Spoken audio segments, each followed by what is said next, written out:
This orphan boy is standing behind a wall, secretly listening as an old mage explains the basics of magic to noble children. He says that there are two things necessary to become a mage: wisdom and insight, and that no amount of money in the world can buy them. But with enough talent and effort, anyone with sufficient insight can become a great mage. That's when the boy starts to wonder if there might be a chance for him to become a mage too. Somehow the old mage hears his thoughts and invites him to come out from behind the wall. The boy is shocked that he's been caught. He hesitates, unsure whether he should run away or step out, especially since he looks like a complete mess right now. But suddenly a realization hits him. If he doesn't jump over this wall, he'll regret it forever. When he climbs over, he sees the old mage and a group of children. The old geezer turns out to be the headmaster of the Magic Academy, and he invites the boy to join them. As the boy comes closer, the other children immediately notice that he isn't a noble. They despise him and tell him to get out, but the old mage doesn't care and asks the boy to come closer. He simply wants to know what interested him so much in their conversation. It turns out the boy just wanted to see magic. He's never seen it before, only read about it in books. The children immediately accuse him of lying, convinced that commoners can't read books. But the boy just begs to see even a little bit of magic. That's when the old mage uses wind magic and blows all the children high into the air. As the boy falls, he's terrified of crashing into the ground. But when he opens his eyes, he's floating safely above it, while everyone laughs at him. When he gets back on his feet, he asks a question: what magic really is? Because the explanation he knows from books isn't enough. He shocks the headmaster with his knowledge, then asks if he can learn magic. Instead of answering directly, the headmaster invites one girl to enter the spirit zone and tell him how many coins he's holding in his hand. She easily answers 6, and she's correct. She entered the spirit zone and sensed everything around her. The headmaster explains that mages in the spirit zone can sense the outside world in an extrasensory way. Skilled mages can even sense the number of leaves on the ground far away. He then suggests that if our boy wants to try it, he should find a quiet place and practice for a long time. But if he wants, he can also try it right there. Our boy concentrates and enters the spirit zone as if it's the most natural thing in the world. His mind breaks all physical boundaries, and when he opens his eyes, the world around him changes. He hears every single sound nearby. The old mage praises him, but the special class is over, and he returns to the academy with the students, leaving the boy alone. The headmaster thinks to himself that the boy has extraordinary talent. If he were a noble and had been trained from a young age, he might surpass all the children there. But he's still a commoner, and that ruins everything. Here's the truth about our boy's past. No one knows who his parents were. One night, he was found in a stable. A poor family of commoners adopted him and raised him as their only son. They named him Siron, and he was always different from others. While other kids played games, he read books,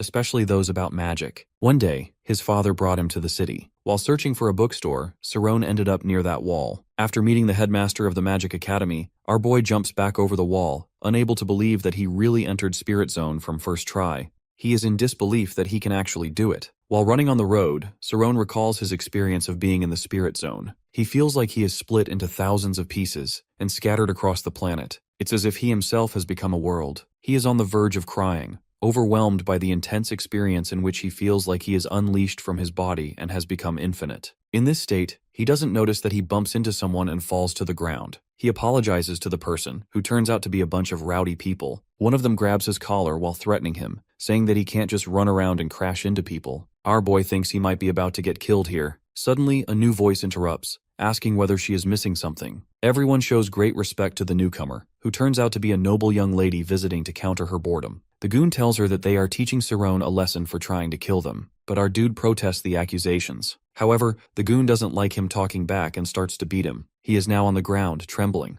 The people around him curse him and even ask to see his mother, which makes Siron quite angry. They provoke him a little more while beating and kicking him, but they are stopped by Amy, who mockingly asks about his well-being. Trembling, he clarifies that he didn't do anything wrong, but he is shocked to hear Amy suggest selling him to the south. No one will care about him as he is just a peasant boy. Hearing this, he calls out to his parents. Unfazed by his misery, Amy even asks the goons to check him out, whether he is damaged somewhere, as he should be intact as a slave. The men are quite excited to humiliate him, but she asks them to examine only his face. Meanwhile, she nervously thinks about Siron's odd behavior, as she is just planning to have some fun before letting him go. But they don't know he has gone to the spirit zone, which heightens his sensitivity to the things around him. At first, he doesn't understand what exactly is happening. The next moment, he remembers how the headmaster has called the wind. Outside, his body is jerked by the goon, who wants some reaction from him. Amy also understands what's really happening and asks them to stop. But it is too late, as Siron suddenly calls the wind, and everyone is lifted into the air while his eyes widen at the sight of himself using magic. With a louder heartbeat, he falls to the floor, looking at his bullies in pain. Desperate, Amy asks about his identity and his source of learning this magic, because he can't do it as he is just a farmer. But next moment some people are attracted by the sound, and Amy immediately leaps into the air in front of him. He is in awe of her skill but doesn't have time to dwell on it, so he immediately runs away from that place. While running toward his father, he understands the coldness of this world. The scene shifts to the manor of House Karmas, which is a first-class nobility, where Shakola, the master of the house, looks at his daughter Amy and thinks that she must be playing hooky again, judging by the state of her appearance. She is quite furious about what happened with Sarone, while her father gives her a long lecture about skipping class and laziness. But suddenly she stops and abruptly demands that he introduce her to a magic school. Spring turns to winter, and inside the Aryan household, Vincent asks for his son. His wife informs him that their son has gone to the logging area to cut some wood. He is shocked to hear this, as it is snowing, and he becomes determined to find him. While on his way, he remembers the time when he almost lost him during the spring season. But Sarone had come back, excusing himself by saying he lost his way. However, his father senses that something happened to him that day. Meanwhile, in the snow, Sarone is thinking about the time when he was able to use magic while cutting the wood, but he can't use it afterwards. That time, he had done it subconsciously, so he doesn't know what he lacks to perform magic again, due to his lack of knowledge regarding magic. But the good thing is, he can still enter the spirit zone, which he currently enters and senses everything in front of him,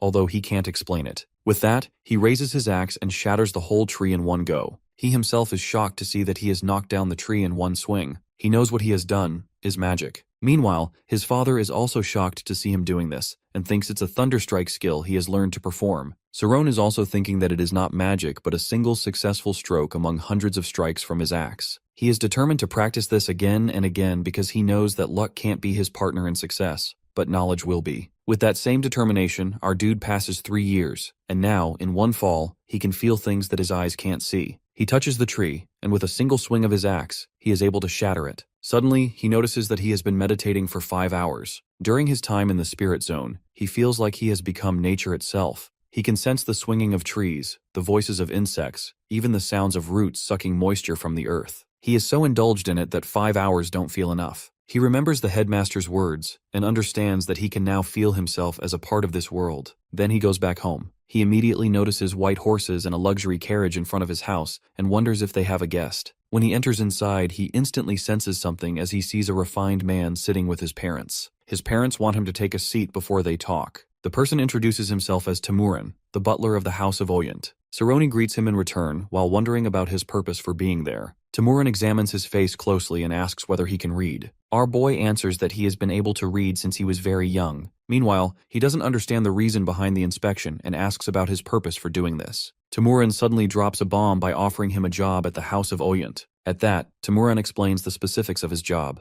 Oyent family's great library needs to be relocated. The library holds more than 10,000 books, and his job is to ensure that not a single book leaves the grounds. It will take more than 2 years for him to complete this job, as the heavy lifting will be done by porters, and his work will be sorting the books. He is stunned to realize that this opportunity will allow him to read thousands of books, some of which might be about magic. But the next words stop his thought process. His job carries a risk. If any book leaves the grounds, it will mean the death of his parents. Now he understands the reason behind his parents' grave faces. The butler adds that he will be paid a large sum of money, an amount so high that he couldn't earn this much in his entire lifetime as a hunter. Then, he tells his father that this is the reason he is selling his son. Vincent protests, saying that it is not his reason for making this deal. He wants his son to achieve his dream. The butler chuckles and doesn't believe him because if it's not for money, what else would make Vincent beg him to hire Sarone for this job? Vincent asks if Sarone will have a chance to read books there. The butler confirms it but reminds him that he won't be allowed to read books all the time. He reprimands Vincent, saying that he should be honest with his son because this job is not about him achieving his dream. This brings back memories of a 6-year-old Sarone, who was taught some words by his mother and started reading books. His radiant appearance and sharp mind made Vincent wonder whether he had noble blood in his veins. He wished that were the case. If Sarone were a noble, he would have a chance to go to school, but he rejected the idea because Sarone was his son. However, as soon as our boy joined him in his work, Vincent realized with dread that he was turning his son into another lumberjack. That's why he begged Timurin to hire Sarone so that he would have a chance to read books. But now, after hearing Timurin's words, Vincent clearly expresses that he doesn't care about his money and asks him to get out of his house. The butler knows that the conversation is over and puts on his hat, while Vincent seethes with anger at Timurin's attitude. While the butler is wondering how this family would throw away such an opportunity, but he stops when Sarone firmly states that he is going to take the job. The butler asks if he is sure because even the tiniest rumor of a lost book can cost him his life. But our boy understands the risk and still wants to take the job and do it properly. At that, Timurin gives him 1 week to change his mind before he returns to take him. However, once he steps onto the manor grounds, he cannot change his mind. When the butler leaves, his father protests, saying that he was naive to ask for the job, but now that he understands its gravity, he is going to turn it down. But he stops in his tracks when he sees Cerrone crying tears of joy, calling this the best gift of his life. Vincent hugs him with teary eyes and assures his son that they will always be with him whenever he needs them, but he also wants his son to return in one piece. He is happy to finally do the right thing as a father. The family is teary-eyed while thinking about the upcoming departure. After a week, the servants of the Oyent family come and ask for Vincent's signature. After he signs, without wasting any time, they take our dude to the carriage and close the door behind him. As soon as they settle inside the carriage, Cerrone immediately enters the spirit zone to check on his parents, who are crying for him. During his time in the spirit zone, he wants to reach out to them but stops midway, realizing that he has a once-in-a-lifetime chance. But he also knows the risks of having this job and living among powerful people. He wonders whether he will come back in one piece after 2 years. After a while, they finally reach close to the House of Ogent, which is located within the Kreia city of the Kingdom of Tormia. Basically, the House of Ogent is a family of warriors, with its founder being a level 3 general, and the current head of the house is a level 4 knight. In other words, they hold city's military authority in their hands. Finally, they are in front of the great manor of the House of Oyent. He is frightened to see the grandiosity of the territory of the house, which makes the servants quip that he still needs to meet the family. Others warn him to be cautious with his words. He looks around, totally in awe of the second-class nobility, which is Oyent. The servants usher him to the servant quarters and offices, which will be his home for the next 2 years. A while later, he is in front of Timurin, who asks him to follow him to learn about his work. Timurin finally shows him the great library of the house, which stuns him. Timurin adds that he will be moving these books while classifying them. Each week, he will be handed the list of books he needs to gather. He also tells him the working hours, which will be from 9 in the morning to 6 in the evening. He can do whatever he likes with his free time, as long as he doesn't enter the main house or leave the grounds. Then he is handed the list and asked whether he has any other questions. Cerrone knows that his life is on the line in this kind of work, which he can't mess up. So he asks when he is going to start, and the butler answers, "From tomorrow." From tomorrow, he finally wears the uniform and starts his work by reading the list. Meanwhile, he clearly understands why the task of sorting is given to only one person. He needs to understand the sorting, whether to classify the history of swordsmanship in the history section or the swordsmanship literature section. While sorting the books, he also realizes how all of that knowledge is interconnected, and its root is none other than history. He then decides to read all of the history books, which are 850 among the 10,000 books, and supplement them with others. He needs to do it in order to become a mage. He then senses someone coming and immediately hides the books because he isn't allowed to read them. Timurin comes inside, compliments his work, and asks if he is going to work late again, which Cerrone confirms. Then, Timurin suggests him to take it easy, as they have a long way to go. The next moment, he turns toward him and grabs his shoulder. Our dude is scared, wondering whether the butler has caught him reading. But the next moment, Timurin dusts off his shoulder while advising him to maintain his appearance in front of his master and their sons. He further asks him to do something with his long hair, to which Cerrone complies. He takes a sigh of relief after this close call. Now he is on his own. He needs to maintain good work and decides to tie his hair like his father. Later that night, when he is reading the history of Tormia, he understands the biggest problem. Reading and understanding is harder than he anticipated. He wonders whether he should memorize them, but then decides to understand at least one part of the event and move on. Before he reads further, exhaustion catches up with him, and he dozes off in the books. While he is asleep, Timurin comes in and pulls the book from his arms. He looks at the history book and scoffs at Cerrone's idea of reading, knowing it would take him half a month to read it all. He doesn't believe reading can bring any success to the boy. In fact, he would forbid him from reading if it was practical information Cerrone was after. Timurin leaves with pity for our boy, thinking that he is nothing but a stupid dreamer with crazy ideas. It has already been 3 months since our boy started working in the great library of the House of Oyent.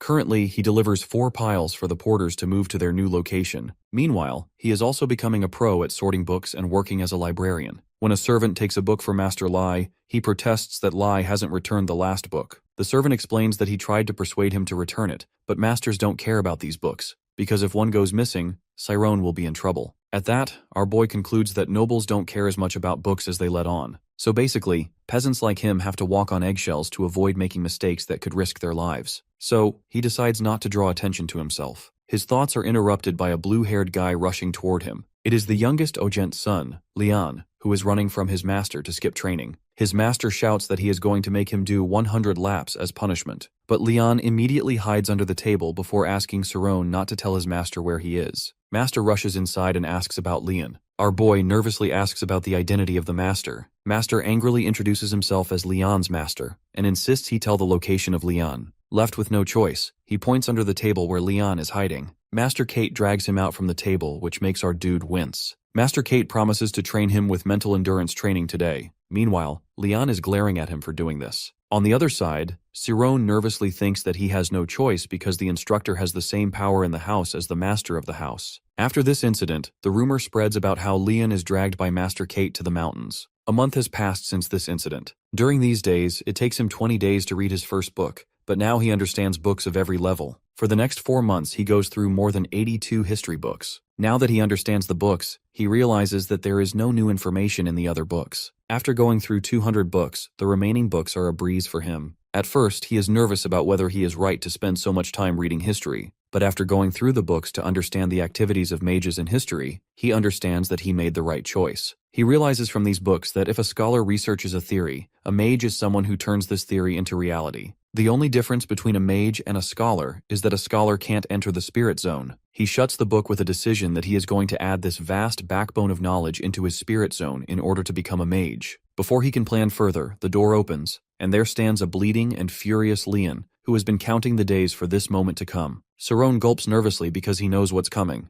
Leon coldly tells him that even after climbing the same cliff again and again, he has gathered his courage just to come here and get his revenge on him. Cerrone understands that no matter what, Leon is blinded by his rage. Leon, on the other hand, demands him to say something. He even calls him a coward for throwing him to his master when he had asked for help. Cerrone protests that he only tells the truth, but Leon grabs his collar while telling him that he should have told him beforehand that he wasn't going to help him. At that, our boy realizes that it's not easy for him to do something like this because of his position as a peasant. To solve the matter, Cerrone asks him what to do to make things right for him. Leon immediately understands that he hasn't been working here for long because of his calm composure. Then he grins and asks him to follow him in the dead of night. After a while, they are inside the training field, which makes Cerrone wonder whether he is going to be a punching bag for Leon. Desperately, he is ready to take the beating just to hold on to this opportunity, which is provided by him at the risk of his parents' lives. But he is stunned when Leon throws a wooden sword at him. Leon then asks him to duel with him like a man, not a coward. Cerrone protests that he is not a coward but a servant who is expected to serve. Leon deadpans that it is because he had sold him to Master Kate to save his neck. He turned his back on him when he was in need.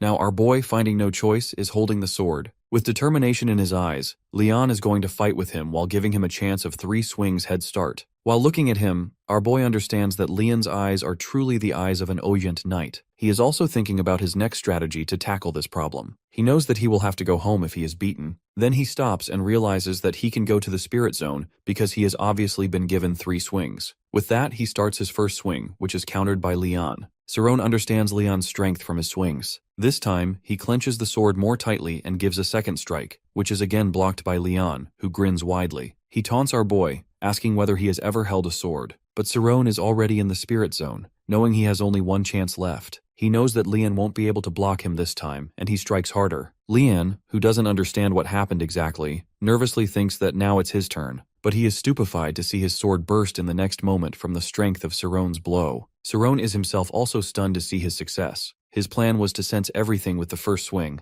understand Leon's timing with his sword with the second, and finally hit the vital spot with the third blow. He had worked on Thunderstrike for the last 3 years and tried it now. Leon, who is totally shocked, finally finds his voice and asks about the source of Cerrone's swordsmanship. Cerrone answers truthfully that it was Thunderstrike. Seeing the confusion on his face, he elaborates that it's a technique he learned to chop trees in the mountains. Leon is totally baffled by his explanation, that Cerrone is able to use a sword after cutting trees. On the other hand, Leon is training for 15 years. He is in disbelief that sword art is something that can be learned from chopping wood. Leon remembers the time when Lai had broken his sword in the same way and was praised by his father and master. His instructor even told his father that he didn't have anything more to teach Lai, as he was already far ahead of his age. At that time, no one gave heed to Leon while celebrating the genius genes of Lai. Leon was heartbroken that he couldn't be like his elder brother. Now he can see Lai and Cerrone over again. So, he exclaims that he refuses to accept defeat. Cerrone wants to apologize but is shut down by him. The next moment, Leon unsheathes his sword and clicks it back. To the surprise of our boy, he throws the sword to Cerrone, who catches it. Lian reveals that just because he can do well with a wooden sword doesn't mean he can win. He gives him 1 month to prepare for the duel they will have with real swords. On the other side, Saron's hands tremble as he sees his death in the form of a real sword. He asks Lian to reconsider because he doesn't know how to use a sword. With a darkened expression on his face, Lian expresses that if he can break a wooden sword after learning to chop trees, he can figure out something in this month. Before leaving, he even threatens to not leave, otherwise he will eventually catch him. Later, our guy is in the library, his head in his hands while he tries to understand the mess he is in. Basically, House Ogent has a peculiar trait of black and blue hairs in their family.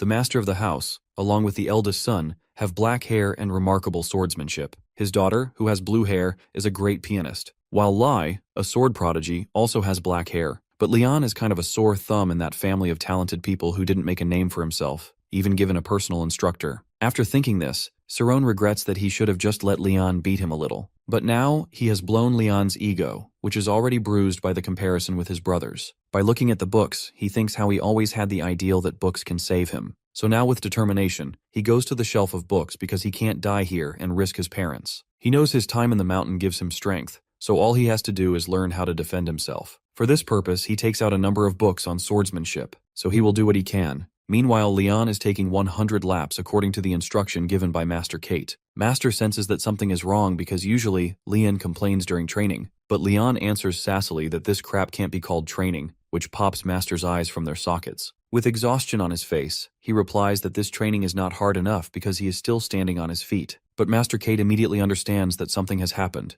which he denies with shallow breaths. But Master Kate is curious and associates his behavior with Lai's achievement, but then rejects this thought as Lai already had his schema. Anyway, he warns him that he can die with vigorous training, but Lian eagerly complies. Meanwhile, our boy is also learning schema. It's basically the spirit zone for the swordsman, which heightens the awareness of the corporal form of the human body to the swordsman. Master of this technique can use every cell in their body during a sword fight. He closes the book with new awareness that this is the polar opposite of what he did to enter into the spirit zone. Then he decides to give it a try. He closes his eyes and tries to sense himself. He has entered the spirit zone so far, but instead of erasing himself like the spirit zone, he needs to delve into himself. By lifting the black curtain, he can enter the first phase of the schema. But then he suddenly stops because it would be a waste of his energy to put effort into something opposite to the spirit zone. Then he remembers Amy and wonders whether she was using schema and is shocked to think that she is too advanced for her age. Then he goes into the open field and unsheathes the sword. He tries to apply his spirit zone with what he has learned about swordsmanship. When this happens, he starts with 8 directional slices and swings his strike. Meanwhile, Lian is also shown training vigorously at a level that his master himself stops him, warning that his muscles could burst. But he keeps punching the log while exclaiming that his muscles haven't burst yet. But he is beyond frustrated, while thinking that even though his muscles don't burst, he hasn't even activated his schema. Seeing his condition, his master stops his training. After a while, he pats his shoulder, wondering what is actually occupying his mind. He vaguely answers that his arms are killing him. Thoughtfully, Master Kate expresses that he has never seen any report about his progress. Lian retorts that this is his reason to work hard. Master Kate ignores his tantrum while asking if there is something he should be good at, whether he has even delved into what exactly it is. Lian simply answers that he only knows what he is not good at, which prompts a quip from Master Kate that this is the reason he is not a genius. Lian irritably tells him to just shut up. However, Master Kate continues, while saying that a real genius is one who knows where they can excel and puts their effort into it without a doubt. Meanwhile, our boy is also learning swordsmanship through the books, while Master Kate's voice booms on about the greatest fear of a genius, which is trying to achieve something they can't. Lian's eyes widen with realization when Master Kate finally states that it can be a genius's greatest enemy. He clenches his fist, thinking that even though he is not born with swordsmanship genius, but he will pursue it with all his power. Both he and Saron are determined to win in the end. Now our boy stands with a sword in his hand, ready to practice swordsmanship. As far as his knowledge goes, swordsmanship is basically the kinetic dynamic energy assumed at the removal of life. But it is also a work of mind games when one starts fighting. Now he raises his sword while picturing an imaginary enemy who can attack him with countless types of moves. But among them, only 8 attacks can be predicted from each side. He needs to focus on them. While imagining the enemy in front of him, he starts to block these attacks from each direction. But after a while he stops when this imaginary enemy takes another direction, and he loses where to block the attack in his spirit zone. He pauses and steps back to laugh after finally understanding that the path of the swordsman is also limitless, just like the path of magic. This time his expression changes when he unsheathes his sword. He apologizes to his parents because he might not have been to them. But under the moonlight, he is satisfied because even staring at death, He has a chance to experience another great world. After a while, he finally stands in front of Leon, who ushers him to start the fight. When Leon unsheathes his sword, he is stunned to see the confident look in Saron's eyes after a month of training. Now, when he observes his wooden sword match with Saron's, he realizes that Saron is right,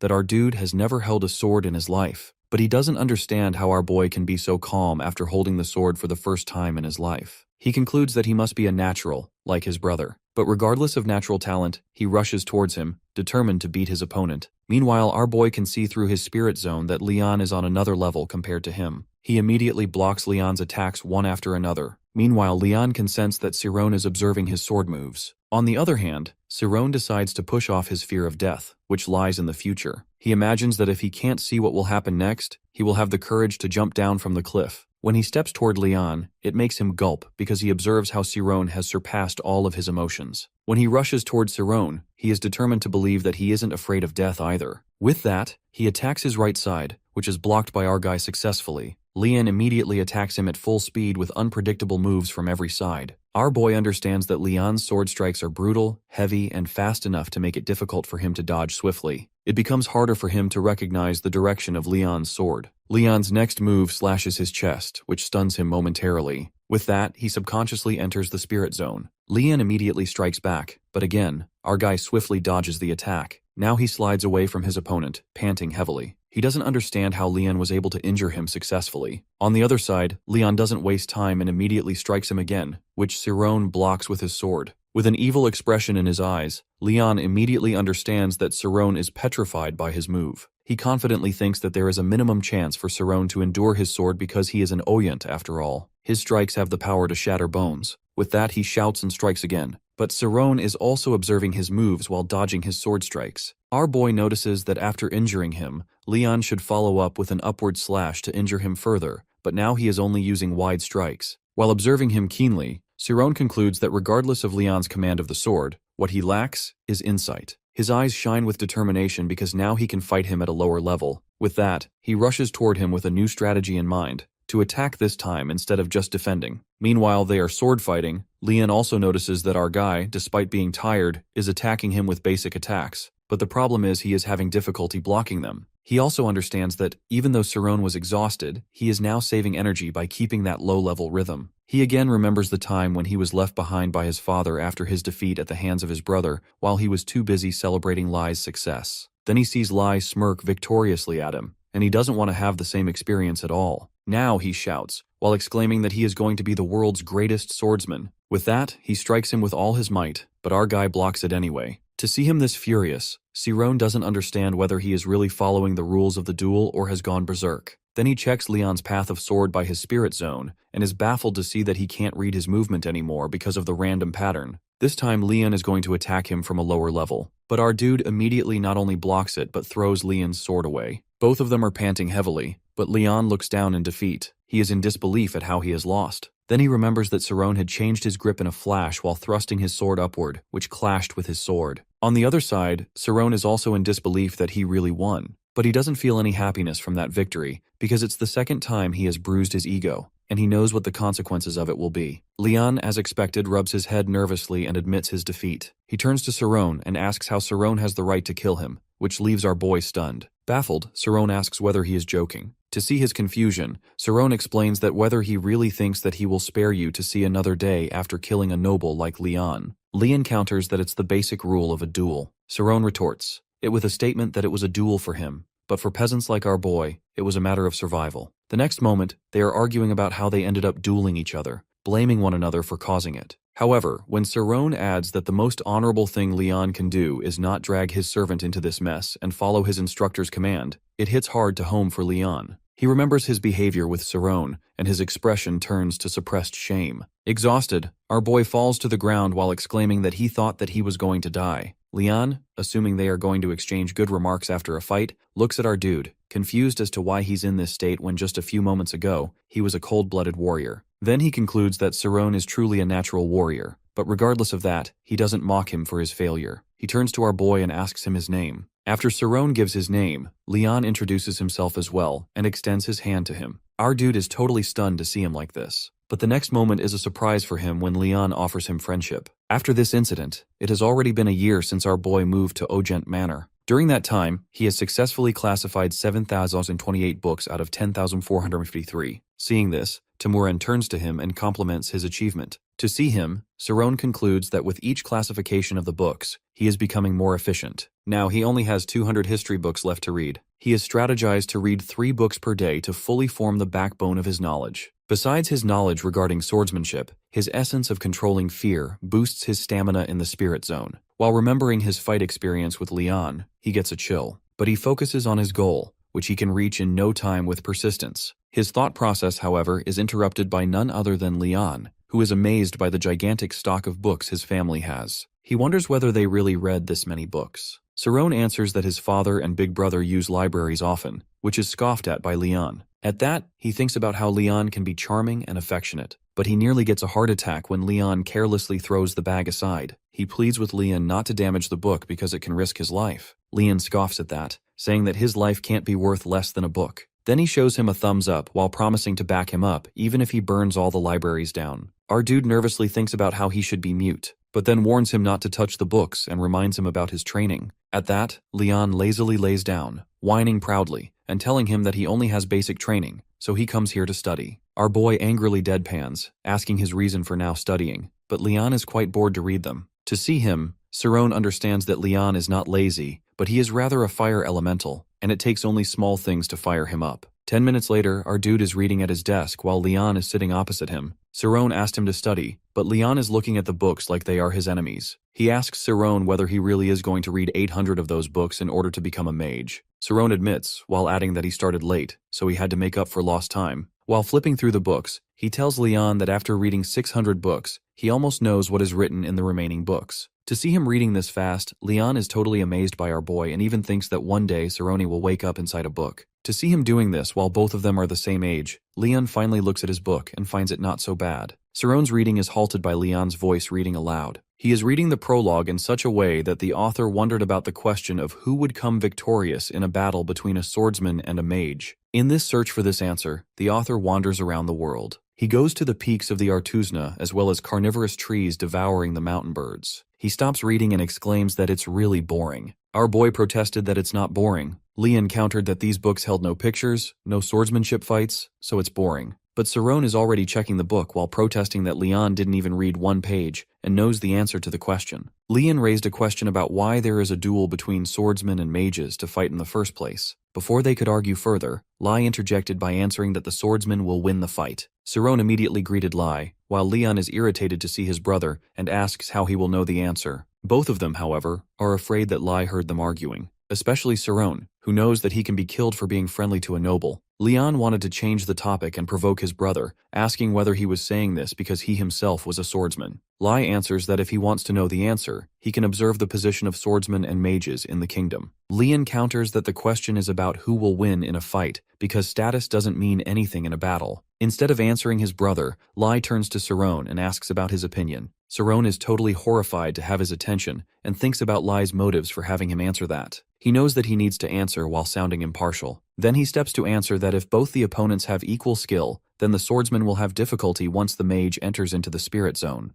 However, he adds that if the swordsman can attack before any spell is cast, he can have a chance. But his words are cut off by Lai, who firmly states that the mage will lose. Saron gets a chill after listening to this. To hear this, Leon immediately understands that Lai is doing this on purpose because he finds Saron annoying and wants to discourage him. But Lai confidently asks whether Saron knows about the Armor of Sin from history books. This is the kind of artifact that can disrupt a mage's spirit zone. With a darkened face, Saron concludes that Lai is talking about anti-magic. Basically, the spirit zone is like water with innate power, and a mage is like a shark inside of it. To go against a mage is like going against a shark. But one can win this match if they scatter the water and take out the shark's senses. And this power is obtained by anti-magic. This is the power to beat a mage who won't be able to enter the spirit zone with it. However, it's purely theoretical. The reason is this kind of equipment is utterly expensive because it is made from the heart of a dragon, which is in a wave state that no amount of money can make effective. However, one expert, Yakra, who is an expert on the equation of the wave, calculated the efficiency of anti-magic to be 65%, which didn't make it worth the money. Its worth is more than the kingdom's 1 year of budget. But Leon is interested to know whether it can really make a swordsman stronger. Lai evilly adds that the anti-magic is made by a mage. Leon is stunned to know that a mage would do something like this. Lai answers simply that it's a great way to make good money. He even arrogantly adds that there are numerous mages lining up to be hired. No one needs to waste money to get anti-magic. In his words, mages are nothing but people who leech off someone else's money. Leon is quite furious to listen to this and warns him, but his words are cut off by our boy, who calmly accepts Lai's statement. Both brothers are quite baffled to listen to this. Our dude continues that Lai is right about mages making anti-magic, but it can be used for good purposes as well, like in places where magic is forbidden and in training schools. In this way, it makes prosperity for the world. In this way, he can't say that a swordsman is stronger than a mage. Lai is quite irritated to listen to his argument, while Leon snickers to see his brother's face. Lai, who didn't come up with a good excuse, just exclaims that Saron can think whatever he wants, but swordsmen are superior to mages. When he leaves, both of the friends laugh while our boy expresses that he thinks he is going to die. Leon hugs him for making Lai flustered. He even compliments him, saying he could be the greatest swordsman if his tongue were a sword. He is happy that Saron bruised Lai's ego. But meanwhile, Saron thinks that he is somehow not different from what Lai had said. He wonders if people will not be courageous enough to recognize their shortcomings. The world might not benefit from the concept called ideal. 6 months later, our boy finally completes his job sooner than anticipated. The person in front of Timurin is quite satisfied with Saron's accomplishment of completing the work 6 months earlier and sorting the books that had been neglected for 20 years. He advises Timurin to make some excuse to extend Saron's stay there, but Timurin sternly tells him to get back to his work. He finally leaves while the head butler is thinking about our boy. Meanwhile, Saron is reading a book in his office while thinking that reading hundreds of books is not a simple matter. However, he sighs in relief for finally accomplishing his goal. But his thoughts are interrupted by the obnoxious voice of his friend calling out his name. Leon enters and asks whether he has really finished his work. With a satisfied expression on his face, Saron replies that he has finally read everything he needs to. Leon jerks him, exclaiming how incredible our dude is. Leon congratulates him. At that, Saron hesitantly asks whether he can see his house before leaving. Leon is taken aback by his question and explains that he always feels guilty hiding their friendship, and Saron's question caught him off guard. Saron also understands his feelings because they always meet in the library and pretend in front of everyone. He just wishes to see how real friends act before he leaves. But Leon gladly accepts his offer as his family is already out. After a while, Saron is in front of the great manor, his eyes wide with an awestruck expression. Leon consoles him, while saying that everyone is outside and that they can come back at night. While going ahead, Saron notices the quietness of the house. Leon answers that only servants are there. As they move forward, our boy is quite impressed by the giant doors of the room and finds it hard to imagine Leon living in such luxury. Leon's room is the smallest room at the end of the hall, which looks more like a small training area. Saron has a feeling that he will likely visit it again after training. Once inside, both of them are playing cards, and our boy is proudly winning again and again. Leon is frustrated by the loss and accuses Saron of using Spirit Zone to see his cards. Sarone reveals that Leon himself reveals his cards by the motion of his hands, which stuns him. Saron explains that observation only works when someone is not obsessed with it. One can notice the small things when a person's intention becomes clear. Leon understands that it means he needs to see a bigger picture. He sulks, wondering whether he can use this skill to enter into schema. Saron interjects, saying it might be because it helped him with his Spirit Zone. Our boy's attention turns to the fiction book and asks whether he can borrow it from him. But when he sees, he finds Leon totally exhausted. He looks at his watch and concludes that he should return because his family is going to come. On his way back, he stops after listening to the piano tune. He knows that the only person who can play piano is Lena Ogent, Leon's sister. Before he can say anything, Lena turns to him and asks his opinion. He nervously compliments her music while thinking about his next course of action. Lena expresses that she didn't see him here. Saron clarifies his job purpose. Lena is totally impressed by his job and asks where he likes to play piano. Saron thinks that he can't let his guard down, as she has the foulest personality in this manner, according to Leon. Then she offers him to sit next to her while she teaches him piano. Our boy is sweating, listening to her offer. To console him, Lena tells him that he won't get in trouble if he sits with her permission. Our boy knows he can't refuse now, but he doesn't want to miss the chance to sit at the piano. Lena slowly teaches him the basics of the keys and the sheet music she uses to symbolize the notes. She even explains how to make a chord. He listens intently. Nervously, he asks if he can try playing, to which she agrees. He embarrassedly tells her to cover her ears, but she encourages him, reminding him that he can't become a master in one go. At that moment, he begins to play the piano while Lena watches. curious to see what he will do with the chords he has learned. Lena is baffled to notice that, even though our boy is playing the wrong notes, he doesn't fumble at all. She is also amazed by how perfectly he imitates her, even while playing incorrectly. Meanwhile, our boy is using his spirit zone while playing,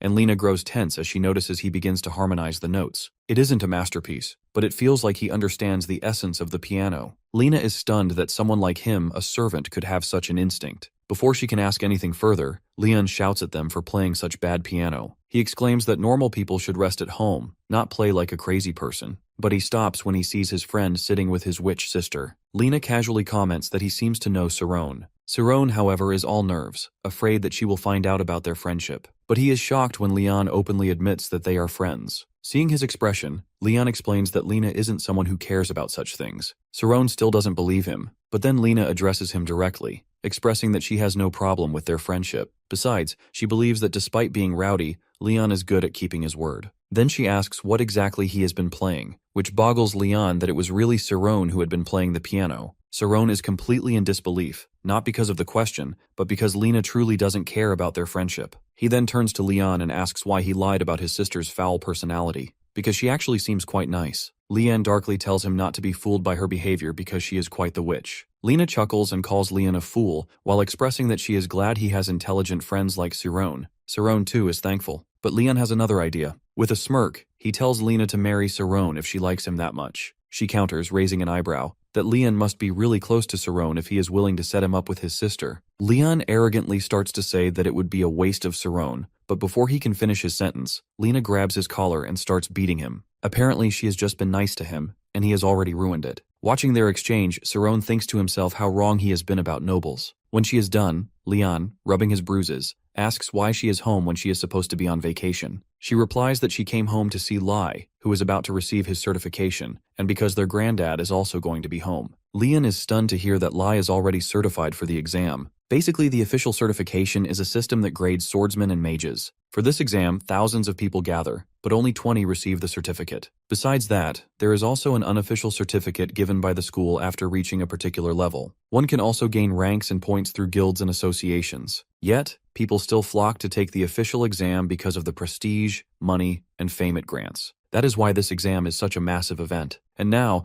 Leon is even more overwhelmed to think that his prodigy of a brother is conducting this exam at the age of 18. Lena tries to console him, while assuring him that his day will come too. But then she goes outside to prepare a special seafood dish from the palace. Before leaving, she bids farewell to Cerrone and asks him to say hello to her when they meet again. He is completely in a trance, wondering whether he will see her again, as he is leaving tomorrow. Thinking about it, he hesitantly asks Leon whether Lena has a boyfriend. At first, Leon is stunned, but then a big grin spreads across his face. Seeing this evil expression, Cerrone tries to brush off his words, but Leon is already rushing outside, leaving our miserable hero behind. Outside, he shouts at his sister, telling her that Cerrone wants to know her relationship status. Before he can say more, our boy shuts his mouth. Lena nervously chuckles, commenting how boys will be boys, and instructs the maids to continue their work. Meanwhile, Louis asks his subordinate whether Leon is expecting a visitor, and gets a negative reply. He thoughtfully looks at Leon with Cerrone and tries to remember his name. Suddenly he remembers and asks Timuran to come to his room. After a while, Leon is seen training in the mountains and whining about taking a 10-minute break. Master Kate understands that his fire from last year was only short-lived. He thinks further that it will change when he goes to that place, and wonders whether he will work with his schema. At that moment, a servant rushes to him and says that Lena has asked for his immediate presence at home. At first he declines, thinking it's because of Lai, but he spits out his water when the servant informs him that it's about Cerrone violating his contract. He asks the servant why, since Cerrone was supposed to go home today. The servant informs him that before Cerrone could leave, Louis submitted a report to his father, which involved him as well. He then turns to Master Kate, while saying that he is going home. He explains that his father has found out about his friendship with Cerrone, and he is going home to save him, but Master Kate stops him. Meanwhile, at the Ogent Manor, the master of the house gives the verdict that Cerrone's punishment is death. Upon hearing the punishment for our hero, murmurs spread among the servants about how Cerrone has crossed his boundaries. Lena tries to reason with her father, but he refuses to listen, as he already has the head butler's report and the testimonies of the servants. He then turns to Cerrone and asks him to say something. Instead of clarifying himself, Cerrone asks what will happen to Leon after this. Everyone grows tense upon hearing that he is more worried about his friend, instead of asking for mercy. Master Ogent darkly answers his foolish question, stating that Leon won't be harmed because of his sins. Cerrone sighs in relief, then admits that they are truly friends. They became close last year and have remained that way since. Everyone is stunned by his reply. Lord Ogent, however, is furious that Siron is taking their family name so lightly. He then orders Oyent to finish him off secretly. Lena tries to interrupt, but he doesn't listen to her, as he has already given his order, which cannot be undone. Louis feels tense, thinking this is too much, but the other servant sternly tells him that this is how things are. They must do it for their master. They need to nip any tiny bud of conflict. He doesn't understand it now, but with the passage of time he will. Before they can argue further, Leon enters through the gate. Lena feels relieved to see him. Leon exclaims, asking how they can kill his friend without his permission. Ogent answers that it is his decision. Leon protests that friendship is not a sin, but Lord Oyent replies that for them, giving a death sentence doesn't require a cardinal sin. There are things they must uphold as nobles to keep receiving benefits, but Leon refuses to believe in these benefits if it means his friend's death. Lord Ogent explains that friendship with a peasant would only be beneficial to Siron because he must have wanted something from him. There are many people in this world who are ready to leech off their weaknesses, but Leon protests that Siron is not like that. At that, his father deadpans and asks him to show some evidence for his belief. This hits Leon hard because his father knows that the moment Leon admits he can't prove it, the argument will be over. Leon is completely taken aback by this demand because his belief is in his heart, and he doesn't know how to show it. He believes that if he were like Siron, he would definitely find the answer. Then he turns to Siron and observes his eyes, which are fully focused on him, just like during their fight. He remembers Siron's words, that he can move forward when he stops obsessing over small things. Leon understands that he needs to see the whole picture, but the problem is that the person in front of him is his father, who has great genes and is a 4th-level knight. Then he grabs his sword, because now it's a matter between father and son. The scene flashes back to 30 minutes ago when he is stopped by Master Kate. He protests to him that his friends can be killed, but Master Kate reminds him that he is just a commoner. At that, he quotes his own words, that someone who can speak through a sword can be worthy of friendship. Master Kate calmly reminds him that he should know that anyone who becomes a threat to his family will be discarded, so he should be considerate before becoming friends at all. Clenching his fist, Leon asks him if he would like it if he let him die. He exclaims that he won't back down when his friend is in danger. Sensing the fire in him, Master Kate observes that this fire shows there is something in Leon worth encouraging within. Then he hands him his sword and asks him to take it home. But if he is not ready, he should not step ahead. At last, he deadpans that it's going to be a mortal battle of swords. In the present, Leon laughs like a maniac while exclaiming that he knows he can't beat his father, but he believes in their friendship with every fiber of their being. Lord Ogent asks him not to take this family matter lightly. He even threatens to exile him if he wants to keep the dignity of his noble house. Leon is ready to leave this place, even if it means proving his friendship. So his father provokes him to unleash his sword and swear on it that they are friends. At that, he really unsheathes his sword. Lord Oyent is stunned to see him raising his sword at him, but Leon clarifies that this sword is for his conviction. Lord Ogent reminds him that he didn't believe in Leon's friendship when he didn't get along with his family because he is not a prodigy. He believes Leon's friendship with a peasant is just to make himself feel good. At that, Leon explains to him that Siron is a great person and he swore to help him shine. Now, Lord Ogent accuses Siron of doing something to Leon to make him think such nonsense. Siron protests that he didn't do anything. Leon tries to stop him from clarifying anything to his father, but our dude addresses him seriously and expresses that he doesn't need to bear this burden alone. Our boy then takes responsibility for his part, expressing that he always knew the risks he took the moment he accepted Siron's friendship, but no matter if he dies, he won't regret it. To see this, Leon turns to his dad while exclaiming that this is also how he feels, as he will be happy to be exiled. Lena understands that, at the end of the day, they are humans who can't work with logic in this kind of situation. She looks at the teary eyes of the servants, thinking that everyone needs this kind of friend. Even Louis regrets seeing that. Before the argument can go further, their grandpa Clump interjects to see that. He compliments them, saying how he didn't know he would see something fresh at this age. Lena is quite happy to see Clump, as she is sure that now everything will be in their favor. Lord Oyent asks if he is going to come after a few days, but Clump answers that his friends enjoy the company of his young wife more than his. Siron is in awe to see Clump, who is a level 3 general in their kingdom, but Clump prefers to be here in order to get some fun. Lord Ogent is quite disappointed in his father, who is excited when his house's dignity is at risk. But Clump counters that he is more interested in listening to what everyone wants to say about Siron. Then he asks who will speak first, and Lena offers her testimony. She concludes that after meeting with our dude yesterday, she believes that he is a gifted man. He completed his work within a short amount of time and was going to go home if it's not for this drama. She doesn't believe that Siron would have any bad intentions toward Leon that could tarnish their family name,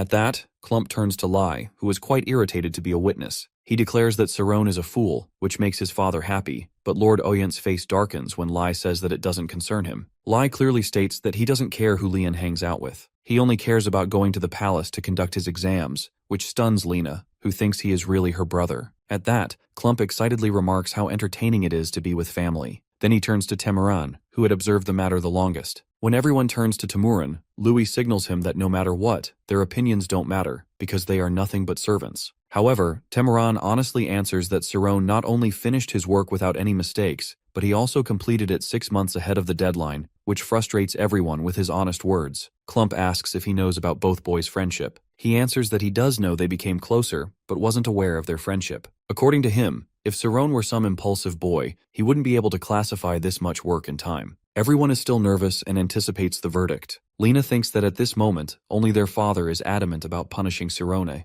Everyone turns to him. However, the table turns when it's Clump who says no. Shocked, everyone looks at him, but he clarifies that it's not like he has any problem with their friendship, but it should be ended there. He adds that they have a position in the palace and there are Lai's upcoming exams. Besides, they can't abandon the people who depend on them. Then he turns to Saron and asks if he can understand that. But Leon is seething with anger. Seeing his grandson, Clump thinks, although he's eager to see Leon's fire, there are many people depending on them, and they can't tarnish their reputation. Then he turns to Saron and gives his verdict that he won't be punished for his deeds, but he needs to end this friendship here. Everyone's faces darken when Saron answers negatively. He clarifies that he can go away if he's in Leon's way, but he can't stop thinking of him as his friend. He is eager to do anything to keep it that way. Meanwhile, Leon clenches his sword with anger and shame at hearing his words, because for a moment, he doubted him. He now understands the words of Master Kate after seeing him. He concludes that it shouldn't have been a negotiation in the first place. With that, he raises his sword with a declaration. Seeing him, everyone, especially Lena, tries to stop him, but it's no use. Because the next moment, Leon pierces his sword into the ground while taking a knight's oath, declaring that he will serve as Saron's sword from now on. His father is the first to curse him after seeing this display. Basically, the knight oath is from the time of the founding of the Kingdom of Tormia at the hand of King Adolf I.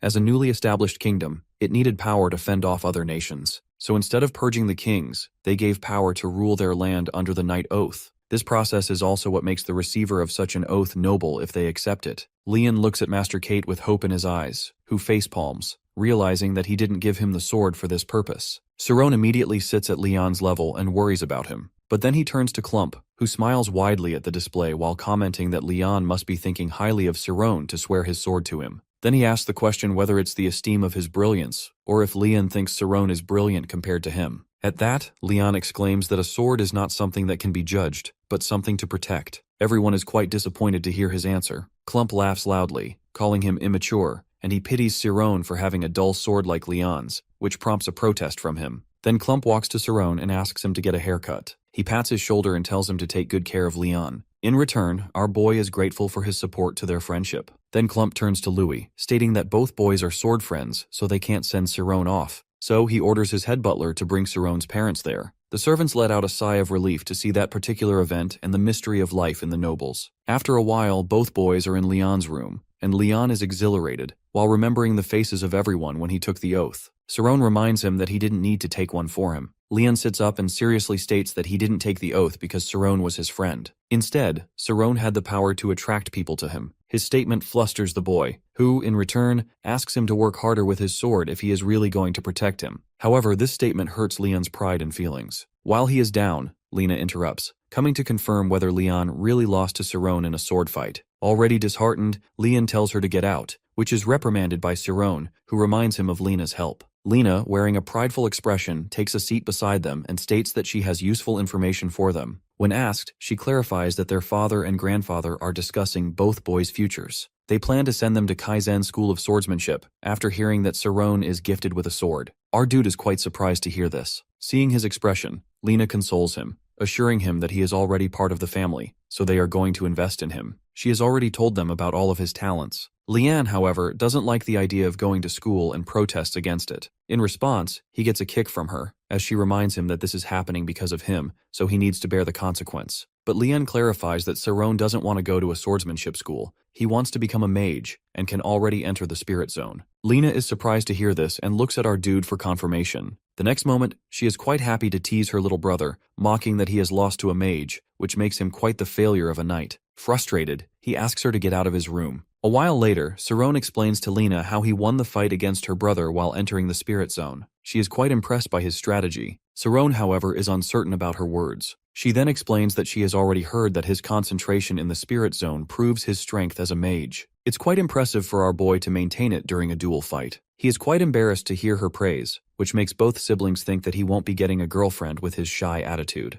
Anyway, she concludes that she will talk to their grandfather about Saron's interest in magic, but Leon will definitely be going to swordsmanship school. At that, he asks about Master Kate. She informs him that Master Kate's contract has already ended, and he left this morning. While thinking about his words, Leon feels quite sad about his instructor. At that moment, Louis knocks on their door and asks Saron to go meet his parents, as they have arrived at the manor. Our boy's face brightens upon hearing this, and he rushes outside. Meanwhile, on the stairs, the servants ask him to take it easy while calling him master. He protests against being called that, insisting that he is not nobility. However, they protest back, while saying that they can't risk their heads and jobs over it, even if he won't tell anyone. A while later, he stands in front of the reception room and immediately steps inside. As soon as he sees his parents, he rushes to hug them emotionally. After they settle down from the emotional drama, his father expresses concern about whether Oyent wanted to extend his stay. At that, he answers that he is going to get an opportunity. The next moment, Saron tells everything to his parents. They have disbelieving expressions upon hearing his story. Then his father bursts into laughter over the whole incident and desperately asks if there is something else he isn't telling them. Despite Saron insisting that he is telling the truth, his father doesn't believe him and assumes that the House of Nobility has ruined his son. Before he can act even more like a crazy father, Bishop Ogent, along with his blue-haired kids, comes to greet Saron's parents. Panicked, both of his parents immediately greet them back while apologizing for their manners. Lena asks whether they are informed about the situation. Vincent is completely shocked to learn that what Saron was saying is actually true. After a while, Saron's family settles with Oyent's family at the grand dining table. Saron's parents are quite nervous during dinner and tea time due to their lack of proper etiquette when dining with nobles. Vincent, who is shaking with nerves, doesn't understand the knight's oath, nor does he understand the reason behind such special treatment. So, he gathers courage and voices his concern,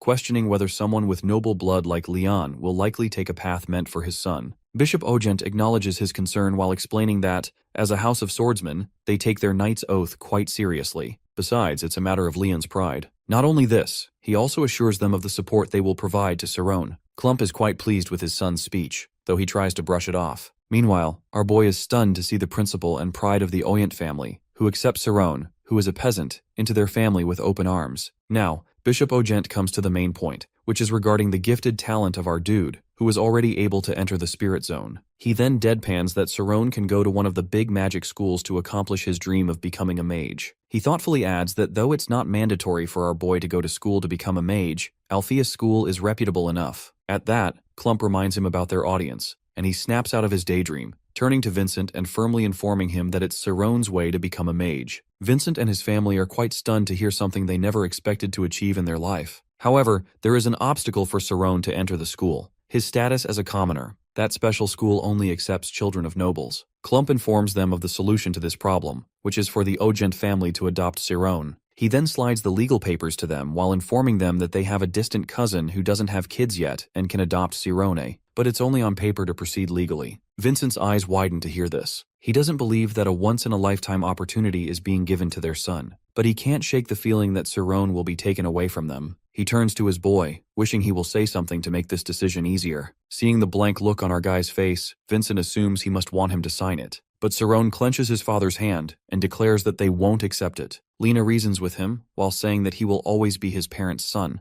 It's only for records. Clump also tries to coax him, but Saron replies that if he needs to change his father, he will happily live as a peasant. Everyone is stunned by their argument as Clump reminds him that he won't go to school as a peasant and become a mage. Saron retorts that he will accept his fate. Angrily, Clump stands up and shouts at him to understand that things are not that easy and that sacrifices must be made for the sake of fulfilling their dreams. In the end, he asks whether Saron was ever serious about it. Our guy calmly replies that it might be true, but he can't be where he is without his parents. If he's the fruit, then they are the roots. His ability to read and his chance to come this far all become possible because of his parents' effort. He can't compare their efforts to this single opportunity. In the end, he concludes that he will likely die if separated from his roots, and his only parents are sitting right there. Clump, while looking at him, observes there's more to it than meets the eye. Suddenly, Vincent bows and asks them to adopt their son. Before Clump can say a complete sentence, Vincent deadpans that Cerrone is not their son. Cerrone's mother is tense to see her husband confessing everything, but he continues that the couple couldn't have children and got him by chance. He adds his suspicion that Cerrone might already be of noble blood, so, by adopting him, he will meet his roots instead of severing them. Bishop thinks about this possibility. Cerrone turns to his father, who tells him that now it is time for him to know the truth.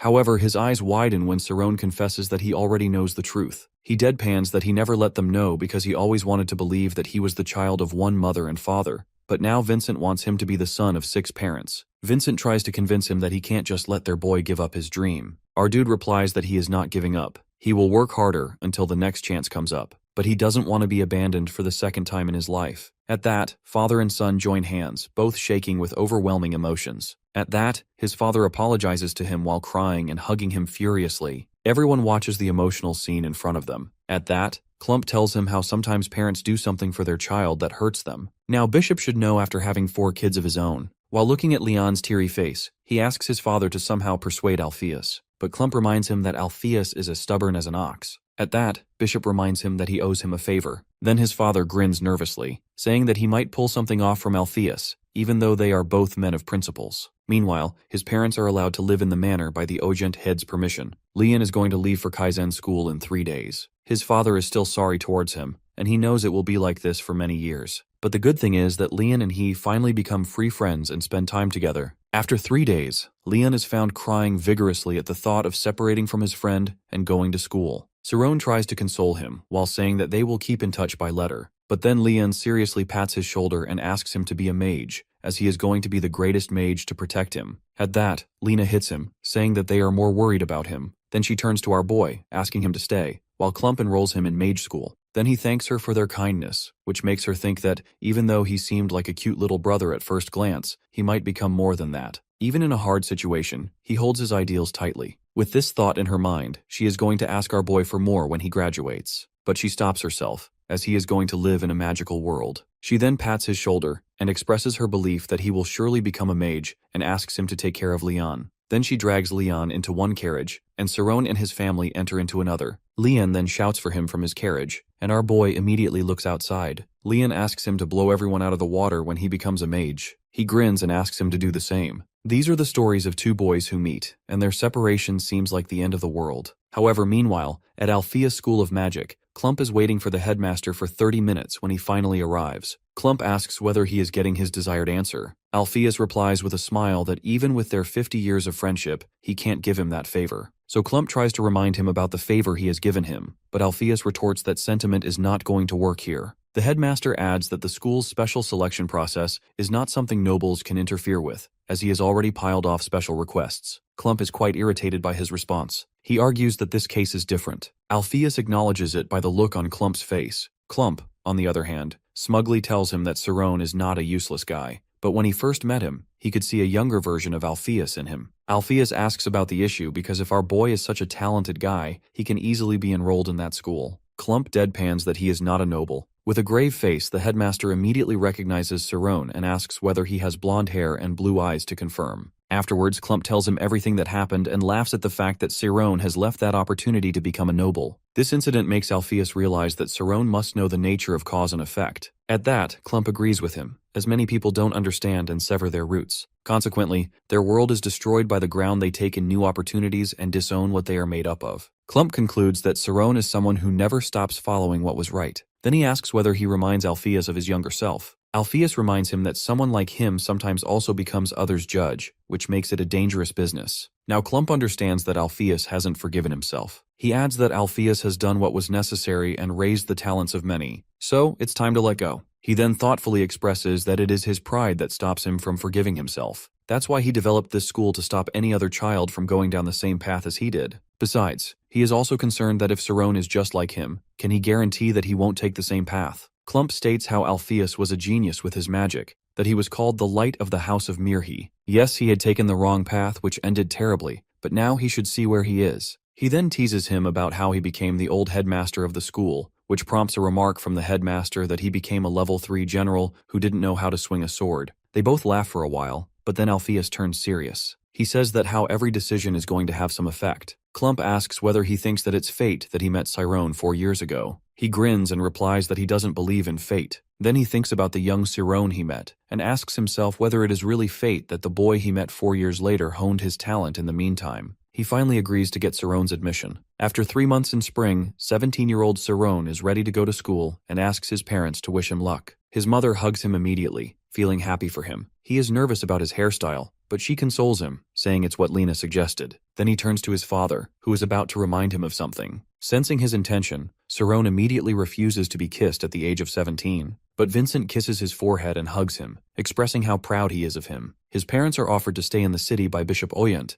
but Vincent declines, saying he will stay nowhere but in the mountains. They also give Sirone money for living expenses, no matter how much he tries to refuse. Besides, they didn't tell anyone in the town about him going to magic school. As he looks at his parents while bidding them goodbye, he understands that they decline to stay near him so that they won't trouble him. Temurin is ready with a carriage and he immediately hops up and shouts for his parents. The journey to the school is quite awkward. Finally, after a while, they are in front of the school. After getting down from the carriage, Temurin informs him that his school fees and supplies expenses will be processed through him. Sirone thanks him for it. He even thanks him for what he had done back in the manor for him, as he wouldn't have gotten here without his support. When Sirone thanks him for his kindness, Temurin sternly reminds him that he is still a commoner, and regardless of his effort, he won't become a noble. However, he adds that he has been given the opportunity that wasn't given to anyone, so there will be people who will look down on him because of it. All he needs to do is ignore such people in order to graduate from the school in one piece. After saying that, he turns his back to our hero, who thanks him for the advice. Temurin asks him to follow him as he registers him. While going ahead, Sirone wonders what he will learn in this school and what kind of people he will meet. On their way ahead, the guards declare in a chant that school safety is their priority. After registering him at the school, Temurin tells him that he is going to leave, and he can write him if he wants anything. When Temurin leaves, our boy wonders whether someone will pick him for the next procedure, but instead of waiting, he decides to look around. He looks at the class system, which is called the Class of Green. The senior class has 30 students out of 420 total students. Then he is shocked to see that the total number of graduates for the year is only 10. His shock is interrupted by the headmaster, who greets him and asks whether he remembers that they met before. Sirone answers affirmatively and thanks him for what he had taught him that day. Then both of them walk ahead. During this, the headmaster informs him that he is going to take an entrance exam, but Sirone doesn't feel he has learned anything. The headmaster consoles him that this exam is an evaluation to see which class he is going to be placed in. Then he asks whether Sirone knows how to enter into the spirit zone. When Sirone answers affirmatively, the headmaster is quite impressed that he has figured out this trick on his own. He wants to teach him the basics no matter how late he started. Besides, he understands that if he brings him to the testing ground now, filled with 10-year-olds, his ego will be hurt. So, he decides to show the school to our boy and lead him ahead. They enter into the classes of young students, which is called the novice class. This consists of classes 10 to 8. He looks around at the young students with amazement. He doesn't believe they all know how to use magic. But the headmaster leads him to the advanced class next, which is from classes 7 to 4. He looks around at the students who are about his age. When he observes 2 students talking about some magical theory, he is totally stupefied that he doesn't understand a word they are talking about. Suddenly, they see an explosion coming from one of them,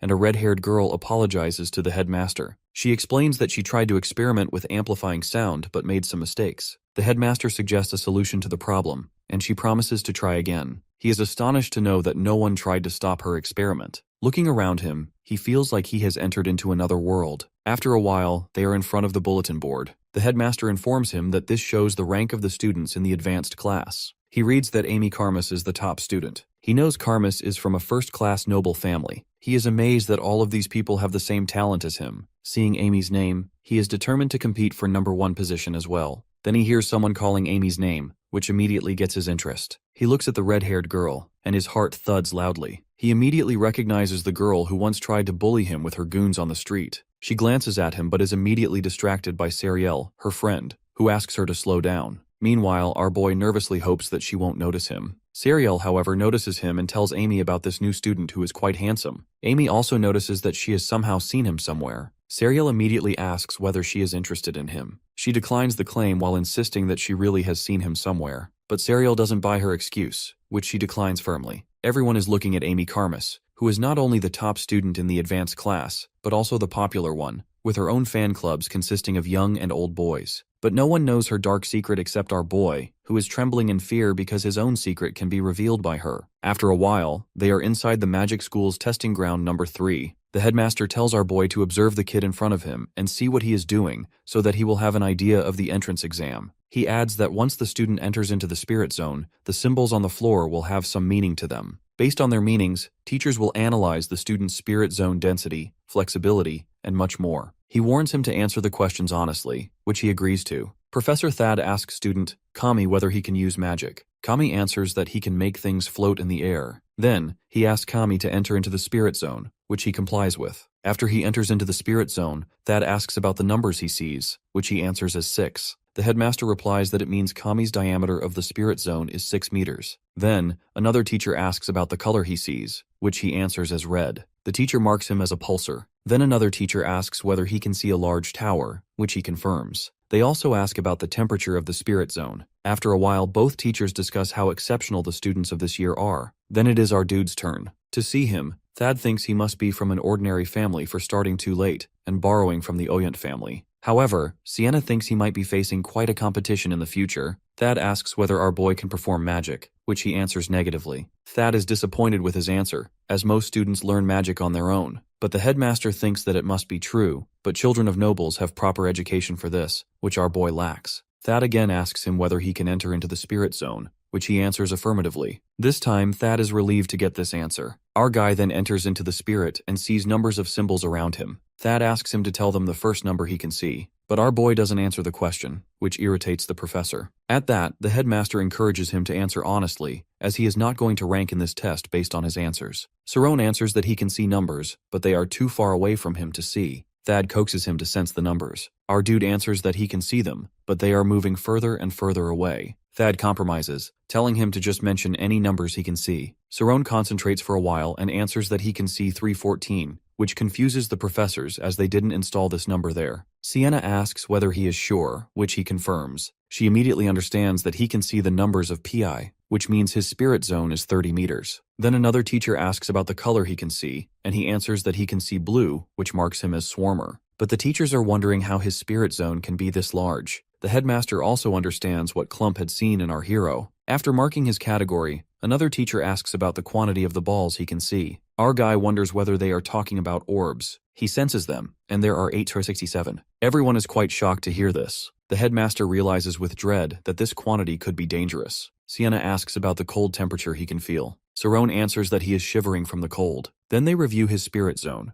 while noting how abnormally large it is. One professor then asks the new students to wait outside so they can place them in a suitable classes. Once the students are outside, the teachers start discussing the Our Boy's spirit zone, which is not only large but also has a high density. Another teacher adds that he also doesn't have any amplification skills while comparing him to mountain monks. Thad objects, while questioning whether he lies about his spirit zone. It's ridiculous that he has such density at 17 years old. Maybe he is making it up to avoid embarrassment. Sienna objects, while saying that Saron doesn't know about these things and has no reason to lie. Besides, everyone knows that they have put fake numbers as an error code, so she doesn't believe Saron is getting that attention, which irritates Thad. The headmaster steps forward and asks about the class where they are about to place Saron. Sienna, who is a level 6 mage, answers that class 6 learns spirit zone development, while basic magic comes from class 5. So she suggests placing him in class 5 since Saron's spirit zone is already developed. Another level 6 mage, Thad, doesn't agree with her, arguing that since Saron doesn't know any magic, he should learn the fundamentals first. Sienna quips that not everyone follows his path, which irritates him. He accuses Sienna of wanting to place Saron in her class just to take credit. Sienna doesn't disagree but argues back that wanting to teach a gifted student is not a crime. While they are arguing, other teachers discuss whether they should place Saron in class 10, but another teacher disagrees, while saying that it could discourage him and suggests observing him a bit more. Another teacher proposes placing him in class 7 and upgrading him if needed. The headmaster agrees with this suggestion. Basically, the school has a class system based on student capabilities. Novice students develop their spirit zone in classes 10 to 8. Classes 7 to 4 are for advanced students who learn basic magic alongside spirit zone development. Classes 3 to 1 are senior classes where students undergo rigorous training to become professionals. Now today, our boy is going to class 7, and everyone is looking at him with curiosity as he is placed there. He introduces himself to the class. He is happy to finally start his schooling. Basically, Althea School of Magic uses the entirety of 75,423 square meters for its campus. It has 33 buildings, including dormitories, and 40 training grounds that facilitate students until 5 p.m. After that, students can use their time however they please. Besides, libraries are available 24 hours a day. Students also form research clubs for activities and further learning in their favorite subjects. Sarone, checking his course books, concludes that the classes are quite hard and cover many subjects at a high level. Not only that, but even noble children, who are educated from a young age, find this course difficult. However, our dude is determined not to fall behind. His study of numerous books on history is etched in his mind, which also serves as the backbone of every subject and study. Later, our dude stands up as the class ends. He has a Spirit Zone practice class in the afternoon, but he doesn't know where it is held, so he ponders whether he should ask someone. He looks around and finds a girl his age, which he is thankful for. He asks her about the location of the training ground, but she is clearly startled to be addressed by him. He understands that she is another introvert. She answers that it is integrated training ground too. When asked further, she clarifies that twice a week, all advanced classes practice together, and that today is their orientation class. First, he understands, but then he suddenly realizes that Amy might be there as well. After a while, every student is fussing over Amy, who is walking confidently ahead. While looking at the display, Sarone understands that she must be a popular student, so he should avoid her path. He hopes that she will advance to the senior class soon. Besides, there are also minimal chances of them interacting, so she might not notice him. Miss Romy, who is their Spirit Zone teacher, addresses the class and introduces herself. She says that every semester, some students level up to the advanced class,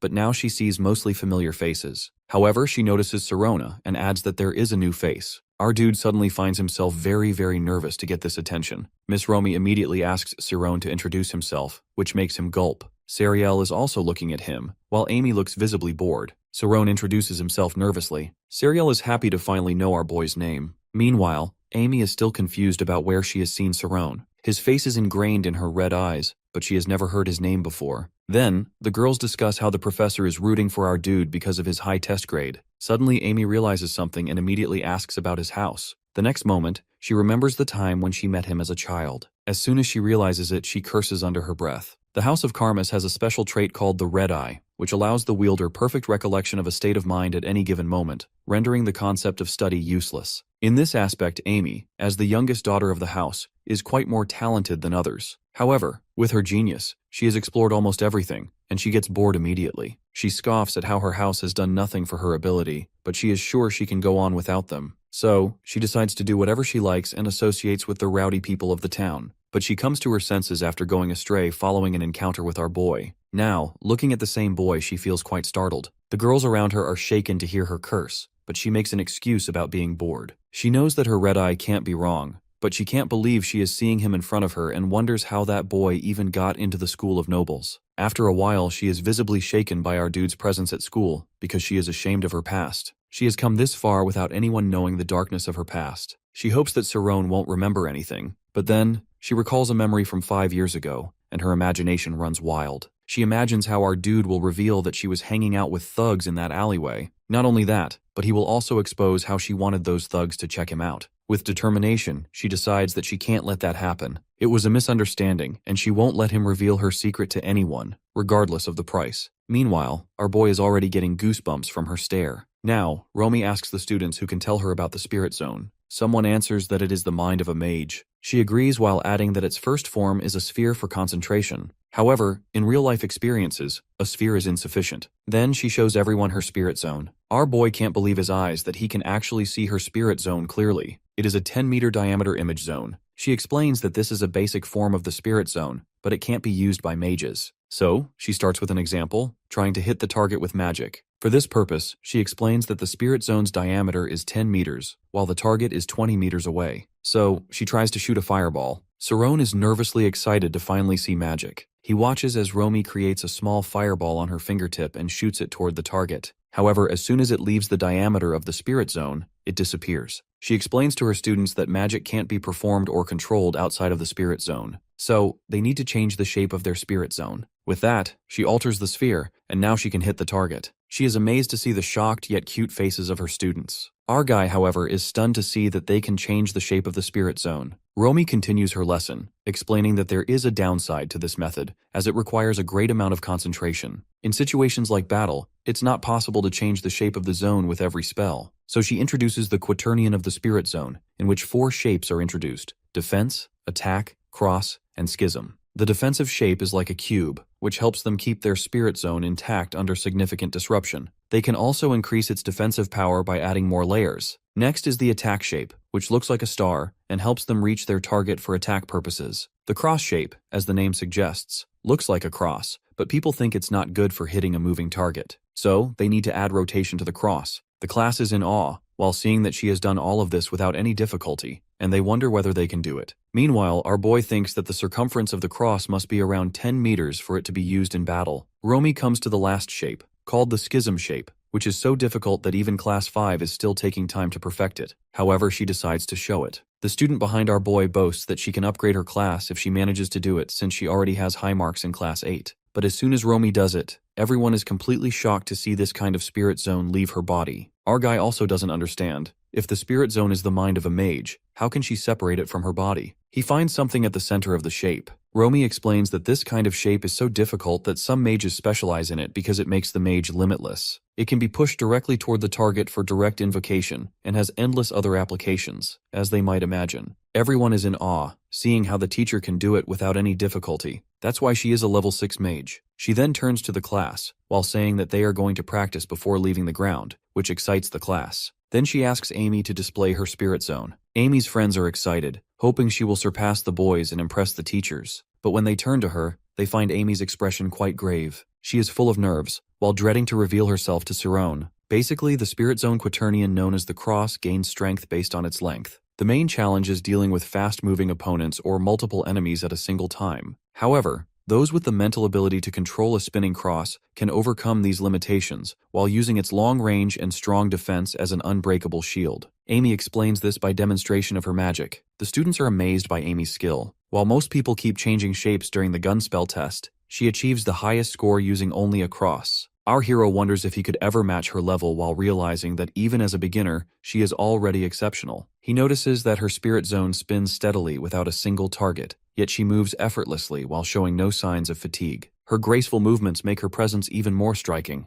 Another student watches her in admiration while thinking that if he could be with a girl like her, school might actually be enjoyable. However, a nearby girl quickly dismisses his thoughts while reminding him that Amy doesn't pay attention to anyone, regardless of their status. Cerrone understands why they are so captivated as Amy comes from a highly respected family and seems nearly perfect. What he cannot understand is why someone like her chooses to associate with thugs in her past. As the round ends, she reaches level 9 in just 20 seconds while leaving everyone speechless. All the students cheer for her. Some boys discuss whether they have seen correctly that Amy glanced at our boy. She becomes frustrated, as even a brief glance at him feels unbearable. Other students wonder if they know each other, but some dismiss the idea while pointing out that he is a new admission and making it unlikely. Meanwhile, our boy remains completely positive and confident. However, both of them realize that other remembers them. Amy realizes it will be difficult if he reveals anything about her to everyone. Deciding to stay calm, she convinces herself that no one will believe a new admission, so she must avoid doing anything suspicious. Sariel approaches and asks what is wrong while noticing Amy's flushed face, but she insists that nothing has happened. During class practice, after the demonstration, all the students gather. Professor Romy instructs Class 7 to first prepare for a defensive position and master it while emphasizing that a mage must stay focused even in battle. Our boy realizes that the key is sensing the mind-tightening process, which involves compressing spirits into a structure and setting up its frame to prevent collapse. He believes he has already achieved this but remains uncertain since it is not visible to him. He asks Professor Romy if he can use the image zone while shocking her. She tells him he cannot use it, as only senior classes are permitted, but he remains undeterred, determined to seize this opportunity. She notices his confidence and acknowledges that no one else is using it at the moment while making it a unique chance for him. Meanwhile, Amy and Sariel stand together while watching. Sariel points out that the new boy is using the image zone, but Amy is shocked to see this, as he is only in Class 7. Sariel asks if she is all right, but Amy remains speechless. Students begin whispering among themselves as Cerrone steps into the center. Determined, he prepares to use the image zone while feeling an intense urge to connect with his spirit zone. As he activates it, the students are taken aback by its sheer size. The diameter continues expanding, and they are astonished by its enormity. Our boy wonders how much larger it will grow, but eventually stops. The image zone reaches approximately 20 meters in diameter. The students of Class 5 start questioning whether he truly belongs in Class 7. The students discuss how our boy has purposefully expanded the image zone while leaving them amazed. He soon realizes that he has successfully managed to stop it as well. Deciding to take a defensive shape, he suddenly notices the spirit zone collapsing, something he has never experienced before. Amy believes it is impossible for him to achieve this on his first attempt. However, he remains confident and focused while analyzing the difference between the inner and outer sides of the image zone.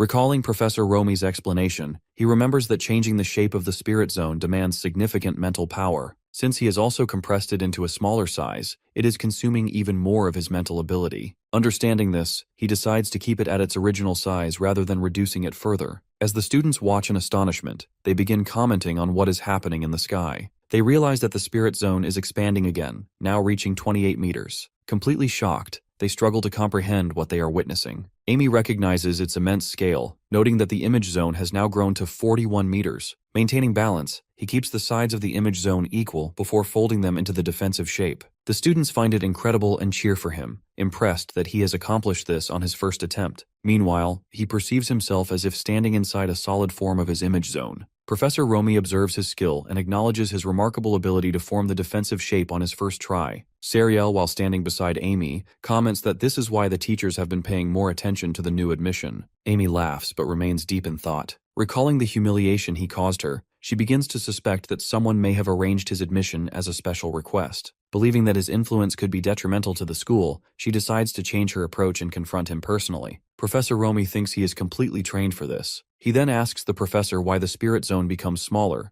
but she simply explains that its density increases as it shrinks, while making it more resistant to magic attacks. She praises him for his amazing work and asks him to disassemble it, to which he feels thankful. As he does so, all the students begin congratulating him for his effort. He wonders why everyone is staring at him, but eventually thanks them and leaves the place. Professor Romi, deeply impressed by the defensive position he created, decides to keep an eye on him. Meanwhile, many people are looking for him because of his outstanding talent. The students also realize he will advance in classes very soon due to his remarkable abilities. Maria, while sitting in the class, reflects on how amazing he is. Among the crowd, admirers and adversaries alike watch him, with Amy giving him a lingering stare. The very next day, new faces appear, secretly observing him. As the class begins, Professor Oliver enters. He immediately recognizes her as she was the one from his exam, but he never knew she was the professor of Class 5. The students find it thrilling to have a lesson with her, yet the only reason she is here is to teach our dude. She then wonders if Professor Thad is searching for her as well, but decides to take him into Class 5 to learn more about him. Our boy gets goosebumps as he notices the professor staring in his direction. One of the students then asks her for a funny story, while others curiously inquire if she is dating Professor Thad. Annoyed by the question, she swiftly moves her hands while demonstrating a unique magic technique before challenging the students to explain its magical principle. Shifting the focus, she questions them about cold energy and cooling as she casts her spell. Suddenly, frost spreads through the room, and a chilling sensation fills the air while making the students shiver. She explains that coolness results from energy deficiency, and that cold energy itself does not exist. As the temperature drops further, they tremble from the cold. She then mentions that temperature can be increased infinitely, whereas the state she is demonstrating represents absolute zero, the point of energy depletion. She elaborates that at room temperature, while removing even a small amount of energy causes ice crystals to form, and by breaking them down, she can easily generate an electric current. The students, overwhelmed by the freezing atmosphere, question whether such magic could impact people's lives and even wonder if she has just attempted to harm them. Shifting the discussion, she asks if they understand how mages absorb energy and invoke magic. She begins teaching that a mage serves as the core of their world through their spirit zone, which may be small, yet remains under their influence. Possessing unique senses, a mage can control various natural phenomena,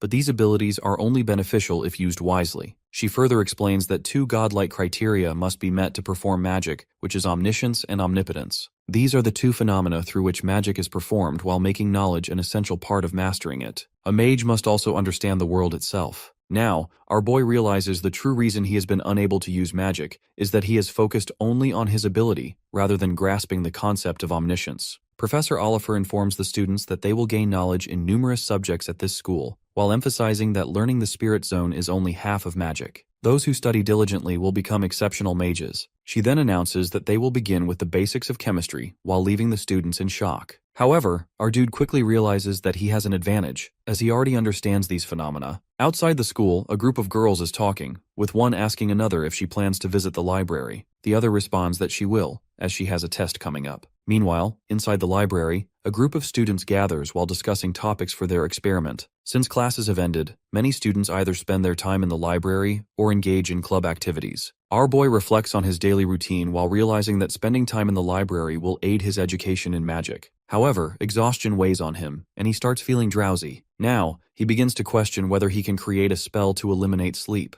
As he walks through the garden, his fatigue intensifies, but suddenly he finds himself rising into the air. Shocked, he struggles to comprehend what is happening. Realization strikes when he feels someone holding him from behind. His mind races, unsure whether it is a person or a spirit. The grip remains firm until he is gently lowered to the ground in the woods. As he turns to see his captor, his shock deepens as it is Amy. He recalls that how he had always imagined they would meet again, but he never expected to be kidnapped by her. Memories flood his mind while making him question whether she is the same as he remembered from 5 years ago. Amy, while noticing his recognition, acknowledges it. Then, with a swift motion, she casts a spell into the air while igniting flames around her, ready to settle the matter. She remembers the time, when they meet first time, Amy stands there, as the goons begin beating him. However, she soon orders them to stop while realizing it could cause him serious harm. Initially, she intends to send him back home, but curiosity takes over that he has yet to receive what she has planned for him. Now, both sit facing each other, and she wonders if he is truly the same person she met 5 years ago. He assures her that he remembers her, as she orders the goons to take off his clothes. Suddenly she shouts while telling him to stop. She quickly explains that he has completely misunderstood the situation. Clearing her stance, she insists that she is not a sadistic person and that removing his clothes was the goon's decision, not her command. When he asks if she was the one who examined him, she immediately denies it while asserting that he has it all wrong. She firmly states that she has never been interested in boys. He then questions whether she kidnapped him merely to clarify herself. He wonders if she's worried that he might spread rumors about her, but to him, the situation is equally embarrassing for him as well. Without hesitation, he demands that she simply apologize, while believing that everything can be forgotten afterward. He reminds her that she is the top student and highly popular in school, so apologizing should not be difficult for her. Hearing his words, she suddenly feels a sense of discomfort. As he turns to leave, she remains standing while contemplating whether she made a mistake by interfering. A small smile appears on her face at his request for an apology. Then, while calling out to him, she firmly states that she will never apologize, as it would bring her no benefit. He stops in shock while listening as she continues. She then casually tells him that she is sorry and assures him that they will not betray each other. However, she immediately adds that if she truly apologizes,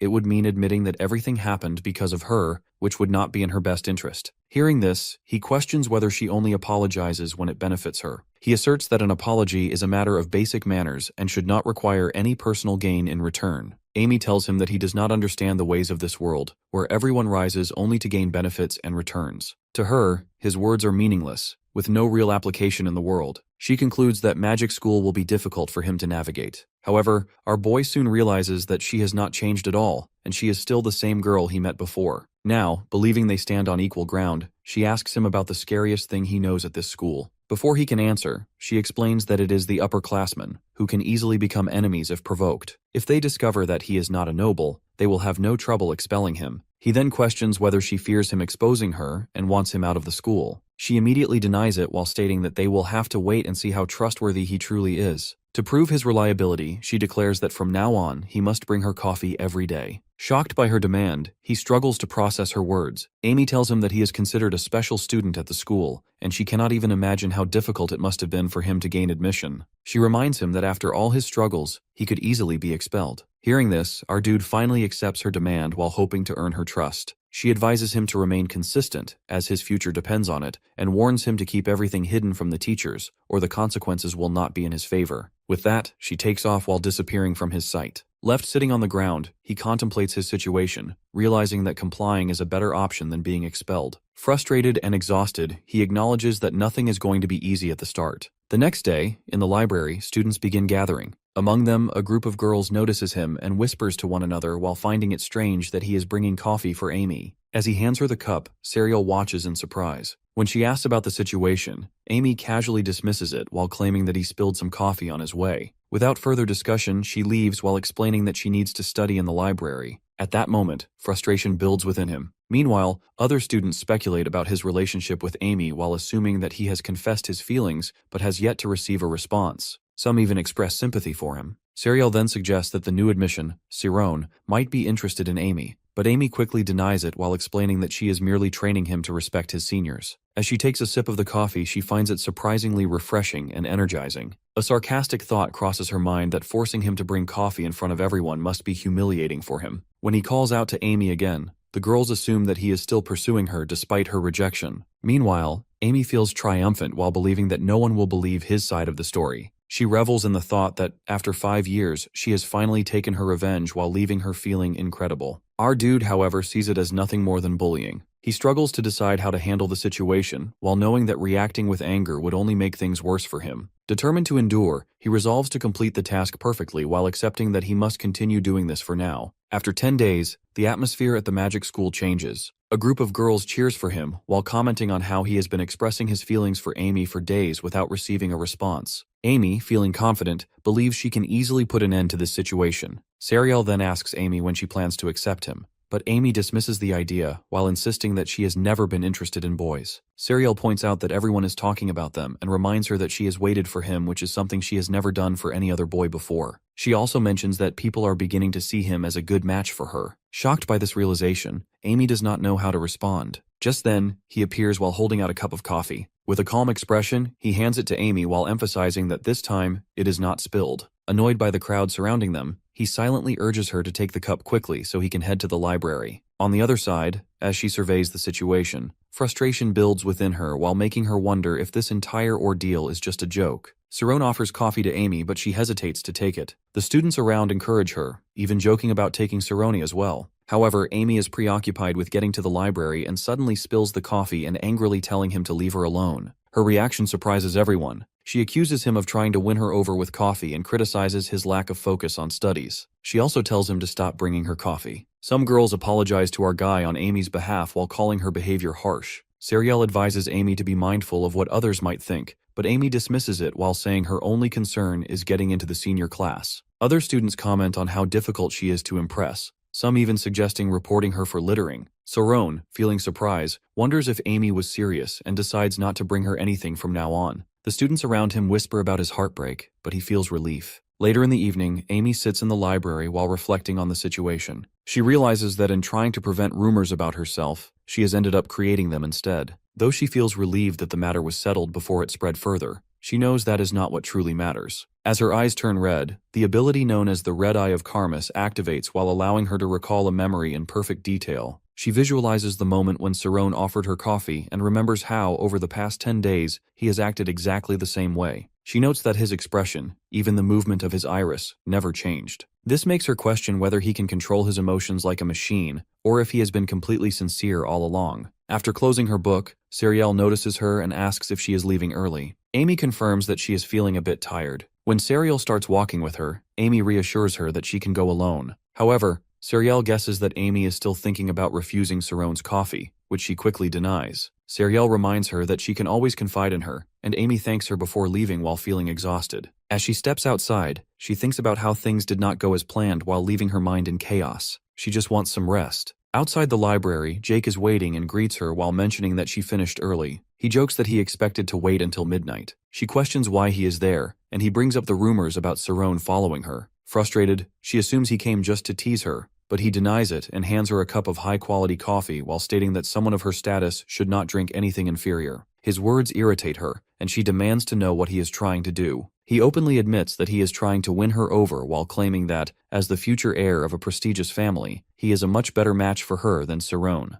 Annoyed, she dismisses his advances while calling his actions ridiculous. Jake takes offense and questions her choice of words. She coldly reminds him that they are not close enough to have such conversations, and accuses his research club of constantly trying to undermine her. He tries to clarify but also warns her about disrespecting him, as it is the same as dishonoring his family. He expects her to understand, given that she belongs to the great house Karmas. Amy yells at Jake while calling him pathetic. She accuses him of letting his small amount of popularity inflate his ego and claims that, without the support of his family, he would not even be able to write his own name. Furthermore, she criticizes him for being nothing more than a parasite, while using the research club as an excuse to harass others. In her eyes, he has no honor. However, Jake simply laughs at her words. He expresses disbelief and dismisses her as just another arrogant noble from the first class, eager to flaunt status. Moreover, he questions who in the Karmas family actually holds any real power while arguing that they survive solely on their name. In contrast, his family, backed by immense wealth, could easily crush hers. He then asks if she finally understands his position. At that moment, Amy nods while indicating that she does. She remarks that his eyes reveal his true nature, comparing them to those of a scoundrel. Unlike Cerrone, whose gaze feels genuine,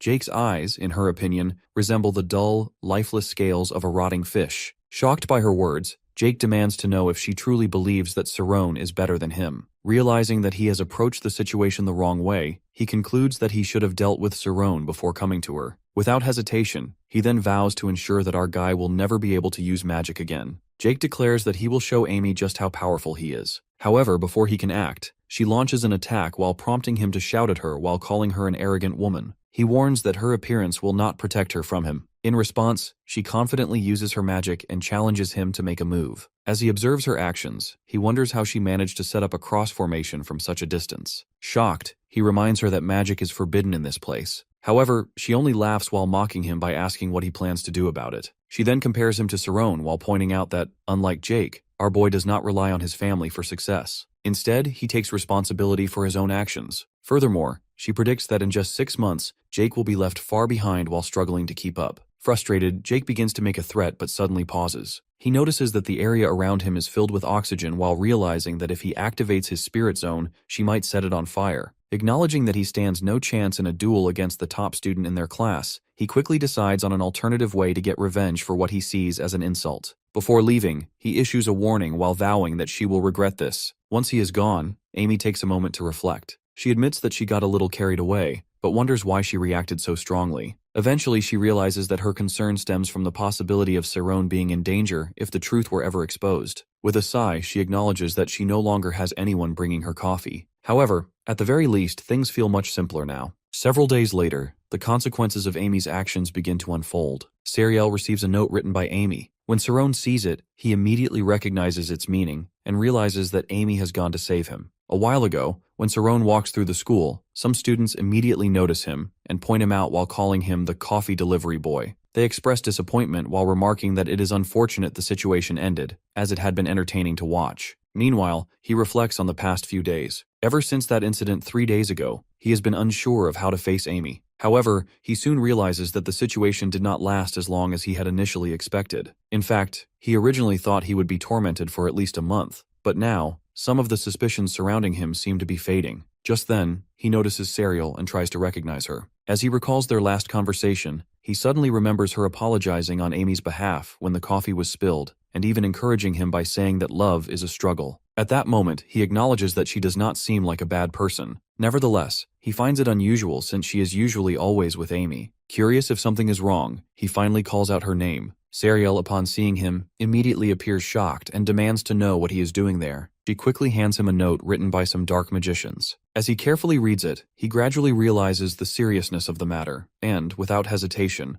asks her if she knows anything about the dark magicians. Sariel explains everything that has happened to Cerrone while making sure he understands the situation. About 30 minutes earlier, she was with Amy, and Jake's lackey immediately greets her with a smirk while complimenting her appearance. However, she coldly reminds him that she never gave him permission to speak to her while adding that she had already told him to back off. Ignoring her words, he simply laughs and mocks her for still acting superior. Without wasting any time, he informs her that the boss wants to see her and hands her a note. Sariel, clearly annoyed, tells Amy to ignore him. However, Amy sighs in disbelief while remarking that they have somehow made it to Class 5. At that moment, Jake delivers another message while warning her that she should come as instructed unless, of course, she does not care if her man is destroyed. Disgusted, Sariel snaps at him while calling him revolting before urging Amy to head to the library with her. Meanwhile, Amy looks down at the note and quickly realizes that Cerrone has been kidnapped. As she recalls Jake's previous threat to make sure Cerrone could never use magic again, she immediately suspects him while cursing his name in anger. However, a moment later, she hesitates and tries to convince herself that it should not matter, and after all, our boy means nothing to her. When she questions the boy about it, he simply reminds her that he is only the messenger. Sariel, while growing more concerned, mentions that the dark magicians are nothing more than a gang that bullies students who attract too much attention. She questions why they would target Cerrone and how Amy could be connected to the situation. In response, Amy silently reflects on the moment she lost control and ended up attacking Jake while realizing that this might be the reason for Cerrone's involvement. Sariel insists that she needs to report this to a professor, which is not just for Cerrone's sake, but for her own safety as well. Amy, deep in thought, acknowledges that informing a professor would be the right thing to do. However, she also understands that the situation is more complicated than it seems. If the council gets involved, they will uncover what happened between her and Cerrone, which could ultimately lead to the truth about her past being revealed. Furthermore, they would also find out that Cerrone is not actually a noble. She then recalls a conversation with Cerrone, where she had acknowledged the struggles of a commoner trying to enter such a prestigious school. She had even pointed out how devastating it would be for him to be expelled. In that moment, she remembers his unwavering determination,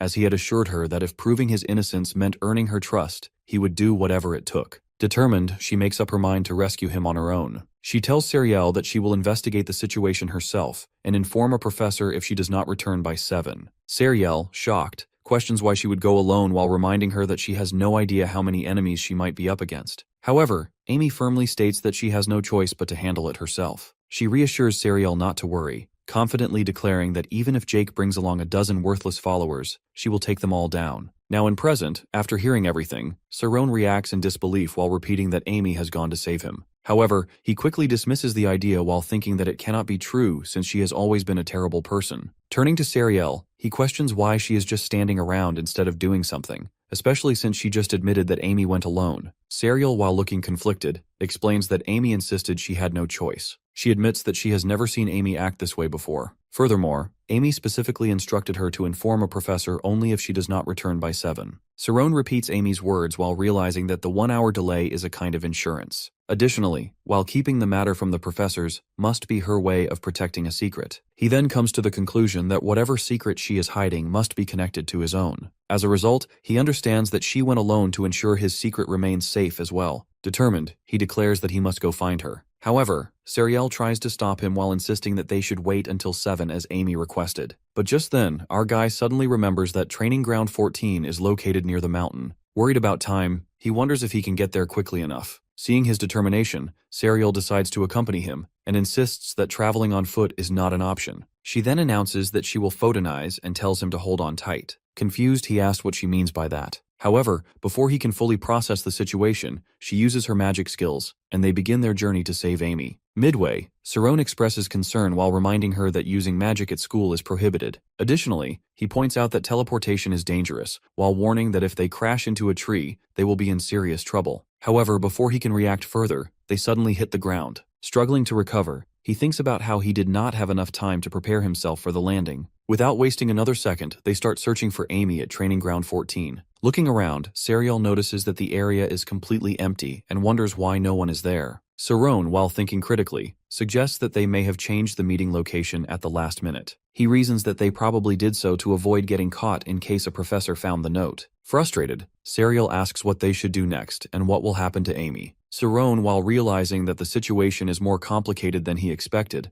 understands that now is not the time to worry about his status being exposed. In fact, he begins to suspect that he may have put himself in even greater danger. Turning to Serial, he instructs her to go back and inform a professor about everything she knows. He assures her that she will be able to move much faster without him. However, she hesitates while reminding him that Amy specifically told them to wait until 7. Saron reassures her that it is fine, explaining that if he helps, Amy will have nothing to worry about. Therefore, it is best for Serial to go. Shocked by his words, Serial questions his connection to Amy. She demands to know what is really going on between them, while asking if the rumors about them secretly dating are actually true. With growing urgency, she insists that there must be something she does not know. Saron, while growing impatient, shouts that the longer they wait, the worse the situation might become. Seeing his determination, Serial finally agrees but warns him to be careful. Before leaving, she instructs him to stay put since he is also in danger. As our dude watches her leave, he suddenly feels a sense of familiarity. Being on a mountain reminds him of home, and he begins to think that he might be able to find some clues about Amy's whereabouts. He then starts searching for any signs of movement and eventually spots footprints on the ground. Noticing that they are fresh, he wonders why they suddenly stop midway. Immediately, he considers the possibility that whoever was here may have taken flight. However, before he can investigate further, a sudden sonic boom erupts in the distance. Alarmed, he realizes that something has already happened. Jake's lackey tells Amy that his hand slipped, but he intended to make her entrance more elegant, though instead, he ended up hitting her. Standing before him, she questions whether he is aware of the commotion he has caused. His companions, amused by the situation, remark that Amy's presence in their group is an honor, all thanks to Jake. Playing along, Jake sarcastically instructs them to treat her with the utmost respect. She then challenges them while asking if they have anything impressive to show her. In response, Jake mockingly questions whether she came alone while leaving Saron behind. Without hesitation, she asserts that she does not want to cause unnecessary trouble and is more than capable of handling them on her own. However, Jake expresses his doubts while suggesting that she might struggle when so many eyes are watching. He then hints at having a well-thought-out plan this time, though she remains uninterested and instead asks about Saron's whereabouts. His companions loudly respond, claiming that Saron is most likely in the library, lost in his books, completely unaware that Amy is trapped among them. Jake, unfazed,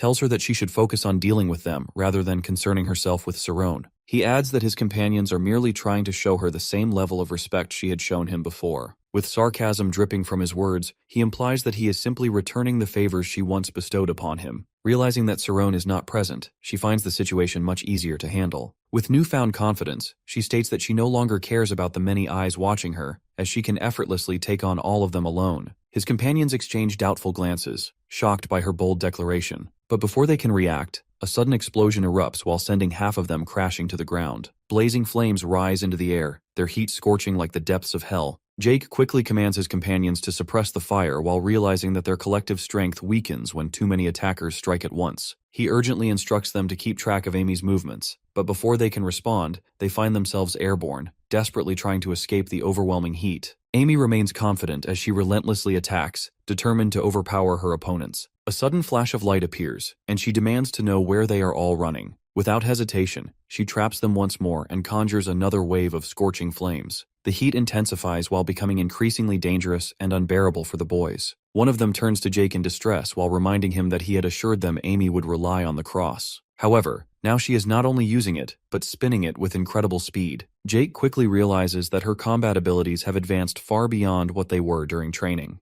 A thought crosses his mind that has she fought in real battles before? As the searing flames lick their skin, they begin to feel burns spreading across their bodies. Despite their agony, Jake remains composed while knowing that every skill has a weakness. Taking to the air, he analyzes the situation while concluding that the flaw in a horizontal attack lies in its vulnerability to strikes from above. With this in mind, he makes his move. Channeling his energy, he forms a swirling wind cutter in his hand and prepares to strike. Amy remains unaware of his presence above her as he rapidly descends, convinced that he has successfully ensnared her in his trap. However, just as he is about to land his attack, a sudden shift in energy catches him off guard. In a shocking turn of events, Amy effortlessly evades his strike. With a calm yet powerful voice, she reveals the reason is schema. Before he can react, she seizes his hand in midair while immobilizing him. A fierce fire strike follows, its power erupting in a blinding flash. In an instant, Jake is sent crashing to the ground. As he struggles, waves of searing flames surround him, their intense heat scorching his skin. The unbearable pain courses through his body while forcing him to acknowledge the overwhelming gap in their abilities. Meanwhile, she observes him with newfound understanding. Now she finally realizes why Jake's grades remain low, because he lacks true knowledge of advanced skills. Jake, frustrated, tells Amy not to mock him, but she dismisses him while saying that it is over, and there is no need to exaggerate the situation. She warns him that if he continues, she will make things even more difficult for him. However, before she can react, a sudden wave of dizziness overwhelms her. A strange noise fills her ears while growing louder and more unbearable. Clutching her head tightly, she realizes that the boys have activated a skill. Jake smirks and instructs his companions to maintain the spell while enjoying the torment they are inflicting. This is his counterattack. He warns Amy that if she does not exit her spirit zone, her mental abilities will deteriorate, as they are using anti-magic against her. Shocked, she recognizes the forbidden magic at play and realizes she is unable to return to her red-eye state. Now completely out of control, her body twists unnaturally in the air. The boys continue their relentless assault while believing they have her completely at their mercy. Jake moves closer and with a smug expression, demands that she answer him properly, his frustration evident. Amy, while struggling to maintain consciousness, reflects on her past mistakes. She regrets neglecting schema since she was 12, but she quickly forces herself to consider other ways to counter the attack. Jake, while sensing her helplessness, taunts her while declaring that she is powerless now. Taking a knife in his hand, he advances toward her with a sinister grin. Mocking her lack of interest in boys, he threatens to scar her face so that no man will ever look at her again.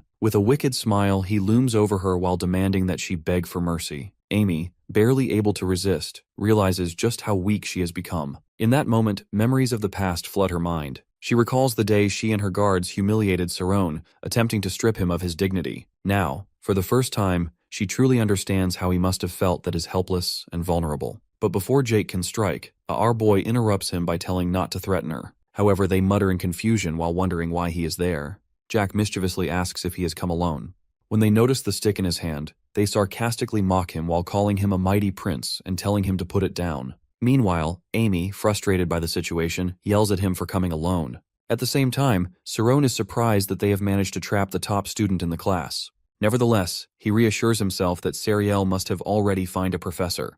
Remembering that he had once taken down Leon with just a wooden sword, he confidently demands that they release Amy. In response, The boys scoff at the idea while suspecting it must be a trick.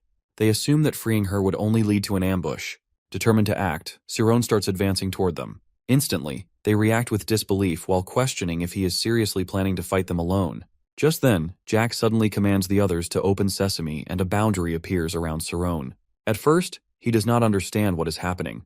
But soon, he realizes that something is wrong. As his energy rapidly drains away, he collapses. Then he fell to the ground.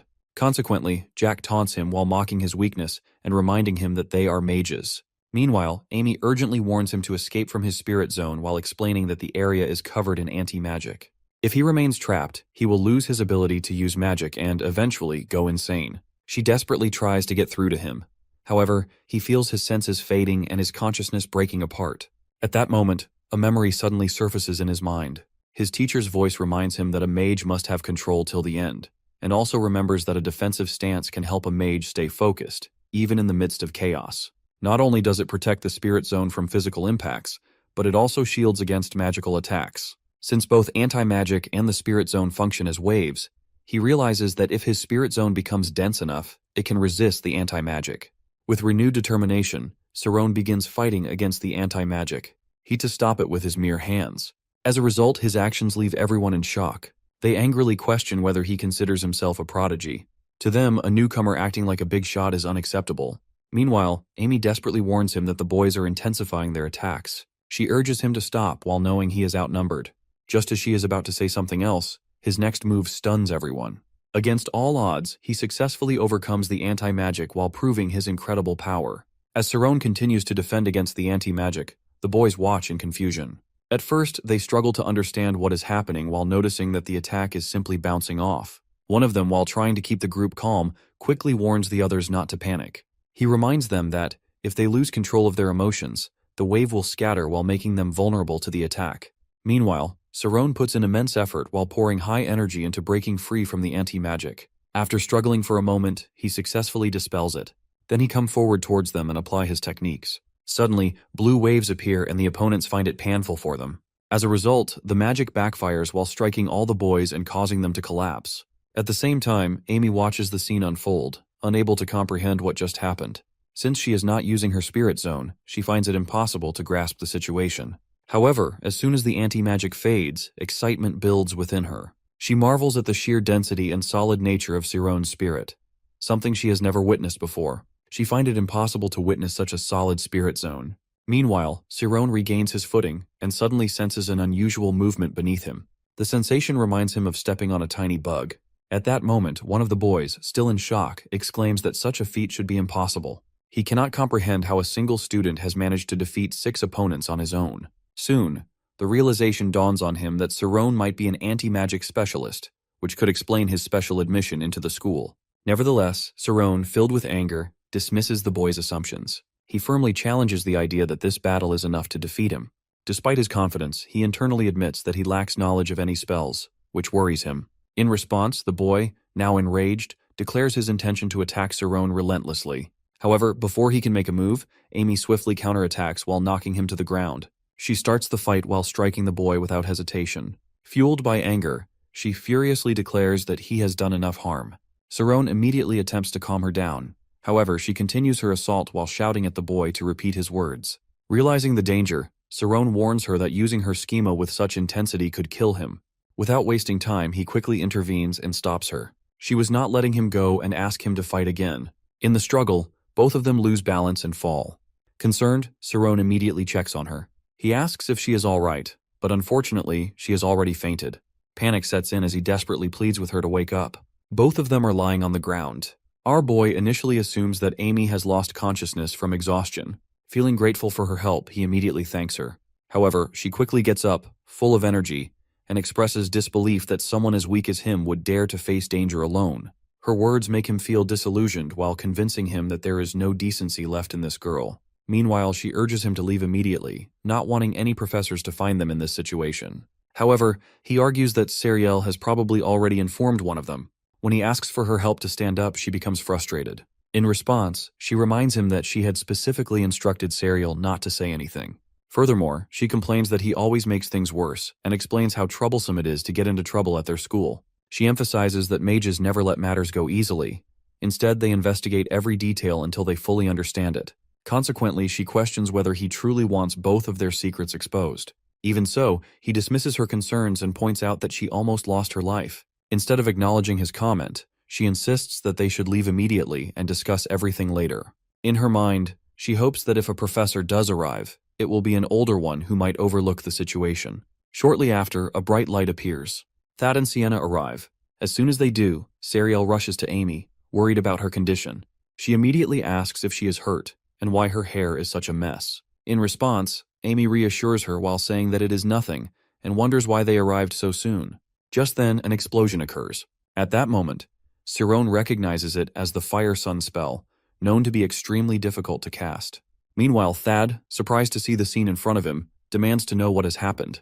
He then turns to Amy while questioning how someone like her, who was one of the school's top students, got caught up in such a mess. Everyone focuses on her well-being while expressing concern for her safety. At the same time, Sienna approaches Sirone and explains that they rushed over as soon as they heard that he and Amy were in danger. Finally, she begins questioning him about the events that took place. A boy arrives and confidently tells the professor that he can explain everything. He admits that, to be honest, he challenged Amy to a duel because of a personal grudge while calling it a typical case of teenage frustration. Sienna, while looking confused, questions him about the duel. She points out that the letter they received contains signs of threats and blackmail. Furthermore, she states that she can tell he used anti-magic and reminds him of the strict rules against it. In response, he argues that he had no other choice since Amy was too powerful. Looking around, he insists that he is actually the biggest victim in the situation. Moreover, he accuses Amy of breaking the rules first by attacking him in the library, which, according to him, is the only reason he challenged her to a duel. He then claims that she must be hiding something, considering she went all the way there just to fight him. Amy, clearly frustrated, shouts that his claims are ridiculous. She reminds him that he was the one who threatened her in the library first. Additionally, she recalls how he mentioned kidnapping Sirone.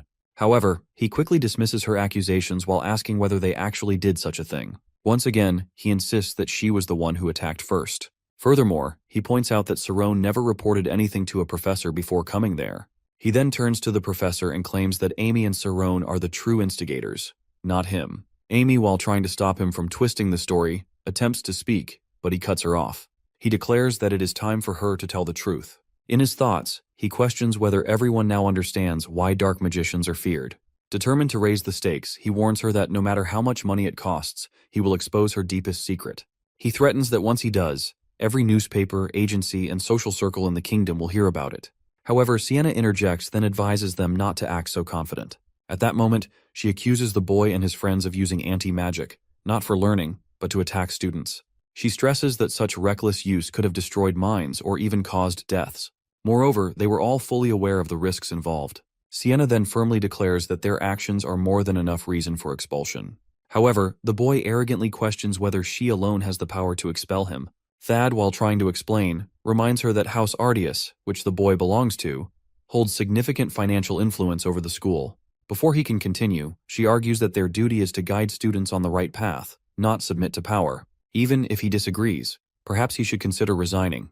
The boy, amused, burst into laughter. He expresses excitement to see who will end up leaving either the professor or himself. Confidently, he declares that, in the end, money controls everything and that no one can resist its power. He advises her to take this opportunity to learn that lesson. However, she remains unfazed and responds that before she does, there is something he ought to learn first. Sienna suddenly attacks the boy, causing several blasts to erupt. Meanwhile, Amy, who is feeling overwhelmed, questions why things have escalated this way. At the same time, Thad quickly reminds Sienna that harming students is strictly forbidden. As Sirone observes the attack, he is truly amazed by her precision. Despite the force of her magic, she does not land a single hit on the boy.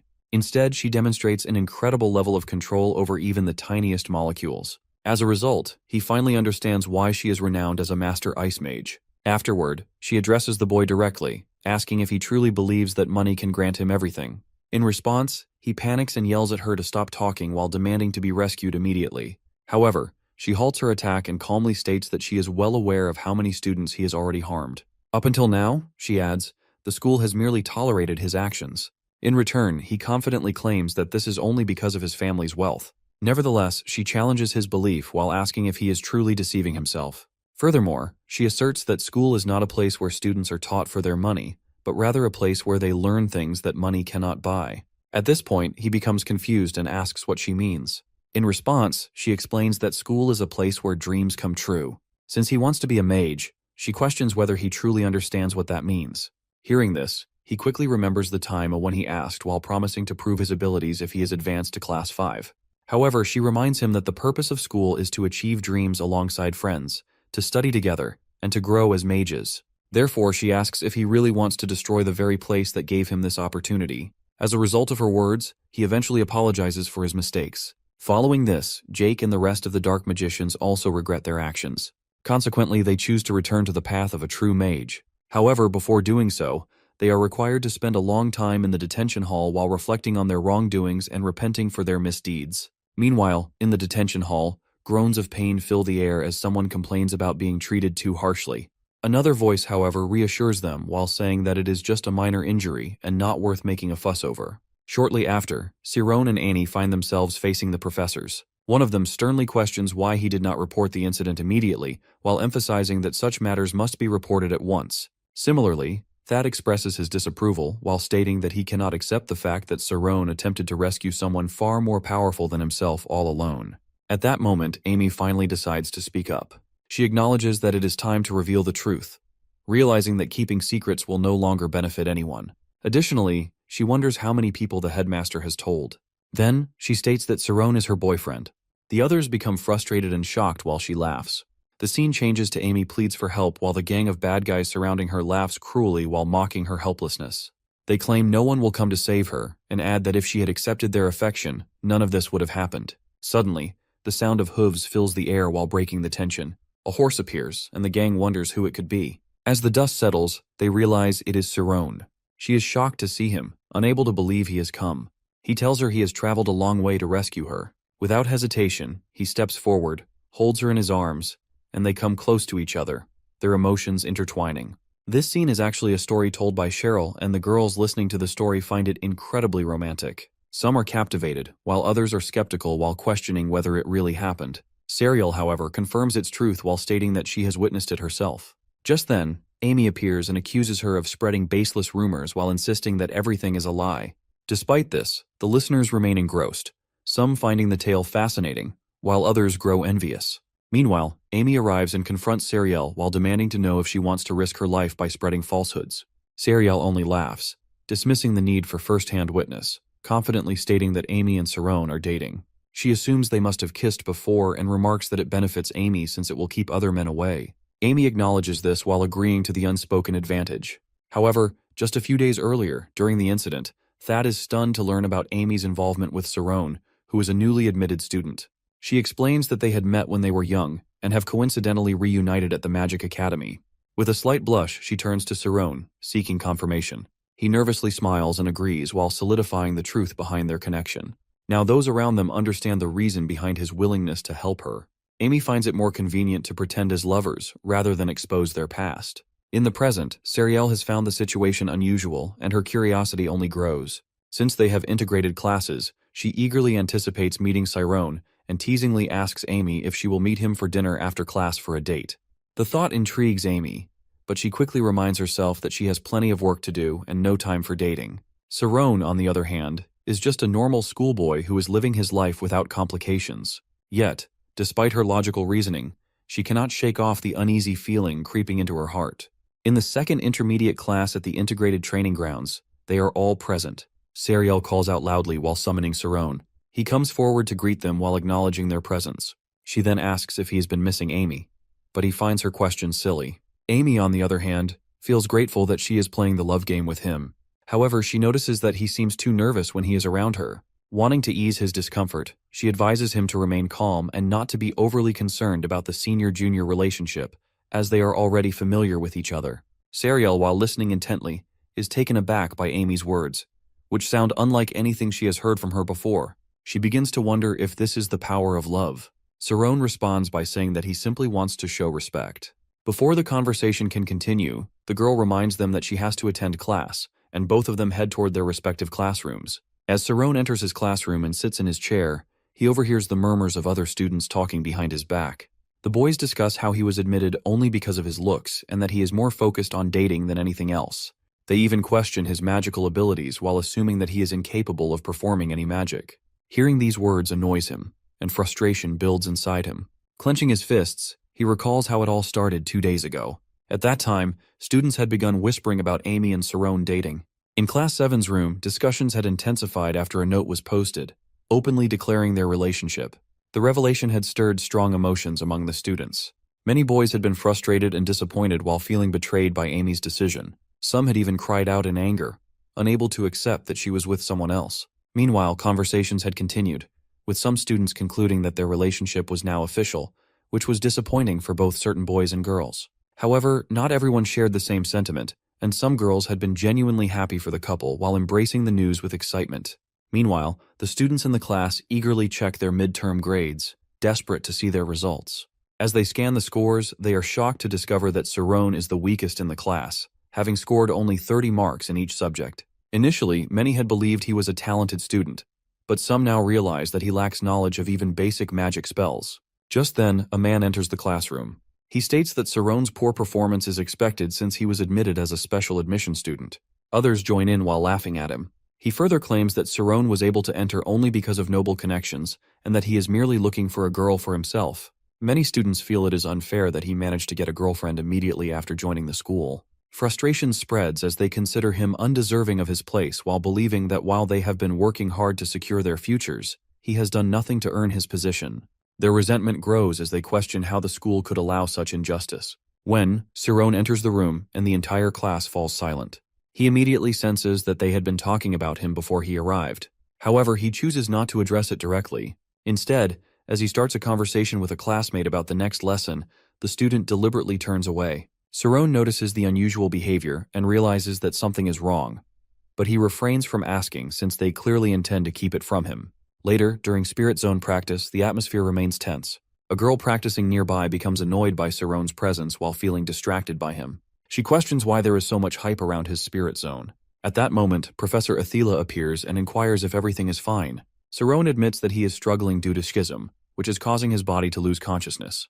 The professor assures him that it is a normal phenomenon while explaining that his mind naturally aligns with the laws of nature while making schism more challenging for him. She then shifts the topic and asks about the other shapes. Since he finds no difficulty with them, she instructs him to give a demonstration of the image zone.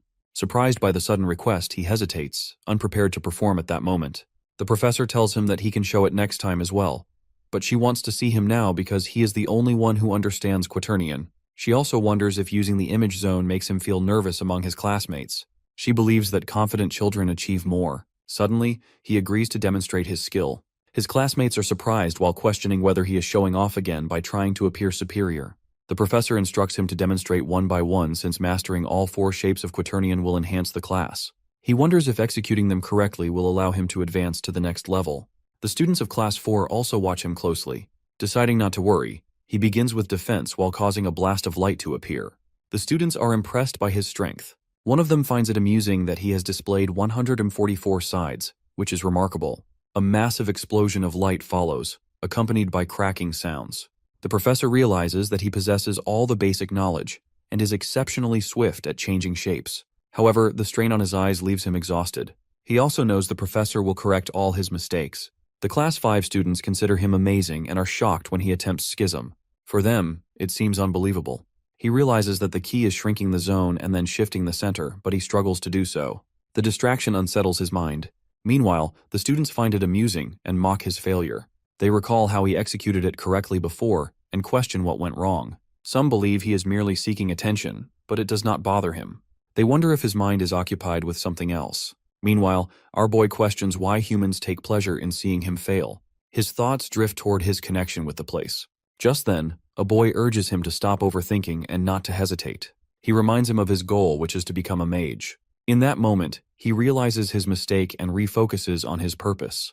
The students watch in surprise as a sudden light appears. He contemplates whether separation comes first or disintegration. Meanwhile, a student incident report emerges while detailing the use of anti-magic by 6 students. Professor Oliver sees the report and learns that anti-magic was suppressed by the defense shape.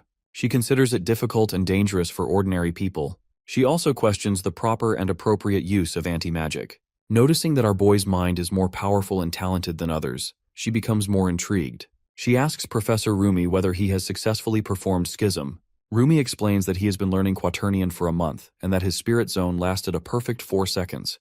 They discuss the student's drive stimulation while proposing something regarding it. On the other side, Oliver finds herself sharing the same thoughts. A few days later, during a Class 7 chemistry lesson, Professor Oliver is present. She informs the students that she will end the class early for a major announcement. Without hesitation, she orders our dude to stand up. She informs him that he will be advanced to Class 5 and must follow their timetable from now on. The students are shocked to learn that he has skipped Class 6. They wonder what high-level resources are supporting him. The professor encourages the others to work hard and then leave. However, one of the girls objects to him skipping a class. She questions the professor about advancing someone who knows nothing about magic. The professor begins to reconsider whether the decision is truly fair. She then turns to our boy and urges him to be honest. While having dark thoughts about people regarding him, he still admits that he does not know any spells, which surprises the professor. Despite this, she explains that spellcasting is not a requirement for Class 6, so he is still eligible to move to Class 5. However, another student stands up while refusing to accept what he sees as favoritism. He reminds the professor that she has previously stated that the spirit zone is not the only requirement for magic. Since Cerrone cannot do anything else, he challenges him to demonstrate at least one spell. If he succeeds, the student will back down. Confident in his own abilities and grades, he warns that if the advancement proceeds, the student council will hold a meeting. The professor understands the frustration of the other students, but she insists on discussing the matter with other professors. Later, as she sits alone, she reflects on how the students have become arrogant. She considers their reaction a protest against unfairness driven by emotion. Just then, Maria enters the room. Curious, she asks what has happened. Maria responds, eager to share something that has just occurred. Maria tells the professor that the other students are bullying him from 1 week.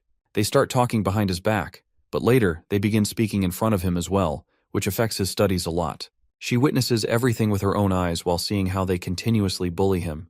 Professor Oliver thanks Maria and tells her that she will handle this matter by herself. Meanwhile, Cerrone reads a book stating a fact in Conversations with Great Scholars, where Torquilin, a biologist, mentions that 6 hours of sleep is adequate for a human being.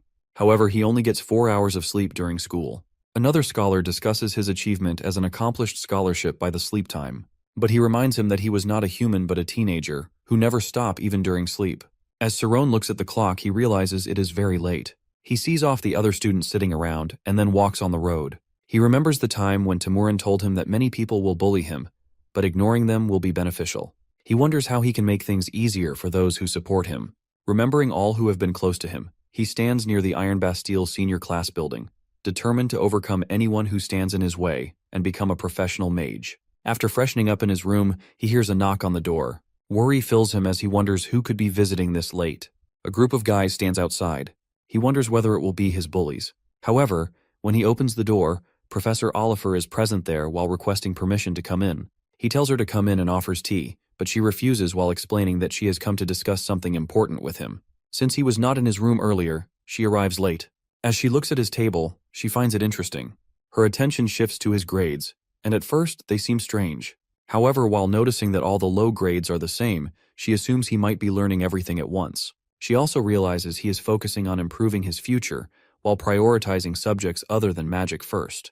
Yet, she wonders about the reason behind his lack of proper education when he was young. Meanwhile, he feels very embarrassed. She observes his shy and nervous demeanor, then asks if he is enjoying his school life. He responds that he enjoys all the subjects. When she inquires about the bullying, he insists that he is completely fine and asks her not to worry. She urges him to be honest, but he maintains that he is unaffected and unable to make any friends in the class. However, it does not bother him at all. He expresses that while it is necessary to be among people, he cannot force them to accept him. He acknowledges that the students of Class 7 dislike him, but he believes that some may still understand him. She understands his words and realizes that he wants to leave Class 7. Later, during the meeting with the professors, she holds a book in her hand and expresses her intention to conclude the early advancement of Cerrone. The other professors observe that the entire class is bullying a single student due to his lack of understanding of magic. In the meeting room, they also recognize that many students struggle to advance their skills, which might be the reason for their behavior toward him.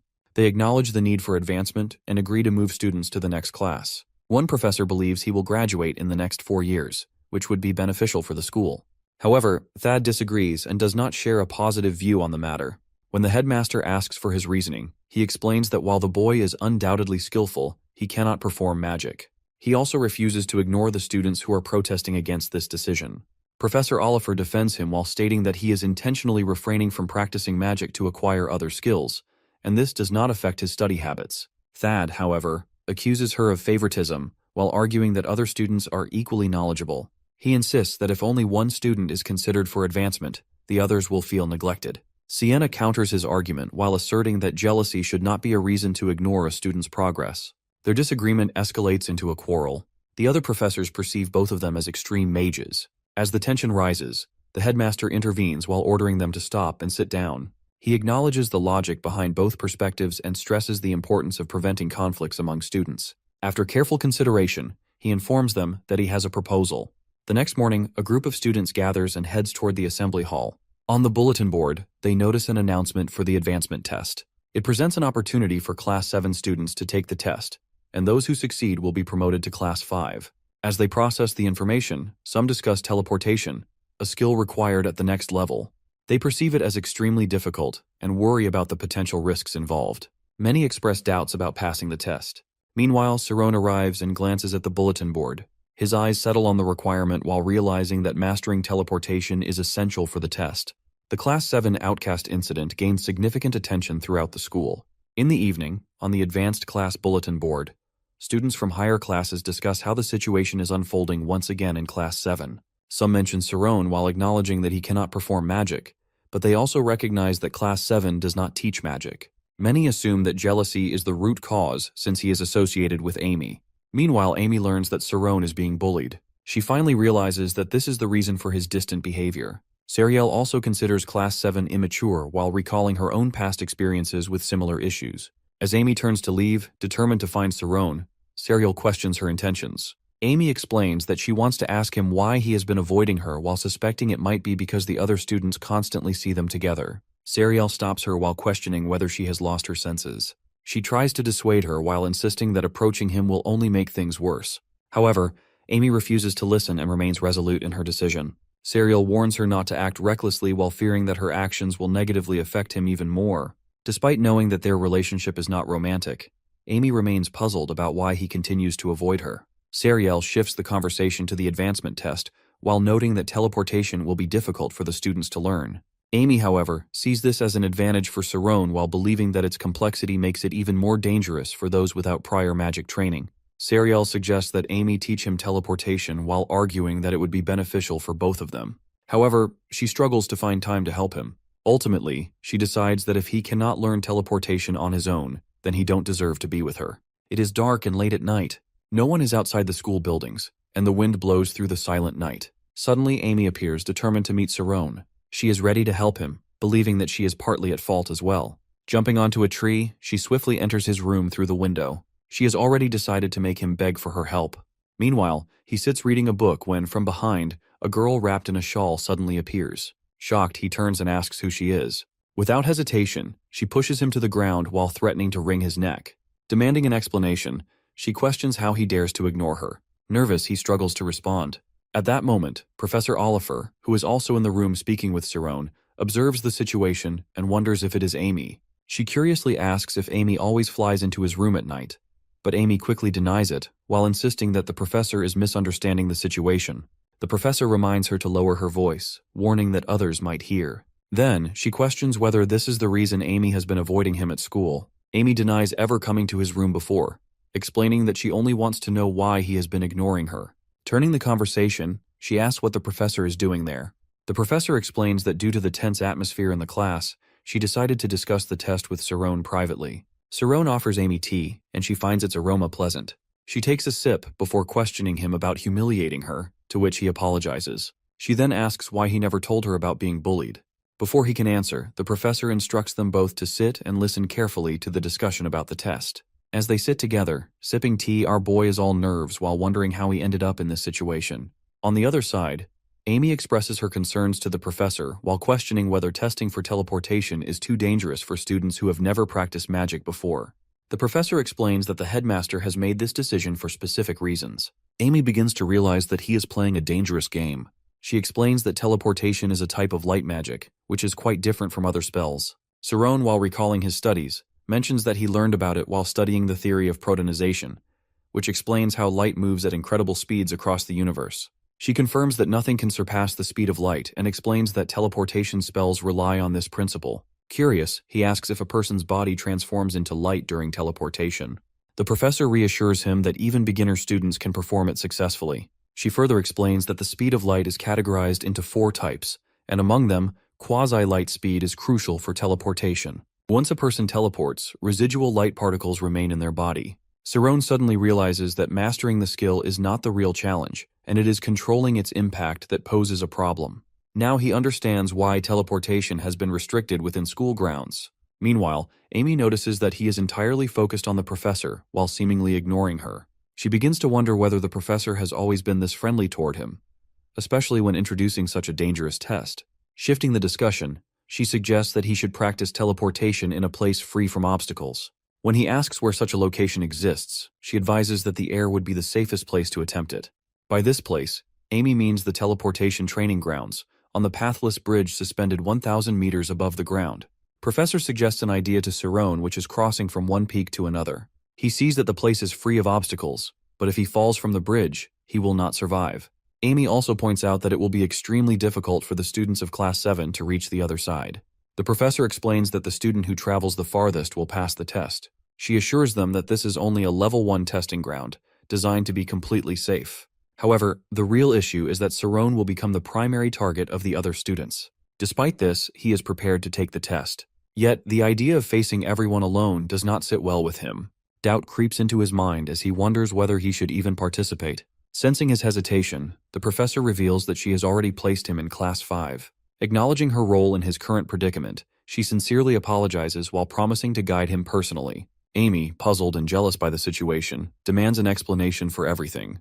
The professor explains that she is responsible for conducting the test, but Amy is unwilling to let Cerrone be taught by her. She argues that since the professor is a judge, directly instructing him could cause problems if anyone finds out. To prevent any issues, she decides to train him herself. Confident in her abilities, she insists that she can easily teach him for the Level 1 test. Her attitude confuses our boy as she is angry at him a moment ago. However, the professor questions whether Amy has the time to train him while reminding her that she is also preparing for the advancement test. Cerrone is surprised to learn that Amy is taking the senior class exam. Basically, in the senior class, students possess semi-professional capabilities, and those who excel can even be featured in the Royal Magic School Journal. Reaching this level marks the end of school days and the beginning of endless training, which Amy is about to enter. Curious, Cerrone asks whether it is too early for her to apply.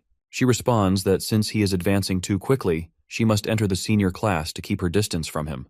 He finds it remarkable that she is taking a risk rather than settling as an advanced class student. Even more surprising is the fact that, despite everything, she is still helping him. Amy confidently assures the professor that she can handle the training. The professor, while recalling Amy's earlier claim that Cerrone lacks magical knowledge, agrees that the professor like her might be the best person to teach him. Turning to Cerrone, Amy asks him to choose between her and the professor as his instructor, playfully suggesting that it would be better if he were taught by his own girlfriend. Without hesitation, Cerrone declares that he will learn everything on his own.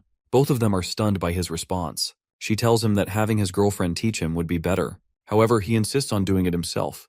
Frustrated, she shouts while asking if he understands what he is up against. He responds by mentioning that one of the judges is Professor Oliver and reminds her that she has her own test to prepare for. She points out that his competitors will be hiring the best tutors to secure first place, and they will all dislike him and warns that he cannot handle it alone. He then questions whether her situation is any different while noting that she is advancing to the senior class early. He explains that staying in the same place will not lead to greater achievements, as Class 5 is only a step toward becoming a mage. He expresses his determination while admitting he cannot guarantee victory, but promises to do his best without regret. Hearing this, the professor acknowledges his resolve and decides not to interfere.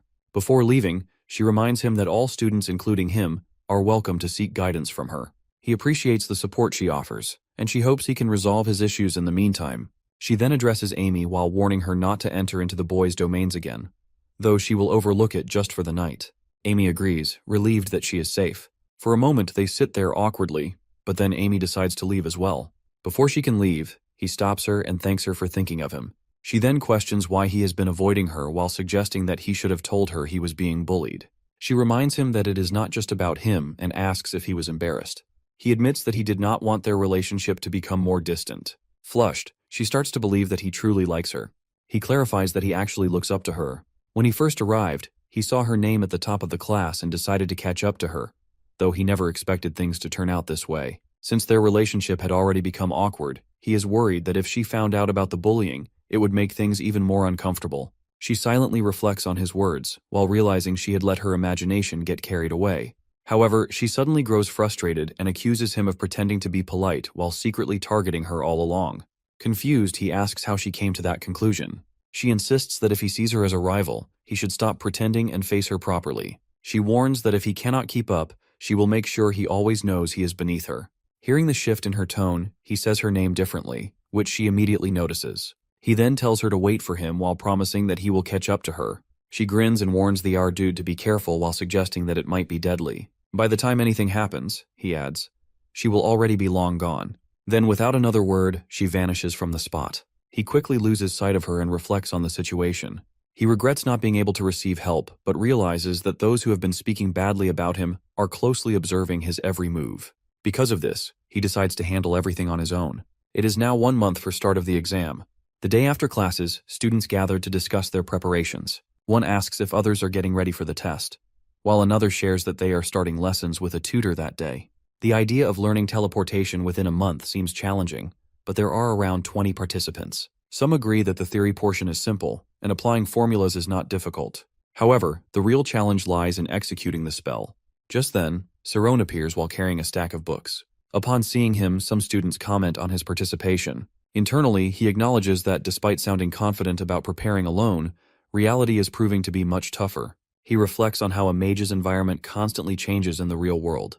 Understanding topography is essential, especially for teleportation, as the technique requires adapting to different conditions and adjusting calculations accordingly. He notes that the necessary computation involves numbers as large as 10 to the power of 20. Despite feeling overwhelmed, he convinces himself not to give up. He reasons that the school would not set an impossible test. He recalls Professor Oliver mentioning that teleportation is not too difficult to learn.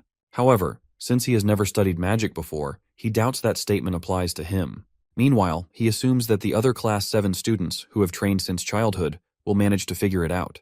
Many of them are even hiring expensive tutors, while meaning they will likely master teleportation soon. As he contemplates whether he can catch up to them, a realization suddenly strikes him. Remembering something important, he finally understands the key to solving the problem.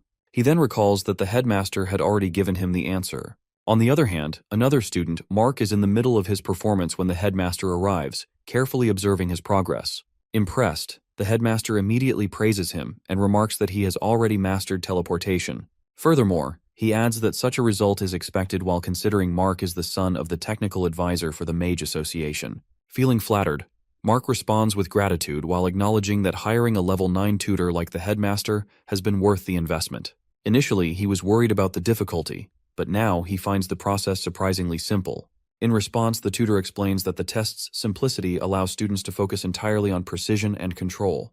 While mastering teleportation within a month is unrealistic, he reassures Mark that if he learns only what is necessary for the test and spends the rest of the time practicing, he will most likely succeed. After hearing this, Mark laughs and considers whether he should actually thank the special selection student, as the situation is allowing him to move up to higher grades earlier than expected.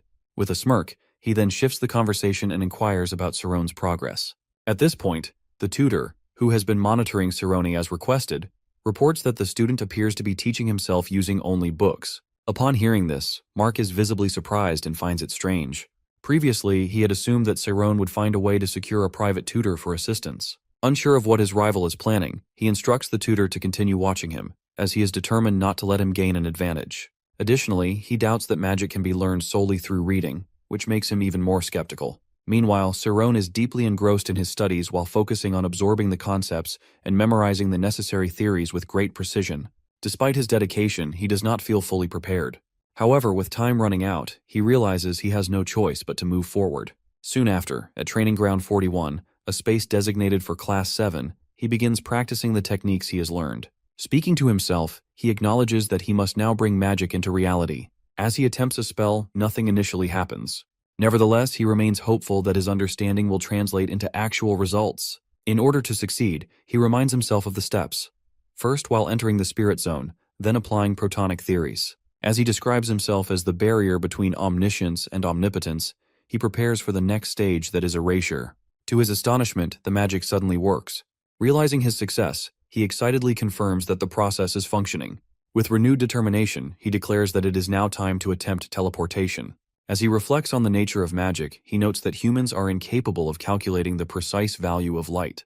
However, when a mage is deeply focused, their mind becomes highly attuned to their surroundings. Moreover, he remembers the headmaster's words that the most powerful mages can even perceive the number of leaves on a distant tree. This heightened awareness, he realizes, represents the pinnacle of mental sensitivity, known as the spirit zone. Once a mage reaches this state, they perceive the world through an extraordinary sense, ultimately gaining control over natural phenomena. In the end, he concludes that teleportation is not about performing complex calculations, rather, it is about grasping everything in a single moment. 9 days were left for the start of the teleportation test.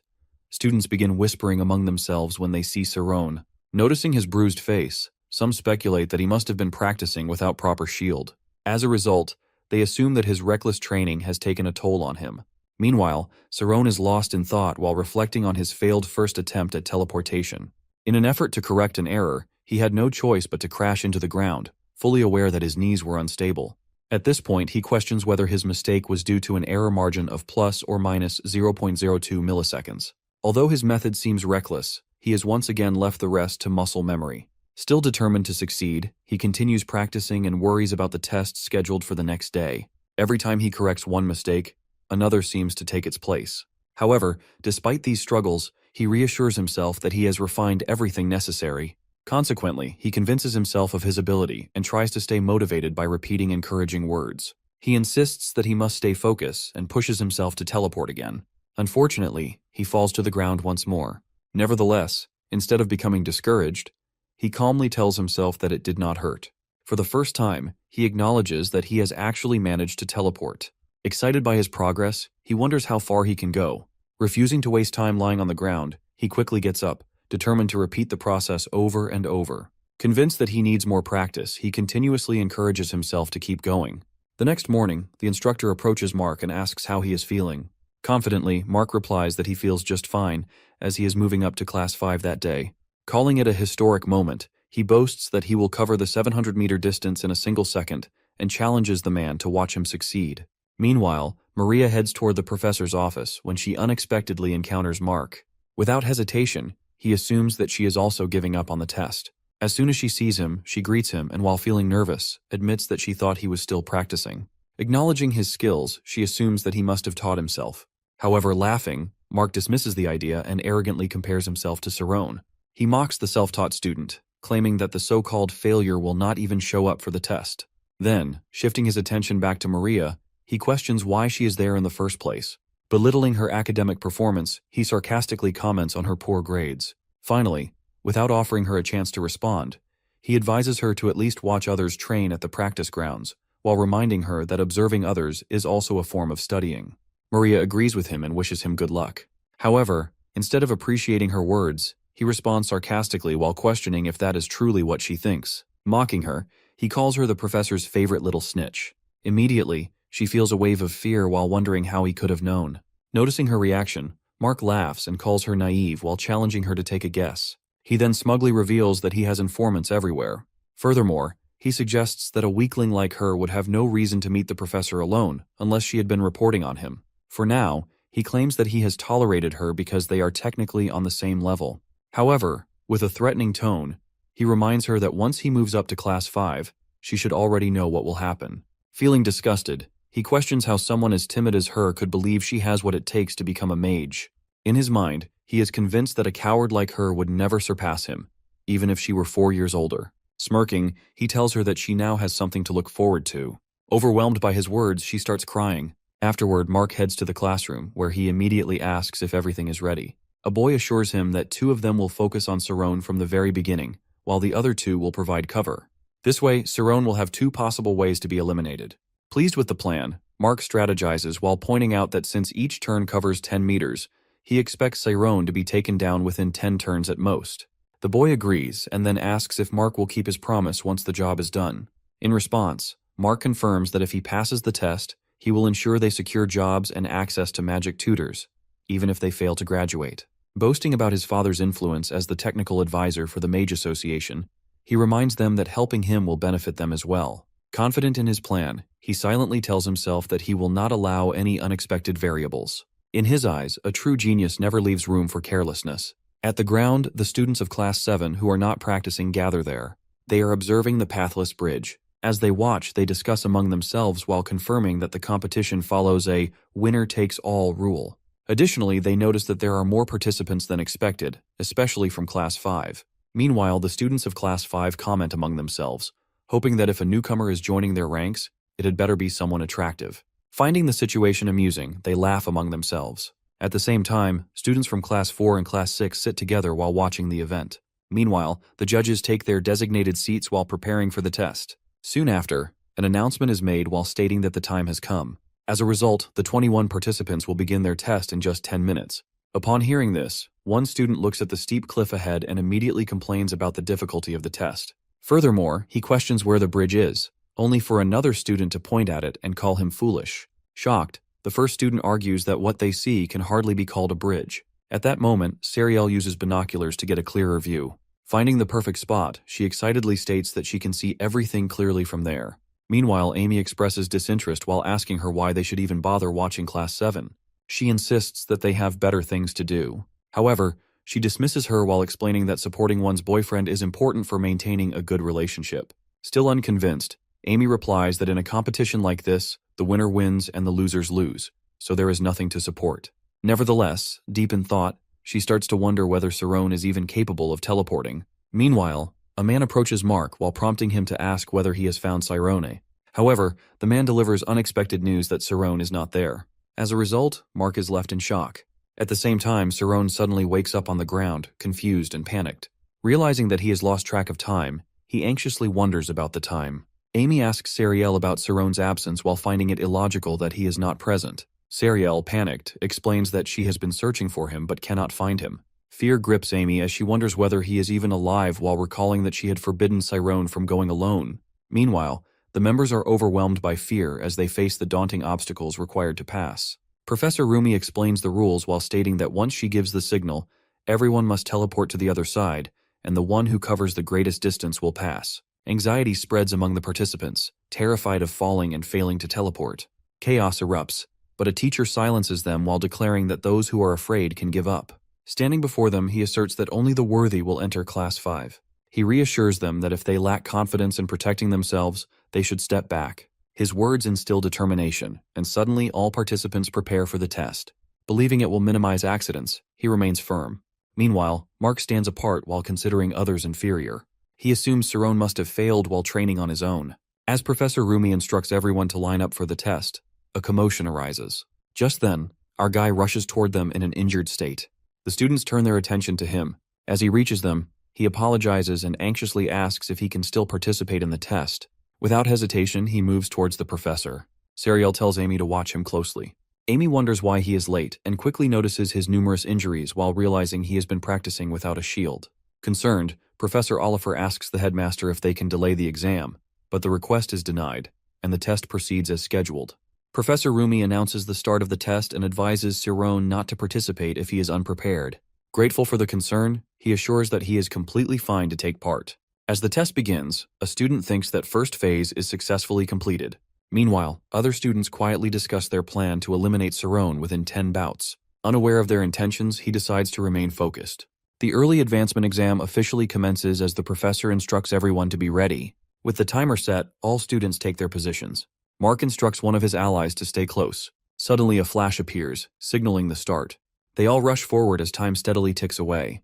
Their swift reactions result from rigorous training, but uncertainty lingers. Despite their concerns about the unknown challenges ahead, they all understand that they must push forward. 2 seconds pass while leaving only 20 meters to the cliff's edge. Mark sprints at full speed, fully aware that the key to success lies in precisely timing the teleportation. The distance covered is irrelevant, and it all comes down to executing the teleport at the perfect moment. Rushing toward the edge, he remains focused, while others closely follow behind. As 3 seconds pass, he realizes he is dangerously close, only 3 meters away. A bright light flashes as another student accelerates swiftly. Mark warns him to slow down, but his advice is ignored. Suddenly, another flash appears, and he finds himself merely 2 meters from the edge. At 3.5 seconds, some participants remain behind while the rest reach the edge while leaving only 1 meter to spare. Cerrone has yet to arrive while trailing just a step behind. The spectators watch in shock as he leaps forward without teleporting. Defying expectations, he soars past the cliff's edge, now 2 meters beyond it. As the 4th second ticks by, all eyes remain fixed on him. In the middle of the test, Cerrone recalls his discussion with Leon from a year ago. Their conversation had emphasized the importance of focusing on the present situation, rather than imagining the outcome. He had reminded him that fearing death after falling from the cliff was pointless. Instead, the focus should remain on the process itself. Remembering these words, he stays determined while concentrating solely on passing the test. Meanwhile, the spectators are stunned by his actions. As he leaps from the cliff, a bright flash appears. Realizing the urgency, he pushes himself forward while knowing he must act quickly before moving beyond the spirit zone. Another flash follows as he swiftly advances. Behind him, Mark struggles to keep up, shocked to see Cerrone ahead. The students of Class 5 cheer for the bold contender who dares to jump. Amid the excitement, Sariel turns to Amy while recalling her earlier claim that Cerrone lacked knowledge of magic.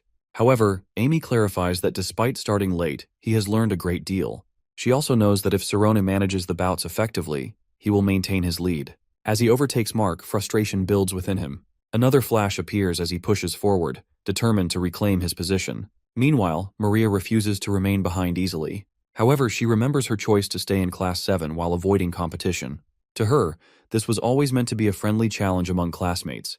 But her reluctance to compete has kept her in the same class for 6 years. She despises being looked down upon and begins to worry that if Mark advances, survival in the competition will become even more difficult for her. By the end of the 3rd bout, the participants are divided into 3 groups. The first consists of Mark, his companions, and Cerrone.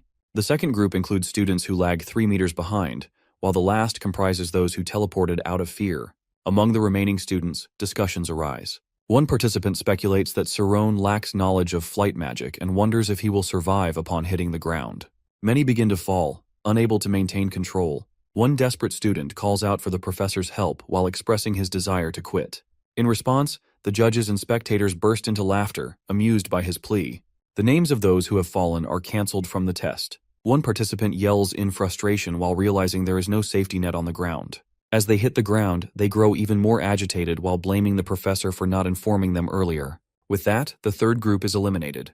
Shortly after, the 2nd group meets the same fate. Mark observes that most participants have only managed to clear half the course. However, his real concern lies elsewhere, that Cerrone is steadily pulling ahead while showing no signs of weakness. Confusion sets in as he recalls how breathless Cerrone had seemed at the beginning of the exam. Suddenly, another flash appears. Professor Romy notices that Cerrone is repeatedly using the compulsion skill, a clear sign of his remarkable talent. Meanwhile, Mark remains solely focused on catching up to him. Another professor acknowledges Rumi's keen perception while admiring her ability to sense such details. Sariel, while watching closely, is amazed at how efficiently Cerrone increases his inertia while wondering how he has mastered such a technique. Amy, on the other hand, perceives something different about him. Unlike other mages who rely on their subconscious minds to learn, he appears special. His ability to control his subconscious power is incredibly rare and difficult to achieve. As Mark continues forward, the realization dawns on him that our guy is on the verge of winning. Determined to stop him, he orders his teammates to attack. However, they hesitate while knowing that using their mental energy against him could weaken them. Meanwhile, Cerrone keeps moving, but suddenly, one of Mark's allies appears in front of him. Shocked by the unexpected obstruction, he quickly assesses the situation. The opponent, with a tense expression, admits that he has no choice. He does not want to fail and insists that Cerrone must be taken down.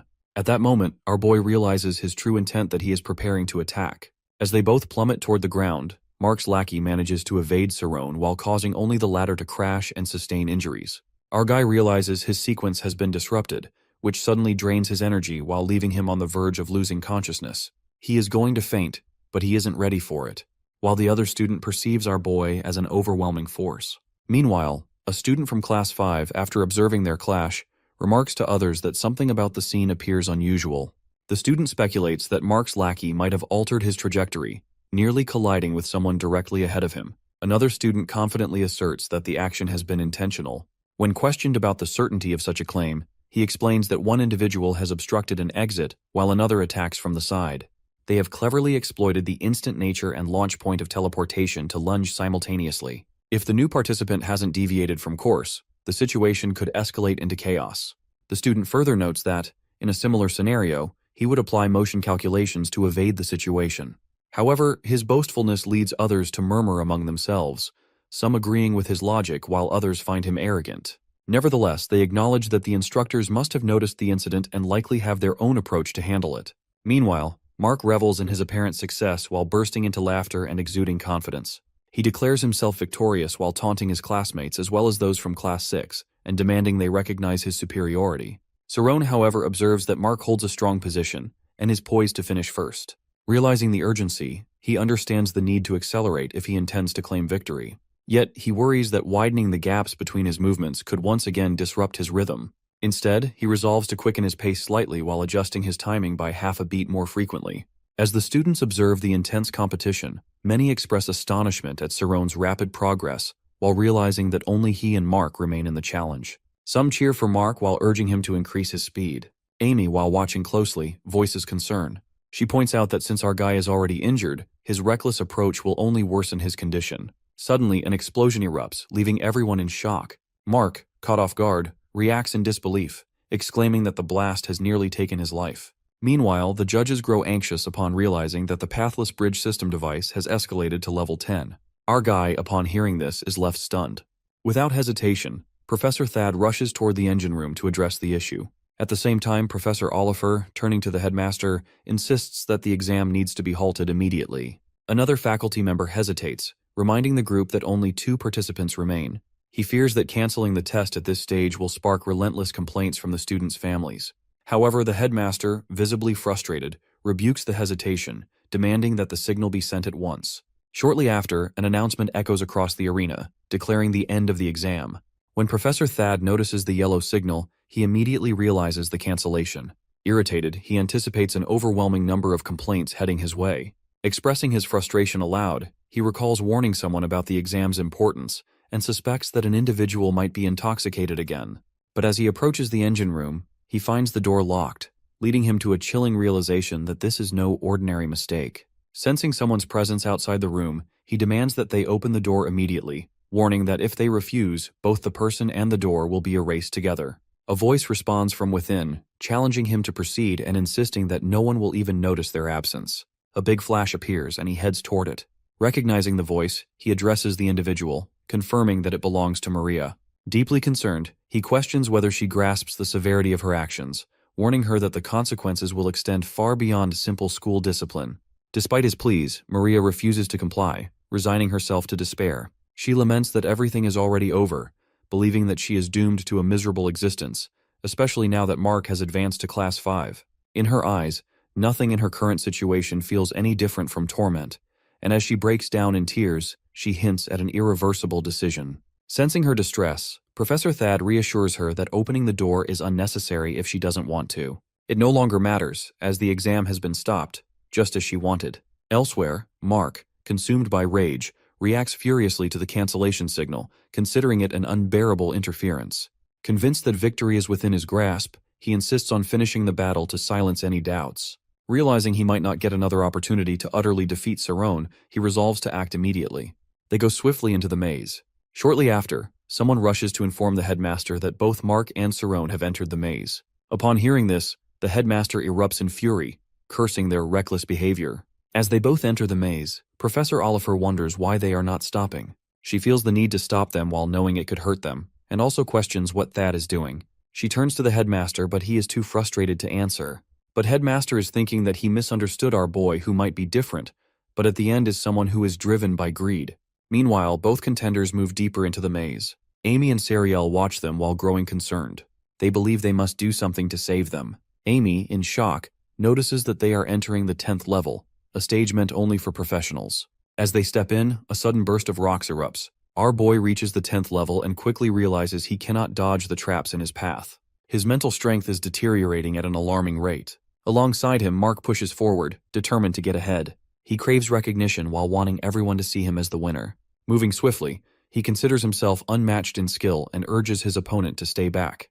However, in a split second, the other boy jumps up while triggering a warning in the 10th level. On the other hand, Maria sits on the ground while contemplating why the judges drag students into such deadly competitions while forcing them under immense pressure. Thad, standing nearby, tells her she is mistaken, but she refuses to accept it. She insists the school only values talented students while ignoring the ordinary ones. He responds by revealing that he also attended this school. Recalling the past, he explains that when he was in the senior class, she had just joined the school. He asks if she remembers or if she has ever heard rumors about him, but she denies it. He then shares that he spent 5 years in Class 5 due to his lack of abilities. Watching others advance while he remained behind filled him with anger. However, Maria, still frustrated, refuses to believe him, convinced that he is lying. He recalls his past discussion with the headmaster where he had gotten into trouble. The headmaster had warned him never to let anyone surpass him, yet he had always felt ignored. In response, the headmaster had told him that a mage could never compare himself to others. Instead, he should focus on his own growth, as that is the key to erasing one's sense of self-doubt. If a mage merely follows others, he ultimately loses himself. Meanwhile, Mark moves deeper into the maze when he suddenly realizes the path ahead is blocked. Confusion sets in as he notices this is not the same route he had entered from. Panic takes over as he understands there is no escape. Fear grips him, and he cries out for help, his nerves overwhelming him. Spectators watching the competition yell in distress, but then, to everyone's surprise, Cerrone appears and grabs him. Without hesitation, he pulls Mark away, saving him from stepping into the blocked pathway. The students of Class 7 watch in astonishment as our boy rescues Mark. One of them points out that in an advancement exam, competitors are not supposed to save their opponents. However, another argues that winning is not as important as saving a life. Among them, one student remains deep in thought while analyzing our boy's movements. Mark, still shaken, continues to cry out for help. Our dude reassures him while explaining that he is trying to guide him away from the traps. He understands the maze's patterns and believes escaping is possible by following them. However, the watching students soon realize something alarming, that the traps are actively following the contenders while preventing them from progressing vertically. Recognizing the danger, our boy quickly determines that moving forward is futile. Without hesitation, he decides to retreat. The crowd erupts in cheers while celebrating his decision, acknowledging that he has chosen the wisest path. The students discuss Cerrone's strength and dedication while realizing how talented he truly is. They begin to understand that they have misjudged him all along. As their perception shifts, they start cheering for him while urging him to be careful. Amy, however, remains uncertain about whether he has trained to the final level of the exam. She knows that advancement is a crucial step in the journey to becoming a mage. Reflecting on his determination, she realizes that he has always aspired to master magic at a professional level. Meanwhile, Thad continues his conversation with Maria while emphasizing the necessity of competition in reaching the final stage. He believes that no one should rush the process. Instead, by progressing steadily, they ultimately become mages. She questions whether it is already too late for her, and in response, he offers his help. He asks if she is willing to try again. Overwhelmed with emotion, she begins to cry. At that moment, the headmaster arrives while declaring that the exam will proceed as planned. Taking full control of the situation, he assures everyone that he will be responsible for whatever happens next. The spectators cheer as our boy moves forward while holding Mark. He notices that the traps behave as if they are alive, their patterns irregular and unpredictable. Disappointment settles in as he realizes the difficult position he has put himself in by trying to save Mark. Meanwhile, Mark continues crying for help, terrified of dying. Determined to find a way out, he decides to perceive the entire structure as a single entity while focusing on each part individually, which is an approach he has experienced before. He also recognizes its similarity to schism. A sudden flash appears, and he surges forward while breaking through the traps. With precise movements, he dodges each obstacle while leaving them all behind. The spectators watch in shock, unable to believe what they are witnessing. Amy and Sariel observe with astonishment, while Professor Oliver, while standing beside them, wonders how he is managing such a feat. Meanwhile, the headmaster contemplates whether, in moments of crisis, individuals can achieve extraordinary accomplishments. However, he recalls that their limit lies in self-satisfaction, and he finds none in the boy. He starts to question whether this contender has any limits at all. Unfazed, our boy keeps moving forward while leaving the traps behind. Professor Romy watches with keen interest, fascinated by his unwavering focus. She soon realizes that his spirit zone density has increased to 99.9%, while indicating that he might be on the verge of breaking free.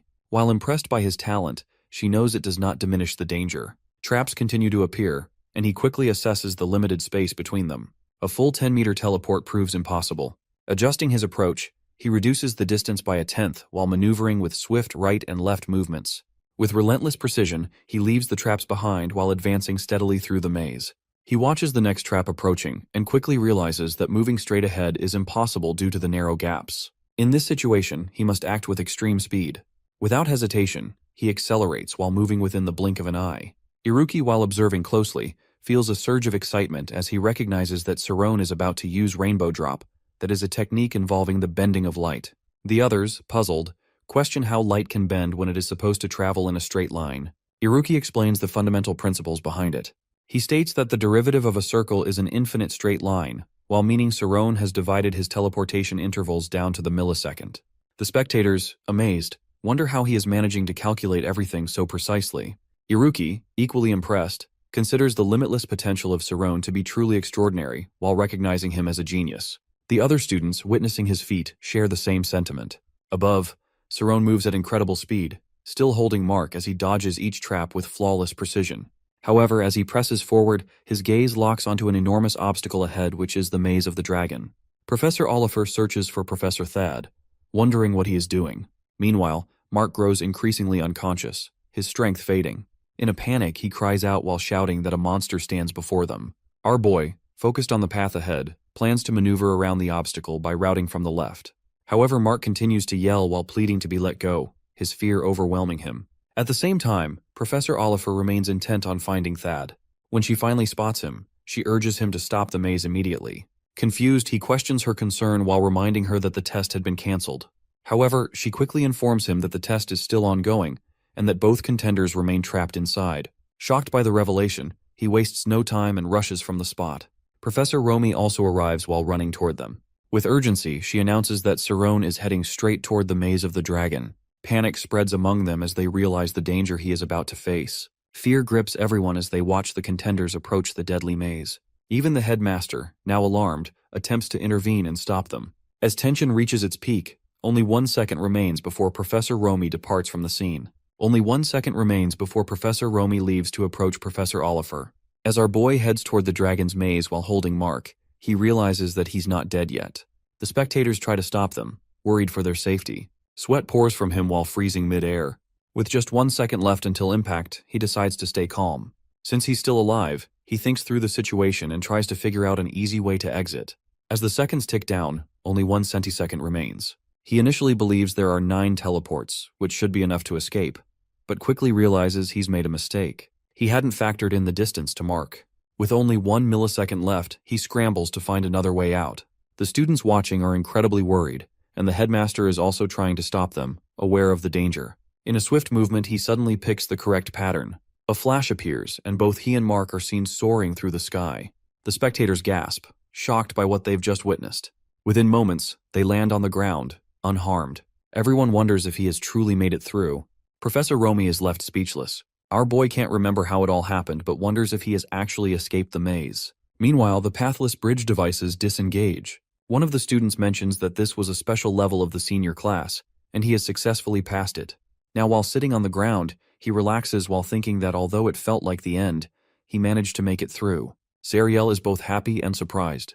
At the same moment, Amy realizes that, even if only for a brief time, he actually seemed cool. His success is a result of his dedication and the effort he put into his practice.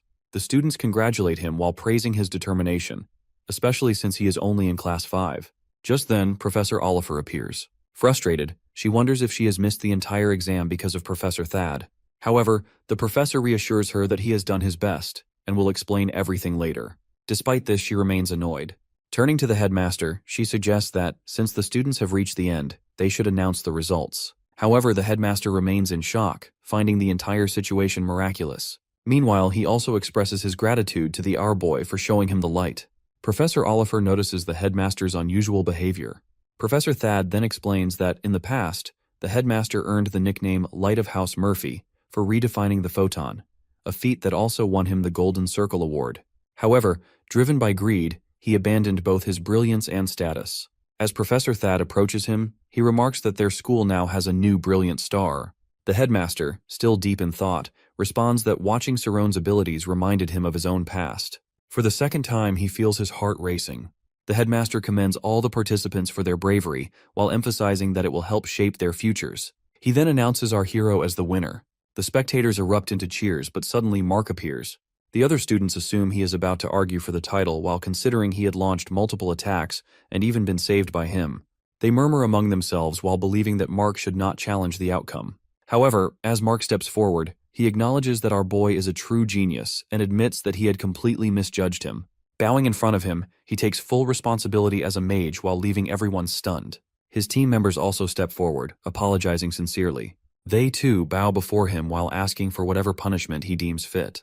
Instead of reprimanding them, he simply advises them to strive for better lives while choosing not to punish them. Exhaustion weighs on him, and all he desires at that moment is rest. Meanwhile, Amy urges Sariel to leave with her, but Sariel insists for her staying by his side.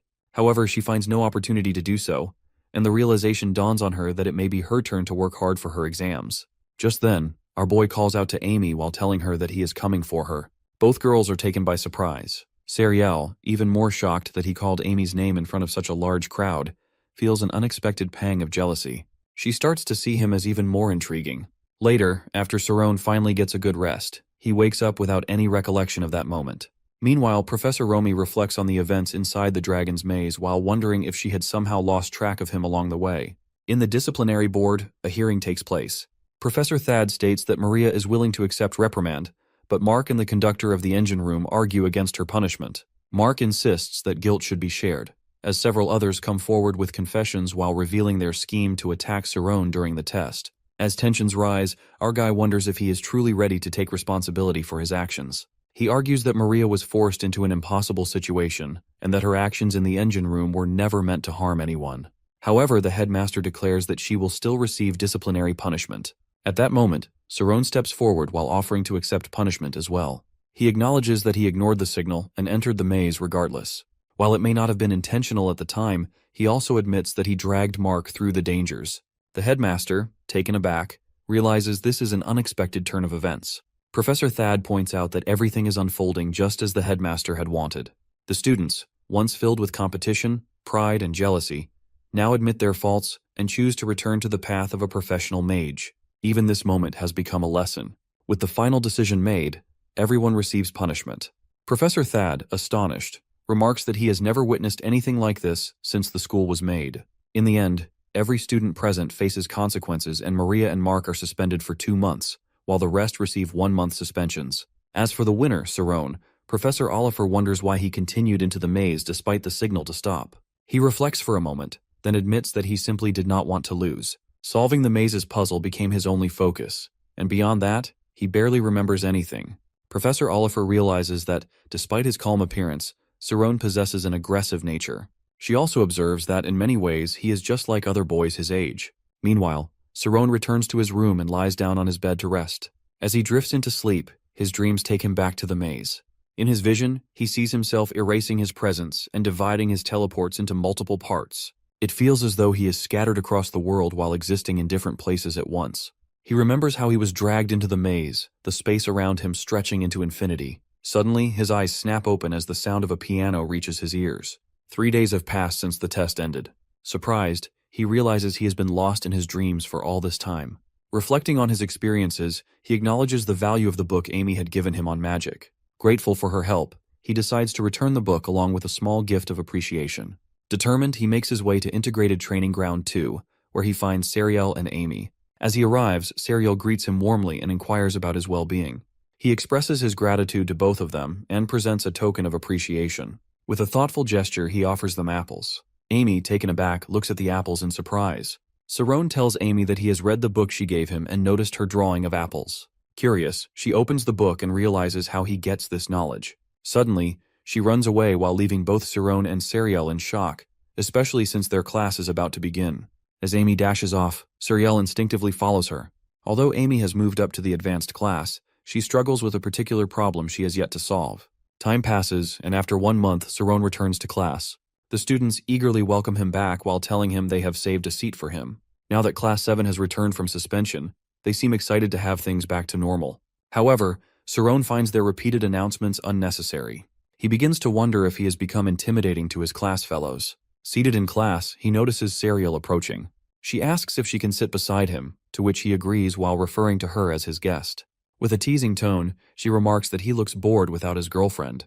However, he counters while suggesting that she seems more affected by the situation than he is. She admits to it and reveals that this is precisely why she took the advancement test. At first, she only wanted to graduate, but Amy's constant motivation has inspired her to push further. Now, she is seriously considering becoming a soldier. Saron is taken aback by this revelation. Curious, Sariel shifts the conversation toward his relationship with Amy. However, he deflects and instead questions whether becoming a soldier and engaging in warfare would be dangerous. She dismisses the concern while explaining that war isn't the only factor to consider. Soldiers receive financial support and other benefits while making it a viable career choice. She then informs him that Amy has chosen long-distance magic as her major and aims to specialize in espionage. This revelation makes Saron reflect on his own concerns. He wonders why he has been worrying about Amy so much. In Class 5, students must select their specialization to become mages, a decision that grants them significant advantages. Just then, Nate approaches and asks if Saron has been training alone again. Offering his assistance, he expresses his willingness to help. Saron appreciates the gesture while recognizing that Nade has an exceptional affinity for electricity, a rare and valuable skill. As he observes his new surroundings, he realizes that Class 5 feels vastly different from Class 7. He speculates that this change might stem from the students being closer in age and displaying greater maturity. Before he can dwell on the thought, several members of Class 7 appear while calling out to him. They insist that he listen to them at least once. Curious, he asks what they want to discuss, briefly wondering if the topic will involve chemistry, biology, or literature. However, to his surprise, they instead ask about his intentions specifically, whether he is more interested in Professor Romy or Professor Oliver. The unexpected question catches our dude off guard, but before he can respond, Nade immediately reacts while acting as if the choice is obvious. At first, Saron feels relieved while thinking Nade shares his view. However, Nade then declares his support for Oliver while admiring her intelligence. In contrast, another boy strongly disagrees while arguing that Romy's protective nature makes her more appealing. Meanwhile, as the discussion continues, someone turns to Saron and asks for his opinion. Feeling uncertain about how to fit in, he carefully responds while saying he respects both professors too much to choose between them. However, a boy insists that he will explain the correct answer later. Just then, their conversation is interrupted when someone arrives. Immediately, the group shifts its attention and greets Iruki, who joins them casually. They jokingly mention how the previous discussion was just about the attractiveness of their teachers. At the same time, Saron observes how effortlessly Iruki interacts with the group. Nate introduces them while pointing out that Saron has probably never met Iruki before since he usually keeps to himself. Iruki, however, greets him confidently and reveals that he already knows about him while suggesting that almost everyone at school does. Suddenly, Saron remembers Iruki's voice and realizes he has heard it before. When they shake hands, our boy remembers Iruki once advising not to hesitate and to stay focused on his goal of becoming a mage.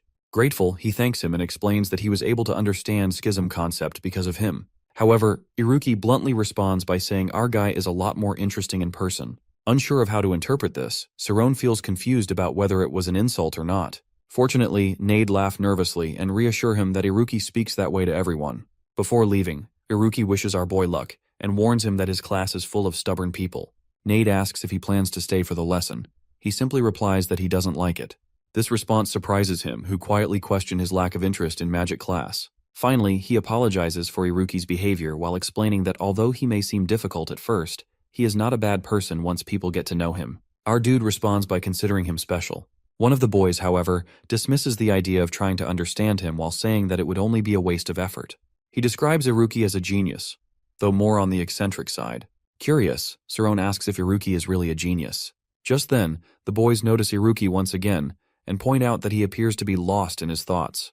They joke about whether he will take off his clothes. Confused, our boy asks if that has actually happened. Instead of answering, one of them simply urges him to move along. Suddenly, a series of explosions occur while shocking everyone nearby. Observing the scene, Saron quickly realizes that Iruki is manipulating a Shizmid spirit zone. The others, still in awe, remark that no matter how many times they witness it, it remains impressive. They believe that no one else in the entire kingdom is capable of doing what Iruki does. Soon after, they spot a group of targets in the distance, where a professor is teaching Class 4. Some students call out to Iruki while asking him to stop, but he simply responds to detonate while forcing everyone to duck for cover. One of the boys calls him a madman. After a short while, Iruki casually bids farewell to our boy before leaving. At that moment, Professor Romy angrily shouts at Iruki while reminding him that he has just returned from suspension and is already causing trouble again. He defends himself by insisting that he hasn't broken anything. However, she remains firm while announcing that he has just earned 3 more days of suspension. Shocked, he complains that her punishment seems too harsh. Meanwhile, Saron is deep in thought while trying to process what he just witnessed. He considers the nature of the Shizmid spirit zone while noting its connection to detonation techniques. He can't help but wonder who Iruki really is. One of the boys then remarks that Iruki is probably the biggest oddball in Class 5. Despite having no friends and only average grades, he is still considered a genius. Explaining further, he describes Iruki as a textbook example of a biased thinker and someone who excels in one area while struggling in others. Apparently, he scores full marks in every subject he actually cares about. Furthermore, Nade brings up savant syndrome, a phenomenon where individuals with certain cognitive differences exhibit extraordinary skills in a specific field. In Iruki's case, his talent lies in computational physics. He is so advanced in this area that he can calculate conditions that only exist at absolute 0 or 100 million degrees. Nade continues describing Iruki's extraordinary abilities while explaining that he can determine the exact date 40,000 years into the future in less than a minute. Moreover, if he wanted to, he could also memorize the entire value of pi. However, on the other end of the spectrum, he struggles significantly with subjects like literature. Recalling an incident from the past, the boy mentions how a teacher had once confronted Iruki during a literature exam.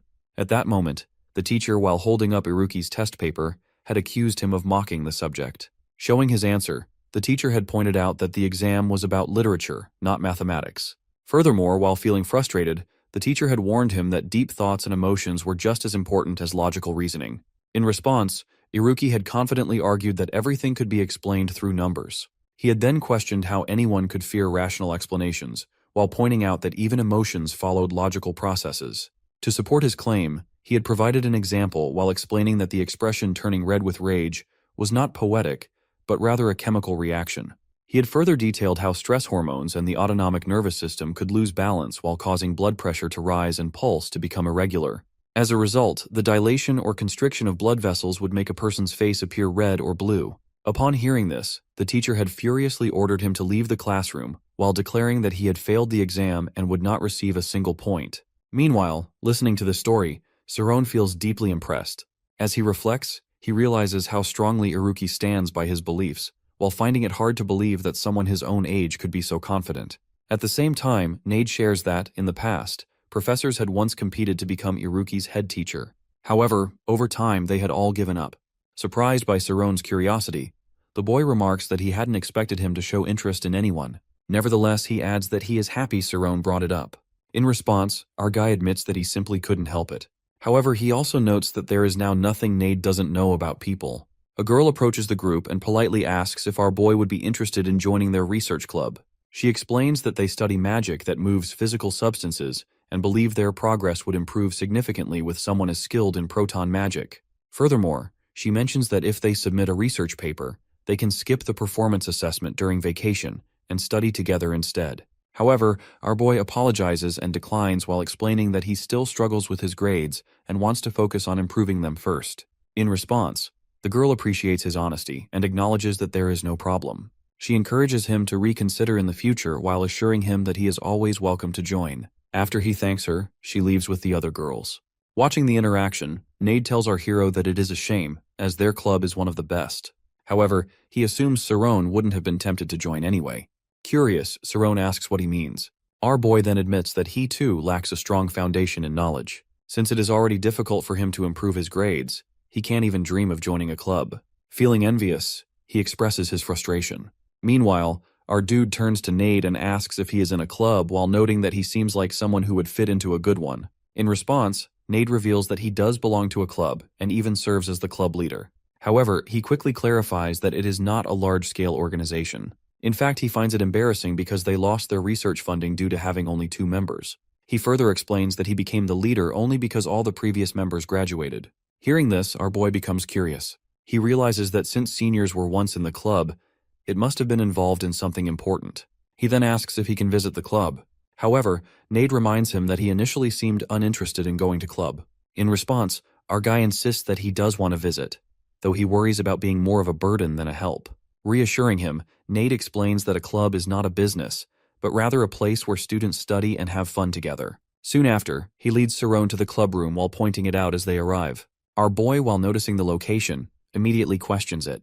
Smiling, Nade explains that they call it Istas, which is the magic warehouse. He further elaborates that the school stores all of its training materials there. Moreover, he adds that the facility is state-of-the-art, capable of retrieving any material from its storage blocks and delivering it to the entrance.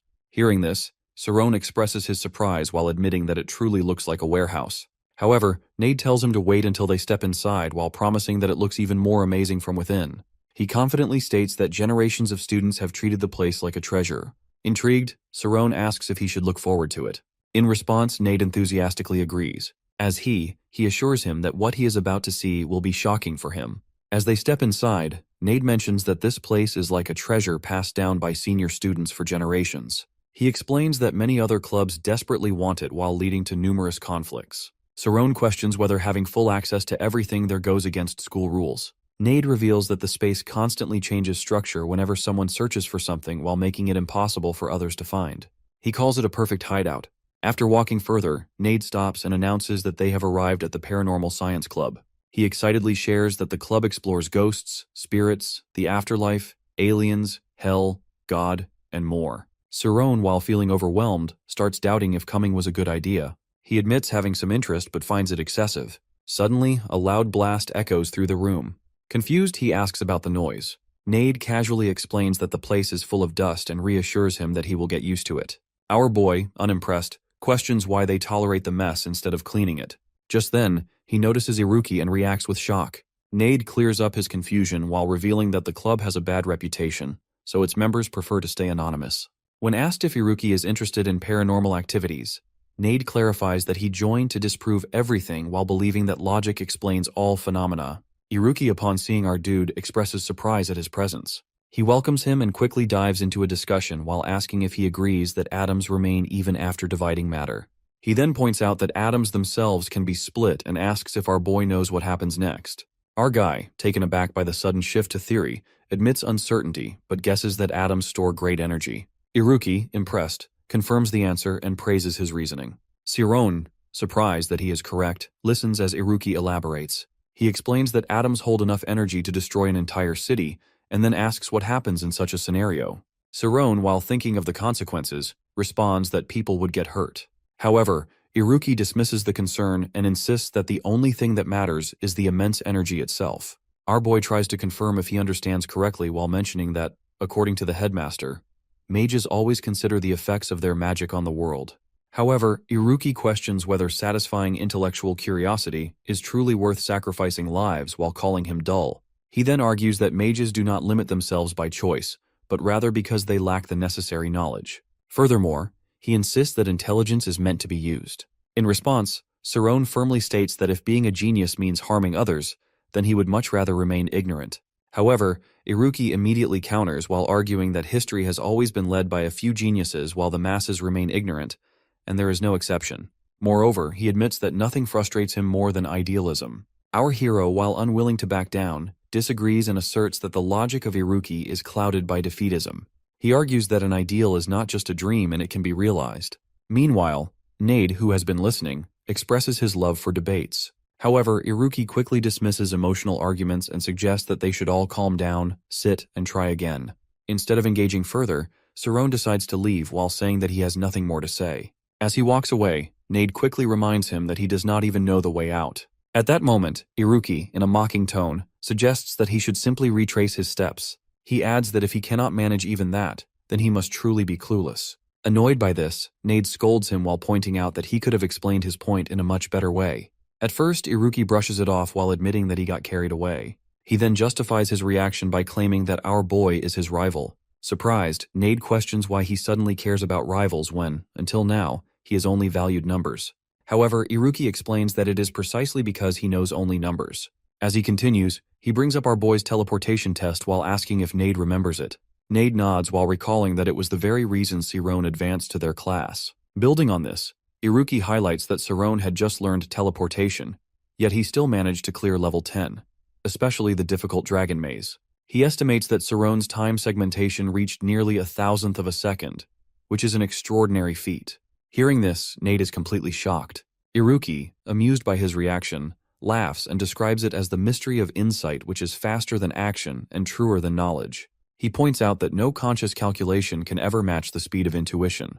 However, he then wonders aloud what would happen if he were the one competing instead. At that moment, Nade realizes Iruki's intentions and notes that this is essentially a battle between calculation and insight. Curious, he asks if Iruki plans to challenge Saron. Without hesitation, Iruki confirms his plan while stating that he will put our guy to the test in the upcoming speed gun challenge.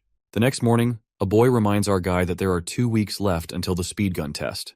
Saron immediately thinks about the importance of passing, while realizing that failing would mean losing his chance at advancement. Our boy then asks if he is looking forward to it, but our guy, distracted, asks what he means. Our boy expresses excitement while believing that Saron always performs best under pressure and wondering what he will accomplish this time. The speed gun test, as explained, requires using active magic to hit targets and gain points. Active magic refers to spells that affect objects other than the caster.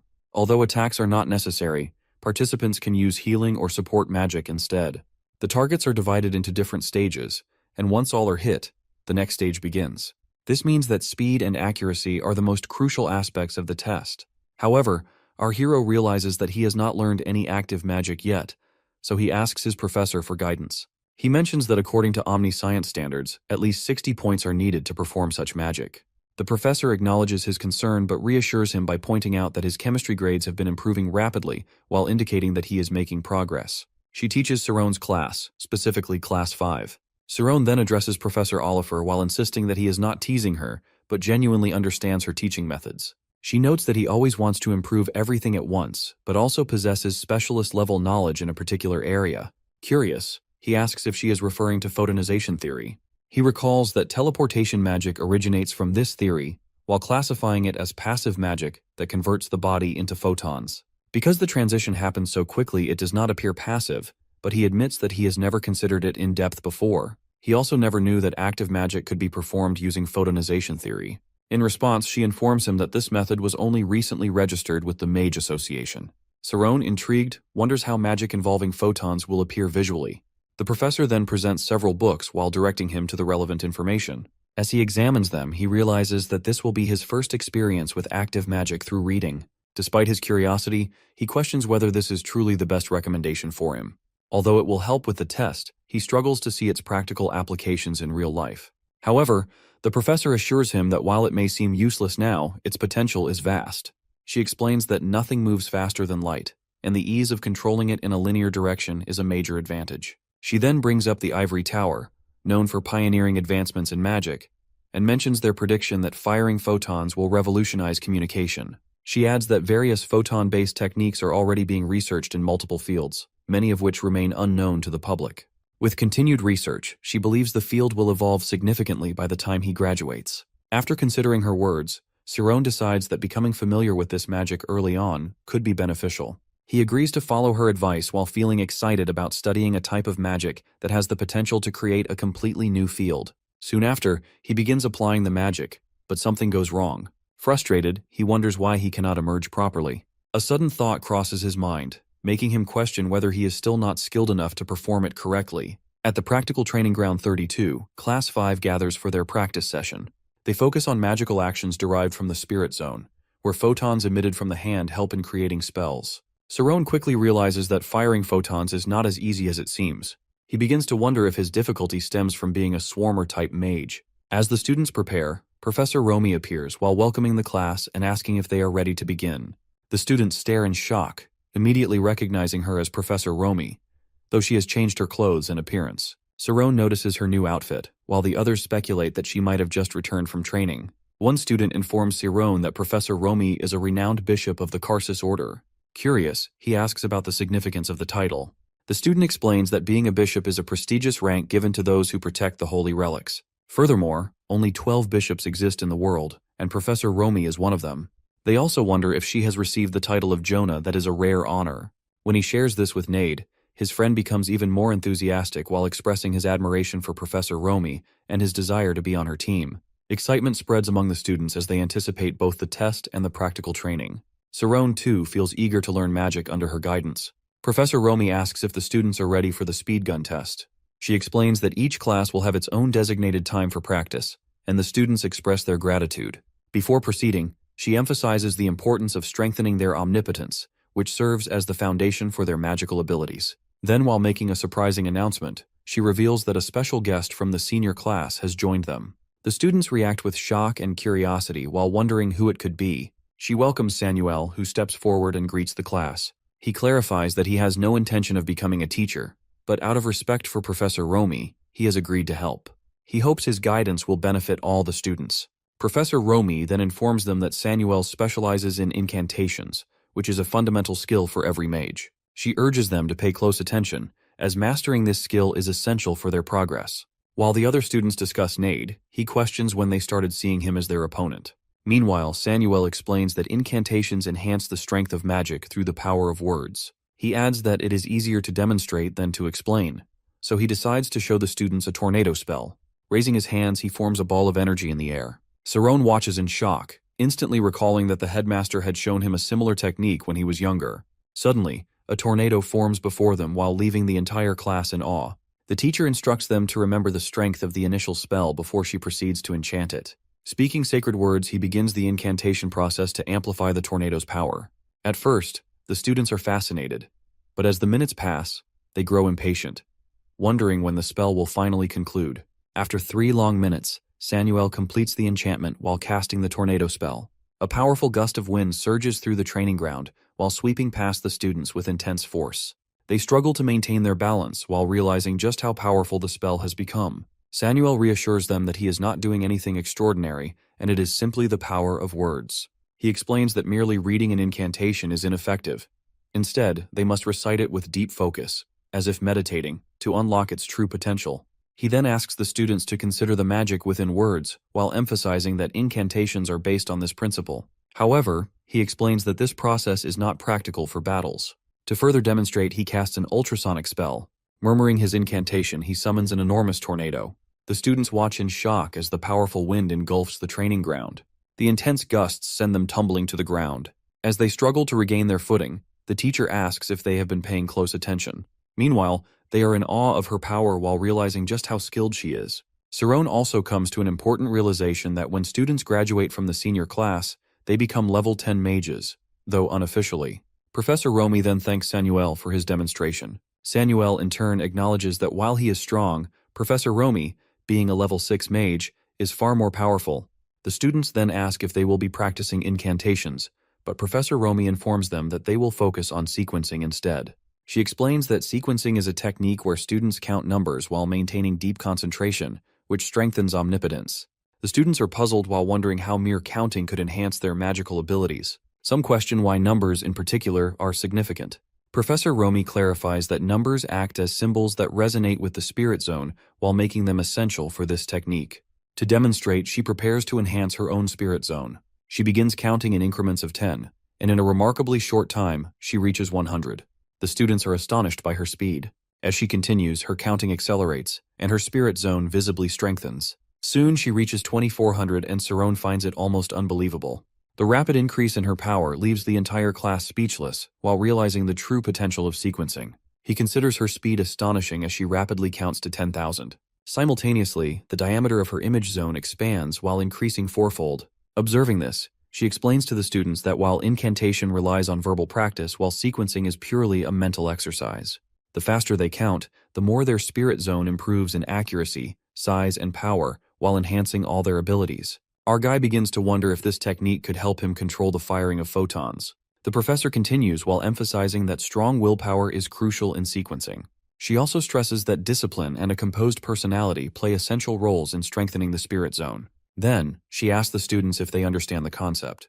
Meanwhile, Saron reflects on his own counting speed while realizing that he has already reached 1,000 within a minute, whereas others struggle to count quickly. He then considers whether his ability to perform complex calculations, such as those required in teleportation, might also apply to sequencing.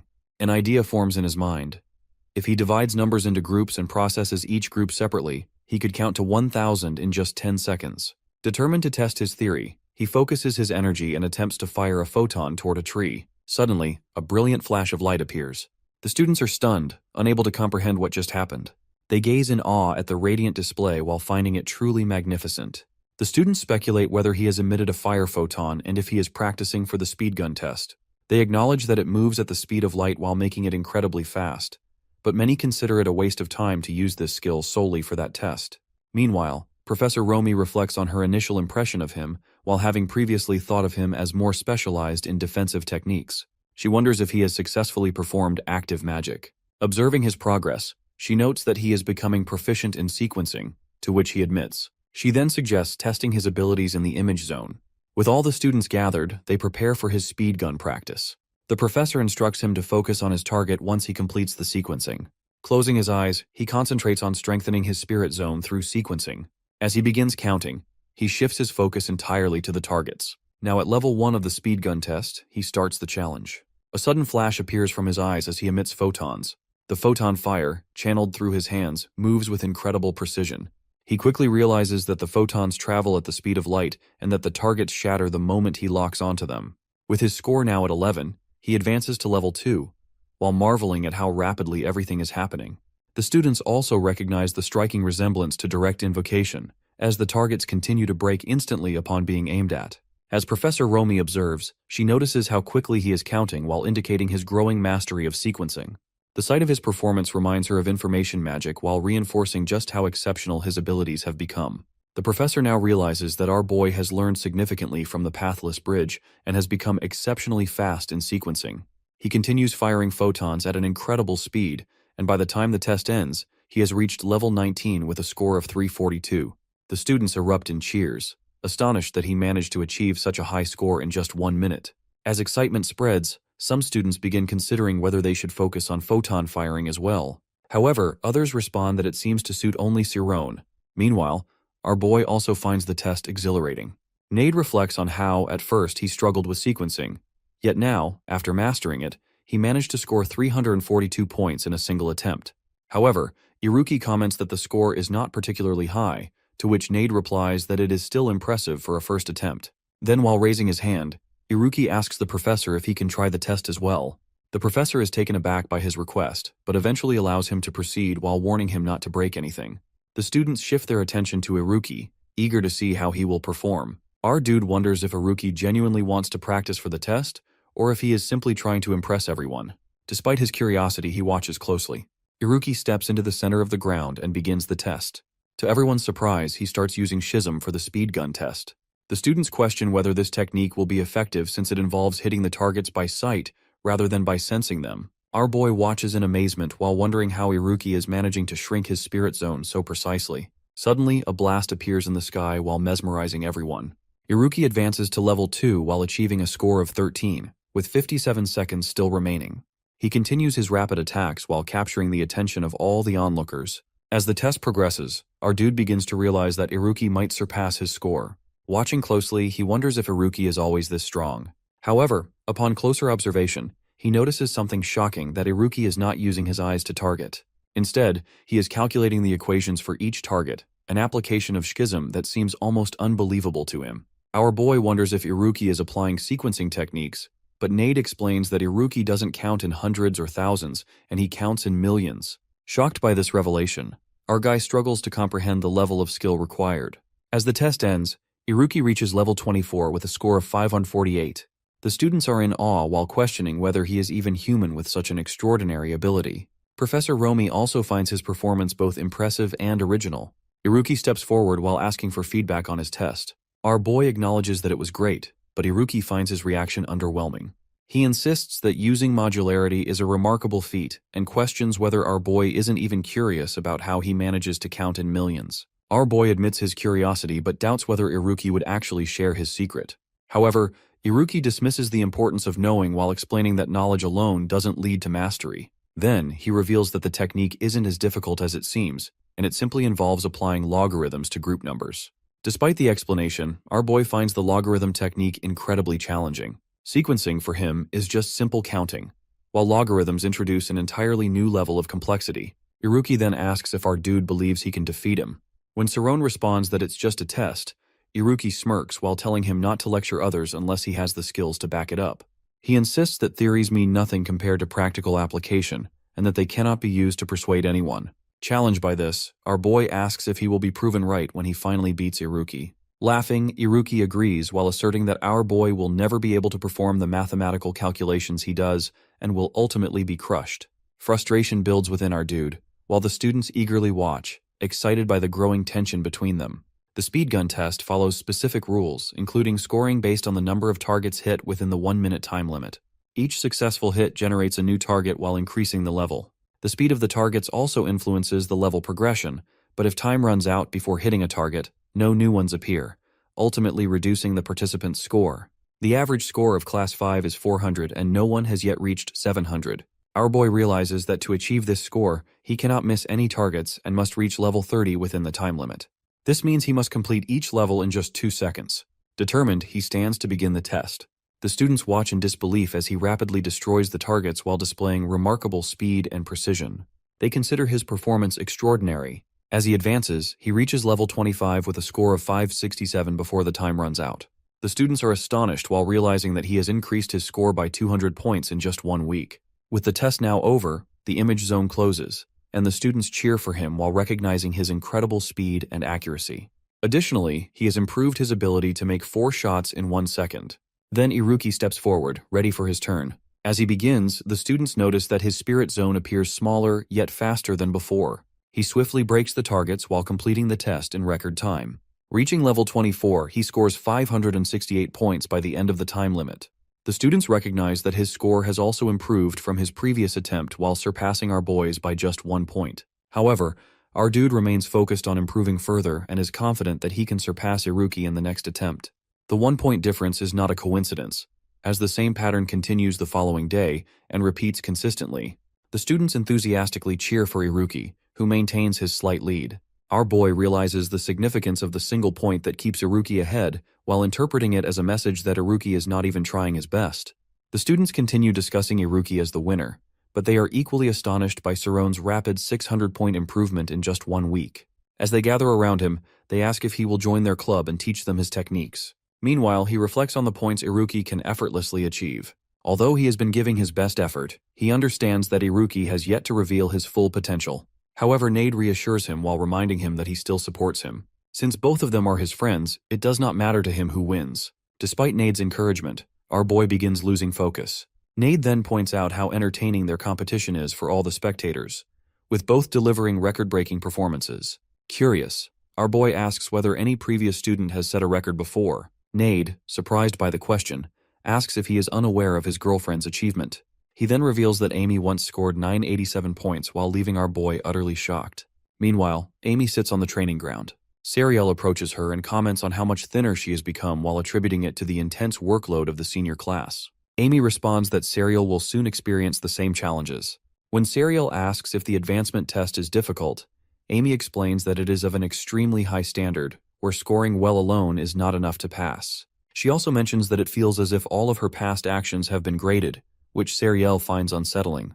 However, Amy reassures her that advancing in rank will make her equal to Class 4, and she already possesses the necessary skills. Sariel notices a change in Amy while finding her more confident than before. Then, she asks about our boy, which shocks Sariel while making her wonder about the nature of their relationship. As Sariel shares what Saron has been going through, Amy realizes that Iruki is challenging him, just as he once challenged her when she was in Class 5. She recalls how Iruki pretends not to understand people's emotions, but subtly manipulates them. Sariel then questions whether he is a manhunter and asks about his connection to our boy.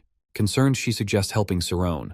However, Amy dismisses the idea, telling her to stay calm while insisting that Saron does not need anyone's help. Sariel finds her attitude toward him rude, but Amy clarifies that she only means Saron already knows everything he needs to. Suddenly, the students notice that our dude has completed the test, achieving a score of 700 and reaching level 13. Shocked by the result, they consider it unbelievable while calling him a monster for reaching such a high score. As they confront him, asking how he managed to achieve this, he himself struggles to believe that he reached this level. Iruki, impressed by his performance, congratulates him. Meanwhile, Sariel turns to Amy, asking if our boy can win now. However, Amy dismisses it while stating that it is just a test. Frustrated, Sariel insists that she should understand the situation, given her own experience and record in the speed gun test. But Amy, uninterested, explains that she has never actively competed in this test and has ignored him. If she had actually fought against him, she believes she would have lost. Meanwhile, Iruki takes the test again and scores 701 points. Once more, there is only a 1-point difference between them. Our boy starts to wonder just how far Iruki can go while realizing that for him, this result is effortless. At that moment, he comes to the conclusion that he cannot win at all. Saron sits in a room, deep in thought, as he reflects on the short break before the test. However, he quickly realizes that he only has 3 days left, which, in his mind, is not enough time to surpass his rival's score. Then he thinks Iruki's words that such excuses are made only by the weak. Moreover, those without skill have no right to preach about the value of life. At the same time, frustration builds within him as he believes that, without proof, no one will ever take his words seriously. As a result, he briefly questions whether he has lost touch with reality since joining the noble school. After all, in this world, the weak are ignored. Therefore, he realizes that giving up is not an option. If he truly wants to win, he must find a way to exceed the number. Just then, an idea strikes him: what exactly is a number? Furthermore, he thinks of sequence and what is its true nature. Instead of forcing himself to think logically, he decides to feel it instead. As he does so, he pushes his mind to count as high as possible while stretching his limits. Then, something unexpected happens. Suddenly, he sees something strange and mutters in disbelief that whether it be the end of numbers. That shouldn't be possible after all. Numbers are supposed to be infinite. A sudden realization takes hold of him, and he starts unraveling the mystery. However, just as quickly, he snaps back to reality while feeling confused. Up until now, he had only been counting numbers and thinks whether he was hallucinating and stress is affecting him. Despite his uncertainty, he clearly remembers the intense pull he felt, something beyond explanation. Consequently, he begins to wonder whether numbers have a purpose beyond simple counting. Only later does he come to a shocking realization that his eyes had been closed for 40 hours straight. The next day, at Integrated Training Grounds 1, students gather for Class 5's speed gun test. Many feel nervous, their hands trembling. One wonders aloud why younger students have come to watch. In response, another explains that they want to make an impression while adding that they had done the same thing in the past. Soon after, Class 4 students arrive while causing even more tension. Some question their presence while feeling the added pressure. However, one reassures the others while suggesting that most people are likely there to witness the much-anticipated match between Sarone and Iruki. He confidently assumes that this is the main event everyone is waiting for. As the excitement builds, a student asks who is more likely to win. Another quickly points out that Iruki has consistently performed better so far. However, Serial warns against making hasty judgments while explaining that the test pairs two competitors against each other and that competitiveness plays a major role. Moreover, our boy tends to excel in actual battles while making the outcome less predictable. Eventually, time runs out and the test concludes. One student proudly declares victory, while another, despite passing, feels a strange sense of frustration. Meanwhile, Serial admits that although she had sounded confident earlier, but she is actually nervous inside. As another test wraps up, a student expresses satisfaction while realizing that he performed better than expected. Soon after, the professor commends Group 19 for their efforts. Without delay, he announces that it is time for the final group. As Sarone and Iruki step forward, the crowd erupts while chanting their names. The atmosphere buzzes with anticipation. Amidst the excitement, a boy eagerly encourages Sarone, urging him to maintain his high spirits. The professor gives them 1 minute, reminding them that many eyes are watching. Moreover, he hopes they will fight fairly and give their best for the test. Meanwhile, Iruki turns to Sarone and allows him to begin. Without hesitation, their battle starts, and both put in all their effort to win. As the fight unfolds, students watch in shock. For instance, one exclaims that every target explodes right from the start, amazed by their skill. Similarly, another agrees while calling them both incredible. At first, their scores remain equal at 12. However, as time passes, Iruki's spirit zone gradually shrinks. At that moment, a student whispers to Serial while mentioning that he has heard about Iruki's schism before, but never expected it to be such an impressive sight. In response, she nods in agreement while admitting that Amy was right to call him a tough opponent. While speaking, she suddenly notices a change that Sarone's score has now surpassed Iruki's. At this point, Iruki holds 119 points, whereas Sarone reaches 121. As a result, some assume that Iruki is playing around again while pretending to lose before making a comeback. One even calls him arrogant for his tactics. However, Iruki surprises them by laughing and clarifying that, this time, he has been giving it his all. Then, he turns to Sarone, suspiciously asking what he did during the past 3 days. Meanwhile, the professor silently observes while realizing something important. He notes that a new path may seem long at first, but if someone has walked it before, they can move down it much faster. Furthermore, he compares it to counting while wondering just how far Sarone has pushed himself. In the end, Iruki, still stunned seeing the performance of Sarone and considers him monster. As the professor observes their performance, she recognizes modularity in action. She notes that our guy is getting more numbers as they appear in his calculations, while making it an effective strategy. Additionally, she realizes that our boy can consciously count to his limit each time. Meanwhile, our hero remains deeply focused while understanding that his concentration has been pushed to its limit from the moment he stepped up. However, he also knows that if he makes even a single mistake, the entire sequence will collapse. Therefore, he cannot afford to lose focus for even a second. A flash appears, and at that moment, his score rises far beyond Iruki's. While Iruki holds 432 points, Saroni reaches 469. The crowd erupts in excitement while cheering him on and urging him to go even faster. On the other hand, Iruki struggles with the pressure while comparing the situation to psychological doping. As a result, his calculation routine interrupts. He then realizes that he has underestimated our guy while acknowledging that they are equally intense. Nevertheless, he believes his own risk-taking strategy is on a different level. In a sudden turn of events, he pushes past Sirone's score. Everyone watches in shock as Iruki's points skyrocket. However, despite the shift, our boy does not seem to slow down. Instead, the sound of Iruki's rhythm exploding fills the air. A student suddenly notices something unusual and questions whether Iruki's spirit zone has become blurry. Serial quickly corrects him while explaining that Iruki is not losing control and he has actually formed 2 spirit zones. This revelation leaves the entire audience stunned. Even the professor expresses disbelief while questioning how a double spirit zone is even possible. Meanwhile, our guy processes what he just witnessed while realizing that Iruki has mentally divided his schism. Furthermore, she recognizes that Iruki is now performing 2 separate calculations within each spirit zone while using logarithms. The professor acknowledges that such an ability is extremely rare, even among prodigies, and finds it astonishing that Iruki has kept it hidden all this time. A flash appears and Iruki was outstanding. At this point, Iruki's score surges far ahead while reaching 845, while our boy remains at 692. As the gap widens, a student declares the battle over, certain that the winner is already clear. Another comments that Sirone performed well but simply had bad luck. As reality sinks in, Sirone starts doubting himself. He believes he has given everything he has, yet he still cannot produce even half of what Iruki achieves. His heart fills with sadness as he questions whether his best is truly enough. However, as uncertainty clouds his mind, a new thought emerges that he must not let fear consume him. Instead, he resolves to push forward, determined to transcend numbers themselves. As our guy unveils his new technique, everyone watches in shock. Meanwhile, students excitedly point out that the lights around him are growing brighter. More targets were appearing in front of him. At the same time, he pushes himself harder, determined to give his all. Meanwhile, Iruki lets out a sarcastic laugh while taunting him to go as fast as he wants. Moreover, he confidently declares that his calculating power will always come out on top. Deep down, he convinces himself that he can calculate all the numbers in the world, and that victory is his. However, as the final second drags on, frustration builds. Time suddenly feels unbearably slow. Finally, the test ends. At first, Iruki checks his score while believing it to be a strong result. Naturally, he assumes he must have won. However, before he can celebrate, he notices Sirone's reaction.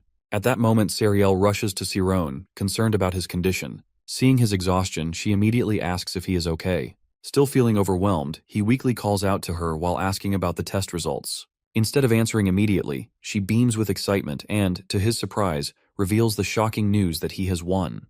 Not only that, but he has also set a new record. Suddenly, cheers erupt from the crowd as students rush to congratulate him. Meanwhile, Sirone stands frozen while struggling to process the fact that he actually won. Meanwhile, Iruki approaches him while bringing up a rule violation. Specifically, he points out that area of effect magic is not allowed in the speed gun test. In response, Sirone realizes what happened and admits that he unintentionally lit up the entire room. Hearing this, Iruki sighs while calling his reaction dull. However, he quickly reassures him that firing protons does not count as area of effect magic. With a smirk, he formally acknowledges Sirone's victory. As a result, the crowd gasps at his words, unable to believe what they just heard. One student even jokes that the sun must have risen in the west that day. Afterward, our boy takes the opportunity to address a lingering debate. He asks if Iruki now accepts his belief that human lives are more important than research. After a brief pause, Iruki reluctantly agrees. Consequently, this unexpected admission leaves Sirone completely stunned. However, Iruki quickly adds that our guy has misunderstood something. Specifically, he explains that an explosion by itself is not inherently violent. Instead, it is simply a massive release of energy. Furthermore, he clarifies that for an explosion to be truly violent, it must be set off with harmful intent. In response, our boy argues that people are the ones who manipulate energy, and that fact does not change how dangerous it can be. Iruki nods but asserts that this is exactly why responsible individuals must be in charge of handling such power. Then, with a serious expression, he declares that, from now on, Sirone must take responsibility for him as well. Iruki explains that if someone could control the energy, a single blast could sustain 10,000 people. He believes it would mark a new era without conflicts over resources, though he personally does not care much. Our boy questions why he did not explain it that way earlier, saying it would have prevented misunderstandings. Iruki admits he was testing Sarone's reaction while wanting to see whether he would exploit power or respect its dangers. Understanding Iruki's intention, our guy realizes that his opponent fears his own strength. Iruki acknowledges Sarone's victory as proof of his strong resolve and declares that only Sarone can stop him. He warns that if Sarone does not accept this responsibility, he will not back down. Determined, our boy vows not to leave until he fulfills this duty. The surrounding students react with shock while wondering if Iruki has been holding back out of fear. One of them expresses confusion about whether Iruki is a realist or a dreamer, but recognizes that his fear is genuine. Finally, our hero reassures Iruki by taking his hand and promising to stop him when the time comes. A boy then embraces them both while declaring how proud he is to be their friend. Soon after, a professor calls for Sarone and leads him away. She questions whether he understands what he has done and if he truly intended to leave them. When he hesitates, she warns that stepping into that realm means losing oneself completely. Surprised, he apologizes, unaware of the danger. She explains that the place he entered exists beyond numbers, known as the immortal section by mages and nirvana by monks. She cautions that although a human can reach infinity, anyone who ventures too far ceases to exist. Later, our boy reflects on his recurring nightmare, where he sees a vast void pulling him in.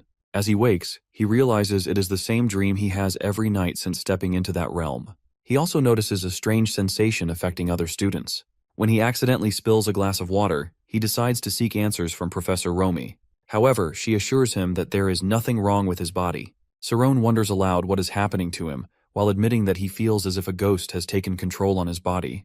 While sharing his concerns with his friends, Nade laughs while saying Sarone's serious expression made him nervous for a moment. However, our boy insists he is not joking, and reminds them that they are part of the Paranormal Science Club.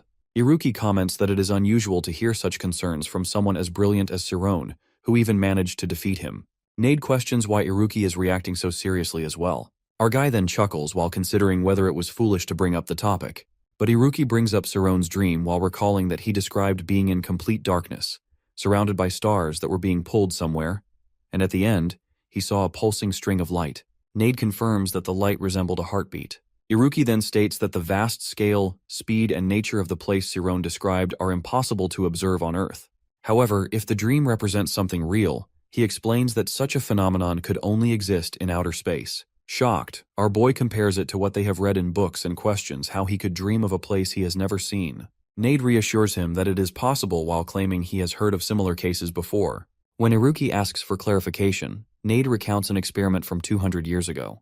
He explains that scientists performed a spiritual electrolysis test on a criminal sentenced to death while believing that if the soul had a physical form, electricity could break it apart. The man was placed inside a metal box that acted as a conductor, and a continuous electrical current was applied. However, since the experiment was highly unethical, it was shut down quickly. Surprisingly, the man survived and regained consciousness after a month. When he awoke, he spoke of distant countries he had never visited or even heard of. These places existed beyond their land, yet he described them with remarkable accuracy. Nade emphasizes that everything he said was later confirmed to be true. He then explains a possible theory, while suggesting that if the man's soul had truly been broken down and ionized, it could have turned into an electromagnetic force capable of attracting global information. The odd tingling sensation he experienced during the process was referred to as supersight. Our boy reacts with shock while realizing that the tingling sensation Nade described is exactly what he has been feeling. Iruki then questions how Sarone could have seen outer space, while suggesting that if the soul is electrically ionized, it might cause a quantum phenomenon that allows it to transcend time and space. However, our guy struggles to understand his explanation. Iruki clarifies while stating that this occurs at a level smaller than electrons, where events happen beyond human comprehension. He describes it as a world that cannot be measured or observed simultaneously, while existing only through probabilities. He then proposes that if the soul is lighter than an electron, the usual connection between time and space collapses while making it possible to perceive the universe itself. Nade excitedly points out that the theory fits Sarone's situation perfectly. Amazed, Sarone admits that they have explained his experiences in a way that makes sense. He praises their knowledge while joking that they truly are a science club despite not looking like it. Nade proudly agrees, while Iruki reminds them that this is still just a hypothesis. To understand more, he insists that Sarone should be honest with them. He then brings up the unusual results of Sarone's proton firing during the speedgun test, and connects it to when the nightmares began. Curious, he asks what really happened. Our guy hesitates before revealing what Professor Romy told him. Before he can finish, Nade interrupts with a shocked reaction to the mention of the immortal section, and immediately asks if Iruki has heard of it. Laughing, Iruki recalls learning about the immortal function from his father, while describing it as the ultimate mystery in mathematics. He believes this function holds the key to understanding everything. Our dude then mentions the professor's warning about its dangers. Iruki agrees while explaining that in a way, infinity and nothingness are fundamentally the same. He suddenly realizes how Cerrone managed to defeat him and laughs at the irony of the situation. Surprisingly, while hearing the others discuss it casually makes Cerrone feel more at ease. Determined, Cerrone announces his decision to join the Paranormal Science Club. Nade cheers excitedly, while our boy explains that he no longer wants to live in fear. Instead, he wants to study the phenomenon and face it head-on, while believing that together, they can uncover something important. Nade enthusiastically declares that they are coming for the immortal function, while celebrating the fact that their club finally has enough members to regain official status and school funding. Iruki, however, questions whether the professors will approve Cerrone's membership, while reminding them that their club has the worst reputation in the school. Confidently, Nade assures them that he will take care of it while revealing an application form he plans to submit secretly. The other two express concern, but he dismisses their worries and suggests celebrating at the cafeteria. Cerrone offers to pay, despite Iruki reminding him that he is broke. Laughing, our boy insists that since it is now his club, it is only fair. However, he also points out that they should clean up their club room first. Unfortunately, despite Nade's efforts to be discreet, the application is discovered by the professor he least wanted to find it. She is shocked when she sees our boy's name on the form. Professor Oliver asks Professor Thad what he is doing, and he replies that he is carrying the new admissions for the club since there are many before the vacations. He explains that every year, the club is formed, and once the students perform well, it is dissolved. As he speaks, he accidentally drops one of the slips on the floor. Oliver quickly picks it up and is shocked to see that it does not belong to this club. She is even more surprised when she notices the name of their student on the application. Holding it in her hand, she immediately goes to meet Professor Romy. Arriving at Romy's place, she apologizes for interrupting her training, but Romy assures her that she must have come for an important reason. They both take a sip of tea as Oliver reveals that Cerrone has joined the club. Romy is surprised by the news. Oliver reminds her that it is the Paranormal Science Club, notorious for a major incident when they were students at this school. Parents often complained about it, and she wonders why Cerrone, being one of the most talented students, would choose this club instead of focusing on his studies. Professor Romy, however, explains that the club has changed significantly under the presidency of Nade. He is a responsible person with a good group of students who do not cause any trouble. She further mentions that Gold Machia, the head of the Mage Association of Tormia, was also a member of this club. Confident in its new direction, she believes that Cerrone will benefit from joining. Meanwhile, on the other side, Nade is lying down and calls our boy. Our guy asks if they are not going to attend class, but Nade, feeling unwell, admits that he usually skips. Nearby, Iruki plays chess, eager for another round. As Cerrone looks around, he notices the state of the room, which he had cleaned earlier, now messy again. Realizing that both Nade and Iruki neither attend class nor conduct any research in the club, he decides to focus on studying on his own. Cerrone starts reading books while, nearby, Iruki asks Nade if he has completed his invention. Nade responds that it is not finished yet. Curious, Iruki guesses that he is working on an invisibility cloak. When Nade finally shows him the invention, he is highly impressed. Noticing this, our boy also wants to see it. Nade explains that it only works for an hour while prompting our guy to come over and examine it as well. Meanwhile, Professor Oliver and Professor Romy continue their conversation. Professor Oliver clarifies that she is not concerned about Nade but rather about Iruki, who, despite pretending to remain in Class 5, is far more capable than he lets on. She points out that Cerrone has already surpassed him in the speed gun test. Aware that once the senior students graduate, the school will finally be rid of certain troublesome individuals, she worries that if Cerrone starts interacting too much with Iruki, he might adopt his habits, which could be harmful to the school. Professor Romy, surprised by Oliver's concerns, believes she is overthinking the situation. On the other side, our boy notices that Nade has completed several magic grenades. Observing them closely, he wonders if they are dangerous. Nade reveals that he has been saving them for a long time, but Iruki dismisses this while claiming he is lying and only wants to become a magic engineer, which is why he struggles academically. Our guy, surprised by his ambition, finds it incredible and asks if he has designed them using electromagnetic energy. Our boy notices a red book lying in front of him. Moving towards it, he picks it up and asks if it belongs to the Human Form Club. Hearing this, he is taken aback. As he opens the book, he sees that it contains records of students who were part of the club. Nade explains that it holds a complete history of students who have passed through various shady clubs while detailing all the gossip and illustrations related to them. Surprised, our guy wonders why the school does nothing about this. Shocked by what he hears, He continues flipping through the pages until he suddenly notices Amy Carmus in the book. As he stares at her name, Nade reassures him that there is nothing about him in it and teasingly asks if he has been dating Amy. Ignoring the remark, our boy instead questions who created the book. Iruki responds that it remains a mystery, as no one knows its author. However, since it contains detailed information about senior students, it is most likely compiled by one of them. Hearing this, Sarone is even more surprised while realizing that a senior might be behind the creation of such a book.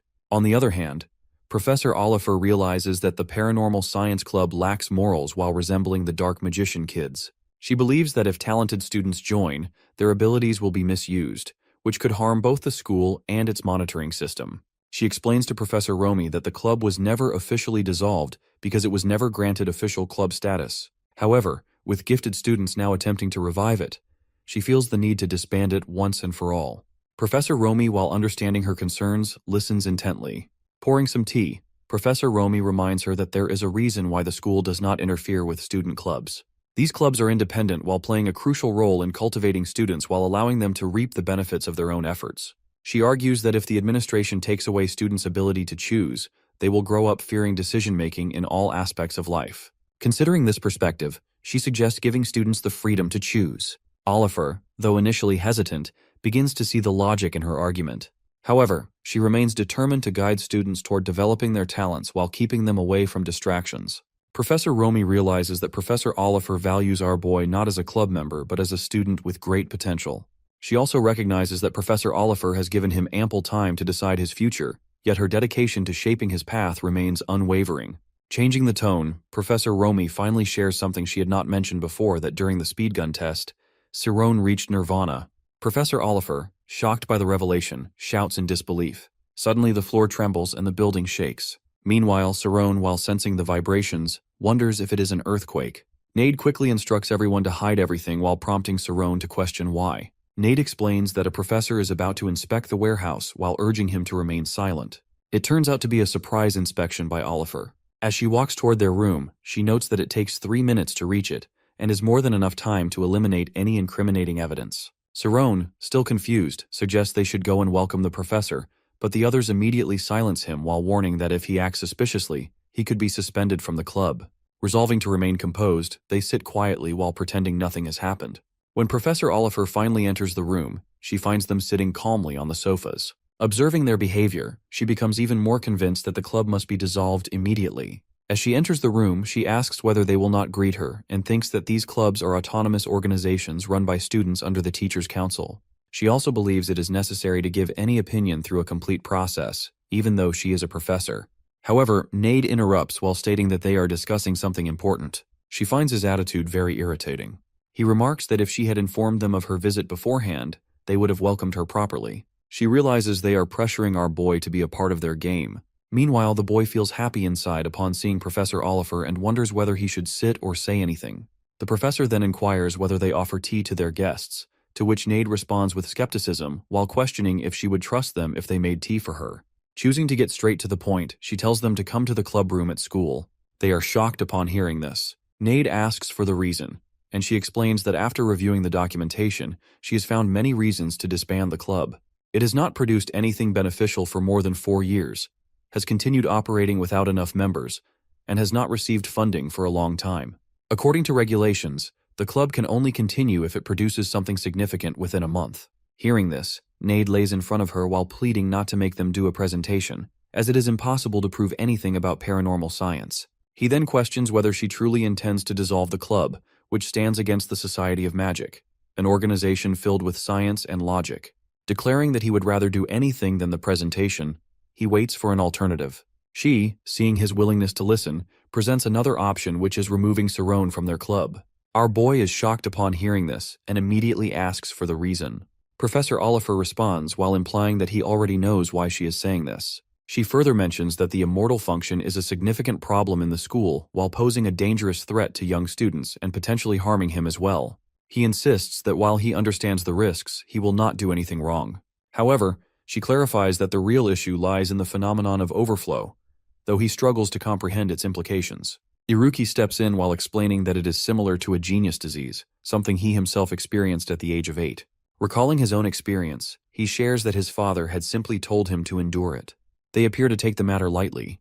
The professor then elaborates while describing overflow as a phenomenon where the human mind is unable to handle vast abilities, while causing the brain's barriers to break under the pressure of excessive information. This results in a severe risk of mental breakdown, commonly known as the genius disease. She warns that those who fail to receive proper treatment for this condition suffer immense pain for the rest of their lives. What concerns her even more is the overflow triggered by the immortal function, which is far more dangerous. Realizing the gravity of the situation, he becomes nervous.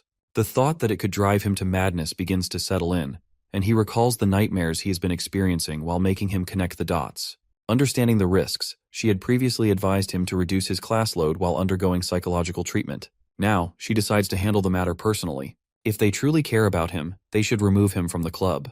Nade, however, refuses to agree. She tells him not to act childishly, but he insists that the decision should be his own. Iruki shares a similar perspective while believing that she is pressuring him unnecessarily. Nade then makes a bold remark while suggesting that her concern for him indicates she has feelings for him. To their surprise, she acknowledges this and questions whether they have a problem with it. They, in turn, are left bewildered while wondering how it could be possible for a teacher to have such feelings for a student. She explains that it is statistically possible, but Nade dismisses the idea while refusing to bring statistics into the discussion. He then questions whether, according to statistics, there is a probability that she also likes him. Without hesitation, she states that the chances are absolutely zero. Hearing this, Nade collapses to the ground in exaggerated disappointment while prompting her to urge him to be more realistic. Iruki then addresses the professor while pointing out that if their boy cannot handle the overflow, it does not mean he will actually die. However, she believes that, at the very least, Iruki should understand the seriousness of the situation, given his past experience. He, in turn, argues that they should trust their boy while considering his level, and accuses the professor of becoming overly concerned. Her increasing involvement even makes him view her as obsessive. At that moment, their boy stands up while asserting that the decision should be his own. He admits that he is scared, and has felt as though he is on the verge of losing his mind, yet at the same time, the sensation brings him a strange sense of satisfaction. The professor is shocked by his confession. He continues while explaining that what is happening to him feels incredibly special. Although he fears the nightmares, he is determined to uncover the secrets hidden within himself. Resolving to face it as a challenge, he chooses to overcome this situation rather than surrender to it. Watching him, Professor Oliver sees him as no different from the other boys who have come before her. She recalls the boy who once tried to save her in the past. With that memory in mind, she becomes completely accepting of his decision and agrees that there is no need to expel him from the club. Nade, upon hearing this, is overjoyed. However, the professor then announces that they will proceed with Plan A while requiring them to deliver results within 1 month. Nade, shocked by this revelation, feels an overwhelming sense of exhaustion. Their boy then asks whether they are expected to give a presentation within the given time frame and whether they can reference any old records. Iruki, however, informs him that the club has never conducted a presentation before. If they had, then paranormal science would already be a subject of study in their classes, as there is no definitive way to prove the existence of the soul. Nade, while feeling utterly disappointed, finds himself helpless in the moment. Trying to change the mood, Iruki directs Nade's attention to a pretty girl. Their boy immediately reminds him to stay focused, but Nade becomes fixated on her. Curiously, he asks whether she is a senior or a graduate. It is only then that their boy realizes the woman in question is actually Professor Oliver, while looking entirely different than usual. Iruki takes note of his keen ability to judge women. Curious about her unusual appearance, he wonders where she is headed. Iruki speculates that she is probably going on a date. Nade, surprised, sees this as his opportunity. He decides to follow her while hoping to learn something about her that he can later use against her to prevent the club from being shut down. Their boy finds the idea ridiculous, but Iruki warns that tailing a level 6 mage is far from a good plan. Nade, while growing irritated, watches as Iruki dashes off, declaring that he will follow her while Saroni is tasked with bringing Nade along. Determined, Nade insists on bringing his cloak for disguise while instructing Iruki to keep his distance, as they see this as their only chance to save the club. Meanwhile, their boy cannot believe how passionate they are about everything and not about studying, but about keeping the club intact. As Professor Oliver stands ahead, Nade quickly realizes that they have already been caught multiple times. Their boy, filled with unease, questions their motives. Yet his curiosity grows as he wonders who the professor is meeting. Finding it strange, he cannot help but ask himself why she is heading toward the commoner area. As she enters the market area, the boys begin to speculate whether she is selling something on the black market. However, instead of heading toward any vendors, she moves toward a nearby house. Knocking on the door, she greets a man while prompting Nade to wonder if he is her boyfriend. Their boy, while sensing that they have seen enough, suggests that it is time to leave since she has already gone inside. However, Nate insists that they need more information and decides they must go in. Without hesitation, he rushes toward the house, determined to do whatever it takes to protect their club while leaving their boy shocked by his recklessness. Waiting outside the house, they eventually break the basement lock and manage to sneak in. Finding the first floor empty, they cautiously make their way to the second. To avoid detection, he decides to use Schism to scan the hall area. Their boy, while observing their skills, wonders if they would be just as passionate about learning if they focused on studying instead of reckless schemes. Suddenly, Nade signals them to stop while claiming to hear a voice coming from one of the rooms. Their boy urges him to leave while they still can, but Nade refuses while arguing that since the professor started this battle, they must see it through to save the club. As they listen closely, they hear a conversation from the room. Someone is commenting on how they look and discussing whether they should change their clothes. Their boy believes this is the perfect moment to leave. Then, a girl inside asks when the man's wife will be returning, to which he replies that she will be back in 2 hours. Nade immediately realizes that Professor Oliver's supposed boyfriend is actually married. Iruki believes they now have enough information to blackmail her, but Nade, after a brief hesitation, decides against it while realizing that it would be wrong. Before they can plan their next move, they accidentally burst into the room, throwing open the door and shouting that the professor should not be doing something illegal. However, instead of finding a scandalous scene, they see Professor Oliver sitting calmly while the man sketches her.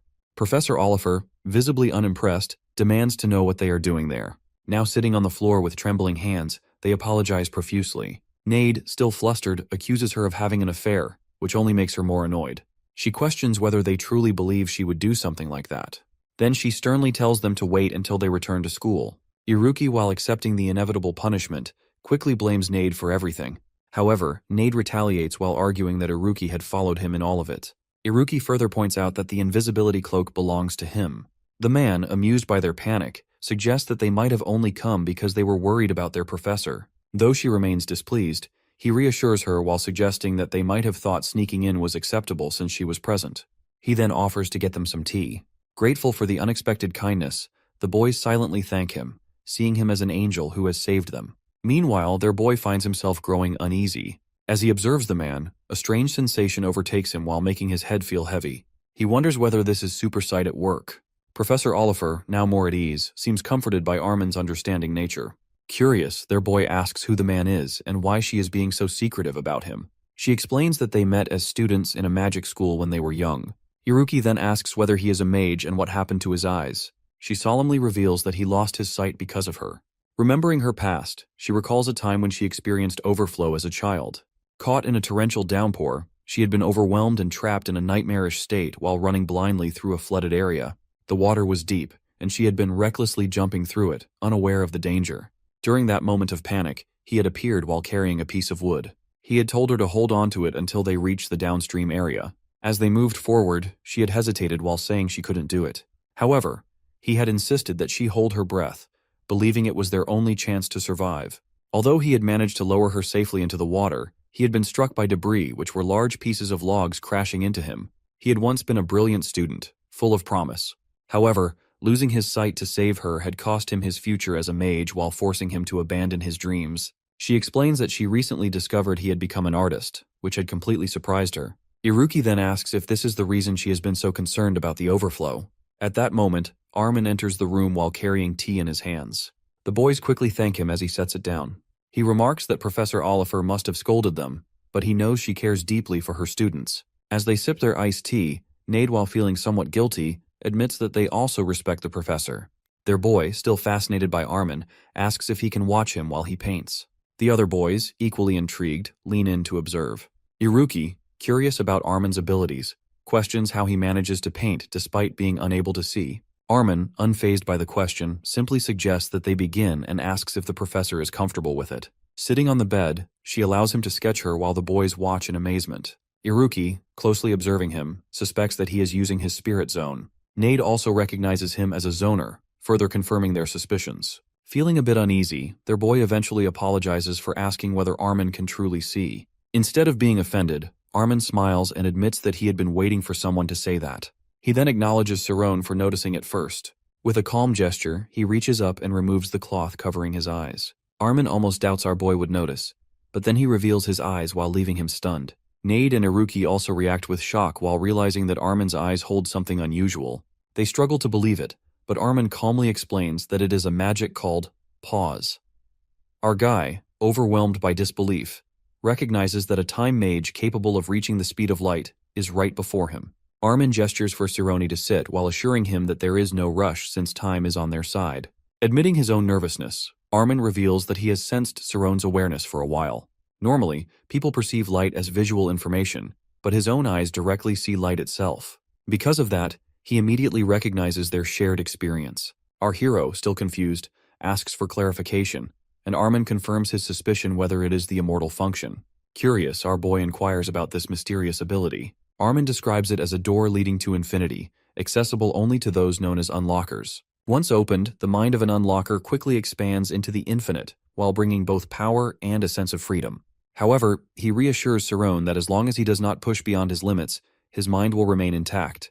With some hesitation, our guy shares a personal struggle while admitting that he dreams of the universe every night. Although he has not mentioned it to his friends, he worries that the constant supersight might drive him crazy. Armin listens and then remarks that magic seems to have embraced Cirone. He explains that such indications are completely natural, as stepping into infinity exposes one to the vastness of the universe itself. Those who encounter limitless space often feel an overwhelming fear, but that fear can also lead to enlightenment. Most unlockers gain an omnipotent control over space while allowing them to wield magic on an immense scale. However, Armin suspects that Cirone's fear does not stem from infinite space alone, but he has encountered something entirely different. When the time is right, an understanding of it will come naturally, though it may take days, years, or even a lifetime. Hearing this, our boy reacts with shock, but Armin reassures him. The knowledge he seeks is already within him, he simply has yet to name it.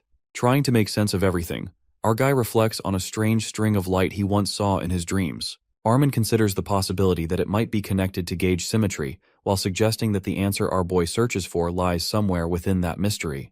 Our boy feels shocked when he hears the term gauge symmetry. Armin explains that scholars once believed the world to be flawless while following precise laws of physics, fixed numbers, and an unchanging speed of light. To them, this perfect balance seemed like the work of an intentional force. However, as research progressed, they discovered that this symmetry had actually been broken. Cirone recalls something Iruki mentioned about the microscopic world, where everything follows probabilities rather than certainty. Armin agrees and adds that the universe is not as perfect as once thought. The reason behind this broken balance remains a mystery, an unknown force without a name. However, he expresses confidence that Cirone will eventually uncover the truth. Feeling encouraged, our boy thanks Armin and admits that until now, he had only followed Professor Oliver's path. However, after meeting Armin has made him feel truly inspired.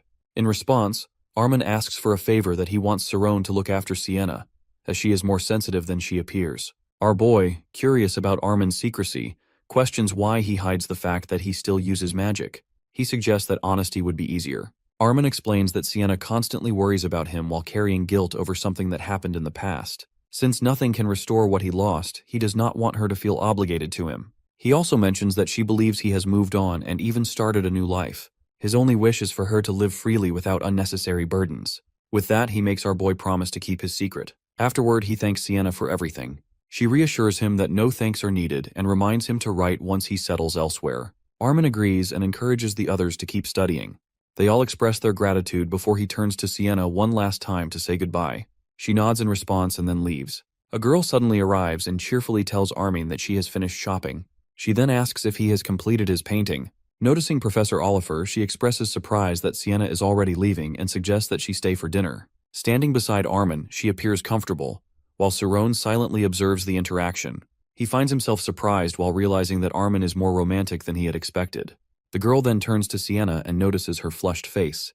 With a playful tone, she mentions that Sienna looks unwell and points it out to Armin. Soon after, the group leaves together, with Armin bidding farewell.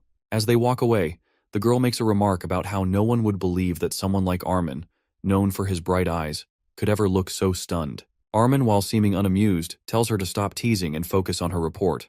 Switching to a serious topic, she reminds him that they need to leave Creus and reach Kelvora within 15 days. She warns that they will likely face some trouble along the way, but expresses confidence that he can handle it. Playfully, she even calls him Reflector of Eternity. Armin, however, remains stern and assures her that he will fulfill his contract while asking her not to waste time with unnecessary comments. She then questions whether he has told Sienna the truth while reminding him that the lives of those he cares about are at risk. He reassures her that Sienna remains unaware of everything. Meanwhile, on the other side, Nade suddenly expresses concern while saying they are in trouble. When the professor asks for clarification, Nade explains that if things continue as they are, Professor Oliver's already bad mood might worsen. He worries that they will face punishment for informing a professor and breaking into a restricted area, which could even lead to their club being dissolved. Trying to lighten the situation, Nade asks if they can eat before heading back. Iruki eagerly agrees while saying he is starving. The professor, after considering it, agrees that it is not often they go out and decides they should get something to eat before returning. With a slightly sarcastic tone, she comments on how they must be hungry after making a mess all day. Encouraged by her response, she then tells them to eat as much as they like. Feeling hopeful, Nade wonders if they might be able to escape punishment by improving the professor's mood. Iruki, on the other hand, is already planning to order something expensive. Meanwhile, our boy quietly reflects on the situation while suspecting that the professor is upset about Armin leaving. Wanting to lift her spirits, he resolves to find a way to cheer her up. 2 hours earlier, as they eat, the professor suddenly starts drinking while catching everyone's attention. The students question her decision, to which she casually responds by asking why it is a problem. She points out that if they can break into people's houses, then she should be allowed to have a drink. Nade, eager to stay on her good side, quickly encourages her while saying that today is her day to drink as much as she wants. Iruki, amused, comments that it seems like she has never heard such reasoning before. Wanting to earn some favor, Nade offers to pour her a drink, but she reminds him that he is too young to even be touching alcohol. Meanwhile, Nade silently thinks that he needs to get on her good side, though he has no solid plan. Our boy then hands Iruki a drink while suggesting he try it, but Iruki declines while saying he is already tired of it. Determined, he adds that he will find the professor's weakness that night. An hour later, the professor is completely drunk. She grabs Nade's cheeks and affectionately calls him a troublemaker while commenting on how soft his face is. The other two observe her and immediately realize that she is fully intoxicated. Suddenly, she points at them and praises their impressive results in the speed gun test. She acknowledges their talent, but questions why they slack off in their schoolwork. With a serious tone, she reminds them that many people have talent, but still fail to achieve their dreams. She insists that she only wants the best for them, even if they think she is a bad teacher. They immediately deny having such thoughts, but before the conversation continues, they collapse onto the table, exhausted. Seeing her unresponsive, they grow concerned. Iruki notices that they have finished eating and remarks that she is not getting back up. Unsure of what to do, they realize that they have not even paid for the meal. They repeatedly call her name, but she remains motionless. At that moment, a man approaches and while seeing the professor's condition, comments that she is completely drunk. Offering to help, he suggests taking her home in his carriage, but only her, as he laughs to himself. Saron immediately refuses, but the man dismisses him while insisting that they should leave it to an adult. Admiring her appearance, he attempts to wake her up while remarking that she is quite pretty. Seeing this, our boy becomes furious and grabs the man's hand in anger. The man, taken aback, warns our guy to reconsider his actions. However, our boy firmly tells him not to touch their professor. The man, now offended, shouts at him while calling him a rascal and saying that students should not be out so late. He then threatens to have them expelled while boasting that it would be easy for him. Without hesitation, Nade attacks him while presenting two choices that either he leaves or embarrasses himself right there. The bystanders, shocked by what they witness, recognize it as magic and whisper among themselves while wondering if the students are from Alpheus School of Magic. Iruki then retrieves the man's wallet while reading his name aloud, which was Douglas Silver from the Craeus Administrative Office. Douglas, stunned, demands to know how Iruki got his wallet. Without answering, Iruki mockingly calls him a civil officer and then tosses the wallet aside. Finally, he tells the man that if he truly wants to get them expelled, he should speak with Iruki Mercadine, who would be willing to listen. With that, he throws the wallet back at Douglas while hitting him directly in the face. The man looks confused upon hearing the name Mercadine. He hesitantly repeats it while realizing that the family is a first-class noble house, responsible for overseeing Dragonbolt and serving as the king's advisors for 3 generations. Upon this realization, he and his companions panic and quickly flee. Iruki watches them run and sarcastically questions why they even bothered confronting them if they were just going to escape. Meanwhile, Nade turns to him and asks why he suddenly mentioned his noble background, while reminding him that he usually avoids talking about it. Iruki casually responds that he makes an exception for people who try to use their influence in such an underhanded way. Shrugging it off, he suggests they leave while saying that the incident has completely ruined their meal. Before heading out, Nade takes a picture of Professor Oliver in her drunken state, while joking that Professor Perfection passed out drunk would make for a great headline. Iruki glances at the photo and nods in approval while suggesting that it might help them save their club from being shut down. Meanwhile, our boy struggles to carry the unconscious professor and complains to the others about having to do it alone. Nade playfully asks what the problem is, while Iruki reminds him that he is the strongest among them. However, our guy, exhausted, loses his balance and collapses to the ground. Seeing this, Iruki suggests that he try using his schema. Confused, Sarone asks how he is supposed to activate it so suddenly. Iruki reassures him that if he can create a spirit zone, he should also be able to use his schema. Nade adds that their kingdom has mage knights as well, and he is certain that Sarone has the talent for it. Excited by the idea, our boy expresses his eagerness to learn. Iruki instructs him to close his eyes and focus inward while following his voice. Sarone agrees while listening carefully as Iruki tells him to sense himself and dive deeper into his consciousness. Iruki asks if he can still hear him and instructs him to take deep, slow breaths. Our boy follows along and confirms that he is listening. Satisfied, Iruki then mischievously asks where his first kiss with Amy took place. Nade bursts out laughing and remarks that the two are complete opposites. Realizing he has been tricked, our boy gets frustrated, while the others find the situation amusing. Soon after, they continue on their way back. After some time, Sarone suddenly suggests that they should stop using blackmail. Surprised, Nade asks why while reminding him of how much effort they put into getting the photo. Sarone reasons that the professor must have had a difficult and emotional day. Iruki agrees, while realizing that she only wanted to protect them from experiencing the same pain she had gone through. After thinking it over, Nade also agrees, though he expresses concern about the club's future. Since the club was passed down to him by its founder, he feels responsible for keeping it alive. However, after a moment of hesitation, he decides that they will figure something out on their own. Determined, they all agree to solve their problems without relying on blackmail. Just then, Sarone excitedly shouts to do it. To their shock, the professor suddenly wakes up and asks about what they were doing. They freeze in surprise as our boy nervously asks if she is sober. She sighs and apologizes while admitting that she owes them one. She assures them that she will not report their actions to the school and that they will not face any punishment. The three of them stare at her in disbelief. As if that wasn't enough, she then announces that she will give them an extra month to prove their club's worth.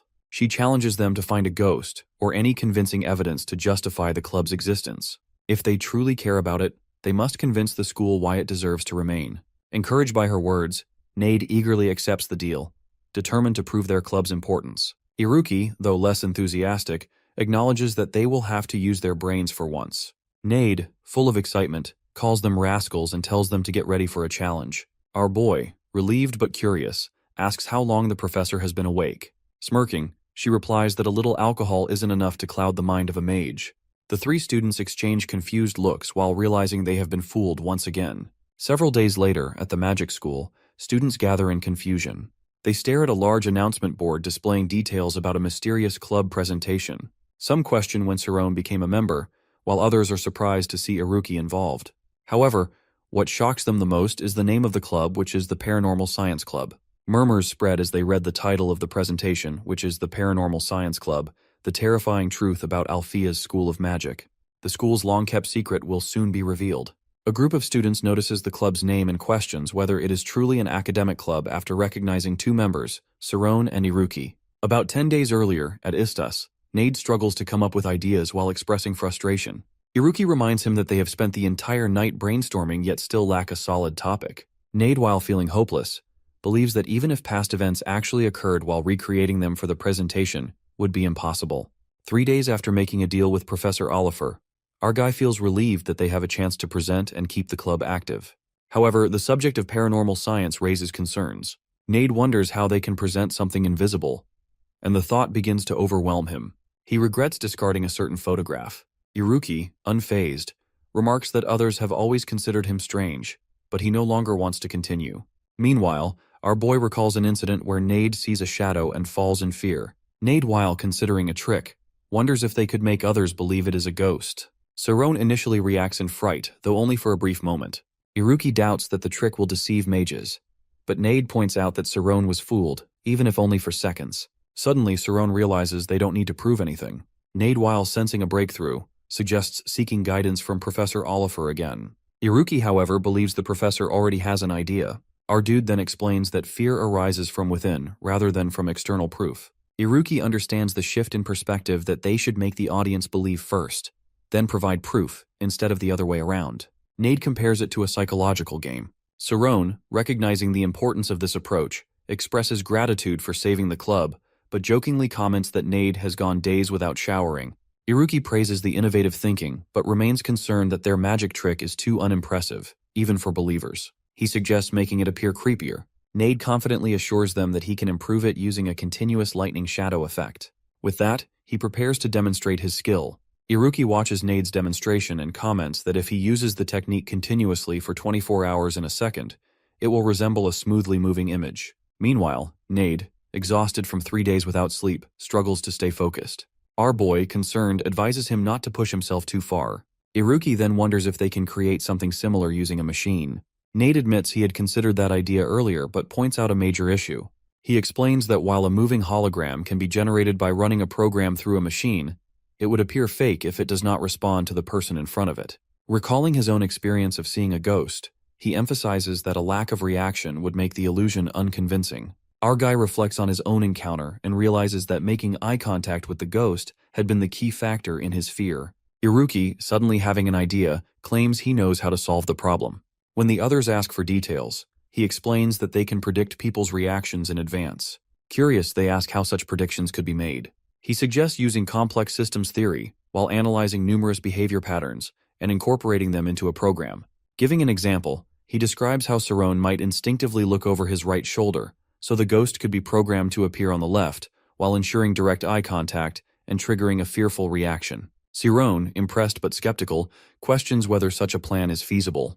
Iruki remains confident, stating that most people follow similar daily routines at school while making it possible to predict their behavior. However, he acknowledges that an enormous amount of data would be needed, while requiring vast storage capacity, and a method to transmit the program to multiple machines at once. Nade, while realizing his electric energy may not be sufficient for the task, suddenly turns to our boy while recalling that he can fire photons. Sarone, initially surprised, quickly remembers something Professor Oliver had mentioned about the ivory tower always being at the forefront of magic. He recalls her explaining that photon technology is predicted to revolutionize communication.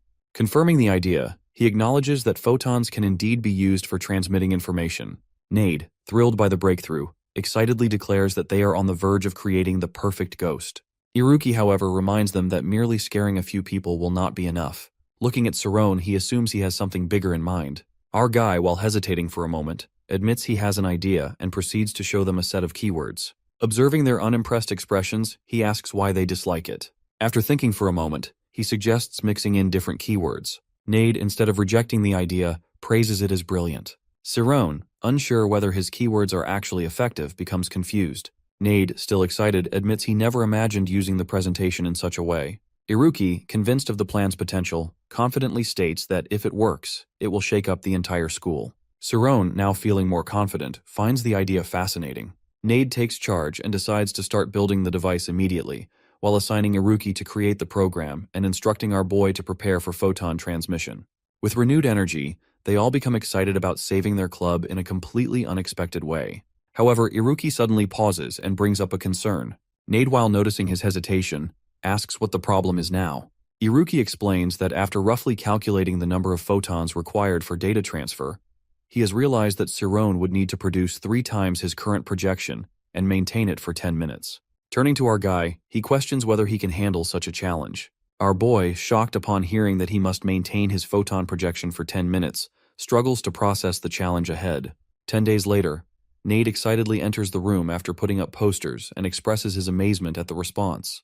Meanwhile, Iruki has spent the entire day writing behavior pattern equations, and Sarone has dedicated his time to practicing photon firing. Curious about Nade's reaction, our guy asks what has happened now.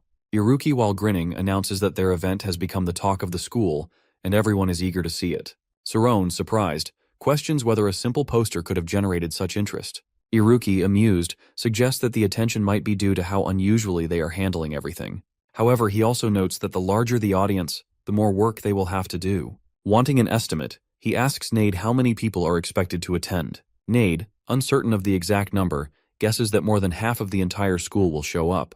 Worried about their reaction, he calls out their names and warns them not to faint from the pressure. 17 days before the presentation at the Paranormal Science Club, students gather in anticipation. Some express excitement while believing the event will be entertaining. One student, confident in Sarone and Iruki's abilities, predicts that the presentation will be anything but boring and wonders what they will reveal. As the professor passes by, someone stops her to ask if the Paranormal Science Club is really giving a presentation. She responds that the club's fate is still uncertain. According to the latest information, if the presentation fails, the club room will officially be reassigned as planned. A man nearby comments that the club is as good as finished, as its former prestige has long faded. However, he acknowledges that Iruki, as a servant and our boy, known for defeating the dark magicians, cannot be underestimated. He also mentions Nade's significance. Still, since they are only lower-grade students, the real concern lies in what happens afterward. He predicts that once the presentation is over, a battle will begin among the shadow clubs over who will take control of Istas. Our boy practices intensely but suddenly collapses.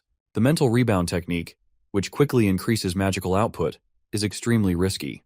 It drains all mental strength at once, requires 20 minutes of recovery, and then repeats the process. On Everest, the energy used per spell is equal to 40 minutes of focus, while making it a life-threatening method. He realizes his professor would be furious if she knew, but he still isn't satisfied with his progress. After all his effort, he can only maintain his magic for about 5.5 minutes.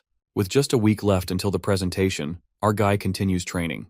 To reach 10 full minutes, he knows he must push himself to the limit, even if it risks his consciousness. He wonders if he can truly do it. Nate arrives while asking about his progress, and our boy confidently assures him that he will be ready soon. He acknowledges the difficulty of the task while admitting that it's far beyond what a Class 5 should handle. However, if Cerrone fails, their club will suffer. Our hero reassures him and shifts the focus to Nade's work. Nade confirms that he is about to test his project and invites Cerrone over. They soon notice Iruki, who appears exhausted. Concerned, our boy asks if he is all right, and Nade questions whether he has slept at all.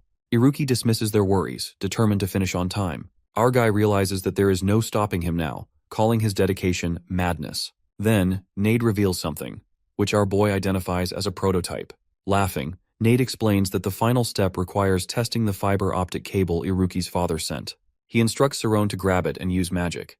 When Cerrone follows the instructions, he is stunned by the results. Nade, satisfied, remarks that it turned out just as they had imagined. As the presentation nears, Nade looks for Cerrone and finally spots him. Excitedly, he exclaims that our boy has succeeded. Laughing, our guy confidently responds that it's time to show everyone what they have accomplished.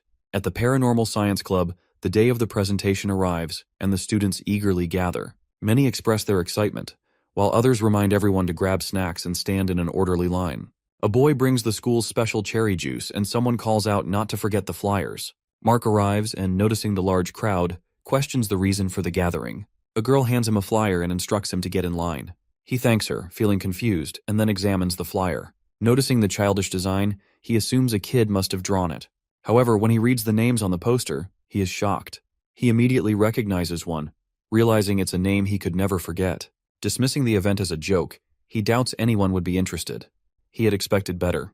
Maria then appears, and while noticing Cerrone's name, excitedly suggests they go watch. She insists that Mark must be attending and urges him to join her. Though hesitant, he agrees while thinking he might learn something. Excited, she pulls him toward the line. During their suspension, Maria and Mark had received special lessons from Professor Thad. However, Mark had intentionally placed himself between Maria and Thad. Meanwhile, some girls in the crowd notice senior students and curiously point them out. One identifies them as Amy and Serial, while questioning why seniors would attend a lower-grade presentation. Another girl reminds them that our boy is Amy's boyfriend. Amy, clearly uncomfortable, complains about having to attend. Serial, slightly annoyed, reminds her that she has asked the same question multiple times. Since her boyfriend is presenting, it only makes sense for her to be there. Amy, regretting her situation, mutters that it remains embarrassing no matter how many times it happens. As the crowd grows, someone notices a student from Class 1, which surprises many since they rarely appear at such events. Serial suddenly spots someone and nudges Amy while pointing out Fermi. She wonders why he would attend and realizes he isn't alone. Alongside him stand Herky from Sonar, Rykon the Electric Monster, Richard the Alchemist, and Caden. Confused by their presence, she questions what is happening. Amy then asks if Serial knows what all these individuals have in common. When Serial appears puzzled, Amy confidently reveals that they are all rumored to be members of a secretive group that is the Shadow Club's Golden Circle. At the auditorium, the professor notices the headmaster and curiously asks what brings him there. He responds that the three boys have worked hard for this day, and he couldn't help but feel curious. She welcomes him and offers him a seat. Chuckling, he takes his place, eager to see what they have prepared. Meanwhile, the students, filled with excitement, scramble for seats. Some call out that all spots are taken, while others urge the crowd not to push. Amy, while feeling uncertain, wonders if there is something about the presentation that she is overlooking. Soon, an announcement echoes through the auditorium, officially beginning the Paranormal Science Club's long-awaited presentation. The students turn their attention to the stage as the event unfolds. However, 30 minutes later, disappointment spreads through the audience. Some murmur in frustration while regretting their expectations. A few express disbelief, admitting they had hoped for more from Class 5. Others complain that attending was a waste of time. Feeling deceived, several accuse the presenters of completely tricking them. The presentation of the Paranormal Science Club begins, and the audience erupts in cheer. Nade smiles and thanks everyone for attending. He introduces himself as the club president and mentions that he will be leading the presentation. He explains that the main topic for the day is spirits. Maria appears extremely excited, while Mark, on the other hand, looks irritated and wonders aloud if a spirit is something like a ghost. Nade continues, warning that viewers might be scared and advises them to be careful while watching. Suddenly, the chandeliers start changing colors, and the screen behind him lights up. Headmaster Alpheus smiles and comments that the students seem well prepared. Sienna silently agrees, thinking that the hologram background is a great idea, but she wonders what the students are planning next. At that moment, an image of school appears on the screen. Nade asks if anyone has heard the story behind the school's construction.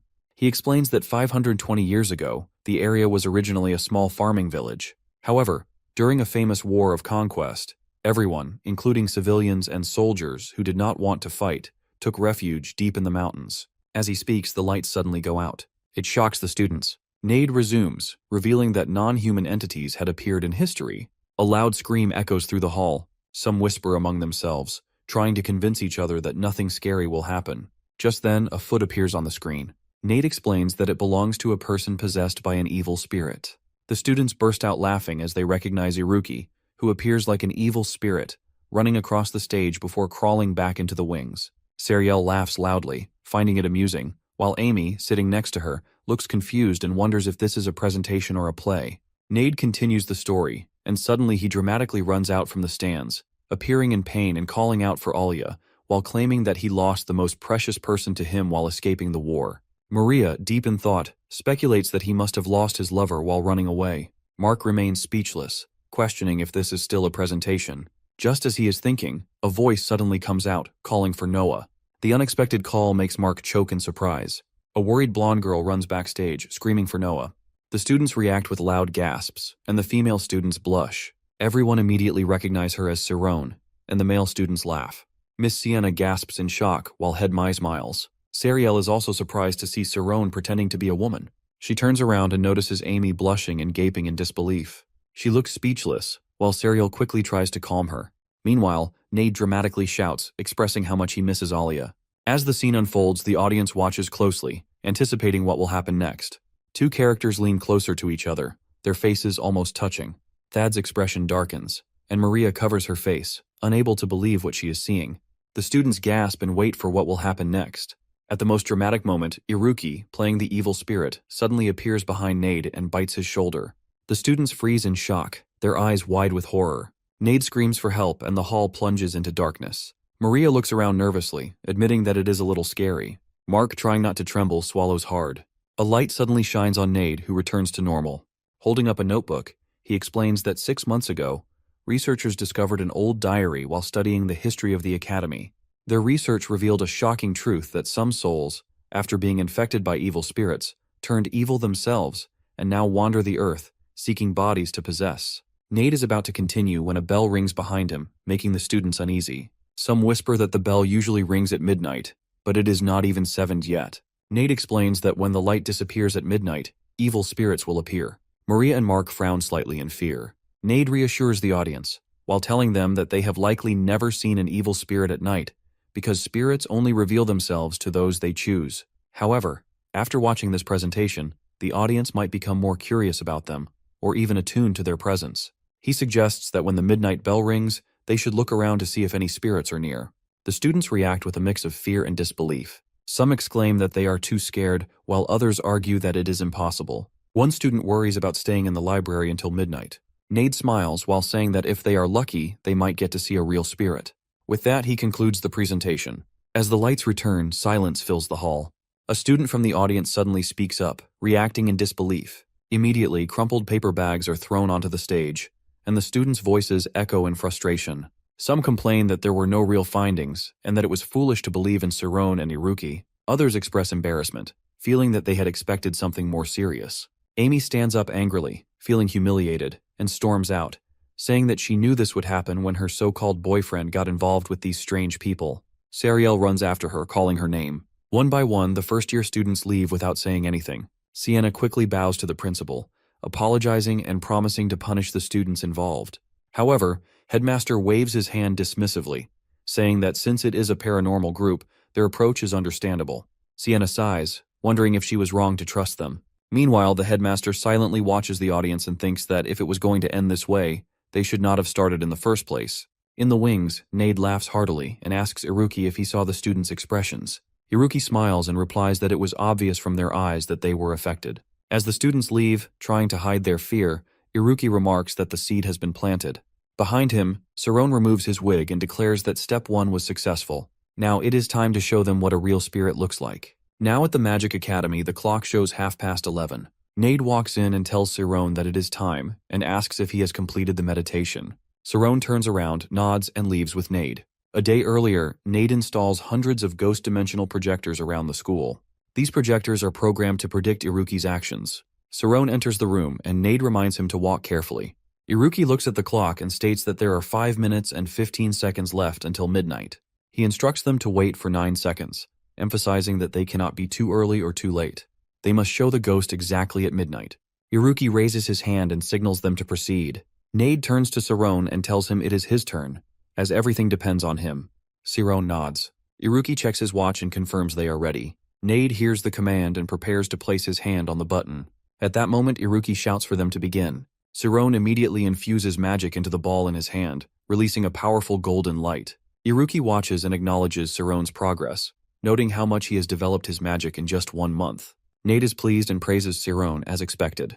However, Saron suddenly frowns and finds the situation strange. He describes it as if he is pouring water into a bottomless bowl. Nade turns around in shock and asks if something is wrong. He shouts in alarm, demanding to know what is happening. Iruki quickly asks about the issue. Nade, with tears in his eyes, reports that the energy output has not increased. Iruki is stunned and questions how this could happen. He asks if they can fix it. Nade, frustrated, admits that he does not know, as his calculations were perfect. He wonders aloud what is going wrong. Suddenly, they discover that the energy transmission line has been chewed by rats.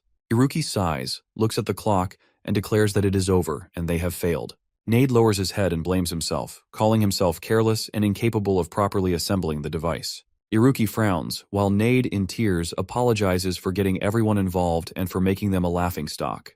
He promises to take full responsibility at any cost. However, Saron stops him and insists that they all worked hard, sacrificing their sleep and efforts. He acknowledges Nade and Iruki's dedication and refuses to let it end like this. Saron opens the spiritual field.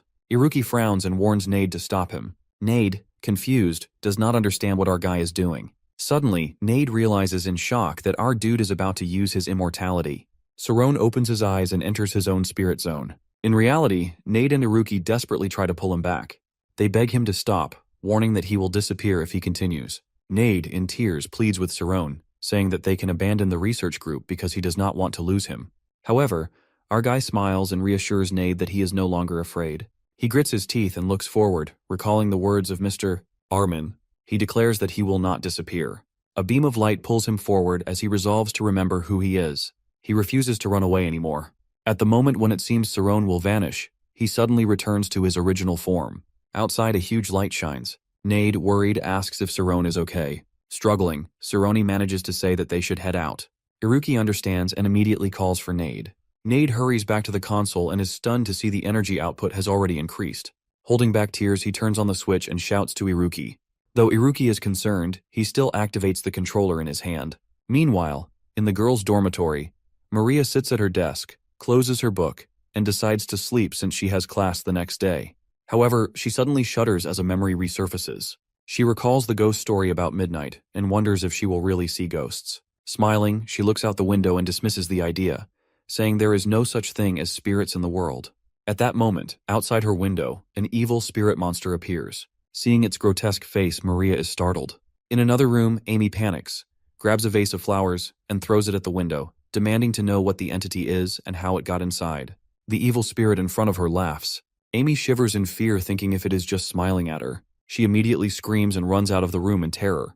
As soon as she reaches the hallway, she encounters Sariel, who too shouts in fear, claiming that she has also seen a ghost. Both of them turn around in fear, realizing the horrifying truth. At that moment, other girls rush out of their rooms, as they meet a group of evil spirits behind them. Fear spreads throughout the dormitory as the girls scream and run, terrified of the ghosts. Not only the female dormitories, but other buildings also light up. Panic spreads as the sounds of screaming fill the air. A group of evil spirits rushes forward, and students run around, shouting for help. Some look up at the sky, wondering why the spirits keep chasing them. The entire academy becomes chaotic in an instant. Younger students cry out of fear, while older students try to show off their strength, urging everyone to fight back. However, the number of evil spirits suddenly increases 2 or 3 times, making the students huddle together in terror. Just as panic reaches its peak, the spirits vanish without a trace. A student notices something and exclaims that there is someone on the roof. Everyone turns their gaze upward and sees 3 students, Siron, Iruki, and Nade, standing above, clapping. Nade cheerfully comments that their presentation is finally happening with an audience. Before he can finish his sentence, a furious voice interrupts. Sienna rushes over, angrily grabbing something as she yells for them to come down. She demands to know why the academy is in chaos in the middle of the night, explaining that she was in the shower and was completely startled. Nade mischievously smiles and remarks that it is a beautiful night. By now, the students understand that the ghosts are mere holographic projections. Just then, laughter echoes through the air. Sienna turns to the headmaster in surprise, asking his reason to be here. He smiles and replies that he believes the presentation is not over yet, and asks everyone to listen until the end. Nade takes this opportunity to speak, explaining that their research team has been investigating the existence of spirits. He asks if they believe in supernatural phenomena. The students react angrily, calling them frauds and accusing them of using simple tricks. Some whisper among themselves, questioning how the holograms moved so realistically. As debates continue, the headmaster conjures a small ghost with magic and laughs, challenging the students to explain how the trick was performed. Sienna comments that their prank is quite advanced. Siron, standing above, smiles, thinking that intelligence is a magician's most valuable asset, and curiosity will always draw people in. Some 4th grade students express their frustration at being fooled by 5th graders, but admit they cannot figure out the mechanism behind the trick. Sienna acknowledges that their stunt was well executed, but insists it is not enough to earn recognition for their club. The headmaster, however, smiles and says that the trick itself is not what matters. Sienna does not seem to understand, while the students remain skeptical. They argue that the spirits are fake since they lack souls, questioning what fake souls have to do with supernatural research. Nade laughs and points out that despite their disbelief, they were all frightened. He asks them to consider what they were running away from if spirits do not exist. The students fall silent. Amy and Sariel exchange glances, deep in thought. Nade continues, explaining that their emotions, like the fear they felt, are at the heart of scientific research on supernatural souls. He argues that even those who claim not to believe in spirits experience doubt when faced with the unknown. Siron and Iruki smile at each other, acknowledging that the question of whether spirits exist remains unanswered. Nade states that their research focuses on exploring that doubt, because that is what science is about. The students begin to reconsider. Some reflect on how knowledge once dismissed as false later became accepted as truth. Nade raises his hand and declares that their experiment has demonstrated the value of their research team. The 3 students bow in unison, marking the end of their presentation on the science of supernatural souls. Some students exchange surprised looks, while others burst into laughter. Eventually, cheers erupt. Excited voices fill the air, praising the research team for their impressive work. Some admit they would not mind being fooled like this again. The teachers observe the enthusiastic students, and the headmaster comments that the presentation holds significance. At that moment, Professor Thad walks out and gently remarks that he has no objections. Sienna sighs and, after a moment of consideration, announces that the professors have decided to officially recognize the club. Iruki, Nade, and Siron rejoice.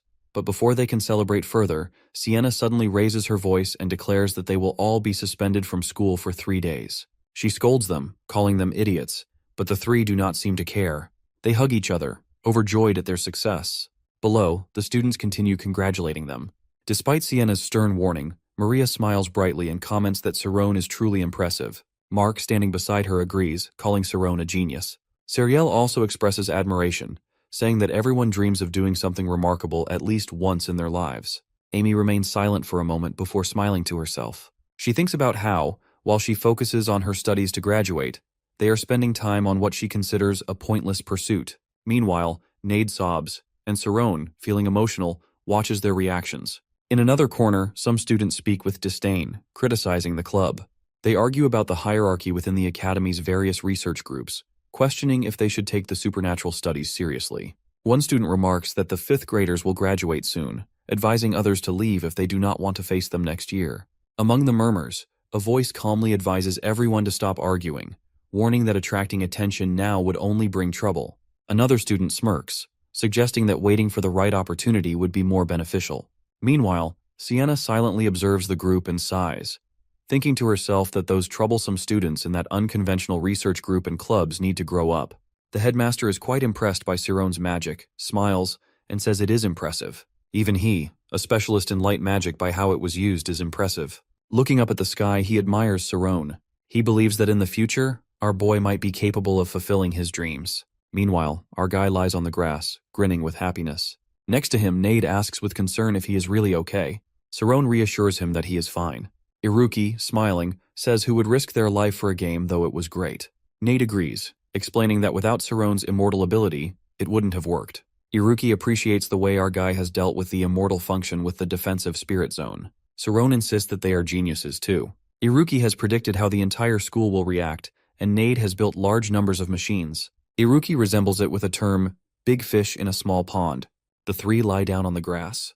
They tease our guy for being so humble. Siron looks up at the sky again, and with a bright shine in his eyes, says that he wants to reach higher, like the shining North Star above. Iruki asks if it is time to think about senior class now that they have played enough. Nade suddenly sits up excitedly, saying that they must graduate together. Once they step into the real world after graduation, they will have even more fun. Siron, surprised by the mention of society, falls silent. Nade lifts his hand and, smiling, says they must promise to go all the way together. The three put their hands together in the center. Iruki asks what they should have a motto to boost their spirits and seal their promise.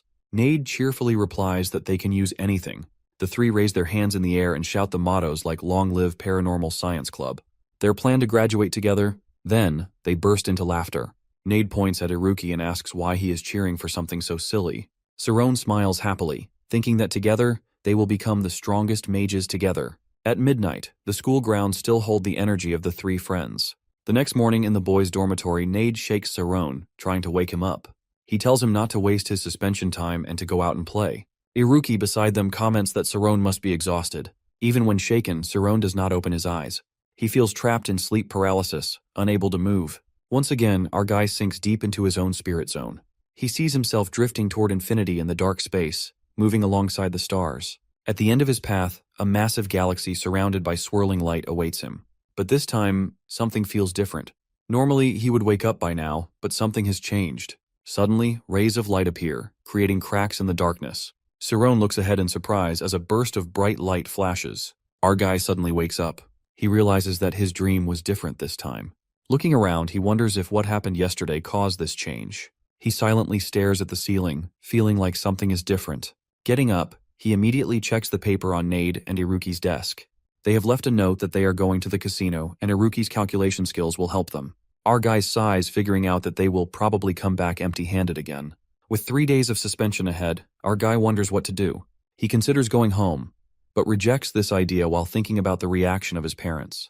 Deciding to keep his suspension a secret, he dresses neatly and stands in front of the mirror, smiling. He suddenly remembers something he has really wanted to do. As he steps away, his heart pounds for no reason. Unnoticed by him, his reflection in the mirror changes and a beam of light identical to him appears. Later, our guy stands in front of an old bookstore. He hesitates before reaching for the doorknob, thinking about how he has spent years studying without a break. Now he just wants to buy a novel for himself. He misses those days. A memory comes back, one where he was not allowed to touch books. He is scared if someone stops him again. Taking a deep breath, he finally opens the door. As soon as he enters, the shop owner greets him warmly, smiling brightly. The owner jokingly asks if Siron has come to deliver goods. Startled, our guy quickly clarifies that he is here to buy a book.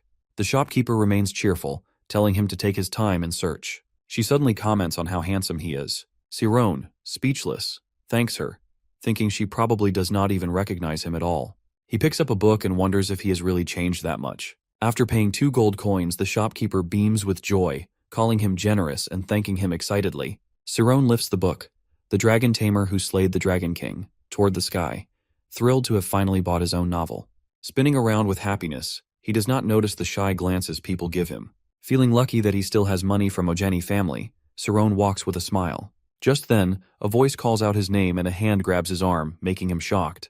A pink-haired girl appears and asks if he is Sirona. He stammers, confused, and asks who she is. Ignoring his question, she turns and calls out to others, confirming his identity. Saron, still in shock, slowly recognizes her. A long time ago, while reading, he had been approached by a group of friends. Now those friends have grown up. Seeing him, they happily call his name. Our guy exclaims in surprise, recognizing one of them. Rumina smiles and teases him for forgetting her face. Saron awkwardly admits that he didn't recognize her at first, saying she has become very pretty. Rumina pouts, recalling that when they were younger, Saron told her something different. Saron, feeling shy, nervously laughs, trying to brush it off. The other friends gather around, chatting excitedly. They comment on how noble he looks, wondering if his outfit is expensive. They are amazed at how much he has changed. Our guy, feeling a little overwhelmed, does not know how to respond. At that moment, another person approaches. He is the leader of the village children, Altor. He smiles and greets Saron, saying it has been a long time since they last saw each other. He asks how he has been, mentioning that even when he asked Mr. Vincent but got no answers. Saron, unsure of what to say, thinks for a moment. He realizes that they will find out eventually. If he lies, it might hurt them, especially Altor. Making up his mind, he decides to tell the truth. He simply says that he has been studying at the Magic Academy. Everyone is shocked hearing this. Altor's expression changes slightly, showing a hint of annoyance. Altor has a strong body and a generous personality, so he naturally becomes the leader. When he is 10 years old, he sees Saron reading a book and asks if he is reading again. Seeing Saron with a book, Altor frowns immediately, finding the words overwhelming. The friends around start whispering, calling Saron smart since they don't even know how to read books like that. Hearing this, Altor picks up Saron's book and questions why he is reading when he doesn't even go to school. He insists that training strength is more useful for society, especially in a small mountain village where danger is common. There, everyone follows a rule to obey the leader. From that day on, whenever such a situation arises, Saron simply smiles and agrees, knowing that this prevents further conflict. Seeing Saron agree, Altor returns the book. He then declares that he is going to play soccer and invites him to join. Just then, a loud voice rings out and Rumina, a 10-year-old girl, yells at Altor, accusing him of bullying Saron. Altor tries to defend himself, but Rumina keeps scolding him, reminding him that Saron is still recovering from an illness. Annoyed, Altor snaps back, saying this is why no one wants to be with her. Now, in present, Saron laughs, remembering these moments from childhood. Later, Altor and others curious about Saron's studies asks if he really goes to school and if he knows how to use magic. They excitedly demand proof. Saron explains that he has only recently started learning magic and is not fluent yet. Moreover, using magic outside the academy is against the rules.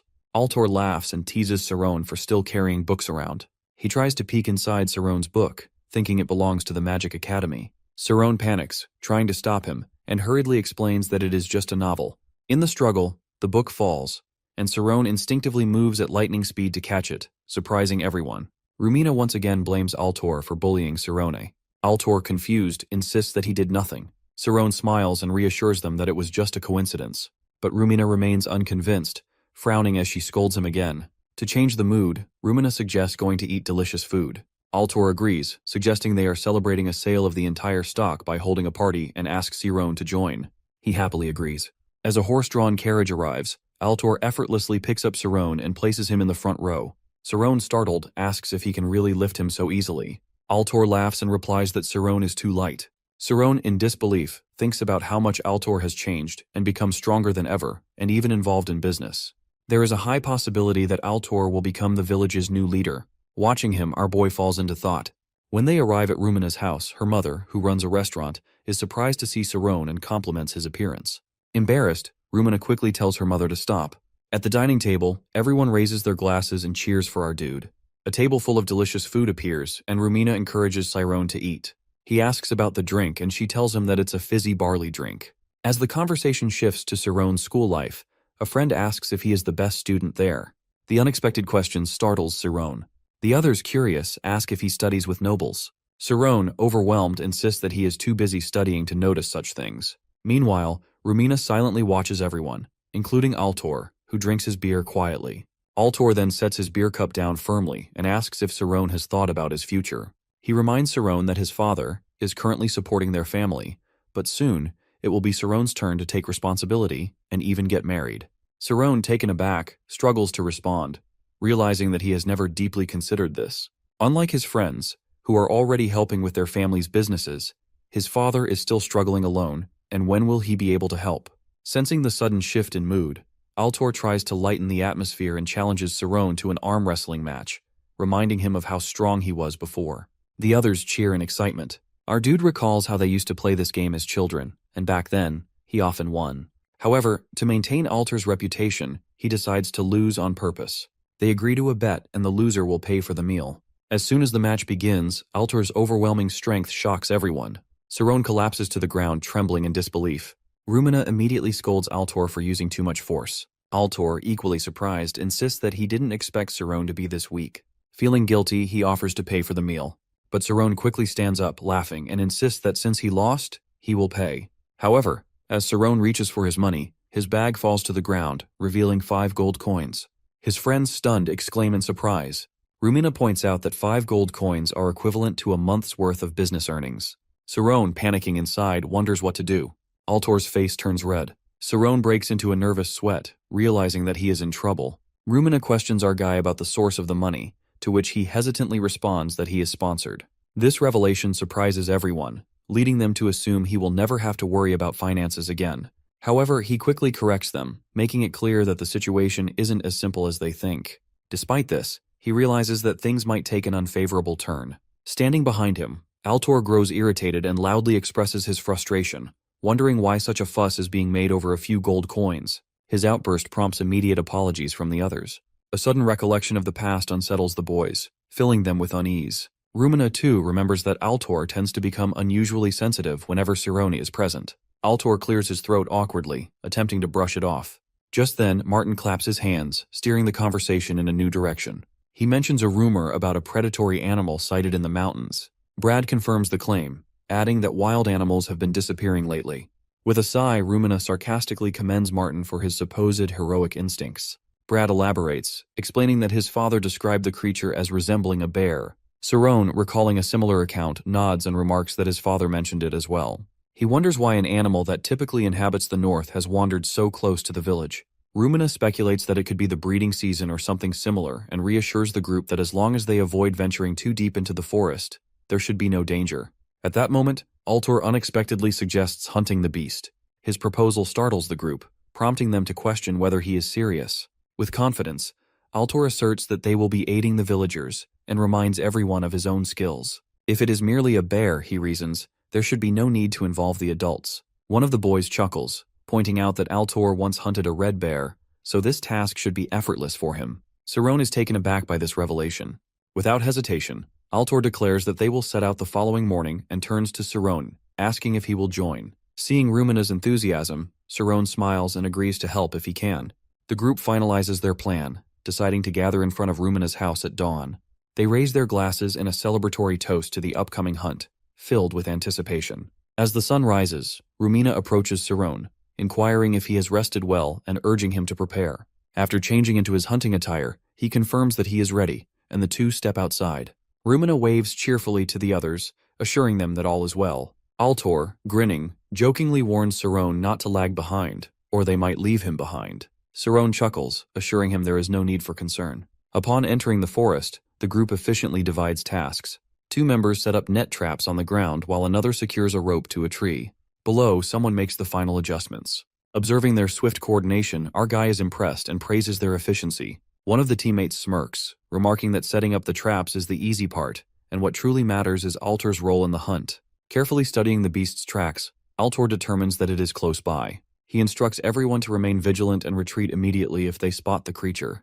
Watching from a distance, Saron is struck by Altor's expertise, and even Rumina appears satisfied with their progress.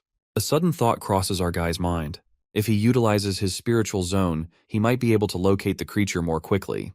Closing his eyes, he concentrates deeply. However, what he perceives leaves him stunned, and a vivid image of an animal carcass flashes before him.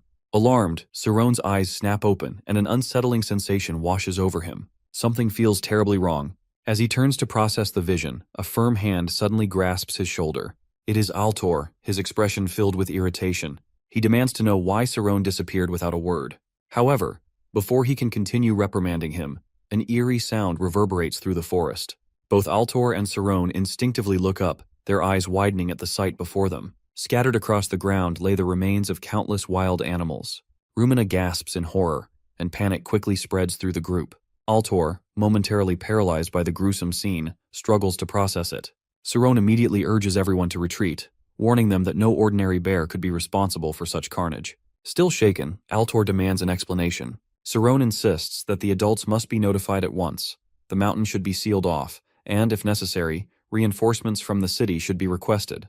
Altor, however, grips Cerrone's shoulder, urging him to wait. He questions the need for soldiers when they have yet to confirm what they are dealing with, arguing that they are capable of handling the situation themselves. Cerrone counters, reminding him that he had initially claimed it was just a bear, but the reality before them is far more alarming. Frustration flares in Altor's eyes as he demands to know what Cerrone truly understands. The sudden shift in tone catches everyone off guard. Altor, his voice rising, accuses Cerrone of never acknowledging him as a leader and treating him as if he were incompetent. Cerrone, momentarily stunned by the accusation, is about to respond when a noise from behind interrupts them. Every head turns toward the sound. One of the boys raises his bow, his voice faltering as he asks what kind of creature they are facing. Before them stands a monstrous beast who's an unnatural fusion of a bear and a wolf. A wave of dread washes over Cerrone as he realizes that this is no ordinary animal, but a true monster. It is unlike anything they have encountered before. He has read about such creatures in books, but seeing one in person sends chills down his spine. The group instinctively steps backward, their bodies rigid with fear. After a brief moment of hesitation, Altor raises his bow and releases an arrow. To their horror, the beast effortlessly evades the attack. A collective gasp escapes the group as Cerrone mutters in disbelief that the creature had dodged with precision. With a sinking feeling, our guy recognizes what they are dealing with. This is no mere beast but a wolf who's an intelligent monster. His studies have taught him that such creatures possess both strength and speed beyond normal animals. Some even rival human intelligence. Though their origins remain a mystery, scholars speculate that their unique evolution stems from the harsh conditions of their environment. As the arrow narrowly misses, the group watches in shock as the beast tears through a tree and charges forward with terrifying speed. Altor, momentarily frozen, quickly regains his composure and shouts for everyone to run. Panic spreads as they scramble to escape, uncertain of which direction to take. One of them suggests fleeing downhill, but Altor immediately dismisses the idea, insisting they head toward the mountain's peak instead. At that crucial moment, Cerrone grips his bow and turns to face the wolf. Altor, eyes wide with alarm, yells at him, questioning whether he intends to act as bait. Without hesitation, Cerrone draws his bowstring and releases an arrow straight at the monster's head. However, the creature remains unfazed, retaliating instantly by crushing Cerrone's bow with a single, powerful strike. Just in time, Cerrone teleports away, narrowly avoiding the devastating blow. The wolf lets out a deep, menacing growl. Breathing heavily, Cerrone quickly assesses the creature's incredible speed and impenetrable hide. Realizing that the only way to ensure everyone's safety is to divert the monster's attention, he makes a split-second decision. As the beast lunges forward at breakneck speed, Cerrone continuously teleports, leading it away from his companions. However, just as he begins to believe he has drawn it far enough, the wolf suddenly halts and shifts direction. A wave of dread washes over him that something isn't right. The monster has found a new target. Meanwhile, Altor orders the group to discard anything heavy and keep moving. But just as they press on, he abruptly stops in his tracks. Turning back, he tells them to continue without him. Rumina, her voice trembling with panic, calls out to him, demanding to know what he is doing. Tears welling in his eyes, Altor confesses that he cannot bring himself to abandon Cerrone. Rumina, equally distraught, turns back and calls his name once more. At that very moment, the wolf closes in on Altor.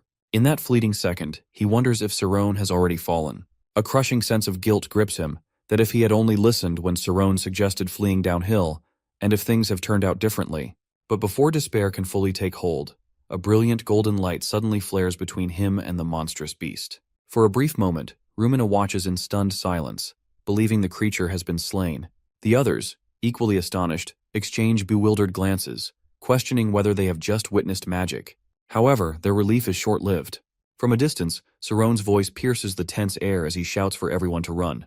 The monster has taken a hit, but it is far from defeated. Desperation creeps into Rumina's expression that how could it have survived? If it was that dazzling light, nothing more than an illusion. Before anyone can react, the wolf launches another attack, this time aiming for the people positioned above. Altor stands frozen in sheer terror, unable to will his body into motion.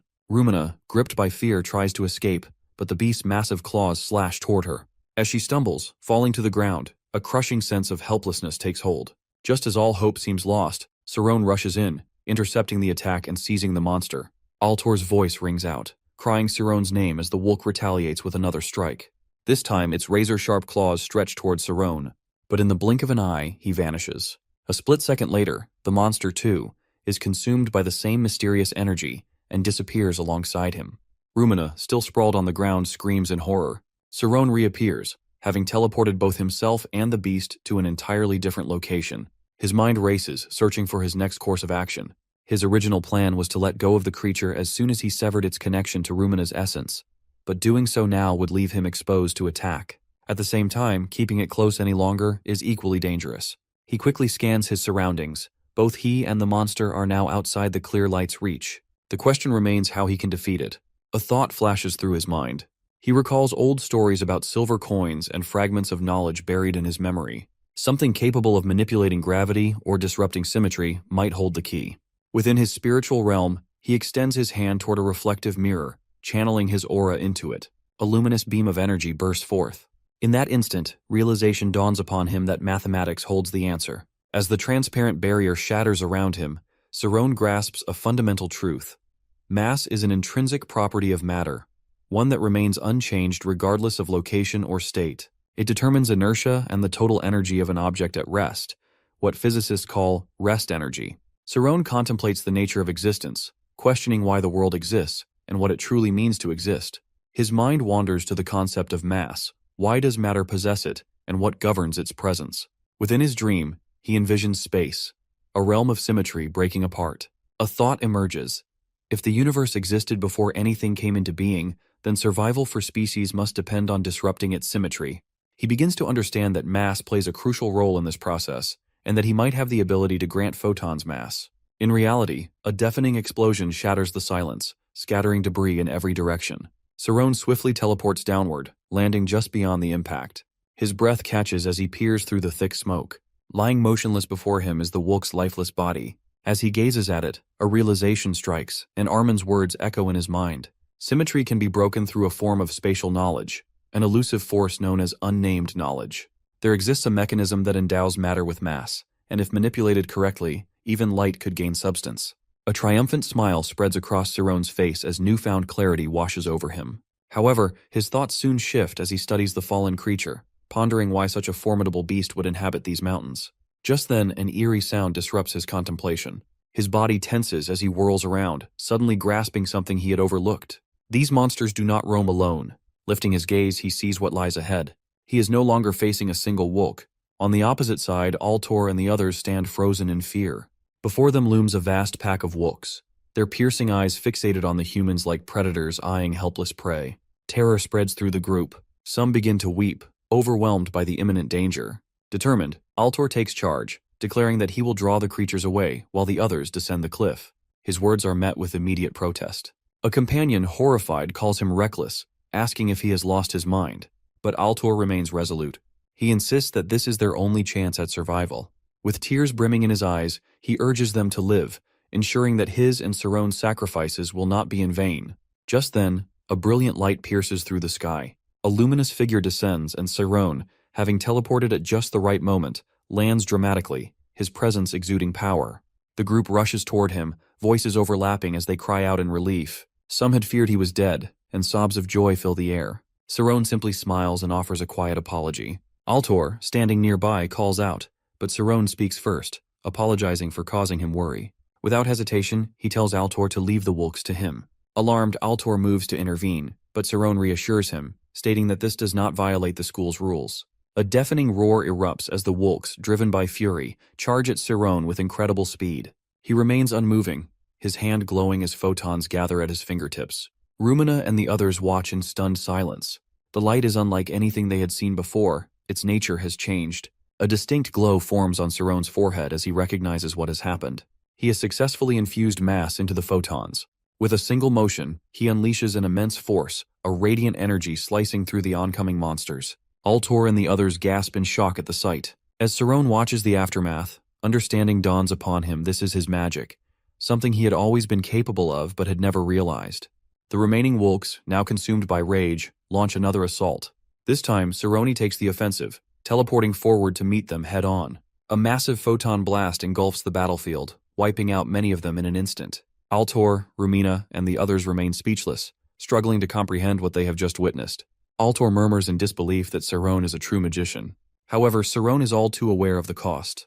This form of magic demands an immense toll on his mental strength. Suddenly, a presence looms behind him. A Wolk stands, poised to strike. Saron reacts instantly, turning to launch another attack. Yet as the dust settles, the monster opens its eyes and it is still alive. Shock flashes across Saron's face. His magic, once unstoppable, has weakened. Sensing an opportunity, the Wolk lets out a piercing howl. Within moments, the pack surges forward in unison. Cries of warning erupt from Altor and the others, urging Saron to flee, but he stands firm. There is no turning back. His mind races that there is only one path forward. The question remains if he can succeed. He questions whether he can maintain his balance as the powerful currents surge around him. The monsters, swift as lightning, close the distance in an instant. Urgent cries from his companions reach his ears, urging him to flee. At that moment, his eyes snap open, glowing with an intense blue light. Within the spiritual realm, the cracks widen further, and a dark vortex, resembling a black hole, begins to form, pulling everything into its depths. His consciousness shifts, returning him to the state he once reached when performing before the entire school. His arm gradually fades, yet he still struggles to lift it. In the real world, an immense torrent of magical energy erupts from him, crashing into the advancing creatures. The sheer force of the attack hurls several Wooks backward. Its power is so overwhelming that neither Rumina nor Martin can remain steady on their feet. Altor, staring ahead, struggles to believe what he is witnessing. Even as it unfolds before his eyes, it feels unreal. Before them, an enormous surge of energy radiates from him. Yet, the relentless creatures refuse to falter, some managing to push forward despite the devastation. A sudden realization dawns upon him that his energy is depleting rapidly. If this continues, his spirit domain will dissipate like mist in the wind. A memory surfaces, reminding him of a similar moment in the past. Understanding what must be done, he recognizes that there is only one option left, which is to unleash every ounce of energy he possesses. Resolving to act, he follows his instincts. The previous outpouring of magic had been powerful, yet this time, he amplifies it to an unimaginable degree. The resulting energy surges outward, its brilliance eclipsing everything in sight. The ground trembles, and the very air seems to rupture. Rocks explode into dust, and the Wooks, frozen in terror, recoil at the sheer magnitude of the force before them. As the energy dissipates, the battlefield is left unrecognizable. The ground beneath them has been leveled into a perfect line, a testament to the sheer force of his attack. The surviving creatures, their bodies trembling, stare at him in horror. He meets their gaze, his piercing blue eyes unyielding, and commands them to leave and never return. Without hesitation, they turn and flee, vanishing into the depths of the forest. Exhaustion takes hold, his breaths ragged and unsteady. His body wavers, and before he can collapse, Altor moves swiftly to catch him. The others rush forward, their voices trembling with concern as they check his condition. Rumina places a hand on him, assessing his state. Standing close, Altor suggests that it is time to return, declaring that the hunt has come to an end. At night, he sits on the grass, gazing at the sky in silent contemplation. Altor approaches, a small smile on his face, and inquires how he ended up there. A faint smile plays on his lips as he takes a deep breath, explaining that he simply wanted to look at the stars. It occurs to him how long it has been since he last slept so soundly. The memories of restless nights filled with nightmares and visions feel distant. Upon waking, he finds himself surrounded by his companions, their faces streaked with tears. Rumina, his voice shaking, admits that for a moment, he had believed Saron would never wake again. It dawns on him that his slumber had been so deep it had resembled death itself. None of them had moved from his side until he stirred. Turning to Altor, he inquires about the others. A relieved smile crosses Altor's face as he explains that they are busy preparing a meal. He then adds that aside from Rumina's minor fall, no one was harmed, though all had been left in awe of Saron's strength. Saron nods, agreeing that it is indeed fortunate. Altor lifts his gaze toward the sky, remarking that by morning he will settle everything with the adults. He casually mentions that the monster's skins and fangs hold considerable value. Curious, he asks Saron if he knows the creature's name. Without hesitation, Saron identifies them as Wolks and recalls hearing that their fangs are especially valuable. A laugh escapes Altor as he nods in agreement. A moment of silence lingers before Altor suddenly apologizes. Puzzled, Saroni questions what he means. Before he can respond, Altor hesitates, then admits that it is jealousy that weighs on him. Saron is taken aback by the confession. His thoughts drift to a distant memory that a quiet afternoon when he had been reading after chopping firewood. He remembers Altor's friends passing by, one of them casually remarking that at times, Saron looked undeniably impressive. Altor had simply observed him in silence back then. Snapping back to the present, Altor speaks once more, bringing up the dream Saron has always pursued. Surprised, Saron asks what he means. Altor nods knowingly, acknowledging that it is the very dream Saron has been chasing. A faint blush dusts Altor's face as he expresses his hope that Saron will one day achieve it. Hearing this, Saron's lips curl into a smile. Both of them shift their gaze toward the endless sky, and with quiet certainty, he assures Altor that he will. The following day, Altor asked if the boy intended to extend his stay. Though he expressed a desire to remain, he explained that numerous unfinished studies at school required his attention. After a firm handshake, Altor wished him well and encouraged him to pursue his path as a magician. The others joined in, smiling warmly as they voiced their support for his journey. In response, Saron smiled and assured them that he would return. At that moment, Rumina rushed toward him and embraced him tightly. Insisting that he had to visit again after mastering magic, she jokingly warned that if he ever ignored her on purpose, he would have to face the consequences. Saron chuckled gently and promised to remember. As he prepared to leave, he wished everyone well, and they responded with their goodbyes. Watching him depart, Altor placed a hand on Rumina's shoulder and teasingly remarked that if she missed him so much, he could always bring him back for her. Rumina wiped her tears and shook her head, stating that he was not gone forever. Smiling, she added that she had always admired how determined he looked while chasing his dreams. Saron made his way back to school, heading first to Istas. As he entered, he opened a small notebook and recalled a past conversation in which he had wondered how they could locate their research group's room among 89 blocks. Nade had smiled at the time, assuring him that as a new member he would be guided through the process. He had pointed ahead, instructing him to check the number on the ceiling, which was 19, and to note the color of the door. Saron had taken notes and observed that room 19 with golden doors was number 5. As he climbed the stairs, he continued reading his notebook, analyzing the structure, and determining that 3 other rows were connected to the place. He had then represented them as X, Y, and Z, forming an equation to calculate the total key of Istas. He remembered being amazed by the logic and had wondered who could have come up with it. Nade had immediately responded that one of the founding members, a savant, had created the equation and had memorized the entire Estes system. He had also recalled showing the equation to Iruki for the first time. Returning to the present, Saron opened a purple door and found himself inside the Paranormal Science Club's room. As he stepped in, he admired the elegance of the equation. From within, voices could be heard arguing over a calculation error. One person was complaining about wasted time, insisting that increasing the sample size would improve accuracy, while another retorted that such a method was only viable with unlimited funding. Slowly opening the door, Saron reflected on how his journey to locate the club had mirrored his growing realization of the value of bonds and shared moments. Smiling, he greeted Nade and Iruki, remarking that they had finally returned after losing everything. Nade urged him to listen carefully to understand, while Iruki, noticing his pleased expression, questioned why he looked so happy. Saron, silently expressing gratitude in his heart, smiled and announced that he was back. At the 48th training ground, the 3 of them gathered. Saron extended his hand, and a stream of bright energy converged in his palm. Nade, observing the phenomenon, speculated that it was photon emission and questioned whether he had enhanced its output power. Iruki, however, sensed something unusual. Analyzing the energy, he realized that while photon emission typically radiated outward, Saron's energy was instead condensing inward.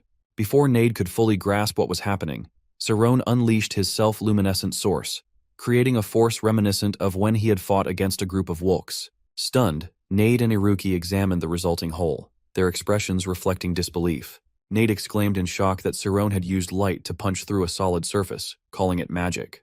Iruki, still processing the situation, inquired about the spells involved. Smiling nervously, Nade dismissed it as a joke. Saron then explained that he had developed the spell himself and had named it the Photon Cannon. Iruki, deep in thought, noted that anything related to photons was usually complex, making the spell particularly remarkable. Saron offered to elaborate but suggested relocating to a different place. At a restaurant outside the school, Nade and Iruki, while eating noodles, expressed their disbelief at Saron's ability to add mass to photons. They wondered whether the same principle could be applied to electricity. Nade admitted that the thought alone was overwhelming. He pointed out that if Saron had truly achieved such a feat, it would mark a groundbreaking advancement in the world of magic. While Iruki acknowledged the brilliance of the discovery, he also noted that simply understanding the theory did not guarantee mastery over photonic magic. Even those who attained almighty enlightenment, he argued, would struggle to comprehend its intricacies. Nade agreed. adding that the implications were far greater than they had initially assumed. At that moment, Cerrone asked for their help. He wished to deepen his knowledge, but due to the vacation, they could not access the library. Furthermore, he was unable to enter the Nam library alone and requested that they accompany him. Nade, curious about the restriction, speculated that it might be related to what Cerrone had hesitated to say earlier. Iruki also pondered the reason behind it. Cerrone hesitated, uncertain about how they would react if he revealed the truth. However, he ultimately decided that he would no longer run away. Taking a deep breath, he confessed that he was not a noble, but a commoner. He explained that as an infant, he had been abandoned in a stable before being adopted by his parents, with his father working as a simple hunter. A heavy silence filled the table. Nade, observing him closely, admitted that he had noticed the change in his mood recently. Iruki, however, reacted differently, questioning why it even mattered. Nade was taken aback by Iruki's response, but Iruki continued, emphasizing that despite Cerrone's background, he had accomplished extraordinary feats. He pointed out that Cerrone had studied for only a year, reached the 5th grade in just 3 months, and even managed to defeat him in front of the entire school. He then questioned how someone from such circumstances had even managed to date a genius mage. Before he could say more, Nade quickly interrupted, reassuring Cerrone that his origins were irrelevant. With a warm gesture, he expressed his affection for Cerrone as a friend. Cerrone, touched by their words, smiled and thanked them with teary eyes. Iruki, appearing deep in thought, suddenly asked whether Amy was already aware of this truth. Nade, equally surprised, inquired how long Cerrone and Amy had known each other. Smiling, Cerrone explained that they had been acquainted since childhood, though their relationship had not been particularly good at first. Intrigued, Nade urged him to share more details. 5 years earlier, in the slums of Radom, a boy had been desperately fleeing while clutching a stale loaf of meat. A tall man wielding knives had been chasing after him, cursing and shouting threats. The frail and sickly boy, Canis, had struggled to escape, eventually slipping into the sewers. Inside, Canis had whispered his sister's name, Erin. She had been lying on the ground, her head resting on a pile of straw, her face filled with pain. Rushing to her side, Canis had asked if she was in great distress. He had shown her the stolen bread, pleading with her not to die. As he had gazed toward the exit, hoping for help, the 3 men from earlier had appeared behind him, laughing wickedly. One of them had immediately punched Canis aside, mocking his futile attempt to hide. They had continued kicking him while taunting him for stealing such a precious piece of meat for his sister. One of them had then lifted Aaron onto his shoulder, while the others had mercilessly beaten Canis. He had screamed threats, vowing to kill them if they dared to harm her. However, they had only laughed, ridiculing him for making such bold claims. One of them had drawn a dagger, and another had given the order to finish him off. At that moment, Canis had despaired, thinking that if only he had power, things would be different. Just as all hope seems lost, dark energy had suddenly surrounded his attackers. In his wide-eyed shock, he had witnessed the gangsters being effortlessly dealt with. As the darkness coalesced, it had gently placed Aaron beside him before taking on a distinct form. A mysterious figure had then stood before them and, with a calm voice, had asked Canis whether he found magic fascinating. Stunned, Canis had remained silent until a sudden realization dawned upon him. In that moment, it had felt as though he had glimpsed the light of his life. As evening descended upon the capital of the Tormia Bashuka kingdom, Canis stood atop a well-lit building, surveying the security forces below. Speaking into a communication device, he reported their overwhelming presence. The voice on the other end acknowledged his observation, noting the unprecedented number of artifacts within the structure and emphasizing their immense archaeological significance. Shifting the conversation, Canis inquired about their target. His contact detailed that their objective was the dragon's hearts, the core of the magic restriction device, securely encased on the 3rd floor and heavily guarded by 15 personnel. However, before the relic could be seized, the core's presence would suppress his ability to access the spirit domain within the building. Canis straightened, muttering to himself that, with magic rendered useless, he had no choice but to enter directly. A cautionary reminder from the other side was met with nothing more than an amused smirk. With a question about the lingering shadow of his past, he leaped from the rooftop. As he descended, a surge of dark energy radiated from his form, its source tethered to the very building he aimed for. Without hesitation, he shattered the glass entrance, drawing startled reactions from the guards within. Their alarmed shouts filled the air as they rushed to confront the intruder. Canis advanced unhurriedly, raising his gaze before uttering a command. Instantly, waves of black magic erupted from his body, sweeping through the room and incapacitating the guards in mere moments. Cries of disbelief rang out, questioning how magic could be wielded under the device's restriction. Those still standing scrambled to activate the alarm, identifying him as a magician and calling for reinforcements. Before their warnings could reach beyond the room, Another pulse of dark energy surged from Canis, eliminating any remaining opposition. Without slowing his stride, he pushed through the door ahead, stepping inside with the certainty that he had reached his destination. Before him, a luminous blue stone, which is the core of the magic restriction device, rested. Extending his hand, he reached for it, but just as his fingers made contact, another wave of guards stormed into the chamber. One of them, visibly shaken, attempted to voice a warning about the relic's significance. However, before he could finish, a streak of dark magic pierced through him, swiftly reducing the rest of his unit to the same fate. As silence settled over the room, a new presence made itself known.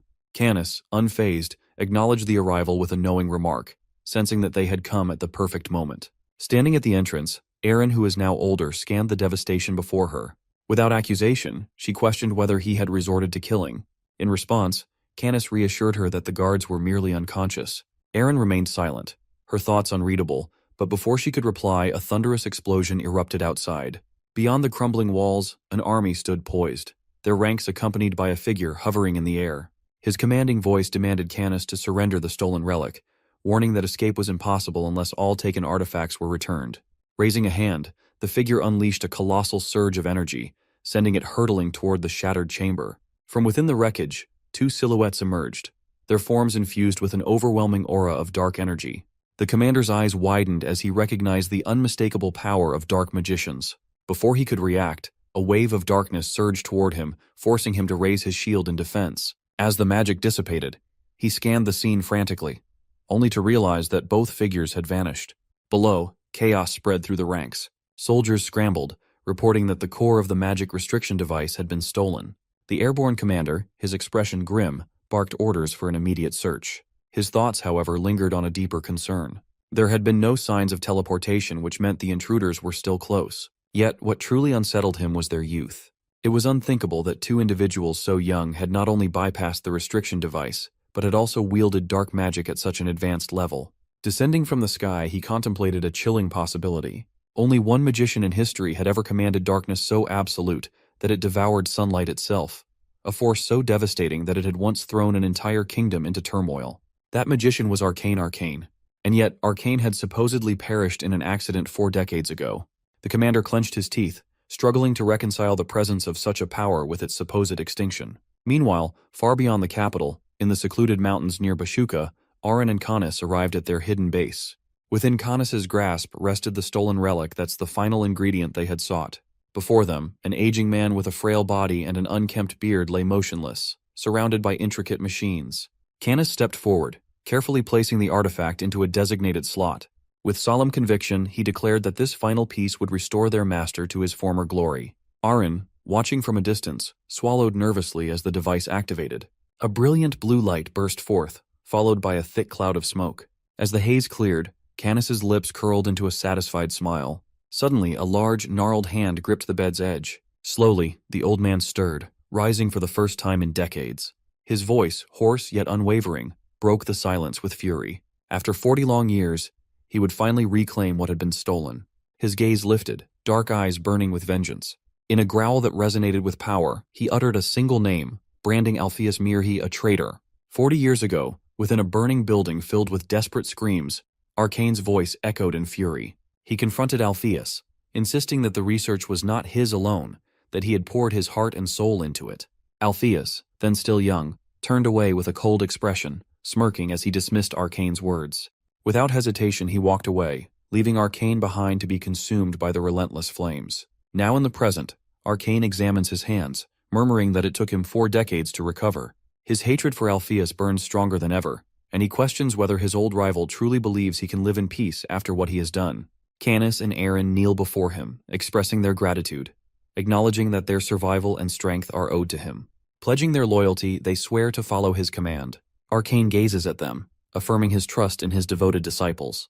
While Erin trembles slightly, Canis maintains an unwavering smile. Arcane cautions them to remain vigilant, reminding them that Alpheus, blinded by greed, once killed without hesitation to achieve his ambitions. He describes him as a man willing to commit any atrocity for power. Elsewhere, in the principal's office of the Magic Academy, a storm rages outside. Alpheus stands near the window, lost in thought. Moving silently toward a bookcase, he pulls out a book, triggering the entrance to a hidden passage. Taking a lamp, he steps inside, placing it on a table as he surveys the room. His mind drifts to a night much like this one, his gaze locking onto a large portrait before him. In a low voice, he vows never to forgive. Meanwhile, in Bashuka, a conference for the Royal Professors Association is in session. Exhausted, Professor Thad rubs his temples, finally understanding why many teachers delay attending. The endless discussions and debates stretch on for days. Taking a sip of water, he sighs, longing for the moment he can return home. This year, he represents Alpheus's academy, observing the noble scholars still deep in conversation even after the official proceedings have ended. Their persistence impresses him, but his real reason for staying is personal, and he hopes to speak with someone. In the center of the gathering, a striking blue-haired woman commands attention. Thad recognizes her instantly. Lena Ogent, a celebrated member of the prestigious Elite Artists 99 Club and a royal pianist, trained under the renowned Merchant of Melody. She appears unbothered by the crowd surrounding her. Thad sighs, thinking how much easier life would be if someone he knew were even half as graceful. His thoughts clearly drifting to Professor Oliver. Just then, Lena's gaze meets his. Startled, Thad nearly spits out his drink, his mind racing as he wonders if she is truly looking at him. Before he can compose himself, a voice greets him. Lena addresses him politely, recognizing him as a professor. Thad, still in shock, stammers in response, struggling to believe she knows him. She casually mentions that she is aware of his role and that House Oyent has ties to Creus. Overwhelmed by the unexpected interaction, his thoughts drift into a daydream, where he envisions a future with Lena, married with children. In his fantasy, she smiles and calls out a name, Sirone. The image shifts abruptly, and the child in her arms bears Sirone's face. Reality crashes down on him. Recognizing the name, he immediately understands the implications. His mind spins with the realization that this may be a conversation with a concerned parent. Quickly regaining his composure, he responds with a polite smile, praising Sirone's exceptional abilities and calling him the pride of the school. Lena, visibly pleased, inquires about Sirone's social life. Thad reassures her, explaining that the boy is well liked by both male and female students, even admitting his own envy. When he mentions that Sirone has a girlfriend, Lena momentarily stiffens, though she quickly masks her reaction with a forced smile, stating that she is glad he is doing well. Noticing her shift in demeanor, Thad offers to relay a message, but Lena declines, expressing contentment in simply hearing about Sirone's well-being. He reassures her, emphasizing that Alpheus's Magic Academy is one of the kingdom's finest institutions and that Sirone is in good hands. Her surprise at his words quickly turns into gratitude as she thanks him for looking after Sirone. Moved by her smile, Thad impulsively invites her to return to Creus with him the next day for a meal. Lena, delighted, claps her hands but regretfully declines, explaining that she has a performance in Bashuka. Seizing the opportunity, Thad eagerly asks if he can attend. Lena, amused, accepts his request, saying she would be honored to have him in the audience.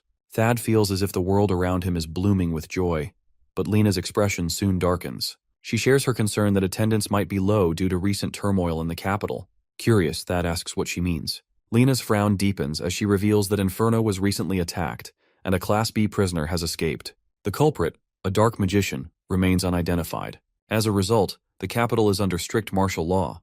Thad's expression hardens. He presses for more details, and Lena casually mentions that the escapee is an elderly man with white hair. The revelation leaves Thad horrified. Without hesitation, he bows quickly and excuses himself. Lena watches in confusion, calling after him, but he is already gone. She stands there, puzzled, wondering what could have caused such a reaction. Thad rushes through the halls, gritting his teeth. He mutters under his breath, convinced that the dark magician and the escaped prisoner are connected. Frustration builds as he curses the timing that this had to happen while he was away. The previous night, within the burning ruins of Inferno, flames engulf the facility. Bodies litter the ground, unmoving. Amidst the chaos, a man is lifted by dark energy, his throat crushed in an unrelenting grip before being impaled and left to die. Dark magic is characterized by two fundamental properties, which are absorption and assimilation. It consumes energy, integrating it into a singular force. Canis's spiritual energy absorbs the dark power, minimizing its impact on him. He remains still, silently witnessing the immense force taking shape before him. Despite his unease, Canis confronts his fears, fully aware that his power is at its peak in darkness, but diminishes when exposed to sunlight. He reflects on the inevitable truth that darkness can never completely overcome light. Just then, Arcane places a hand on his shoulder, commending his progress.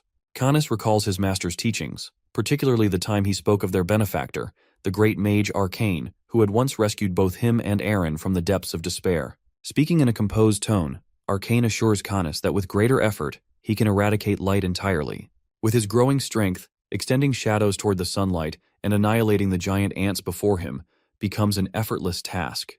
Observing the chaos around him, Canis allows himself a moment of satisfaction. Agonized screams pierce the air as people beg for mercy, only to be mercilessly consumed by the dark force. Aaron, standing behind him, voices his doubts, questioning whether their actions truly serve the purpose of avenging their master, or if they have gone too far.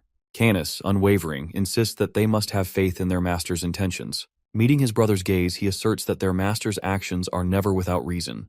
In the midst of death and darkness, he smiles, while Aaron, though unconvinced, merely mutters his acknowledgement. As the dark force violently demolishes the barriers in their path, they advance into a vast chamber where prisoners are confined. Suddenly the iron gate creaks open, moved by an unseen force. One prisoner emerges hesitantly, soon followed by another, both awestruck by what has just transpired. They exchange glances before turning to Canis, expressing admiration and inquiring whether he is a magician. However, their moment of awe is short-lived as they burst into laughter upon noticing Canis and Aaron mocking them for bringing children to a battlefield, as if on a casual outing. Among the prisoners, one man steps forward, introducing himself as Kraken, the Night Cat, his demeanor exuding confidence. Arcane, observing in silence, finally speaks, his tone cold and filled with disappointment. He dismisses them as insignificant, mere minnows in an ocean. His words immediately provoke outrage, and the prisoners, frowning, advance aggressively, convinced that their sheer numbers will give them the upper hand against him. A sudden wave of darkness engulfs them, plunging them into a world of confusion. Their vision is stolen as the walls seem to close in, trapping them in a suffocating abyss. Panic erupts, and in their desperation they shove against one another, struggling for an escape that does not exist. Their terrified screams soon fade, drowned beneath the overwhelming force of the void, until only silence remains alongside a vast pool of blood. Standing amidst the chaos, Arcane speaks once more, declaring that everything is but a grand conspiracy. His gaze shifts to the last remaining prisoner, a man who now fidgets uneasily.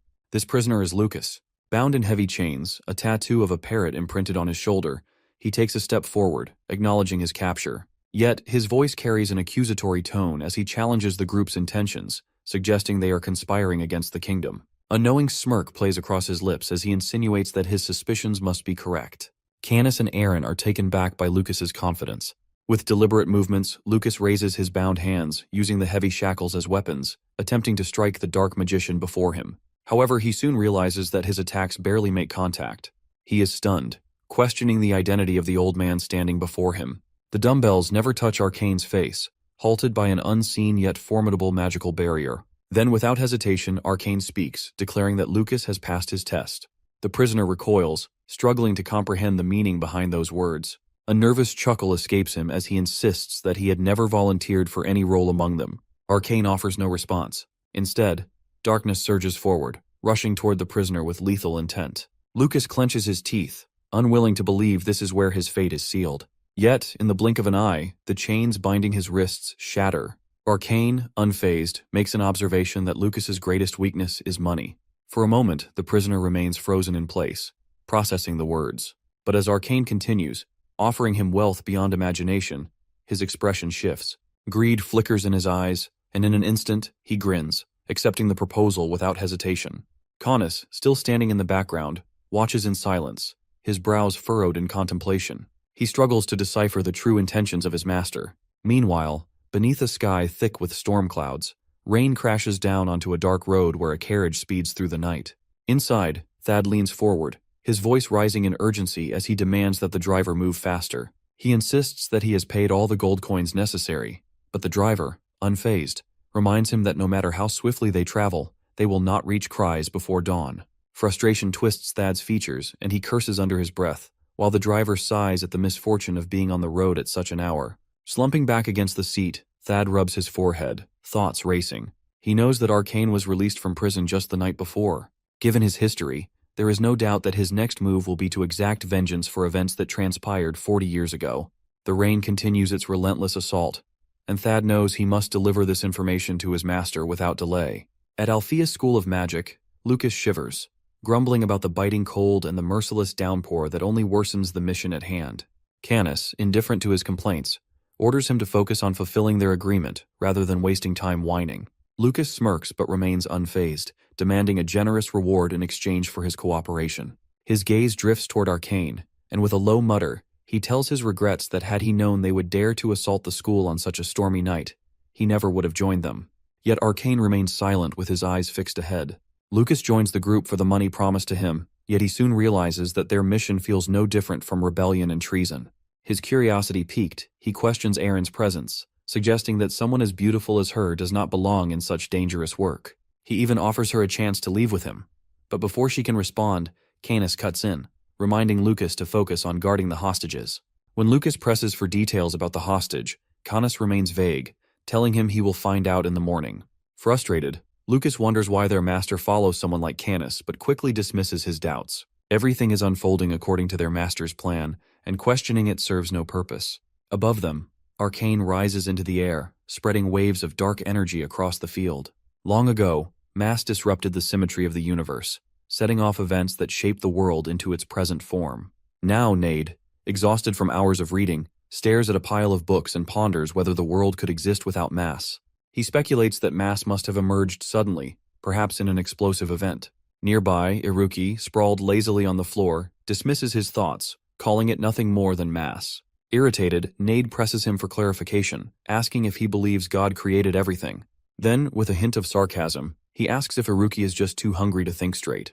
Iruki shrugs and simply says he does not know. Their endless search for answers about mass has led them to the same conclusion that it is something beyond human understanding. Sitting up, Iruki remarks that they have come as close as possible to viewing it from an omniscient perspective. He glances to the side and sees Saron, buried in books. Curious, Iruki asks him what mass truly is from an all-knowing standpoint. At this, Saron explains that a magician's omniscience allows them to form an unbiased and objective view, while their omnipotence remains entirely personal. Pulling out a book, he admits that defining mass in words is difficult. Instead, he recalls an experience in the spiritual field. A moment when a wall crumbled, revealing a vast sky filled with stars. Holding a piece of a broken puzzle, he had watched as it transformed into radiant beams of light. Now he believes existence itself has a purpose, though Iruki struggles to grasp his meaning. Saron senses an undeniable force, as if existence itself longs to be acknowledged. Theoi finds this idea profound, comparing it to the need to prove one's own existence. Intrigued, Nade suggests calling it the Particles of God, a name that surprises Saron. Iruki agrees, and Saron decides that the term fits perfectly. Nade believes that understanding this concept will strengthen their omnipotence and imagination, while Saron, fascinated, resolves to study it further. The next morning, at Alpheus Magic Academy, Nade complains about the end of their vacation, though Iruki argues that it has only been interrupted. Saron reminds them of their shared promise from the day before to work hard for their 4th year. However, his words do little to reassure them. Nade and Iruki exchange skeptical glances, with Nade joking that if anyone needs extra time, it is Saron, who might end up staying another year. Saron protests, pointing out that their grades are actually higher than his, making him the most at risk of failing. Nade then suggests spending their last day of break at the clubhouse. Saron refuses, saying he has somewhere else to be, urging them to go ahead without him. As Iruki also takes his leave, Saron reflects on how much has changed in the past 6 months. Once an inexperienced first-year student, he has since learned about the God particle and gained invaluable friendships, not to mention the guidance of someone who helped him reach this point. Meanwhile, at the Iron Bastille senior class building, students file into the room one by one. Amy and Sariel walk in together, chatting casually, when Saron suddenly rushes toward them, balancing 2 cups of coffee in his hands. Startled, they step back as he grins, apologizing and explaining that he just wanted to surprise them. Shyly, he thanks Amy, acknowledging that he owes her. However, instead of a warm response, Amy coldly questions why he is speaking so informally. Shocked, Saron asks what she means. Sariel, standing beside Amy, gives him a wary look and reminds him that as a student, he should be focusing on his studies rather than approaching those in the graduating class. As they pass him, Sariel mutters that she had hoped for some peace and quiet. Confused, Saron follows after them, asking if they are upset because he has not visited them in a while. Before he can process what is happening, Sariel and Amy shove him to the ground. They accuse him of stalking them and warn that if he does not leave immediately, they will take disciplinary action against him. Trembling, Saron insists that this must be a misunderstanding. He cannot comprehend why they are treating him this way. Amy, seeming to lose interest, tells Sariel that it is enough and reminds her that lunch is almost over. As the two walk away, Saron stands frozen in disbelief. His mind rejects the reality unfolding before him that this cannot be happening. In a sudden panic, he turns and runs. Sariel watches him go, frowning as she comments that despite his innocent appearance, he is oddly persistent. Amy remains silent. Sariel, noticing her expression, reassures her not to dwell on it too much, playfully reminding her that she already has a handsome man by her side. Amy hesitates, then looks toward the person across from her. Meanwhile, Saron sprints through the halls and collides with a tall student Mark. Recognizing the class badge on Saron's shoulder, Mark immediately bows and apologizes, addressing him as senior. However, Saron, now more confused than ever, asks if Mark truly does not recognize him. Mark hesitates, rubbing the back of his neck, and admits that he does not. Shocked, Saron insists that they took the teleportation test together. But Mark, still uncertain, apologizes once more. At that moment, Oliver approaches and asks what is going on. Saron, relieved, turns to her, calling her name, but she only looks at him in confusion. The professor then speaks, staring at him with unfamiliarity, and asks who he is. A chill runs down Saron's spine as he realizes that no one remembers him. Students gather, whispering among themselves. Some suspect that he might be an intruder. Panic takes hold of him. He turns and runs as shouts ring out behind him. His mind races, grasping for an explanation that this cannot be real. It must be a lie. Desperate, he reaches the classroom where his friends should be and bursts through the door, calling their names. Nade and Iruki, sitting inside, lift their heads to look at him. Out of breath, Saron pleads for recognition. But Nade only gives him a cold stare and demands to know how he got in. Iruki echoes the question, his gaze just as unfamiliar. Saron freezes in place. A terrifying thought grips him that what if he never existed in this world to begin with? And perhaps everything up until now had been nothing more than a dream. Nade asks our guy how the outsiders know the key to Eastus and if another research group sent it to them. Saron looks at them with even more despair. At this moment, Nade and Iruki look down and burst into laughter. They tease our guy, saying they couldn't help it anymore and mock his expression. Nade even laughs and imitates him. Saron collapses and, trembling, asks if they remember him. Seeing something is wrong, they stand up in surprise and ask why Saron is crying. They apologize for teasing him, but Saron continues crying. Nade asks what he means by saying that people don't remember him. Iruki finds it strange, especially since even Professor Oliver said the same thing. Our guy holds his face and explains that when he looked into her eyes, she wasn't lying. Nade stands up and suggests they should go outside to check. Saron immediately protests, fearing they will forget him if they leave. He worries that if that happens, he will be completely alone. Iruki suggests rewriting themselves. Nade quickly writes on Iruki's hand, noting that if he loses his memory, the person with the North Star symbol is his friend. He then holds out his arm, now marked with a star, and reassures Saron that even if they forget, this will help them remember. Saron looks at the symbol and wonders if this is some kind of supernatural spiritual activity. Iruki looks outside and urges them to go check. The three of them take turns returning to Alfia's school. When they arrive, they look ahead in shock. The schoolyard is filled with students and teachers. They are all gathered there, walking forward in an eerie manner. Saron finds the sight even stranger than what he previously described. He hesitates, fearing he might end up like them if he gets too close. Iruki analyzes the situation and thinks the possibility is low since Saron has already come into physical contact with them. Saron feels reassured and decides to move forward. Nade steps ahead and calls out Gabe. Gabe raises his head in confusion and asks if Nade knows him. Iruki and Saron follow in surprise. Nade, confused, insists that he does know Gabe and asks where he is going. Gabe, looking just as bewildered, doesn't answer. Instead, he grabs Nade's shoulder and demands to know who he is and what the sound in his head means. He holds his head in panic, saying he can't hear anything. Nade asks what he is hearing now, but Iruki interjects, saying that Gabe doesn't realize the sound he is hearing is his own voice. At this moment, Gabe stops speaking entirely and simply cries out in distress. Iruki observes that Gabe is continuously losing his memories. Our guy watches in shock and urges them to stop, but then all three look ahead in horror. The students have soulless eyes and are walking in a line. From the youngest students to the graduating class, even the teachers follow. A dark magical energy swirls under their feet. Meanwhile, deep in the forest, Aaron turns around and announces that he has gathered them all. Candace stands in front of him with a group of students who move like zombies. She instructs him to proceed. Suddenly, a terrifying scream fills the air. Lucas crosses his arms and stands among the students, watching them turn into zombies. He smirks and wonders if he can do anything he wants to them. Then, he notices Amy and remarks on her beauty. Before he can continue, a voice interrupts him. Candace speaks coldly, while warning Lucas that if he disrupts their master's grand plan with such distractions, he will kill him. Lucas looks up, frustrated, and complains that Candace is too strict. He asks if they can have a little fun, but Candace remains stern and warns him again. Lucas, annoyed, internally curses Candace but knows better than to challenge a magician in their domain. He lets go of Amy's shoulder, sighing that it's pointless without a reward. At this moment, all the professors and students of the school are lining up and walking toward the horn. Nade, Saron, and Iruki hide above, watching. Nade wonders if they should stop them, but Iruki disagrees. Nade asks why in surprise. Saron also turns to look at Iruki, who explains that memory manipulation magic is extremely difficult, yet it has been used on more than 500 people. Nade realizes how terrifying the situation is.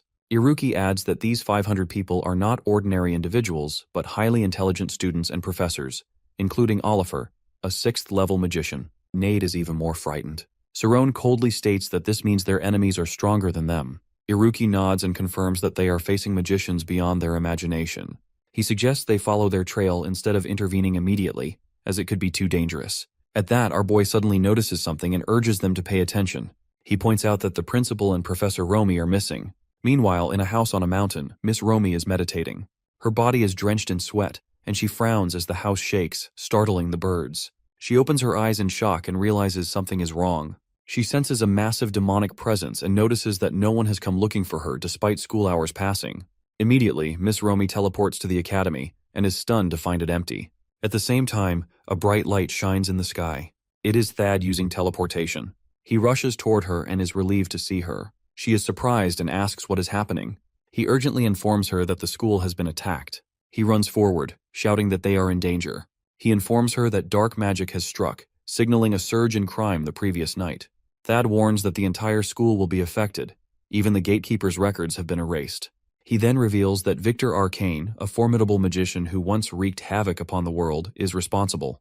Romy taken aback. When she asks about the status of these magicians, Thad explains that they are third-rate mages, and reaching the 3rd rank grants the title of Grand Mage. Advancement depends on achievements and fame. Destroying a monster cave earns 500 achievement points, while an Imperial Invitation grants 100 fame points. He further elaborates that progressing from the 10th to the 9th rank requires 1,000 points, whereas ascending from the 4th to the 3rd rank demands an overwhelming 280 million. Even Alpheus has only managed to reach 4th place, yet Arcane has already climbed to 3rd. A century ago, Arcane constructed a grand monument and, through sheer mastery of dark magic, secured his position. Romy then wonders why the school is under surveillance. As a 6th-rate magician, she shares the same rank as Thad. Hearing her question, Thad hesitates, uncertain whether he should reveal the truth. Years earlier, Romy's records had been handed to a bishop from the Karsus Order, guardians of the 12 holy relics. When the headmaster first saw her, a strong bishop and a 6th-rate abbess, she was puzzled as to why someone of her caliber would want to teach at the academy. Romy explained that she followed the teachings of Bishop Young Karsus. Unlike other institutions, where magicians were trained purely for power, Headmaster Alpheus prioritized student autonomy and responsibility. Admiring his philosophy, she had expressed her desire to join the school. Thad is stunned by the memory. Returning to the present, he shuts his eyes momentarily before revealing the truth. Victor Arcane is the principal. Romy, though visibly shaken, remains composed. After a brief silence, she reopens her eyes and firmly declares that no matter who the enemy is, any threat to the students must be eliminated. Their duty is to protect them. Relieved by her resolve, Thad nods. Tapping into her spirit field, Romy senses that students moving toward the mountains. Thad is startled. She speculates that they are heading for the impassable bridge. Moments later, she notices 3 individuals leading them, but before she can react, she spots another group in pursuit. Thad asks if she can identify them. With a serious expression, Romy admits their faces are unclear, but their uniforms are recognizable. Nade, taken aback, questions why they have brought the students there. Ahead, a long procession moves toward the cliff's edge. Nade fears they might be planning to push the captives down. Troubled, he wonders how anyone could commit such an act. Iruki, agreeing, points out that unless there is a motive, eliminating the hostages would be meaningless. He considers calling for help, but Nade stops him, urging him to stay calm. Sirona reassures them that even if the principal is absent, Romy and Thad remain at the academy. Surely, someone has noticed the situation and sought assistance. However, if their enemies intend to harm the hostages before help arrives, they will have no choice but to fight. Though Nade and Iruki agree, Iruki warns of the overwhelming numbers. Nade acknowledges the danger but insists they must wait and observe. Watching closely, Sirone realizes the hostages are not about to be thrown over. Rather, they seem to be waiting for someone. Meanwhile, Lucas grows impatient and yells at Canis, demanding to know why their leader has yet to arrive. Time is money, he reminds Canis, asking whether he intends to let them all die waiting.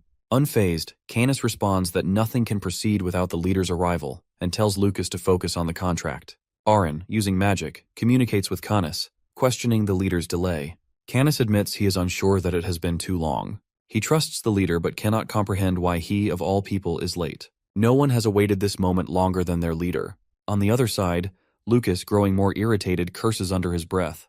At the very least, he thinks, they should be allowed to have some fun. Canis, gazing at the sky, wonders why their leader chose that particular person for this mission. Turning back to Lucas, he scowls and calls him trash. Amused, Lucas bursts into laughter, mocking Canis for believing himself noble while labeling others as worthless. Suddenly, a student in the back collapses. Lucas smirks, noting that while the brainwashed no longer think for themselves, their bodies still function. Without food, water, or rest, they will inevitably perish even without being thrown off the cliff. At that moment, he seizes Oliver by the throat, his body radiating a crimson aura. With a twisted grin, he asks Canis if he intends to kill everyone. Canis shouts that they are hostages, not victims, but Lucas only laughs, claiming that's exactly why thinning their numbers makes sense. Oliver struggles as Lucas lifts her higher, warning that by the time this is over, everyone involved will be labeled murderers. Furious, Canis demands to know if he plans to break the rules. Lucas scoffs, saying it would be a shame to kill a girl, but before he can act, the ground beneath him suddenly erupts. Canis and Aaron turn their gaze forward. Nade and Iruki stand there ready. Nade, smirking, remarks that he had hoped to blow off one of Lucas's legs, but unfortunately, he dodged in time. He then demands to know their identity. At that moment, a blinding light flashes across the sky. Lucas, startled, turns his head just in time to see Cerrone teleport Oliver to safety. Gritting his teeth, Cerrone declares that he will not let Lucas escape. Canis, bewildered, questions how they resisted mind control. Meanwhile, deep in the forest, Arcane stands in a secluded cave. Sensing something, he asks if he comes alone. Thad carefully assesses the situation and suggests that the hostages be entrusted to the children, believing their intelligence will buy them time. Romy acknowledges his reasoning and promptly inquires about their next course of action. Without hesitation, Thad emphasizes the urgency of locating the headmaster, the only one capable of resolving the crisis. Understanding the weight of the moment, Romy realizes her path is already set. After a brief pause, Thad urges her to seek out Arcane, which ultimately leads her to stand before Victor Arcane himself. Arcane, observing her with a moment of silence, remarks that she is a monk. With measured composure, Romy bows and introduces herself as a bishop of the Karsus order, expressing her honor in meeting a figure of such legendary status. Arcane, taken aback, silently ponders how she managed to break through the black hole and stand before him. Acknowledging her as a truth seeker, he finds himself questioning how one of her status could also be a bishop. Every bishop he has encountered in his lifetime has been an old man. Yet here stands a young woman who has defied expectations, surpassing the eightfold path and reaching the pinnacle of sainthood at an extraordinary age. A smirk plays on Arcane's lips as he muses over the ever-unpredictable nature of the world. Turning his attention back to the matter at hand, Arcane inquires about Alpheus. Romy, unshaken, tells him that any attempt to stall for time will be futile. Arcane's eyes narrow at her statement, demanding clarification. She calmly explains that given the powerful magic he cast the night before, his current strength must be severely diminished, forcing him to wait until nightfall to regain power. At her astute observation, Arcane falls silent. Seizing the moment, Romy proposes a deal that if he lifts the spell affecting the students, she will allow him to face the headmaster. At first, Arcane merely chuckles, but soon his laughter erupts, filling the chamber. He scoffs at her assumption, questioning whether she truly believes he is the one stalling for time. Before Romy can react, a sudden wave of dark energy encases her like a cocoon. Her breath catches as Arcane's voice resounds above her, his tone laced with finality. Calling her a fool, he remarks that while killing her would be a waste, he has no choice. The dark magic morphs into thick wooden branches, tightening their hold around her as they ensnare the space where she stands. Meanwhile, at the impassable bridge, Lucas observes the scene below with a smirk. He comments on the perfection of the plan, pointing out that despite his warnings, 3 unexpected witnesses have appeared. Offering to handle the battle in exchange for additional payment, he awaits a response. Canis, already irked by Lucas's incessant chatter, remains unfazed. Aaron, just as she is about to intervene, halts as Canis raises a hand. Without looking at her, he orders her to secure the hostages while he takes control of the confrontation. His voice is cold, his confidence unwavering. Hearing this, Lucas leans back, amused by their perceived recklessness, convinced they will ultimately pay a steep price for underestimating their opponents. Canis then directs his attention to Cerrone and Iruki, demanding to know how they managed to resist mind control. A silence follows before Nade bursts into laughter, boldly claiming they shattered the black magic through sheer strength. Canis steps forward, entering the spiritual realm, and scoffs at the absurdity of such a claim. If their power was truly that formidable, they would not appear as battered as they do now. As the seconds slip away, a formidable energy radiates from Canis, his patience thinning. Without warning, he commands his forces to advance. Nade instinctively attempts to warn his allies that magic will be ineffective against their opponent. But before he can finish, all three find themselves frozen in shock. Iruki, his voice barely above a whisper, acknowledges the overwhelming murderous intent emanating from Canis. Cerrone, maintaining his composure, swiftly instructs Nade to assist Miss Oliver while he himself steps forward. His reasoning is clear that since black magic is influenced by compatibility, his own abilities provide an advantage. Volunteering to engage Canis alone, he leaves the swordsman to the others. However, Nade immediately objects, arguing that attacking together would be far safer. Although the swordsman shows no signs of interference, Cerrone insists that they remain vigilant, reminding them of Canis's past atrocities. He grimly states that Canis is far stronger than he appears. Lucas, observing it, looks at Cerrone with disdain, recognizing him as someone who swiftly analyzes the battlefield. To Lucas, this makes him all the more irritating. Iruki too acknowledges Cerrone's insight. Though typically an easy target for deception, Cerrone transforms into an entirely different individual in the midst of combat. As the moment of confrontation arrives, Cerrone's blue spiritual energy collides with Canis's ominous dark purple aura. A shiver runs down Cerrone's spine as he takes in Canis's lifeless gaze, an eerie sensation washing over him. He cannot read his opponent's expression. Then, without warning, Canis unleashes a massive wave of shadow magic. Reacting instantly, Cerrone raises a luminescent symbol to block the attack. However, to his horror, the shadow magic effortlessly consumes the light. Disbelief floods his mind that how could his magic fail? With no other choice, he teleports to evade the onslaught, refusing to concede defeat. Gathering his strength, he amplifies his luminescent attack fourfold, sending wave after wave of searing light toward the encroaching darkness. Nade and Iruki watch, stunned, as the darkness refuses to yield even under the relentless assault of light. Canis, unfazed, smirks in satisfaction. Cerrone grits his teeth, his frustration mounting as he realizes the disparity between their abilities. The sheer magnitude of Canis's power bends the very laws of nature. Canis, his expression filled with condescension, ridicules Cerrone, questioning whether he truly believes that compatibility alone will grant him victory. In response, Cerrone raises his hand, summoning an immense surge of pure light energy. Canis, sensing something amiss, attempts to react, but it is too late. A blinding force crashes into him, hurling him backward with staggering force. Shock floods his features and he cannot comprehend what just transpired. Aaron, witnessing the event in horror, calls out his name. The barrier has been breached and Canis is thrown to the ground. As Nade and Iruki remain frozen in disbelief, Lucas looks on, thoroughly impressed. A slow grin spreads across his face. Their guy, against all odds, had just managed to land a decisive blow. Somewhere else in the forest, Romy is imprisoned in a cocoon by Arcane's power. Inside, she looks around cautiously. An old voice rings out, calling her stupid and useless and telling her to die. He points his finger straight at her. Romy is startled. She thinks it is dark all around, but if synesthesia is used, Arcane immediately launches a dark magic attack towards her. Her entire body radiates a bright golden light. A stream of light power passes through the rays of darkness and uses teleportation to avoid it. When Arcane sees this, he exclaims that it is impressive but reminds her that darkness is everywhere. As expected, another stream of dark magic rushes toward her with enormous power and speed. She realizes that if she used teleportation, her leg would be disabled. Romy curls up with her arms close to her body. She continues to use teleportation but changes her strategy, deciding to teleport only her upper body. In an instant, she rushes forward like an arrow and lands strongly on the ground.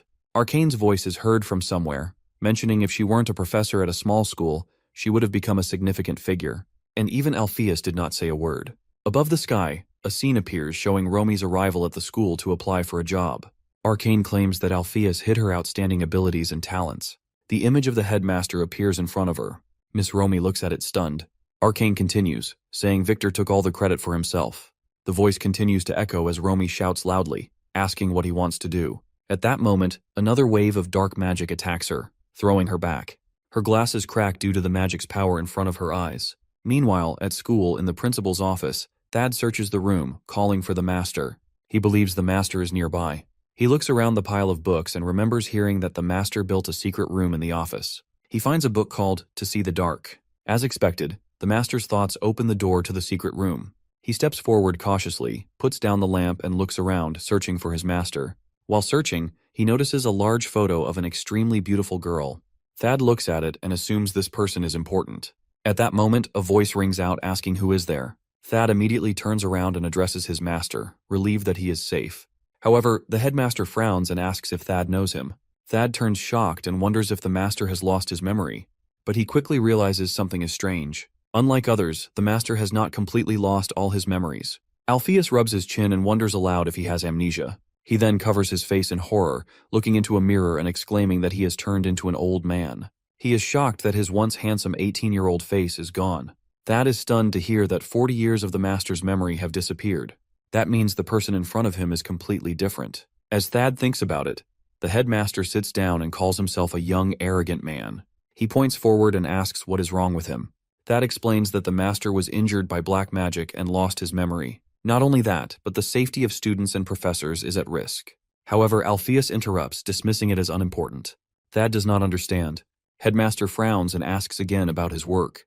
Thad hesitates before saying that the master is the principal of one of the 5 most prestigious academies in the kingdom. He explains that the students and subordinates respect him greatly. Headmaster laughs loudly as if he just heard a joke. He finds it amusing that he has become a teacher and is respected. At that moment he grabs Thad's collar and coldly asks what rank he holds. Thad, scared, replies that he is in 4th place. Alpheus shouts in anger, smashing everything around.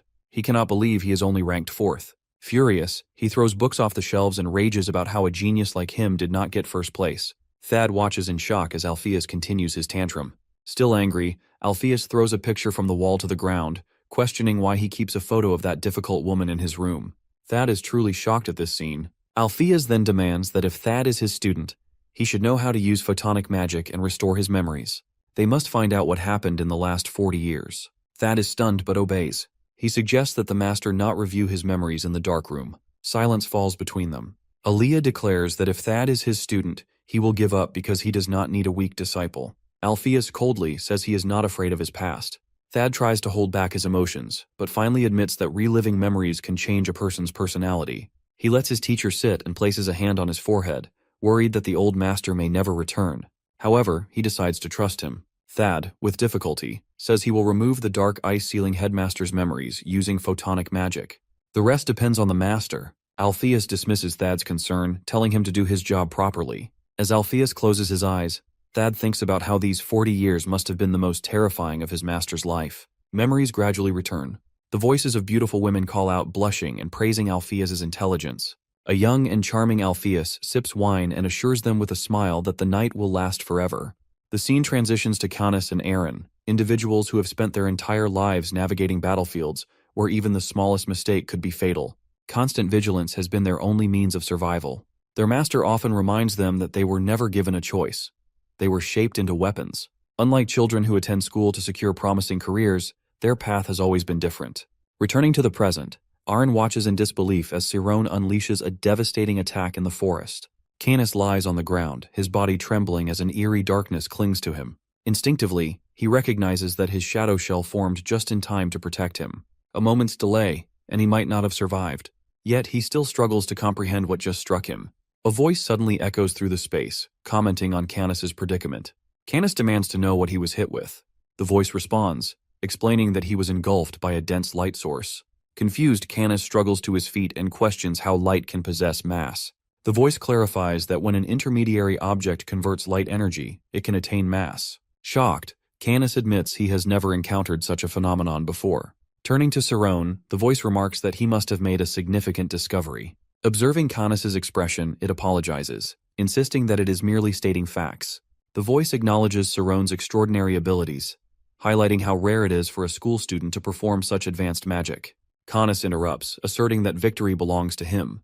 The voice chuckles, suggesting that if they were to combine their strengths, they would be unstoppable. Instantly, an even denser force of dark magic surrounds Canis. Seeing him unharmed, Aaron breathes a sigh of relief, while Nade and Iruki stare in shock, unable to believe he withstood such an attack. With a triumphant smile, Canis mocks them, questioning if this is the best they can do. His confidence unshaken, he expresses his eagerness to continue the battle. Cyrone, unfazed, retorts, asking if Canis truly considers this a fair fight when he is holding someone hostage. A new surge of magic appears in Cyrone's hand.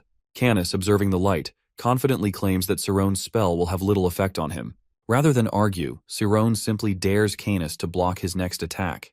Without hesitation, Canis moves, and the clash of light and shadow erupts like opposing forces colliding. Cyrone grits his teeth, momentarily caught off guard. He quickly regains control, soaring into the air before releasing an immense burst of energy downward. Nade and Iruki watch in astonishment, while even Aaron shows concern. Spells, Canis muses, fall into two categories, those that can be evaded and those that cannot. Observing from a distance, Lucas analyzes the unfolding battle, recalling how he once dealt with an opponent wielding similar abilities. Cerrone remains silent, his sharp gaze scanning the battlefield. The uneven terrain reveals the intensity of their fight. In an instant, he realizes that Canis has been manipulating his energy to maneuver behind him all along. Before he can react, darkness surges forward. Stunned, Cerrone senses another shadow closing in from behind. Reacting swiftly, he teleports away, counter-attacking immediately, only to find that his opponent is using darkness itself to teleport. Their battle intensifies, their movements flashing like streaks of lightning. Watching in frustration, Nade calls it unfair, arguing that Canis can move anywhere at will. Iruki, however, counters, explaining that Canis's teleportation is not limitless, and his movement is restricted to areas connected to his dark entities. Nade, now more focused, states that unless they analyze the entire battlefield, predicting Canis's next move will be nearly impossible. Iruki adds that Cerrone, being highly skilled at calculating attack trajectories, might have a chance. As the fight rages on, Cerrone and Canis continue testing each other's strength, their battle resembling an intense game of pursuit. At last, Cerrone extends his hand, believing he has finally cornered Canis. A flash of light bursts forth, and Canis is forced into view. Nade and Iruki watch in awe that Cerrone has succeeded. His energy hurtles toward Canis with unstoppable force. However, just before impact, a shadow barrier materializes, absorbing the attack. Stunned, Nade and Iruki stand frozen. Canis grins in satisfaction. In the next moment, darkness engulfs Cerrone's light from all directions, swallowing it whole. Emerging from the shadows, Cerrone breathes heavily. Just then, a chilling voice echoes from the depths. A grotesque figure steps forward, its grin stretching wide as it declares that the dazzling energy was quite a treat. The narrative then shifts 40 years into the past, to a pub in Bashuka. Two students, seated at a table, discuss Seraph's groundbreaking work, expressing admiration for his research in the field of light magic.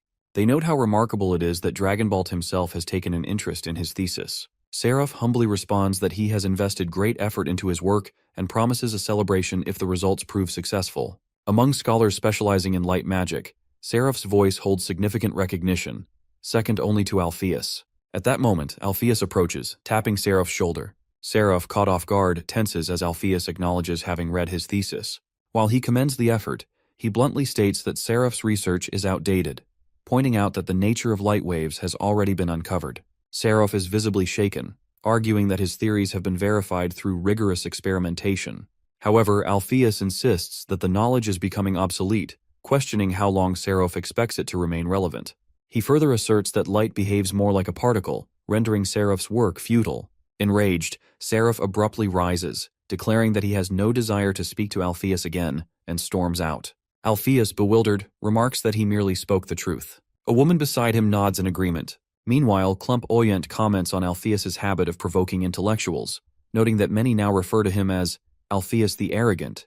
Back in the present, Canis smiles and describes the creature behind him as the ultimate dark magic bio-creature harvest. He watches the others leaving and comments that they look really angry, laughing smugly. Nate is stunned and wonders if the bio-creature can talk. Iruki looks at it and says he has seen it in books but has never heard of it having intelligence. Our guy, also shocked, observes that alchemists and magicians create many things, from items to medicines, but none of them have been able to solve the riddle of creating life. He recalls that biological magic is considered an extremely difficult field, beyond human imagination. Looking at the bio-creature, our boy remarks that it is incredibly smart. The bio-creature smiles smugly and boasts about its intelligence, adding that its backside is also beautiful, though it cannot show it to anyone. Nate and Iruki listen in disbelief, finding its arrogance overwhelming. Canis, still smiling, confirms that the bio-creature is indeed intelligent, explaining that it is a demon with the mind of a great mage. He asks if they understand now. Cerrone is startled as dark energy suddenly rushes toward him at the speed of light. He quickly uses teleportation to dodge, but Canis remains unfazed, admitting that our dude possesses very special magic, but insisting that he is still just a student. Just as our dude dodges, another ray of dark magic appears behind him, causing him to fall. Even so, he tries to release another source of power to block the darkness in front of him.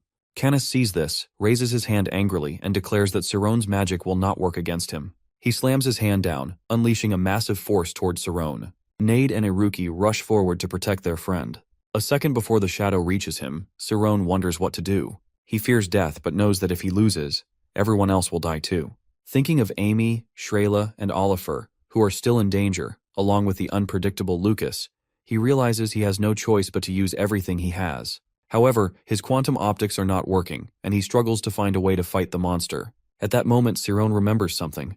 Just as darkness is about to consume him, he immediately uses rainbow teleportation to escape. Canis is shocked, realizing that Siron can bend light. Siron quickly jumps out of the shadows. Nade and Iruki attempt to run to him, but this time, Siron stops them. Raising his hand, he states that monsters cannot move without a source of magic power, and that confronting them drains a person's will.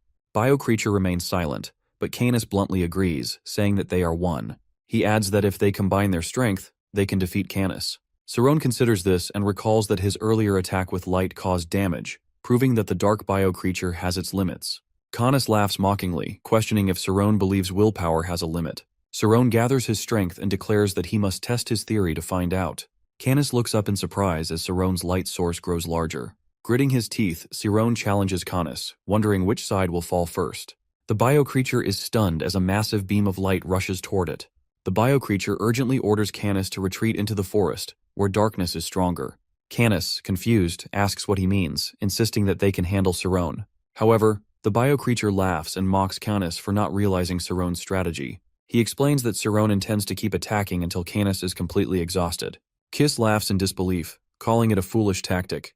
The demon, however, says that there is no need to fall for Siron's plan. Instead, they should lure him into the forest and kill him there, as he is too desperate to hesitate.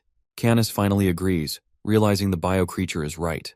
Canis, thinking that if he follows Harvey, who possesses his master's wisdom, he will win, immediately dashes into the forest without hesitation. Argai follows without a second thought. Nade shouts in concern, warning that the forest is dangerous. But Siron continues, channeling light into his hands and attacking relentlessly. The entire forest glows with powerful light. Nade and Iruki are shocked, but Iruki remarks that they cannot interfere and must leave it to Argai.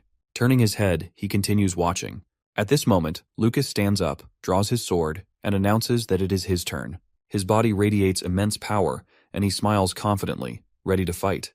Back to Alpheus's past, 40 years ago, at a party held by the Bastad family, Klump Oyent smiles and asks if he can invite a young lady to dance. After hearing this, she immediately runs away in fear. Klump feels confused and does not understand why. Alpheus tells Klump that he should find a partner instead of scaring them away.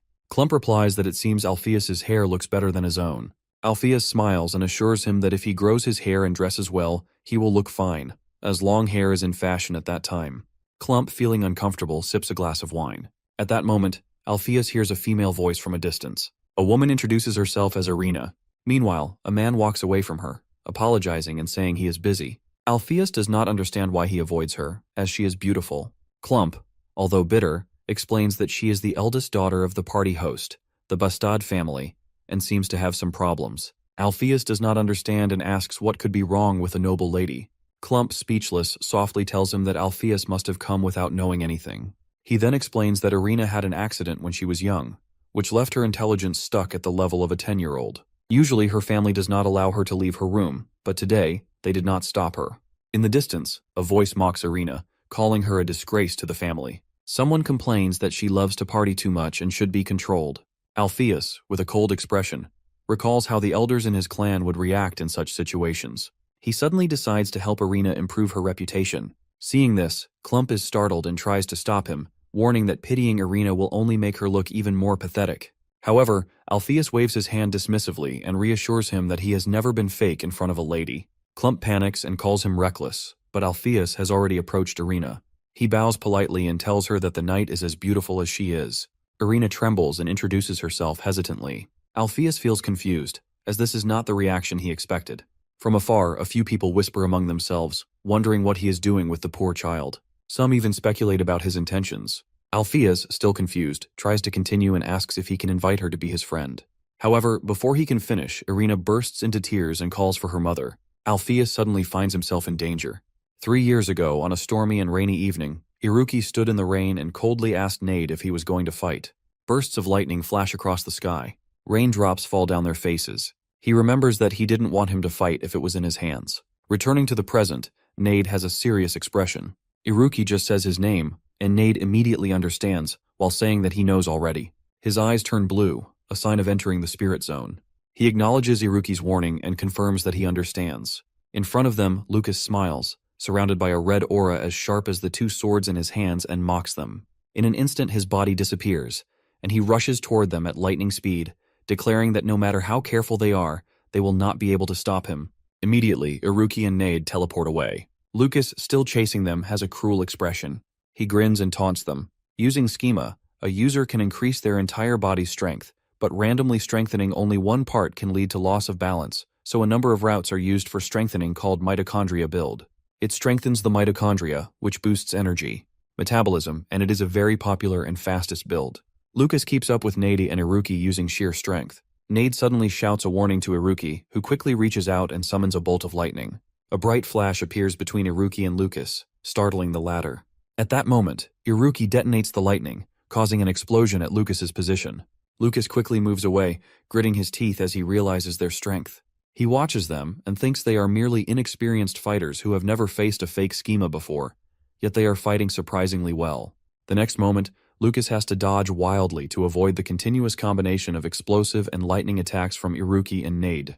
Both of them frown, struggling to land a hit, thinking that this fight is even more challenging than the speed test.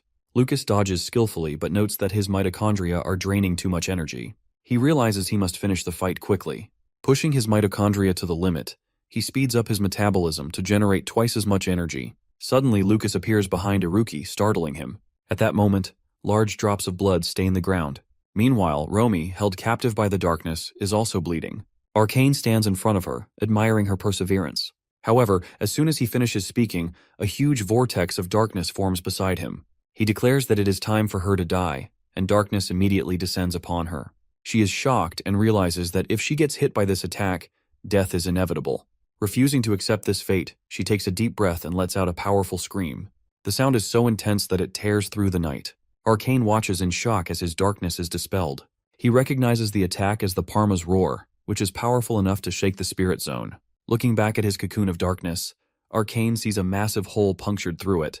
Immediately, Romy uses teleportation to escape, appearing in another location.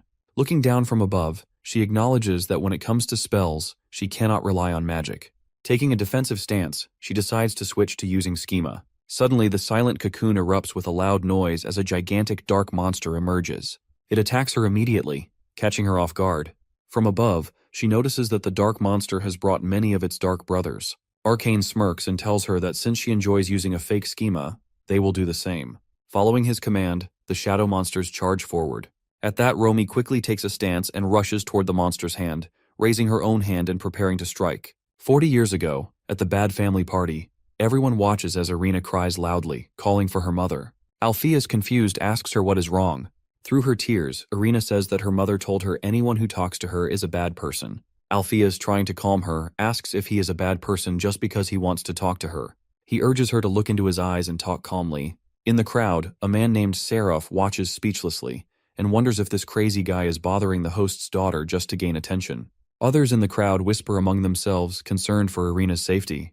Terrified, Irina insists she must go back to her room quickly, afraid of making her mother angry. Alpheus suddenly realizes that she is not afraid of him, but of being scolded. At a distance, the family heads discuss something among themselves. Clump, standing in the crowd, worries that Alpheus is meddling in another family's matters and urges him to apologize and leave before the situation escalates. Just then, Alpheus calls Irina's name loudly, startling her. Looking at her seriously, he tells her that she seems afraid of something. He reassures her with a smile, telling her that no one gets scolded for dancing at a party. Encouraging her, he asks if she wants to dance, promising that it feels freeing. With a gentle expression, he extends his hand to her and invites her to dance. Slowly, Irina places her hand in his, looking up in surprise as their fingers touch. The battle between Romy and the shadow monster continued with unyielding intensity. As she landed, she found herself questioning whether what she was witnessing was real. She wondered if this was truly the dark magic she had known.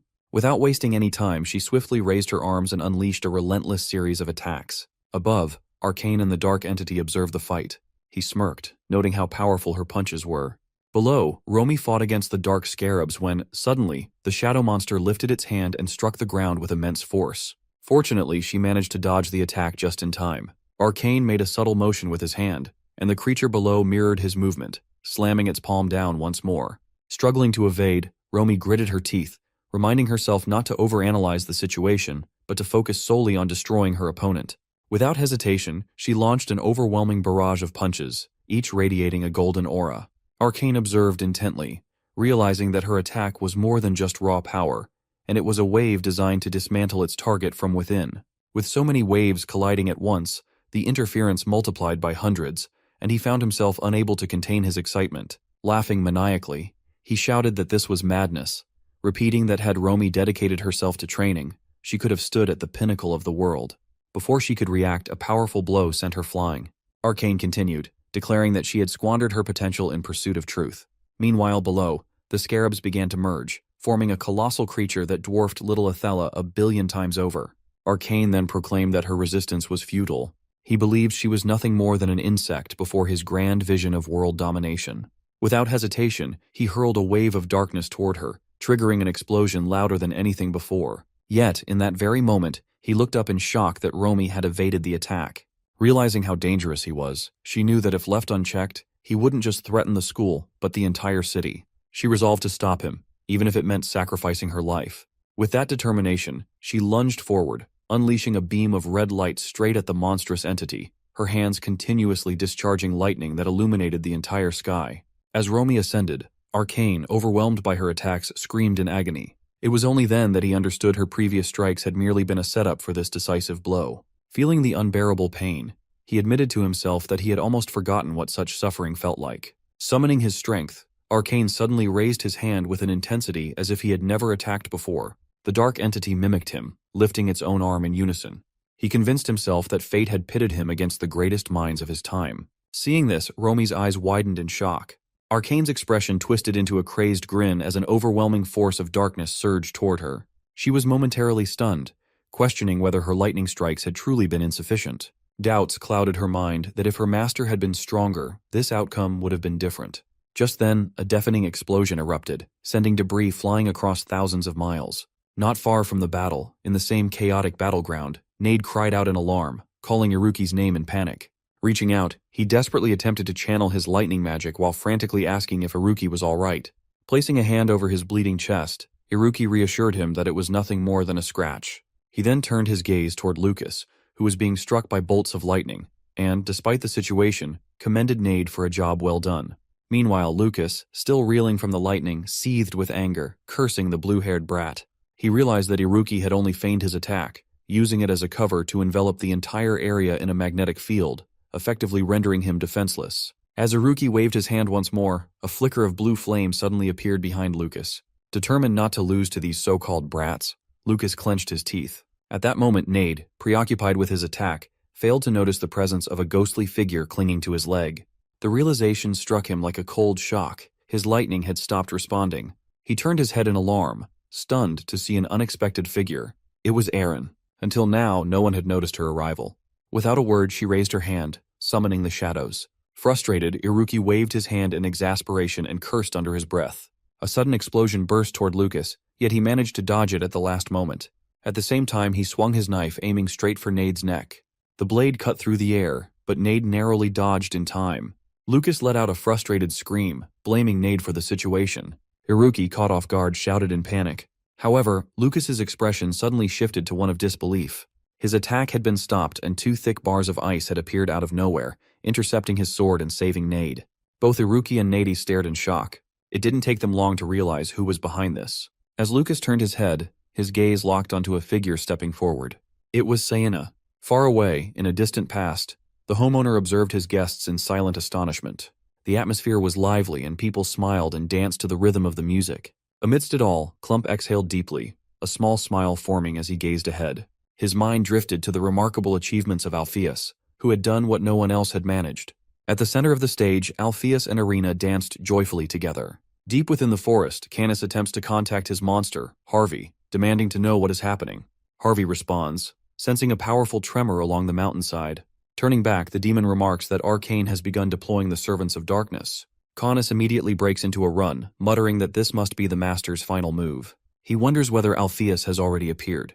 Harvey does not deny the possibility, reasoning that if Canis suspects it, then it is likely true. Arcane will arrive soon. Just then, a sudden light attack hurtles toward the monster, but it swiftly blocks the strike, warning Canis that they must wipe everything out. Behind them, Cerrone speeds toward them like a streak of light. Canis curses under his breath, calling Cerrone a persistent brat. Rather than succumbing to the darkness, Cerrone relentlessly obstructs their movements. Observing the situation, Harvey notes that it feels as though they have been trapped on a chessboard. At that moment, Canis's steps come to an abrupt halt. He acknowledges the need for a change. Harvey agrees, preparing himself. Without hesitation, Canis unleashes his shadow magic, while Cerrone, trailing closely behind, summons his own power. Meanwhile, at the impassable bridge, the sky is heavy with drifting snow. Lucas stares in disbelief, struggling to comprehend the impossible that if the old man's magic truly has been broken. Standing behind him, Aaron finds it even harder to accept. Only a magician of extraordinary skill or a high-ranking monk could possibly undo the Master's Abyss Nova, a spell known as memory-sealing magic. She questions how an ordinary teacher from a magic academy could have achieved such a feat. With a cold and deliberate pace, the professor steps forward. Overjoyed, Nade rushes toward her, relieved that she has regained consciousness. However, as he reaches out, his hand suddenly freezes. Startled, he exclaims at the unbearable cold. Iruki, however, remains wary, remarking that something about this feels strange. Below them, the students whose memories had been sealed begin to tremble. Iruki quickly deduces that the professor is not yet fully awake. Before he can finish his thought, a wave of ice magic surges outward. Lucas barely evades the blast but still ends up coughing blood. Furious, he shouts in frustration. Collapsing to the ground, Lucas clutches his wound, pleading for her to stop. His voice carries an edge of fear as he asks whether she intends to kill all the students. A chilling realization dawns upon him that some individuals, even when weakened to the brink of death, can still annihilate others in their unconscious state. The professor's unfocused gaze confirms his worst fears. Despite not being fully awake, she continues to launch devastating attacks through her spiritual domain. To Lucas, this is beyond humiliating. He finally grasps the terrifying truth that this woman has inscribed magical spells directly onto her own body. Without a second thought, he discards his sword and turns to flee, cursing as he runs. The billions of dollars at stake suddenly seem meaningless. Desperate, he activates the mitochondria schema model to accelerate his escape. Yet something feels terribly wrong. A strange sensation creeps up his leg. Looking ahead, he spots the professor standing in the distance, waving her arms effortlessly. Though appearing no older than 20, she radiates the power of a 6th-level mage. Her most formidable ability, Absolute Zero Ice Magic, is now in play. At that moment, an enormous tornado of ice begins forming in her grasp. Meanwhile, frost creeps up Lucas's legs, encasing his feet in solid ice. A single thought crosses his mind that this school is truly bizarre. From its teachers to its students, misery seems to be the one thing they all share. Above them, massive clusters of ice materialize, glacial bombs. Hurtling toward the ground at terrifying speed, they threaten to obliterate everything. Aaron looks up in horror, convinced she is about to die. But just as the deadly ice descends, Nade dashes forward, pulling her away from the impact. Pinned beneath Nade, Aaron stares at him in shock, demanding to know what he is doing. Gritting his teeth, Nade yells at her to wake up. His voice trembles as he warns her that at this rate, they are all doomed. Aaron frowns, frustration evident on her face. She insists that time is slipping away. At that instant, Iruki appears between them, declaring that he will handle it. Nade, taken aback, demands to know his plan. Analyzing the situation with sharp precision, Iruki estimates the iceberg's weight, somewhere between 15 to 20 tons. To neutralize it, he must shatter it into thousands of fragments while accurately predicting the trajectory of each one. Without hesitation, he projects his spiritual domain upward. It surges toward the iceberg at blinding speed. He knows that even the smallest miscalculation could be catastrophic. The moment his domain makes contact, the ice explodes into countless shards. Nade and Aaron stare skyward in stunned silence. They can hardly believe what they are seeing. The once monstrous glacier has transformed into a breathtaking display of light, resembling fireworks against the night sky. Despite the awe-inspiring sight, tension lingers between Aaron and Nade. Without warning, she pushes him away, demanding an explanation for his actions. Wincing in pain, he insists that all he did was save her. He swears that there was nothing more to it. Aaron's voice sharpens with anger. She reminds him that they are enemies, and she never needed his help. Nade cuts her off, exasperated. He urges her to stop arguing and think rationally that if she truly want everyone to die here. For a moment, Aaron hesitates. Uncertainty flickers across her face as she confesses that she doesn't know what to do anymore. Her admission surprises Nade. However, before he can respond, she quietly states that it all comes back to Canis. He was always the one who protected her in the past. A bitter laugh escapes her lips, mingled with unshed tears. She claims not to care what happens next. Frustrated, Nade presses her that what is she really thinking right now? Before she can answer, a deafening explosion erupts beside them. Both Aaron and Nade instinctively turn toward the source of the blast. A single step emerges from the smoke. Tears stream down Aaron's face as she lets out a laugh of disbelief. There, battered and bleeding but undeniably alive, stands Canis. Far in the past, under the soft glow of the moon, Alpheus and Irina sit together, their laughter filling the night as they reminisce about the astonished expressions on people's faces when they danced. Their conversation shifts to the nature of light. Alpheus recalls an experiment where light behaved as a particle, yet in another, it created an interference pattern like a wave. He is convinced that light must be a particle. Midway through his thoughts, he pauses, realizing he might be boring her. But when he looks into her eyes, she reassures him with a gentle smile, telling him that he is a kind person. The warmth of her words makes him blush. With a small sigh, he admits that, despite being a mage, he is struggling with his research paper. He turns to her, curious about her perspective. Should light be considered a particle or a wave? Still smiling, Irina simply replies that light is beautiful.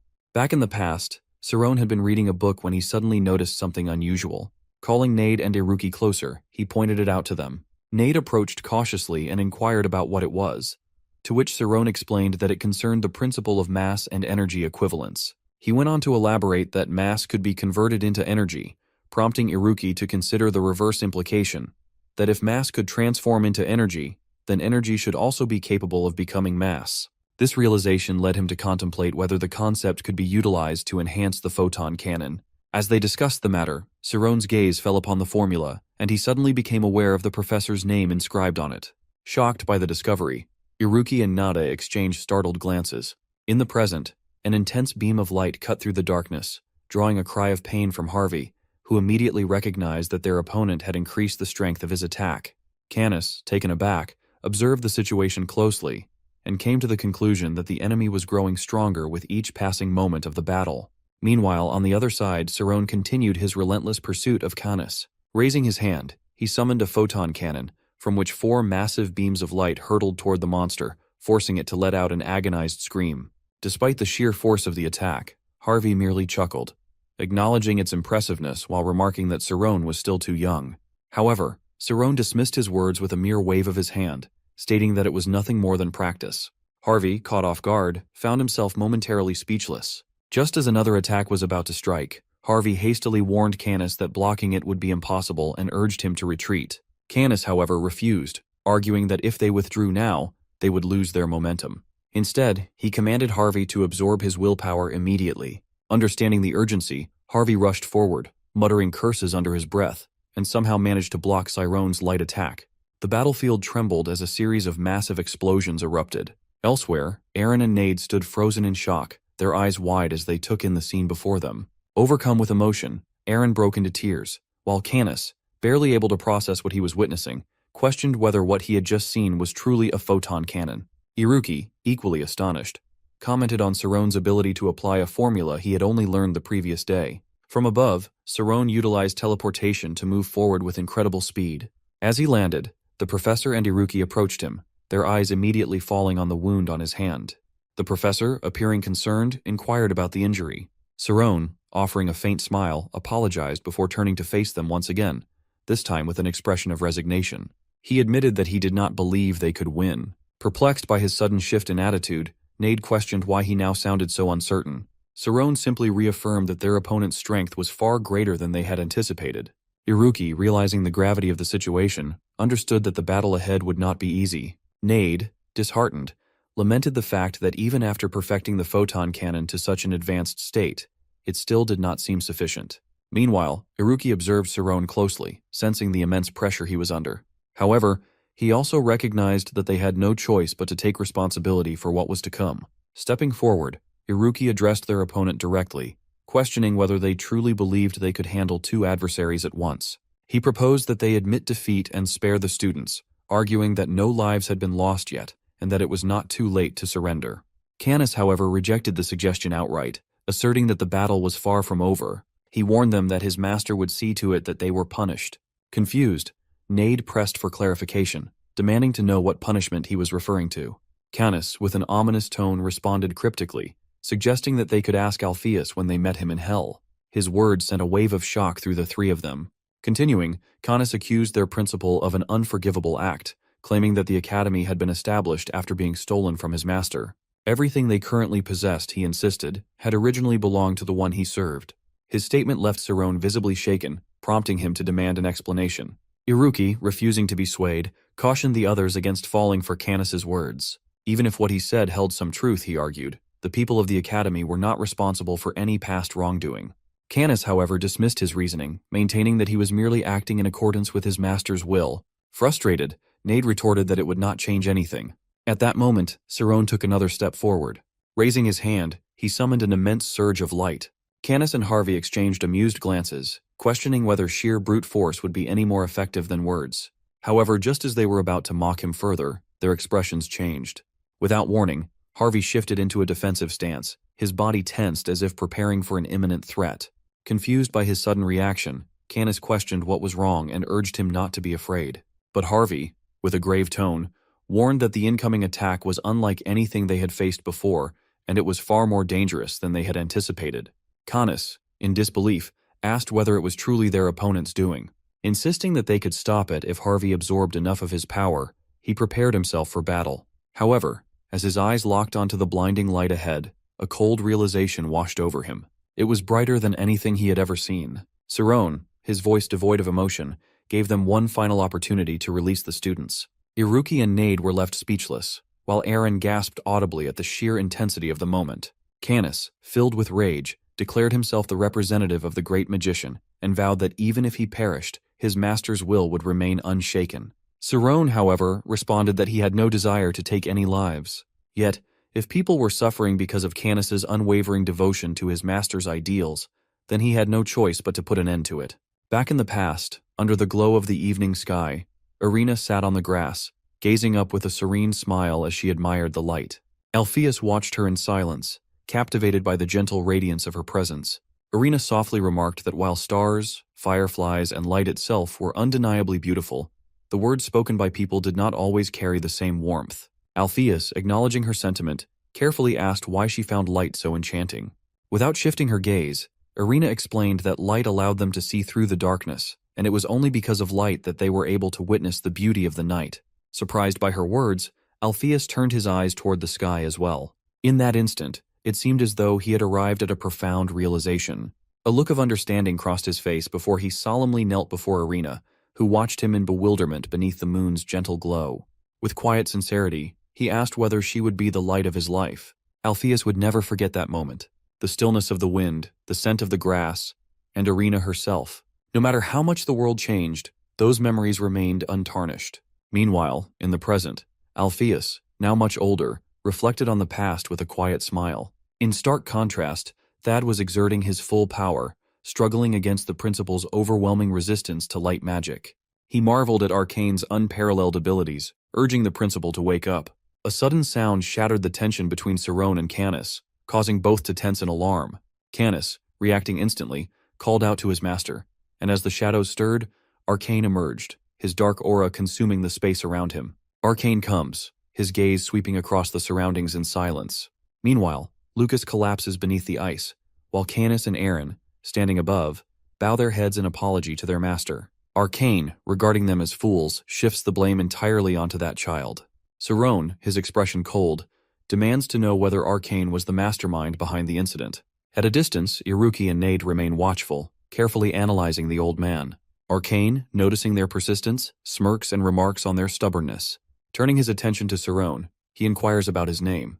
However, Sarone refuses to answer, stating firmly that he will not reveal his name to a murderer.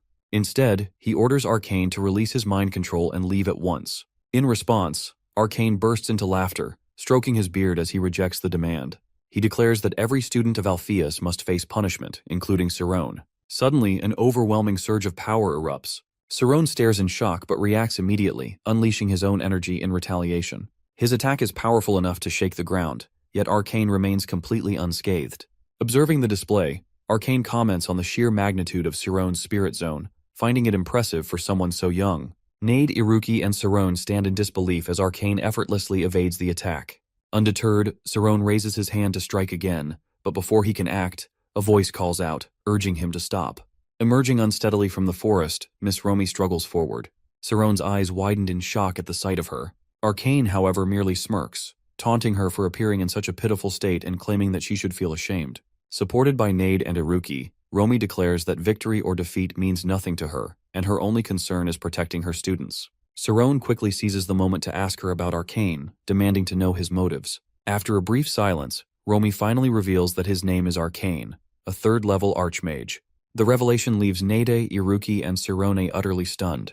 She further explains that Arcane harbors deep hatred for the principal. Arcane sneers and begins voicing his grievances against the principal, addressing the young students with disdain. Romy, however, warns him against becoming too complacent. Arcane remains silent, and Canis suddenly realizes, in shock, that his master's mental strength is only at 10%. Yet, despite this limitation, Harvey is convinced that it is still more than enough to annihilate them. Canis, still focused on their objective, reminds Arcane that they have yet to capture Alpheus. Overhearing this, Aaron stiffens in shock. She demands an explanation from Canis, but instead of answering, he steps forward and respectfully requests Arcane to entrust the matter to him. Arcane studies him for a moment before offering a smile. Aaron watches Canis uneasily, sensing that his gaze no longer belongs to the same person she once knew. Arcane then turns to Sarone, asking whether he is Alpheus's disciple. Sarone's expression hardens as he warns Arcane not to speak so casually about the principal. He declares that compared to Alpheus, Arcane is unworthy of even being called a magician. Arcane erupts into laughter, his voice filled with mockery. He questions the so-called virtue of Alpheus, wondering just how much of it has been an illusion over the past 40 years. Nade and Iruki exchange uneasy glances, struggling to process his words. Then, shifting his attention back to Canis, Arcane abruptly orders him to stop fighting. Canis, bowing his head, expresses his gratitude toward his master. At that moment, Romy, filled with concern, calls out to Sarone, urging him to halt. But he continues moving forward.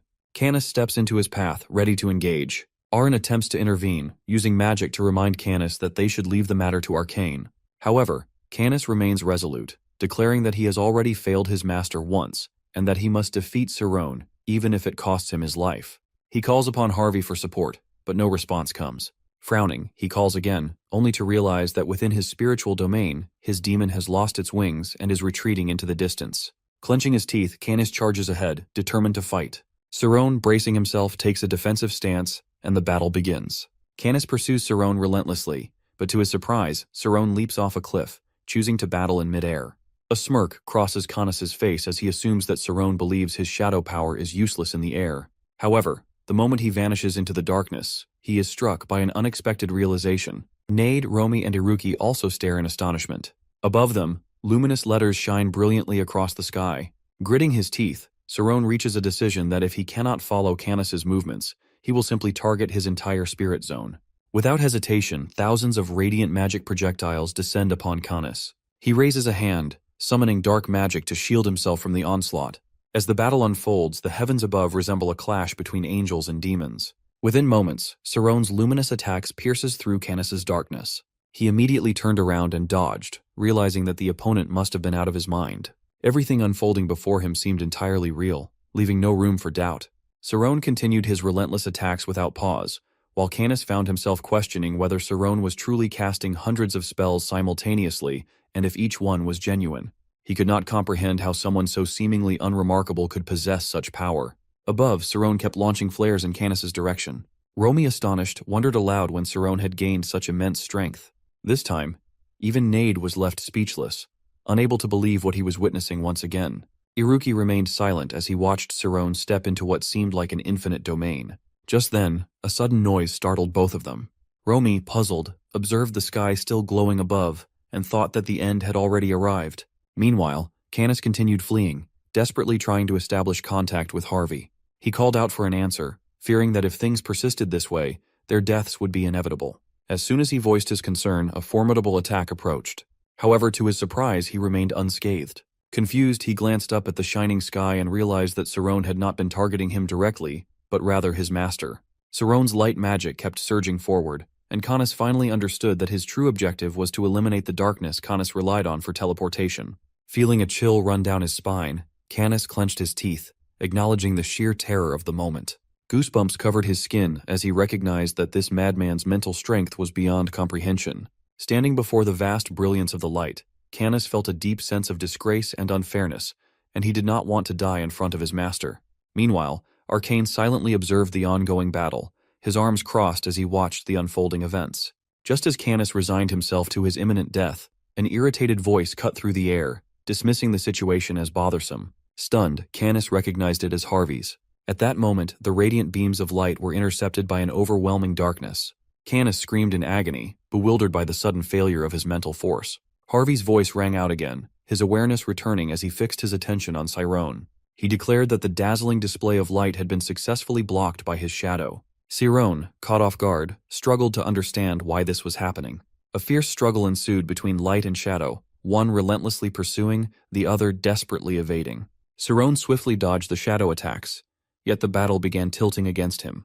A shadow attack slashed through his hand, and without hesitation, he darted downward, narrowly escaping the encroaching darkness. Clutching his wounded hand, he recognized the danger of continuously using the immortal realm. Analyzing the situation, Cyrone pondered how Harvey could possess such extraordinary physical resilience against light spells. Alongside his remarkable intelligence, close combat abilities, and extreme speed, he questioned why Harvey had refrained from using these capabilities earlier. Then, a realization struck him that he suspected that the magic bio-creature was depleting Canis's mental energy. Romy, shifting her gaze toward Arcane, remarked that his cruelty knew no bounds. It was clear to her that, in his eyes, disciples were nothing more than vessels meant to sustain the bio-creature. Aaron, watching Canis collapse and vomit, felt a growing unease. Struggling to breathe, Canis weakly murmured Harvey's name, unable to comprehend what was happening. Meanwhile, the bio-creature continued its battle with Cyrone, its power surging with each passing moment. Cyrone now grasped that if his opponent had undergone such a transformation, neither physical attacks nor magical light would be effective. The solution lay within the luminescent world. Resolute, he raised his hand, altering his strategy. A colossal beam of light surged toward the bio-creature. Harvey howled in agony, unleashing curses, but Cyrone remained unwavering. Despite his relentless attacks, Cyrone furrowed his brow, realizing that even with his limitless mental reserves, he was bound by his own limits. However, a thought crossed his mind called omniscience. If that was the key, there remained only one path forward that he needed to elevate his omniscience. He recalled the equation: energy equals mass times the speed of light squared. This time, he resolved to convert all available mass into energy. The bio-creature, sensing the impending catastrophe, stared at its own hands in horror. Its pulse turned erratic, and it hissed in terror. Aaron gasped, while even the usually composed Arcane widened his eyes slightly. Nade and the others stood frozen in shock. After a long silence, Iruki finally identified the phenomenon that Cyrone's magic had transformed into a laser. The laser beam locked onto the bio-creature. Harvey screamed in agony as his body burned under the scorching light. Canis collapsed, writhing in unbearable pain. Aaron, noticing that Harvey's suffering was being transferred to Canis, grew increasingly anxious. Meanwhile, Harvey reached his limit, yet Cyrone showed no sign of relenting, his magic continuing to shine with unyielding intensity. The bio-creature shrieked in desperation, warning that if the attack continued, annihilation was inevitable. The beam of light remained steady, cutting through the darkness. Romy looked up to find Arcane observing the scene with an unreadable expression. Suddenly, she called out to Cyrone, urging him to stop. Cyrone turned to look at her, but before he could react, the bio-creature responded with a grim declaration that it was already too late. In that instant, the bio-creature exploded, sealing its fate. The day before, Harvey introduced himself to Aaron and Canis. Holding her brother's hand tightly, Aaron remained silent while Canis, with a cold demeanor, demanded that Harvey submit to him. Harvey, observing the two without immediate response, simply asked for an explanation. Later, Arcane met Harvey in private and inquired whether he was interested in Canis. However, Harvey clarified that this was not the case. Instead, he believed that merging with Aaron would yield better results. He pointed out that Aaron had spent a decade in Rodham, yet no one, aside from Canis, had ever laid eyes on her. This prolonged isolation had sharpened her psychic perception, allowing her to see what ordinary people could not. Arcane calmly elaborated on the first principle, a unique cognitive process that enabled an individual to perceive an object in its purest form from the very first encounter. Acknowledging this, Harvey remarked that Arcane had been able to locate Aaron by detecting her psychic overload, which ultimately led to both her and Canis being brought here. Arcane, speaking frankly, admitted that Aaron was too fragile for his purposes, and instead urged Harvey to take Canis. At that moment, Harvey realized that this had been Arcane's intention all along. Just a minute before the explosion on the mountain, Aaron gazed upward and noticed something approaching from the sky. Meanwhile, Harvey informed Canis that an explosion was imminent. Stunned, Canis followed Harvey's gaze. In that instant, the bio-creature abruptly announced its intent to sever their contract. A surge of power erupted, causing Canis to cry out in agony. Above them, Harvey's form began to swell unnaturally, resembling an inflating balloon. Overcome with panic, Canis desperately questioned why Harvey was alone. He recalled a past conversation in which he had told Harvey that his only true light was Erin and that his duty was to shield her from the world. As the moment of detonation neared, Harvey, unbothered by his impending fate, mused over Canis's intriguing nature and made his decision to press forward. Canis, writhing in pain, screamed while Arcane, unwilling to watch, turned away. In the end, the explosion took place regardless, engulfing the impassable bridge in crimson light. Arcane stood frozen in shock as Cerrone suddenly emerged behind him, his voice filled with fury as he demanded to know what Arcane had done. In the midst of everyone's stunned silence, Cerrone's accusations rang loud that if Arcane was trying to kill them all. Narrowing his eyes, Arcane smirked and remarked that Cerrone's expression seemed oddly familiar. Without hesitation, he noted that Cerrone bore a striking resemblance to Alpheus from 4 decades ago. Cerrone, seething with anger, shouted for him to stop talking. However, Arcane merely smiled, claiming that he now understood why the cunning Alpheus had accepted Cerrone.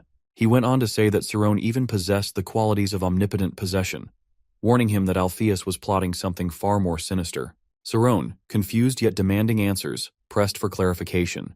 With a calm but piercing tone, Arcane revealed a shocking truth that Alpheus, the man Cerrone admired, had once been his own student. The revelation left Cerrone momentarily speechless. Standing high above, Arcane continued, describing Alpheus as a brilliant student who had been a pleasure to teach, yet ultimately consumed by greed.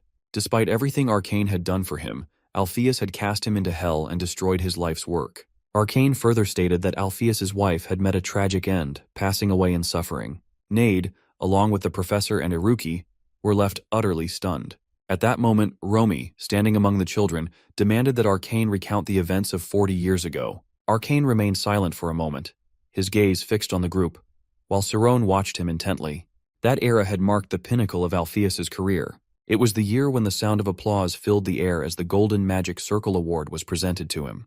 With a joyful heart, Alpheus stepped forward, accepting the trophy and the bouquet of flowers amid the cheers. The prestigious award recognized the magician with the most outstanding achievement of the year. The crowd, ecstatic over his discovery that light possessed both molecular and wave-like properties, showered him with praise, calling him a genius. Playfully, they reminded him not to forget them once he became famous. Among them, Clump pulled Alpheus aside and, in a joking manner, confessed that he had once viewed Alpheus as nothing but a troublemaker. However, his perspective had since changed. As they spoke, they agreed to celebrate the occasion, though Alpheus mentioned that he needed to return home first. That night, on his way back, he clutched his trophy with excitement and called out for Irina the moment he stepped inside. Emerging from the kitchen, she beamed with joy upon seeing him. Without hesitation, he placed the golden medal around her neck, telling her that it rightfully belonged to her. The medal, bearing the Empire's seal, signified that the entire world had recognized her ideas. Overcome with emotion, Irina shed tears of joy and congratulated him. In response, Alpheus lifted her into his arms, announcing that he had a party to attend before carrying her upstairs. Confused, she protested, worried that the bread would burn. But he simply laughed, remarking that his own excitement burned even brighter. At the age of 23, Alpheus had already risen to fame as the continent's most distinguished magician. Invitations poured in from around the world, yet he chose his opportunities carefully, valuing principles over personal gain. However, despite his success, opposition from both families remained strong regarding his marriage. As he stepped into a carriage, he reassured himself that Irina only needed to wait a little longer. When the time was right, the Miri and Bastad families would have no choice but to accept them. Meanwhile, back at their home, a group of men arrived. Seraph, among them, voiced his dissatisfaction with how things had unfolded. Another man commented that had they acted sooner, they might have avoided this situation. They approached Alpheus's house but hesitated before knocking. Seraph, uncertain about whether to bring a gift, was reassured by the others that it was unnecessary. When the door finally opened, Irina stood there, taken aback by their presence. She cautiously asked who they were, to which they introduced themselves as friends of Alpheus, inquiring if he was home. Upon hearing that he was out, Seraph asked when he would return, but Irina was unable to provide an answer. Seraph then requested to wait inside, insisting that standing outside was inconvenient. Although hesitant, Irina eventually allowed them in. Later that night, Alpheus returned home, apologizing for being late. However, as he stepped inside, he noticed that only the kitchen lights were on, leaving the house dimly lit. As he approached, voices filled the room mocking him. Seraph, now drunken, laughed as he claimed that Alpheus had only achieved success because of his marriage. He scoffed, suggesting that Alpheus had never written a single thesis himself and was nothing more than a lucky flirt. Turning to Irina, he asked if she agreed with his assessment. Confused, she simply replied that she did not know. Seraph dismissed her response, stating that she would not understand. Before he could continue, however, he was suddenly struck in the face. Furious, Alpheus cursed him, his anger boiling over. The others quickly intervened, questioning how an educated man could resort to violence. Panicked, Seraph admitted fault, insisting that he had spoken recklessly. As they stumbled toward the exit, the men assured Alpheus that they would never show themselves again. Once they were gone, Alpheus turned to Irina with anger still burning in his eyes. He demanded to know why she had allowed them inside. Caught off guard, Irina explained that they had claimed to be his friends. However, Alpheus refuted the notion, stating that no true friend would ever insult his wife in such a way. His frustration mounting, he accused her of failing to recognize who his real friends were. In a moment of desperation, he called her foolish. The instant the words left his lips, regret washed over him. Turning away, he covered his mouth, unable to stop the silent tears from falling. Irina sheds tears and bows her head without saying anything. Alpheus remains silent, then turns around and tells her to forget everything he just said. He adds that just because her intelligence is lacking, it does not mean her thinking is stuck at the level of a 10-year-old. Irina bows her head and apologizes, saying that she will never do it again. These words hurt Alpheus even more, but he believes that the weaker side must always yield. He simply says that he is going out for some fresh air and leaves, while Irina silently bows her head. Later, Alpheus angrily puts his beer cup down on the table and curses himself, calling himself trash. He did not expect to say such things to someone who only knows how to look at him and follow him. Clump, sitting nearby, responds that it is normal to argue sometimes. Then, with a smirk, Clump suggests taking the opportunity to have a baby, saying that it would surely improve their relationship. Alpheus remains silent but admits that he has thought about it. Hearing this, Clump immediately advises him to have children no matter what, as it would help stabilize the family, just like the Oyent family. Alpheus sighs and says he understands, but the doctor has told him that he is unsure whether a person with the intelligence of a 10-year-old can endure the pain of childbirth. Clump falls silent for a moment before saying he should not have brought it up, but Alpheus had already known this when he decided to get married. Alpheus interrupts, saying that he knows and does not regret it. Clump sighs and questions why someone as smart as Alpheus would act like this, telling him he has no other choice at the moment. Alpheus suddenly raises his head upon hearing this. Meanwhile, in another place, Arcane writes something and comments that it is not bad, the person has successfully made it here. It has been 48 hours since someone broke into the Archmage Arcane dungeon. Outside the door, a bruised and battered Alpheus asks if he is Victor Arcane. Arcane responds with amusement, while saying that he did not expect Alpheus to be alone, overcoming traps and monsters by himself. He then asks who he is. Alpheus remains silent before introducing himself. He takes out a paper and says he has read his thesis on storage of memory. Arcane, intrigued, smiles and notes that the genius behind the light quantum theory, known as Light of Mirhi, is interested in darkness magic. Before completely collapsing, Alpheus states that he wants to give his memories to his wife. Then, he loses consciousness. When Alpheus wakes up startled, he finds himself lying in a pool of water. Arcane sits nearby, reading the papers. He tells Alpheus that he has read his notes and finds them interesting. He explains that Alpheus wants to use the absorbing ability of dark magic to store memories, and light magic to create a virtual nervous system, which would then be used to assimilate and transfer the stored memories. Alpheus wants to use the properties of light to transmit information. Alpheus remains silent as Arcane folds the papers and comments that it is a novel and wonderful idea. However, he warns that this involves transferring an entire person's life to another, which will not be easy, not to mention the moral concerns. Alpheus immediately requests Arcane to accept him as a disciple. He firmly states that he will find a way to make it work, because he wants to protect his wife from the world. Arcane looks at Alpheus and asks whether his wife has agreed to this experiment. Alpheus grits his teeth and remains silent. However, Clump is the first to object, calling Arcane a criminal and questioning why Alpheus is seeking him out. Slamming the table, Clump insists that Alpheus must be stupid if he wants to transplant memories into someone else's brain, calling it impossible. Alpheus, speaking softly, tells Clump that Arcane is the continent's greatest scholar of dark magic, even if Clump does not recognize it. Clump immediately scoffs, calling himself a fool, but insists that even though he is not as smart as Alpheus, he at least understands that Alpheus is about to throw away all the blessings he has. Clump tries to reason with him, warning that if he gets involved with Arcane, his position in the royal family will be stripped away, and his family will disown him. But Alpheus only says that none of that matters as long as Irina is happy. If the experiment succeeds, he will be even happier than he is now. Irina, stunned upon hearing this, closes her eyes and thinks about her husband's happiness. Without hesitation, she agrees to the experiment. Clump panics even more, while urging Irina to reconsider, but she simply says she trusts her husband. Alpheus approaches, smiles, and reassures her, saying that he, the magician who received the golden circle, will cure her weakness. Then, he will no longer have to endure contemptuous looks. Clump watches them seriously. Afterwards, the Alpha family sells all their assets to move into Arcane's dungeon. There, in a space complete with laboratory rooms, Irina can live comfortably. Clump occasionally brings them food. In the laboratory, Irina lies on a hospital bed as Arcane nods approvingly at both of them. Alpheus looks exhausted but deeply happy. Irina gazes at her husband and smiles. Only Clump remains silent. 2 years pass. Clump, standing by Irina's bedside, jokes that after today, she will have all of Alpheus's memories, including the embarrassing ones, like wetting the bed as a child or glancing at other girls. Irina simply smiles. Alpheus gently strokes her cheek and acknowledges her suffering. Irina, still smiling, thanks him. Alpheus in turn says that he is the one who should be grateful. He promises they will live happily together and have children. At this moment, Arcane reminds Alpheus of what is about to happen. Alpheus plugs the machine into his forehead, fully determined. The experiment uses technical magic, biological magic, alchemy, light magic, and darkness magic, the most advanced technology available. The clinical examination shows no issues, with a 100% success rate. Arcane activates the machine. Wires on Alpheus's forehead emit light, causing him pain. A ray of light appears to be drawn upward, then shines toward Irina's experimental chamber. Emotions pour into her pure, without deception, prejudice, or calculation. She feels something very pure, love.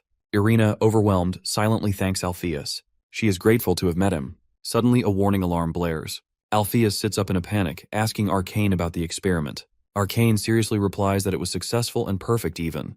But Alpheus, terrified, looks at Irina, who now lies weakly on the experimental bed, where she is struggling to speak. Arcane says that while the physical transfer was flawless, her nerves are beginning to resist it. She smiles through tears, realizing that unlike animals, humans must still exist somewhere beyond what they understand. She believes that if their research had continued just a little longer, it might have worked completely. Clump, witnessing the scene, is overcome with emotion.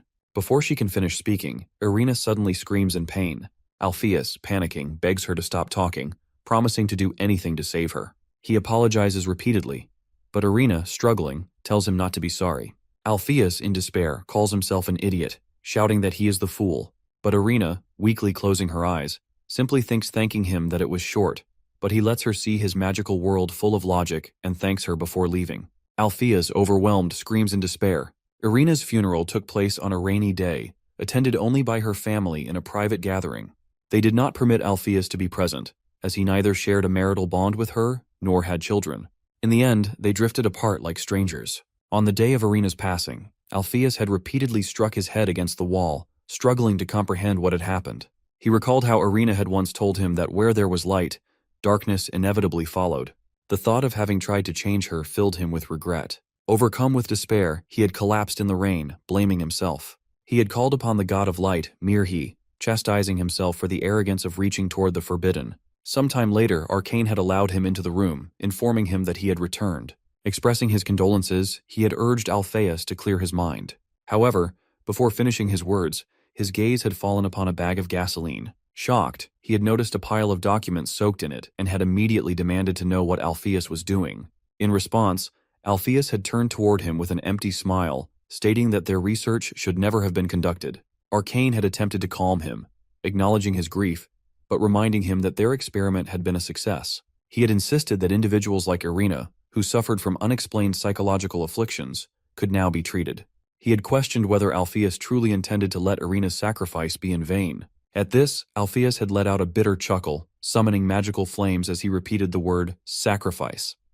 Before Arcane's eyes, the documents had caught fire. Desperate, Arcane had tried to retrieve them, shouting that the research had been the culmination of both their efforts. As Alpheus had turned away, Arcane had demanded how he could do such a thing, his voice laced with anger. That night, an uncontrollable fire had broken out. In the present, Arcane had spoken with resentment, questioning whether Alpheus had truly abandoned him, the one who had always supported him both mentally and physically. Looking toward the sky, he had accused Alpheus of wasting his wife's sacrifice and forsaking thousands of people for his own reasons. Hearing this, those around him had been left in shock. Cerrone had turned to the principal, seeking confirmation of Alpheus's actions. Arcane, still looking skyward, had admitted that he understood Alpheus's grief, but he had declared that such actions were unworthy of a magician. Lowering his head, he had explained that he was there not only for revenge, but also to ensure that no other magician followed in Alpheus's footsteps. Raising his voice, Arcane had asked whether they still believed Alpheus to be a good teacher. He had called him cunning, arrogant, and reckless, condemning him for destroying a cause that had been meant to save lives. At that moment, a voice interrupted him. Nade, Iruki, and Romy had turned toward Cerrone in surprise. Cerrone had agreed that his master's actions had indeed been unworthy of a magician. Nade had instinctively moved to stop him, but Romy had held him back. Cerrone had continued, stating that while he understood the feeling of betrayal, Arcane's actions had also not been just. Arcane had been taken aback by the words. Cerrone, unwavering, had questioned whether this was truly all that a great magician like Arcane could do. In response, Arcane had burst into laughter, asserting that those with power had the right to act as they pleased. Just then, a surge of energy had shaken the ground. Speaking of judgment, Arcane had released a beam of light that had struck Cerrone. However, Cerrone had remained undeterred, accusing Arcane of being trapped in the past for 40 years.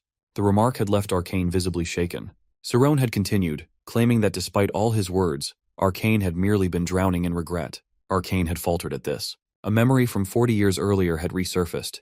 He had recalled the moment Irina had introduced herself, mentioning that her husband depended on Arcane. He had welcomed her, inviting her to make herself comfortable. She had looked around, noting the vastness of the place, and had asked whether he ever felt lonely. Her words had caught him off guard. He had remembered how, upon first meeting her gaze, he had felt something akin to fear.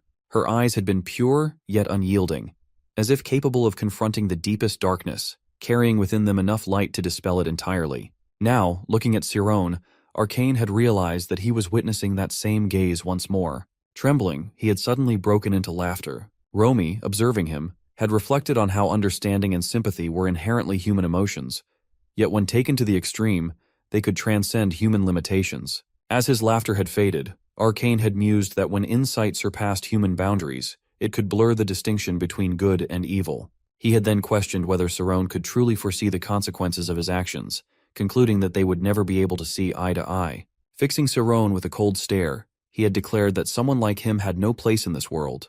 At that moment, darkness had begun to engulf the surroundings. Nade, stunned, had wondered how Arcane was able to wield magic when he should no longer have the ability to do so. The shadows had converged, forming a dense mass. Cerrone had stood frozen, struggling to comprehend how Arcane was able to defy the laws of fair exchange. A sudden thunderous sound had filled the air. Raising his hand, Arcane had laughed, proclaiming that magic was far more enigmatic than they could fathom. Iruki had cursed under his breath, firing bullets in desperation, fully aware that if the dark energy descended upon them, their fate would be sealed.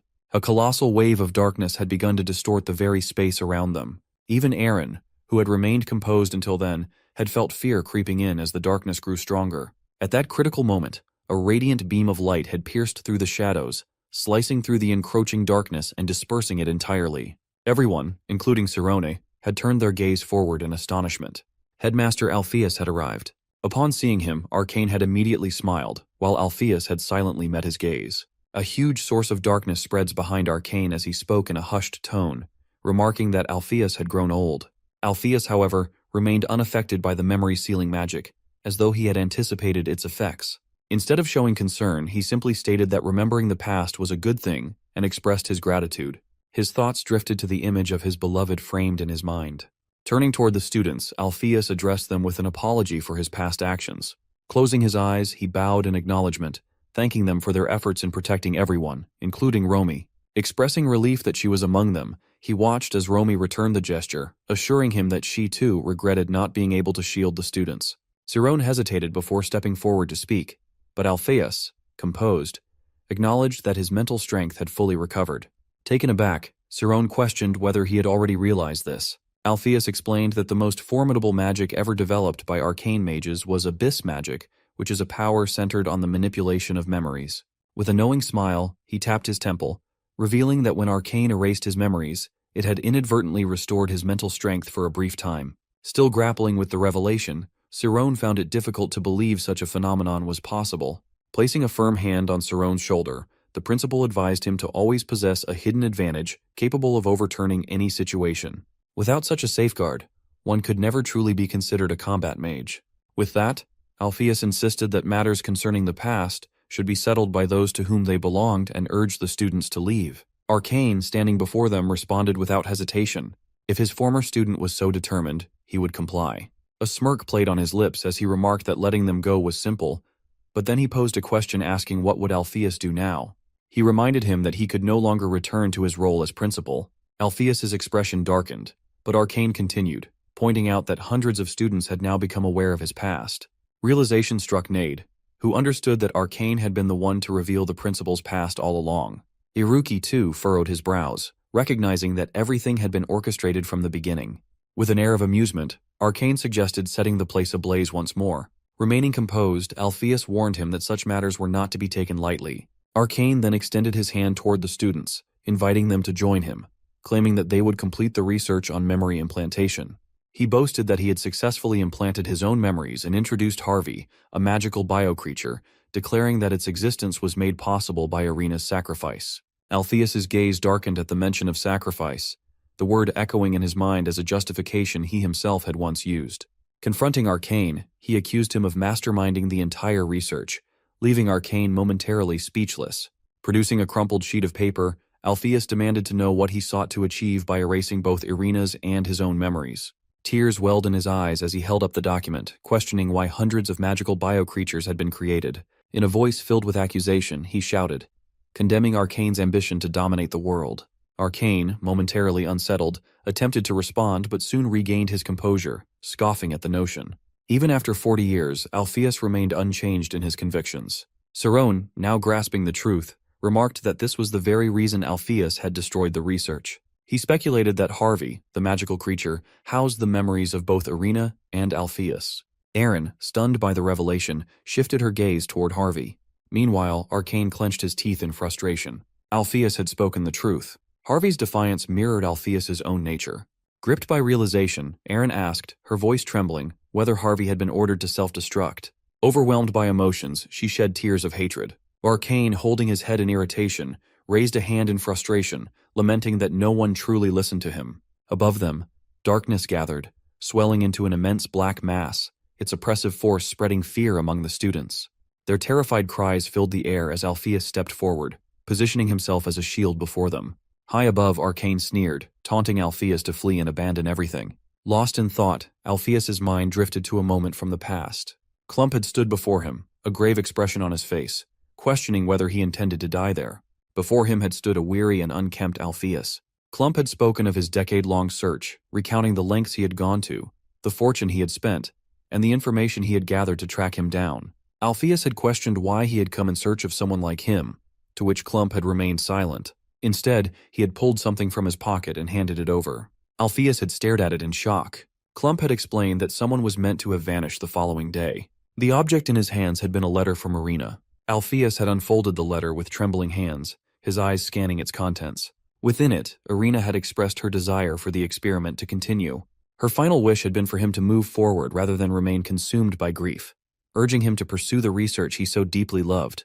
She had called him her eternal light, asking him to let the world witness that brilliance. Overcome with sorrow, Alpheus had wept until his heart could bear it no longer. Then, gathering his resolve, he spoke, asking for money. He had declared his intention to establish a school, ensuring that individuals like him would never come to exist again.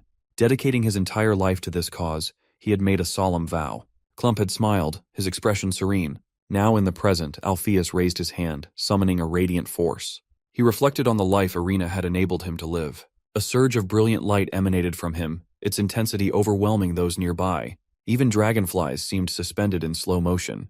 Cerrone, captivated, watched in awe as time itself appeared to slow. Lifting his hand higher, Alpheus gathered the light into his palm. In an instant, a dazzling beam of radiance shot skyward, illuminating the world around them. Cerrone rises to his feet, his looks around him. Iruki and Nade do the same, while Arin lifts her head, her eyes tracing the radiant light that gleams like the sun. As the brilliance fades, the surrounding darkness dissipates with it. A stunned exclamation escapes Arcane as he struggles to grasp what has just transpired. Alpheus, his expression calm, explains that the phenomenon is a spell known as Big Bang. Though merely an innocent magic that emits light, he remarks that reporting such a thing to the Magicians' Association would be laughable. Still, he considers this farewell gesture to be sufficient. Arcane, caught off guard by the unexpected turn of events, turns to Alpheus with a questioning stare. He demands to know whether Alpheus has prepared magic to challenge him. Yet before his words fully settle, he staggers and collapses, blood trickling from his nose. Pressing a hand against his face, he looks up in disbelief. Alpheus, unshaken, points out that although Arcane manipulated his memories to restore mental strength, it remains nothing more than an illusion of the mind. He warns that forcing beyond one's limits will place unbearable strain on the brain, endangering his very life. Arcane, recognizing his defeat, lets out a strained chuckle. He muses that Alpheus has not taken a moment's rest in 40 years, yet despite that, he has now managed to surpass the great magician Arcane himself. He admits he never foresaw this outcome. A brief silence follows before Alpheus finally speaks. His voice is firm as he tells Arcane that he still fails to understand. He is no longer the great mage he once was, and those days belong to the past. 40 years is long enough for even a mage of the 10th level to wither to the 2nd. The world has moved forward, and they have aged.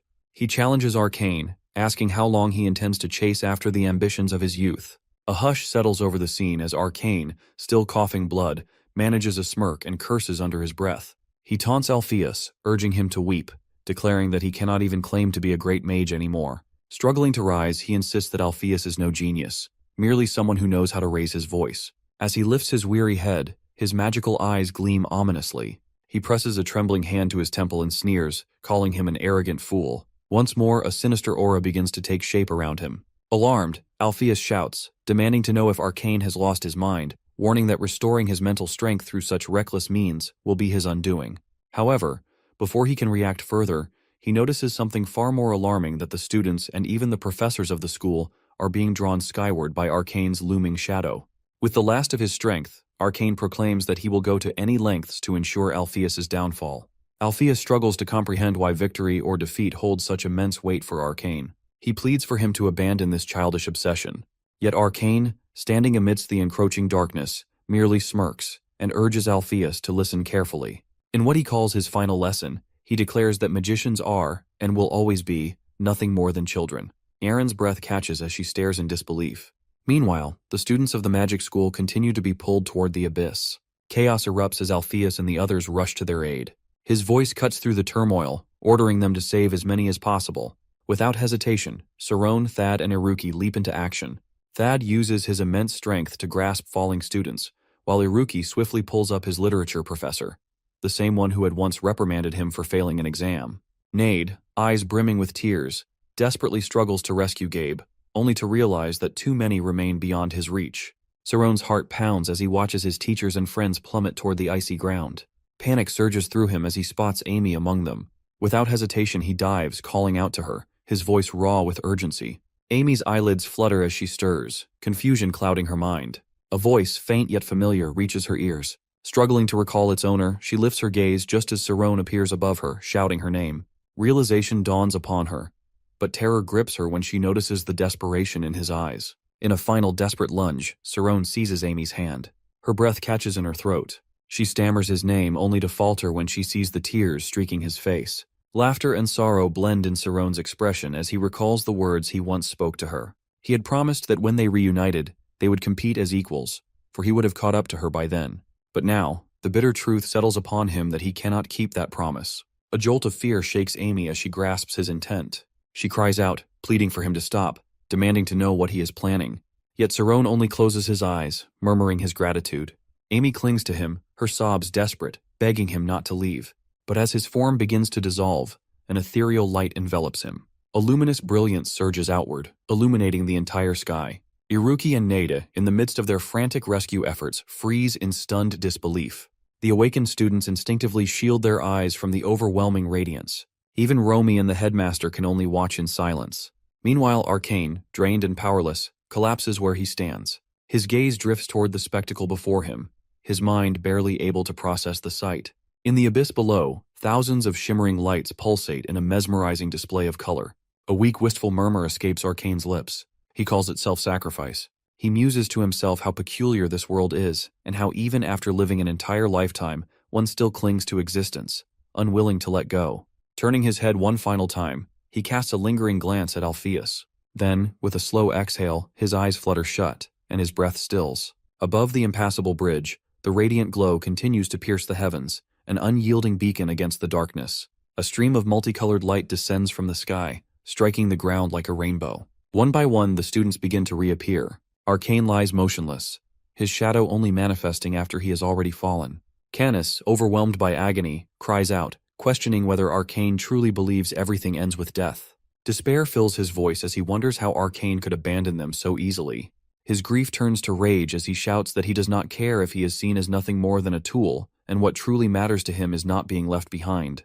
Aren watches Canis's sorrow unfold, tears streaming down his own face. Consumed by guilt, he blames himself for everything, pleading desperately for their master to return. Though Aren attempts to console him, insisting it is not his fault, Canis refuses to accept it, repeatedly taking responsibility for their loss. At that moment, an unexpected voice interjects, confirming that, indeed, it is Canis's fault. Both turn sharply, startled. Behind them stands Harvey, his gaze unwavering as he declares that had Canis not interfered, Arcane would still be alive, standing as their shield. Now that he is gone, Harvey continues, they are all destined to follow him. Canis remains silent, absorbing the weight of the accusation. But Harvey does not stop there, rather he presses further, questioning whether knowing the truth will change anything. He explains that Arcane simply fulfilled his purpose, lived as he wished, and passed on without regrets. Then, his voice hardens as he asks Canis what he intends to do next. The question drags Canis into a memory, the day he was first asked why he sought power. His answer had been resolute that he wanted strength to protect Aren from the world. As the memory fades, Canis rises to his feet, repeating those very words. His resolve crystallizes as he strides toward the spectral entity, stating that if it is not dealt with here, it will become a greater threat. With that, he accepts the contract. Aren, troubled, warns Canis that with his dwindling mental strength, he will not be able to endure it. She offers to bear the burden instead, but before she can act, Harvey interjects coldly, declaring that Canis is now his master. Without hesitation, Harvey's shadow melds into Canis once more. Canis, his voice laced with warning, reminds Harvey that should he dare betray him again, he will show no mercy. As darkness surges into him, Harvey grins, acknowledging the threat, and remarks that he finds his master's arrogance amusing. Canis collapses, yet this time, Aren catches him before he falls completely. Clutching him tightly, she weeps, urging him to live so that together they can shape their own future. Meanwhile, from a distance, Alpheus silently observes the unfolding scene. Turning to Professor Romy, he solemnly declares himself a sinner. Romy, unfazed, responds that true atonement begins with acknowledging one's sins. Alpheus listens, then offers a faint smile as he looks at her but says nothing. Romy, studying him, notes that his arrogance has faded. At this, Alpheus chuckles and quietly accepts whatever punishment awaits him. Watching him, Thad and Romy exchange a glance, relief evident in their expressions. Alpheus, his smile lingering, then shifts his attention and asks where their hero has gone. He admits he never expected the boy to successfully teleport over 400 people at once, finding the feat nothing short of extraordinary. Just then, a distant cry pierces the air, it's Amy's voice, desperate and pleading for help. At once, Nade and Aruki rush toward her. Amy, her eyes filled with tears, trembles as she announces that Cerrone is not breathing. With Arcane's body properly handled, it takes 8 hours to return all the students to their dormitories. Though their sealed memories will gradually resurface, the school remains closed until then. In a dimly lit room, Amy, Nade, and Aruki stay beside Cerrone. Amy sits at his bedside, sobbing uncontrollably. She regrets not recognizing him the moment he returned, and as memories of their time together resurface, her sorrow deepens. The weight of her unspoken apology crushes her, making the pain even more unbearable. Nade, concerned, gently tells Amy to rest, warning that exhaustion will only make her ill. But Amy, clutching Cerrone's hand tightly, refuses to move. Her voice shakes as she questions why magic, something that should never take the life of its caster, has instead stolen Cerrone away after he used wide-area teleportation. Something about this, she insists, is not right. Nade, eyes welling with tears, nods in agreement. At that moment, a voice breaks the silence, suggesting that magic is, in fact, capable of killing its wielder. It points out that Arcane, too, perished because of it. From the shadowed corner of the room, Iruki emerges, delivering this grim assertion. Amy immediately protests, arguing that Arcane's death stemmed from the depletion of his brain's energy, whereas Cerrone's condition resulted from fully unlocking his immortal jaws. The two cases, she insists, are entirely different. Iruki, however, remains unmoved. To him, the distinction is irrelevant that whether Cerrone drained his energy or pushed his immortal function beyond its limits, the outcome remains unchanged. What truly matters is that Cerrone is dead. His blunt statement sparks outrage, and Nade immediately calls out his name in protest.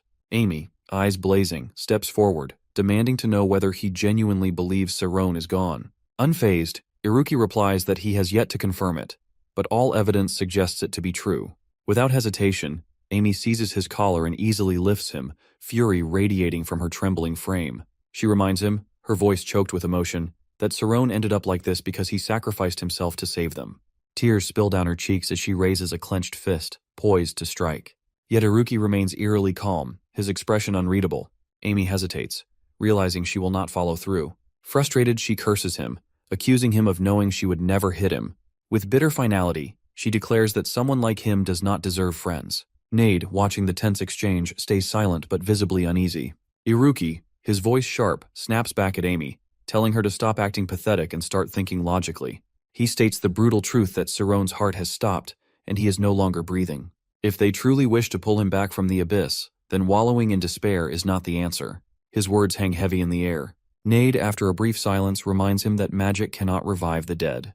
Hearing this, Iruki's expression darkens. He shoves Amy away and states coldly that this is their fundamental weakness.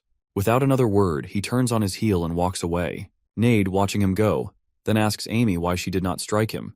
Wiping her tears, Amy murmurs that she could not bring herself to do it because, in the end, Iruki is still Sarone's friend. Beyond the infirmary, Iruki walks alone, muttering under his breath about their helplessness. Just then, another voice speaks, echoing his sentiment and calling them pathetic as well. Turning, Iruki finds Canis and Aaron standing before him. Canis, his tone indifferent, states that they have only come to offer their condolences. He clarifies that Sarone did not die fighting him, but rather after saving others. His interest in the situation, he adds, has already faded. He continues, remarking that the others are foolish, always fixated on whether someone is truly dead rather than what must be done. Iruki stretches his arms, replying simply that they should hope Sarone is still alive. His words catch Canis and Aaron off guard, their expressions shifting to surprise. Without hesitation, Iruki steps into the spirit zone, declaring that there is only one person in the world capable of stopping Sarone. At that moment, an overwhelming spiritual force surges toward Canis, locking onto him with lethal intent. Harvey, sensing the imminent threat, warns Canis that he has become the target. Canis acknowledges this, yet Harvey's tone grows more urgent. The monster calculates the potential destruction, concluding that if Iruki unleashes his magic, everything in their surroundings will be obliterated. However, Canis remains silent before asking Harvey how fast Iruki calculates so quickly that the place will be wiped out. The monster inside of him explains that Iruki's speed allows him to analyze everything happening in the city within 3 seconds. Canis, who is clearly surprised, questions how that could be possible, even if Iruki has savant syndrome. Harvey observes Iruki and adds that his brain cells cannot handle this much longer. Iruki looks toward them and declares that if Sarone has to die like this, he will definitely kill them as well. Harvey immediately warns Canis to retreat, explaining that Iruki will explode if he steps into the spirit zone. Next moment, Aaron suddenly speaks up, that Sarone is but dead. Iruki is furious while advising her to choose his words carefully. Canis, worried, tries to pull Aaron back, but she moves forward, claiming that while she cannot see objects' conditions, but she can see inside people. Iruki, still shouting, asks her to clear her point. Canis grows even more concerned, but she insists that if Iruki truly believed Sarone was dead, he would not have cried with such a wretched face. Iruki is stunned to listen this. After a while, in the infirmary, Iruki stands before Sarone's bed, saying that the school will fall into chaos in a few days. If a funeral is held, it will already be too late. Pulling out a small knife, he looks at Sarone and continues, explaining that if Sarone does not stop him, he will not be able to move forward. Remembering a past promise, Iruki raises the knife and declares that he will save our boy. Slowly, he places the knife in Sarone's arm and pierces his skin. Next morning, at Alpheus Magic School, students must live in dormitories since the school trains the children of the kingdom's high-ranking nobles. Then, a man announces that how the school was recently invaded by 4 unknown attackers. Ultimately, they were dealt with, and a boy saved both students and professors. Unfortunately, our boy has passed away. Everyone silently listen as the man continues, while explaining that if the outside world learns about this, the school will not be able to avoid responsibility for such a serious issue. Another teacher insists that Sarone's funeral must be held as soon as possible, and the parents must be notified. A professor, however, stands up in protest, pointing out that Sarone's friends firmly demand to postpone the funeral. This is a reason. His body remains in the medical room instead of the morgue. Another teacher comments that while this is all they say, in reality, they are only stalling to protect the school's reputation. Afterwards, the arguments break out, with both sides countering each other. One teacher insists that the longer they wait, the worse public perception will become. Another warns that this delay could even lead to the school's closure. In frustration, all eyes turn to the principal, asking him to make a decision. The student council has also convened, because the kingdom's most prestigious noble families unite in the council. Then they turn to headmaster. Mr. Alpheus declares that they can't act now. Then teachers start to point out that delaying further puts the school at greater risk. However, some questions whether Cerrone is truly dead. However, headmaster wonders if his thoughts are rational, or if he simply sees Cerrone as special. Even when asking such questions, a vague feeling of doubt remains because immortal functions remain an unknown area for everyone. At that, Romy stands up and explains that Cerrone made an extreme decision. He activated his immortal function. She comments that, according to common sense, this state is defined as nirvana. Since nirvana is different from life, reaching it does not necessarily mean death. The teachers express their confusion, saying that this is a magic academy, not a place bound by common logic. Another teacher acknowledges the principal's words, understanding that there is a possibility Cerrone is still alive. However, she also points out that there is no guarantee he will ever wake up. Waiting indefinitely for Cerrone's revival may put the school in an even worse situation. When asked what that worst-case scenario is, the headmaster declares that it is not the school's closure, but all students and professors can be dead. Headmaster continues, explaining that without Cerrone, no one including the professors will survive. He asks if there is even a 1% chance that Cerrone, who risked his life for them, is still alive. He argues that they should try even if there is slightest chance for them to take. Meanwhile, at the school, students begin returning to classes. In Cerrone's hospital room, Amy and Nade remain by his side. Placing her hand on Cerrone's head, Amy whispers that no matter how long it takes, years or even decades, she will wait for the day he returns. She pleads for him to say he will come back. Amy, filled with desperation, tearfully begs for Cerrone to say something. Next moment he opens his eyes. However, when he opens his eyes while looking around in surprise, he wonders where he is. Our dude walks around and remembers how he had saved everyone. At that moment, he unleashes the possibility that he is in afterlife. He feels he has not forgotten the memories of when he was alive, but he questions why the scenery remains the same wherever he goes. Standing in the middle of space, he thinks as if all 5 of his senses are paralyzed. He then tries to lift his leg. In a way, he is ascending the stairs. He immediately understands distance does not exist, because one can only calculate it if there are 2 landmarks. If one landmark does not exist, then space itself disappears. He realizes that no matter where he goes, he is not actually moving. At that moment, a voice speaks, praising him for understanding the meaning of space. The voice acknowledges that Cerrone has the right to be there. He turns around and asks about the identity of the person. Next moment, he sees that flashes of light appear in front of him, shocking him. Then a girl steps out of the stream of light and tells him she has been waiting for him. Shocked, Cerrone questions who the woman and she introduces herself as God. Back in reality, 5 days have passed since Cerrone's death. Due to the recent tragedy, the professors take a risk and delay all corrective measures. However, in the student council meeting room, a large number of students gather, feeling betrayed by the headmaster they trusted. The board questioned teachers' decision. A student claims that everything stems from the Grandmaster's mistake 40 years ago. The students feel that the professors are avoiding responsibility. The student council president, Amira, declares that the council must intervene. The students immediately respond, demanding that the headmaster must be held accountable and punished. At that moment, Sariel stands up and argues that Cerrone is not truly gone. She explains that although Cerrone's heart has stopped beating, but his body has not decomposed. The students react with disbelief. She continues, stating that the professors made their decision based on this suspicion.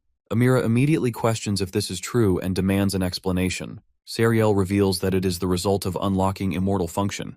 He explains that immortality does not directly affect life, and the Ivory Tower is currently discussing this mysterious topic. Some students wonder what this concept truly means, as they have heard it is the highest realm a magician can achieve. She begins to sweat, while realizing that the students are totally oblivious to this concept. Even Amira, Sariel, considers whether wise magicians should decide only after deep thought. However, Sariel widens her eyes and understands that as students, they are still young and unable to comprehend certain complexities. She realizes that the upperclassmen's grudge against the headmaster influences their stance. At this rate, headmaster might be imprisoned. Meanwhile, Cerrone lies in a coffin, awaiting burial. Sariel holds her head in distress, wondering what to do. Next moment, Mark stands up and reminds everyone that the school's honor comes from its students. He argues that if people hear that the school has unreliable teachers, trust in the students will also fade. However, he points out that headmaster was the one who have guided them and taught them to be good people. The students recall their past memories and agree. Mark continues, stating that while the headmaster indeed made a mistake, they should not protest against the teachers they respect. Serial is pleased, realizing that if logic fails, emotions can be used instead. Amira, observing the board, calculates that the vote will be evenly split. The younger students cry, pleading for the teachers to be forgiven. She feels frustrated, knowing that expecting first graders to agree to a protest is unrealistic. However, the table changes when a student speaks. Fermi smiles and reminds everyone that they owe Cerrone their lives. He asks if anyone is not saddened by his death. He continues, while saying that they must honor Cerrone's soul instead of opposing his sacrifice. Seriel, realizing something, argues that Cerrone is not actually dead. Fermi then questions why his body is being embalmed if he is still alive. Amira and the students are shocked to hear this. She questions whether this is true and asks Seriel for clarification. Under pressure, Seriel refuses to provide information that could incriminate her. She internally apologizes to Amira. Taking advantage of the situation, Amira immediately calls for a vote. As expected, the majority agrees. After a while, students begin a protest, shouting for the principal's resignation and demanding an inquiry. Amira leads the demonstration, insisting that Cerrone's funeral proceed and that his body should no longer be preserved for a show. Meanwhile, Amy and Nate observe from above, worried. In front of them, Headmaster uses magic on Cerrone. While realizing that the students have figured out their use of slowing magic, the headmaster warns that they are running out of time. Meanwhile, with our boy, Cerrone questions the entity in front of him. The being, claiming to be God, asks if he believes in her. She explains that just as human creations reflect their creators, all things created by God share her characteristics. To our dude's surprise, she extends his hand and asks him if he will join her side. Our guy is clearly nervous to hear it and covers himself with his hands and apologizes, saying it is too sudden and that he is not that kind of person. Seeing Cerrone so nervous, she waves a hand and reassures him that there is nothing to be embarrassed about. Immediately, a set of clothes appears on his body. She explains with a smile that this is not his world and tells him that his body still exists in his original world. Surprised, our boy realizes that he is in another world. She laughs and clarifies that it is not. Rather, it is a place different from where he lives. She points to the surroundings and explains that a spot is a dimension without sound or form. From the outside, it seems like there is no space, but in reality, it is condensed. Our guy notices that the space between them and realizes that his body still exists in 3 dimensions. He suddenly understands that there is a 3-dimensional world inside a spot. She smiles, appreciating his unique perspective, and continues explaining that space and time operate this way. Even a world that appears as a tiny spot from afar can be infinite upon closer inspection. As our dude listens, he questions whether she is the creator of such a world, while adding whether he can return. She, appearing confused, expresses disbelief at Cerrone's unwillingness to accept this reality. However, he interrupts, insisting that he understands but still wants to ask another question. He seriously asks why she has lied. The girl appears shocked and remains while responding that she does not lie as a divine being and has no need to. With a smile, she explains that if something is thought not to exist, then it simply does not exist. Cerrone, looking at her seriously, accuses her of lying again. She remains silent. Cerrone presses further, asking if she is truly God. This time, the girl acknowledges a misunderstanding, while explaining that their definitions of God differ. She decides to show him what she truly is. Immediately, a small village appears. People looking like a scarecrow are harvesting rice and women are chatting. Our boy observes them and then notices that while the girl explains that although this world is a copy, she can manipulate it. She places her hand on the world, and suddenly, Cerrone looks up in shock as her finger appears, grabs a wooden farmer, and places him in a different area. She continues explaining that space has changed, and because space and time are one, time has also changed. Our boy asks whether it's about space and time. She affirms his understanding and relates it to something similar in his world. She compares it to teleporting a knight in a game of chess. When a move is made, time on the board advances. She explains that in reality, God is not an invincible and transcendent being, but rather an architect capable of creating dimensions lower than their own. As she continues speaking, she points out that creatures perceive God as an absolute entity because they possess powers beyond what creatures can comprehend. This farmer, for example, does not realize he has been moved, nor does he know that his world is merely a copy. After hearing this, our boy is totally stunned. She smiles, explaining that there is only one way for the farmer to become aware of the truth, which is immortal function.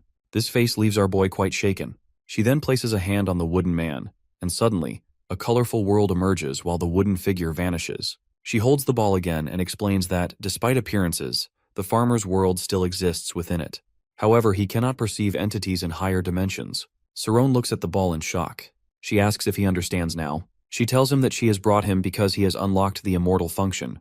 However, our dude looks at her seriously and asks what she wants from him. She gently makes the ball disappear and demonstrates how time and space are created. She explains that by continuously creating new dimensions and time, a perfect universe can be formed, which is a concept she calls the space-time matrix. After listening this, our dude remains silent before stating that he cannot do it. She asks if he dislikes her proposal. Saron admits that the idea of becoming a god to create a world sounds appealing, and the concept of a perfect universe is logical. However, he explains that if he enters her time and space, others like him will have to sacrifice themselves. She points a finger at him and declares that she does not give him a choice. If he refuses, she will have to turn him into dust.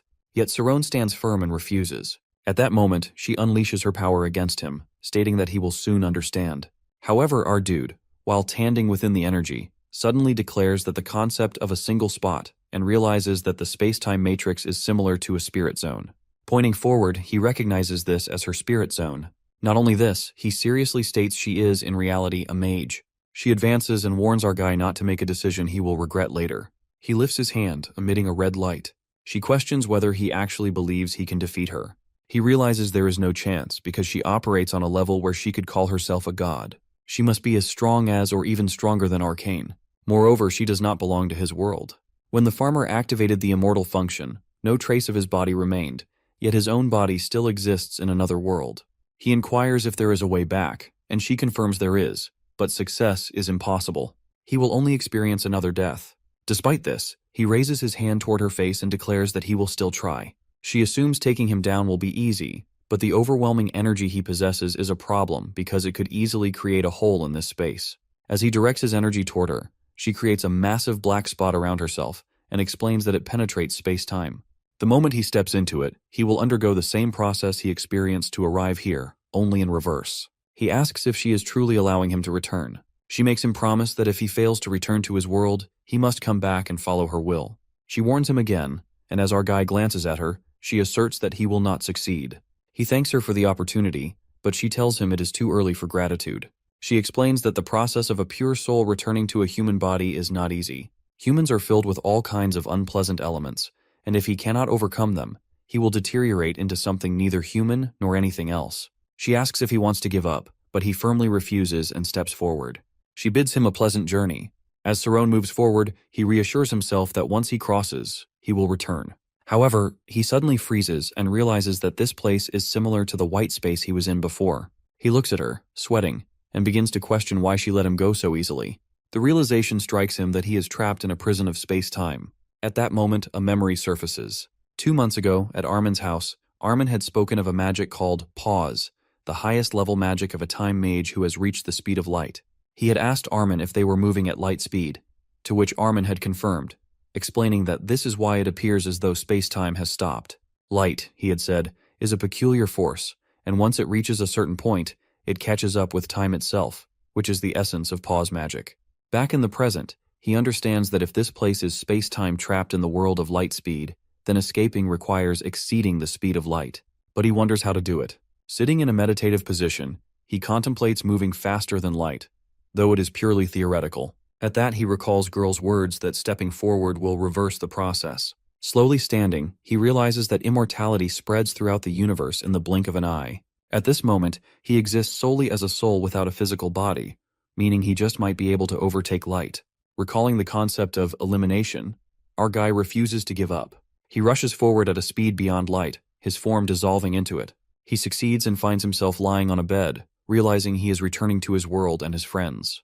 Meanwhile, in reality, the headmaster sits beside his bed, casting spells. 8 days have passed since his supposed death. Oliver and Romy are also present, while Sariel stands by the window. Sariel tells Amy to look outside. Outside, the student body representative holds a petition, submitting a letter of complaint against the entire school staff.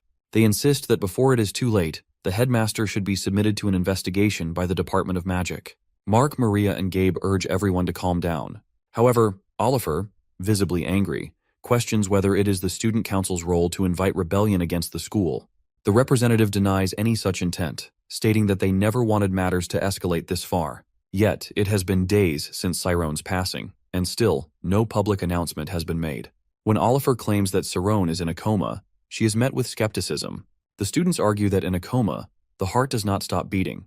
and the school cannot silence them by simply saying his body is not decaying. They know the headmaster's magic can delay the process, and while they too mourn Cerrone, they refuse to let their school fall into chaos. Oliver reluctantly admits that they had technically misled the students, but defends their actions, claiming that, as teachers, they believed this was the best course of action. She questions whether the students can take responsibility for the choices they have made. Deep in thought, Amira wonders why Oliver went so far as to make such a statement, and begins to suspect that something crucial has been overlooked. She reviews the entire report, growing increasingly suspicious. Standing beside her, Fermi believes that they have already won and advises her not to get involved. He specifically warns her not to hesitate now, but instead of refusing outright, he smiles and suggests a compromise that students should be allowed to see Cerrone's condition for themselves before making any decisions. Oliver, shouting, refuses, insisting that they must wait until everything is resolved. The students, furious, demand their right to know and attempt to push their way inside. Maria tries to stop them but is pushed aside. Mark helps her up and questions whether they have lost their minds, reminding them that a student's life is at stake. Just then, something appears above them in the sky. The students look up in shock as Nade lands, radiating a powerful blue energy. He challenges them, while saying that if they wish to enter, they are free to do so, but if they do, they will die. The students question him about what he said. Amira asserts that they have tolerated him enough and questions whether this is how he wishes to speak to his seniors. He rises to his feet and asks if he should repeat himself. Lightning bursts from his body with immense speed and power. The students are stunned as they recognize it as plasma magic. They are shocked, realizing that he is only a Class 5, whereas only Raikon in Class 1 capable of using such magic in the entire school. She remarks that this is actual murder magic. Serial reveals that he had been hiding it from everyone. Standing in the corner, Iruki reflects on the situation, thinking that despite being aware of the consequences, he has still chosen to use this magic. Nade states that while our boy is not dead, anyone who approaches him will be. Meanwhile, on the other side, our guy appears to be fading. Suddenly, he senses something sticking to him, and a strange voice echoes in his head, repeating the words like intake, intake, breed, breed. He wonders what is happening to him and realizes that it is the birth of the lowest form. He refuses to accept death or immortal existence. He recalls what the girl had told him, that the transformation from a pure soul into a complex human being is never an easy one, as humanity is filled with unpleasant elements. He understands this. Determined, he declares his intent to return. The voice responds, telling him there is no place to return to, that only death awaits him. He shouts back, demanding that it be silent, insisting that he will return to his world. Struggling against the chains restraining him, he attempts to break free. In the present, Amira tells Nade that he is an idiot who refuses to accept his friend's death. She releases her power, stating that they possess climate magic, which absorbs electricity. She warns him that he is alone and questions whether he truly believes he can take on all of them. At that moment, someone steps forward, remarking that Nade has bitten off more than he can chew, and asks if he needs help. It is none other than Iruki. Nade, surprised to see him, questions why he is not siding with the students, as he previously agreed that our guy was dead. Iruki responds that he is not on their side because he dislikes the way they assume they can simply take Cerrone away. Amira grows more enraged at this. Meanwhile, our guy remains motionless in bed. The headmaster, silent, declares that there is nothing more he can do. Amy, saddened, questions how he could say such a thing and whether he truly intends to bury him. Meanwhile, Oliver and Romy remain quiet. The headmaster gestures toward the window, pointing out that the students are using murder magic and are about to kill each other. He warns that if this continues, another tragedy will befall them. However, Amy grips his arm, insisting that he is not dead and that they should not give up. The headmaster remains silent as she bows her head in tears. In the shadows, Fermi watches with amusement, whispering to himself that they must fight and let the agitation consume them, and in the end, they'll turn to be. Iruki and Nade stand against the students. Amira contemplates whether it is right for fellow students to use murder magic against one another. She calls Iruki a savant, pointing out that his logic is usually as cold as ice, yet he is allowing himself to make such an emotional decision. She questions whether he truly believes Cerrone is alive. Iruki simply states that he is not dead. Nade looks at him in surprise, while Amira scoffs, challenging him to provide proof that could convince the rest of them. Iruki confidently affirms that he has evidence. When Amira demands to see it, Iruki cryptically states that it is now 4 o'clock. Just then the bell rings. The students freeze, recalling a similar moment when the ghost had appeared. They anxiously wonder what will happen this time. Nade glances at Iruki, realizing that he had been counting the seconds, but remains uncertain about its significance. Amira, growing frustrated, accuses Iruki of insanity, and declares that they will check for themselves, regardless of the consequences. She warns that he will not be able to hold off the senior class for long. At that moment, Iruki reveals a document in his hand. At that moment, Canis and Aaron decide to join in. Amira, furious, demands to know how they dare to interfere, and this time they won't spare them. He taunts them, challenging them to catch him if they can. Iruki remarks that he is late. Canis responds that he was told to arrive at 4 o'clock. Iruki coldly points out that he is 27 seconds late. Canis shrugs, stating that he owes nothing to Sarone now. Nade questions Iruki about the document. Iruki explains that it is the medical opinion of the Dragon Bolt, which left Sarone in his current state.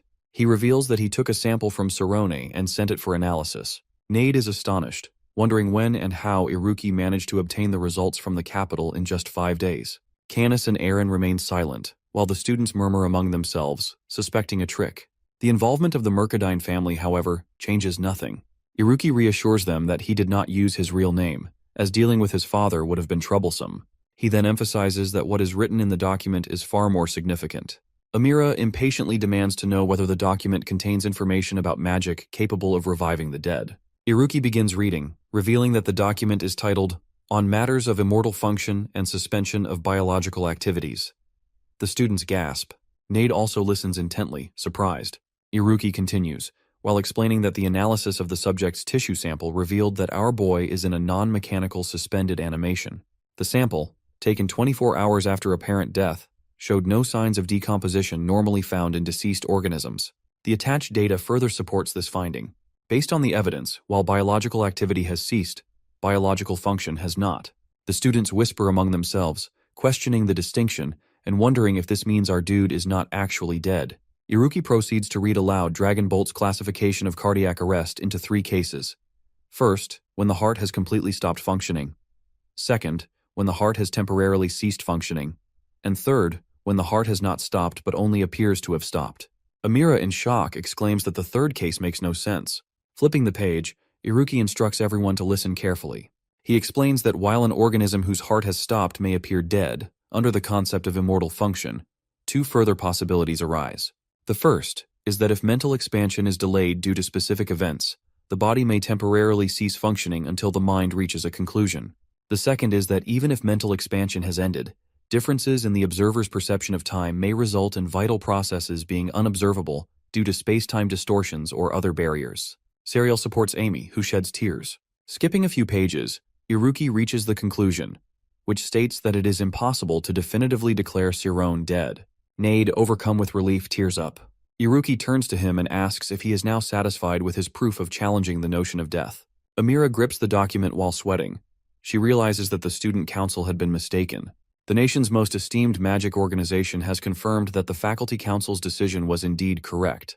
The students behind her exchange uncertain glances, unsure of their next move. Suddenly, the headmaster arrives, addressing Amira and causing her to flinch. He steps forward, and instinctively, she lowers her head in respect. She hurriedly explains that their intention was never to create chaos, but rather to ensure the truth was not hidden.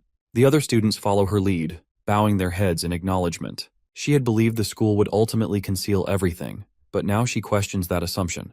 At that moment, Alpheus gently places his hand on her head and apologizes for making her do this. Tears fill up in her eyes as she looks at him. With a reassuring smile, he asks if she can find it in herself to believe in him once more. He assures her that once Sarone's condition is fully assessed, he will take full responsibility, ensuring that no shame befalls him in front of his beloved students. While crying, she asks if he is truly still the same headmaster she has always respected. Without hesitation, he swears by everything he has. Overwhelmed with emotions, Amira breaks down, sobbing like a child.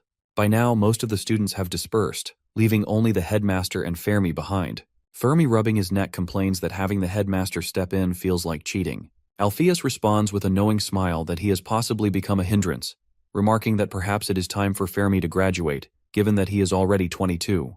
Fermi smirks, raising his hand for a salute, and jokes that he has found a job where he can earn just as much as he does here. With that, he turns and leaves. Meanwhile, Nade and Iruki walk down the corridor. Then, without warning, Nade suddenly turns and accuses Iruki of deliberately showing off. Iruki scrunches his nose and dismisses the claim with a smirk, teasing that he would never plan anything with someone drowning in self-pity. If word had gotten out, everything would have been exposed.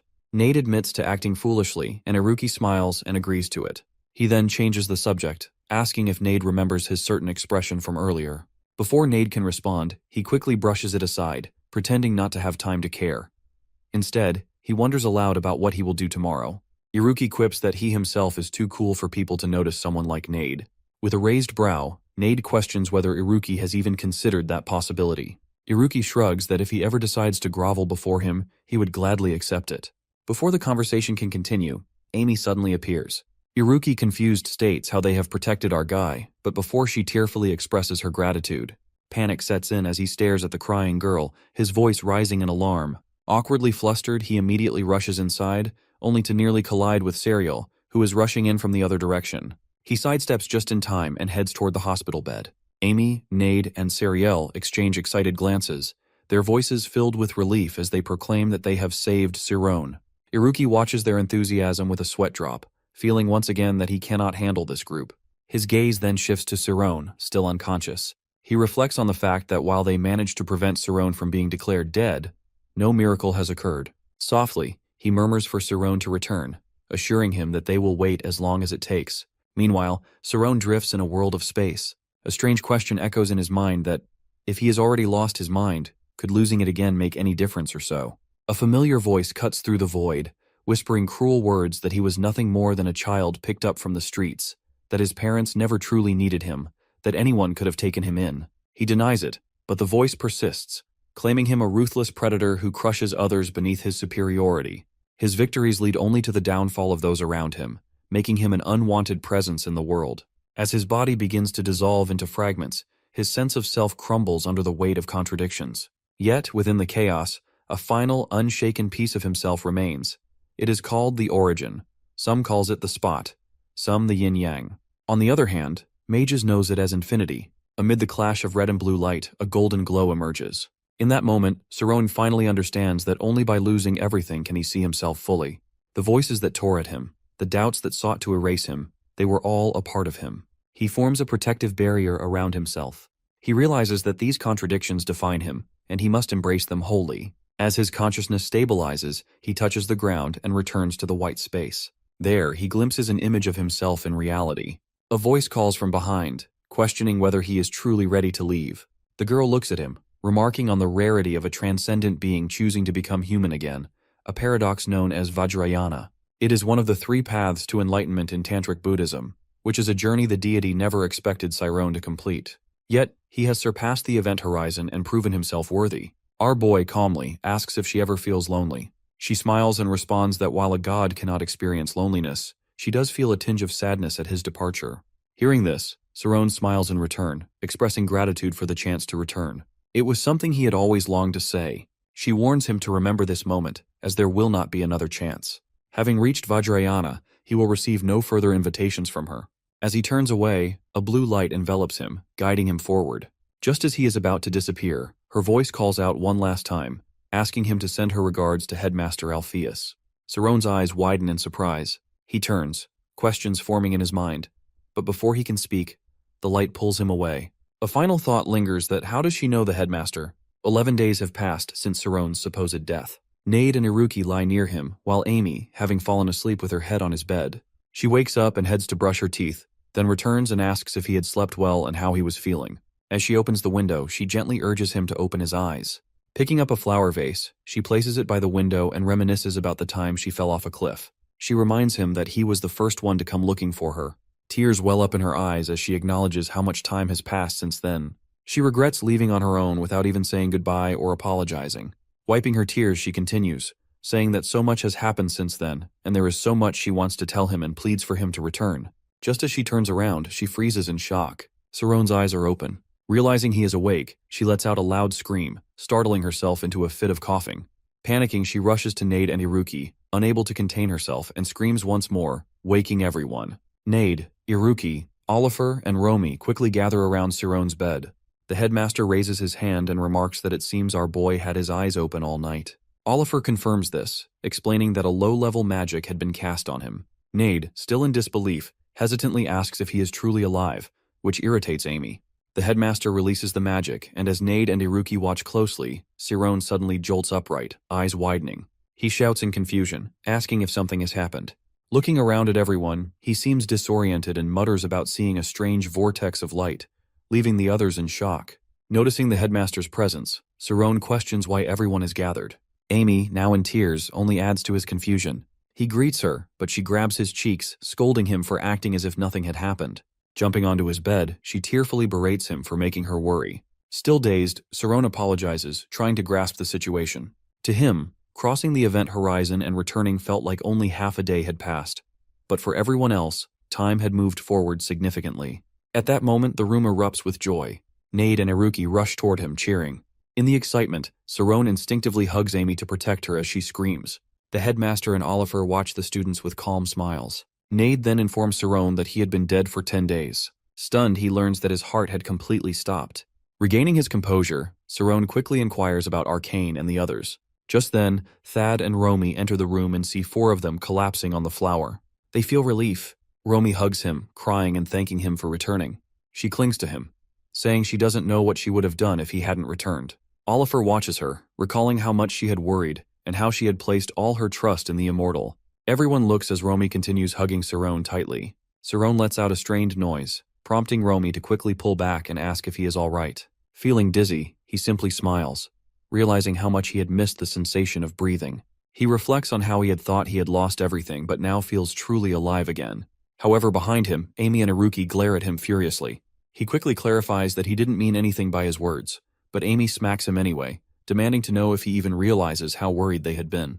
Iruki encourages her to hit him more, while Nade joins in, suggesting they knock him out completely. The headmaster watches the students with a relieved smile before quietly leaving the room. As he walks down the corridor, he reflects on how it is now his turn to act. Just as he is about to leave, our dude steps out of the room and calls to him.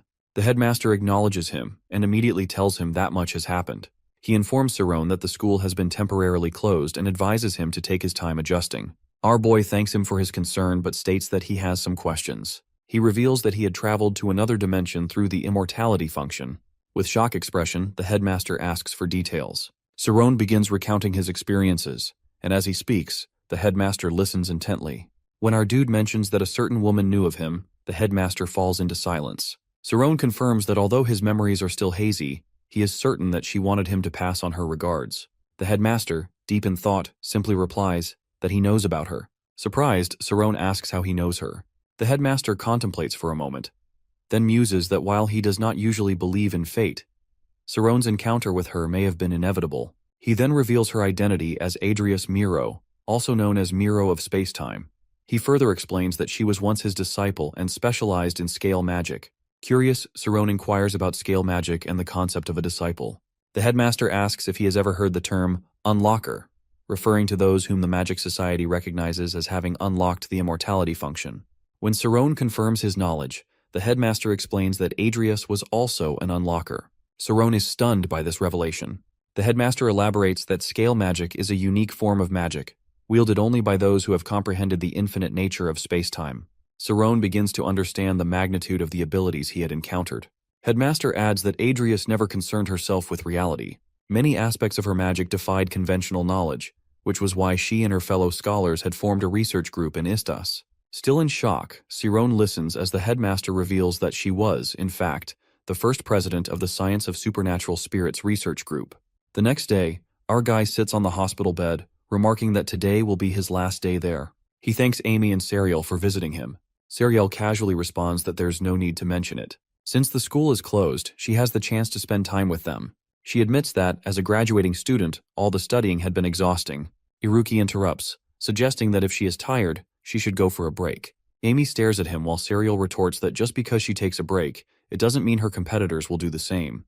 Teasingly, Iruki calls him arrogant, pointing out that he speaks respectfully to others, but treats her informally. Iruki wonders how she and Sarone could even be considered the same. Nade then asks about the headmaster's situation.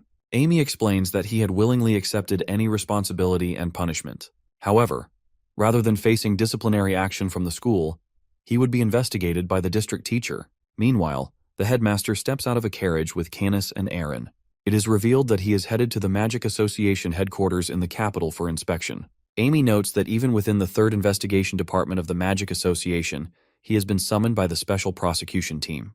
They have stated that they will disregard any personal connections and proceed strictly according to the law. Even though he is the headmaster, it is unlikely he will be able to avoid disciplinary action.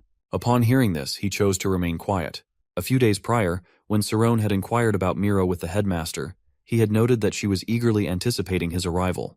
Despite the supernatural spirits research group being established many years ago, he found himself curious about how she recognized him. At that moment, the headmaster had stroked his beard and posed a question to Sarone about the total enrollment at their school. Sarone confessed that he did not know. As the number fluctuated, some students graduated, while others were expelled. However, the headmaster disclosed something surprising.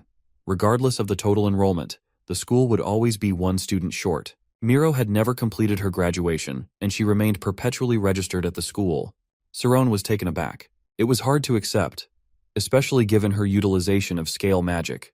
The headmaster had verified that Miro existed in a higher dimension solely made up of scale magic, a realm referred to as the higher layer of Istas. Putting a hand on Sarone's shoulder, the headmaster stressed that this information was a well-kept secret, even among those who had been part of the school for years. He had implored Sarone to vow that he would keep the higher layer a secret, cautioning that revealing it could not only put him in jeopardy, but also endanger the entire world. Sarone had consented, although he privately acknowledged that the idea was disturbing. He had found it hard to believe that Miro was at Istas, and jokingly remarked that he would never be able to sleep in the research group again. The headmaster had reassured him, explaining that as long as he did not activate the immortality function, Miro would not be able to find him. He had added that she would never leave the place she had created herself. Sarone had then asked why. The headmaster, gazing out the window, had quietly responded that for her, this world was full of pain. Returning to the present, Sarone looks out the window, then glances at his friends. The warm and comfortable atmosphere around them contrasts sharply with the harsh truths he has encountered the event horizon, the terrifying reality of Istas. Yet, while he is here, those thoughts seem to fade into the background. However, his mind continues to dwell on the meaning of scale magic, the concept of unlockers, and the higher layer of Istas. He cannot shake the feeling that they are calling out to him, as though his path is destined to lead him there. As Amy continues talking, she suddenly notices our boy staring blankly out the window. Meanwhile, in another location, a voice declares that the testimony provided could be used against someone in court. With that, the investigation concludes. The headmaster stands in the middle of the room when he hears about Canis and Aaron being taken. The two step forward, and the headmaster looks at them before requesting to speak with them for a moment. The officers permit it, but warn that it cannot be for too long. Canis, observing the situation, thinks that although everyone in this room is under investigation, they still speak formally to the headmaster while treating him and Aaron informally. He finds the system corrupt to its core.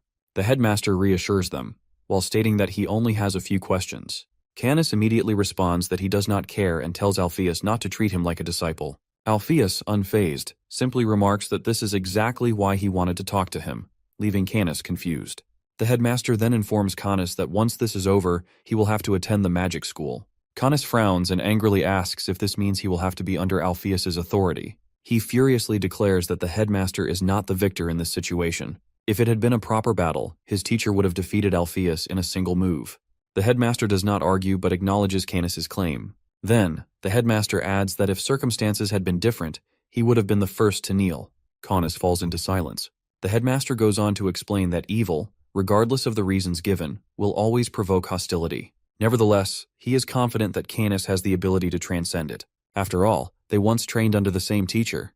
With that, he exits alongside the officers. As he leaves, he conveys his hope to offer a future free from darkness for both of them.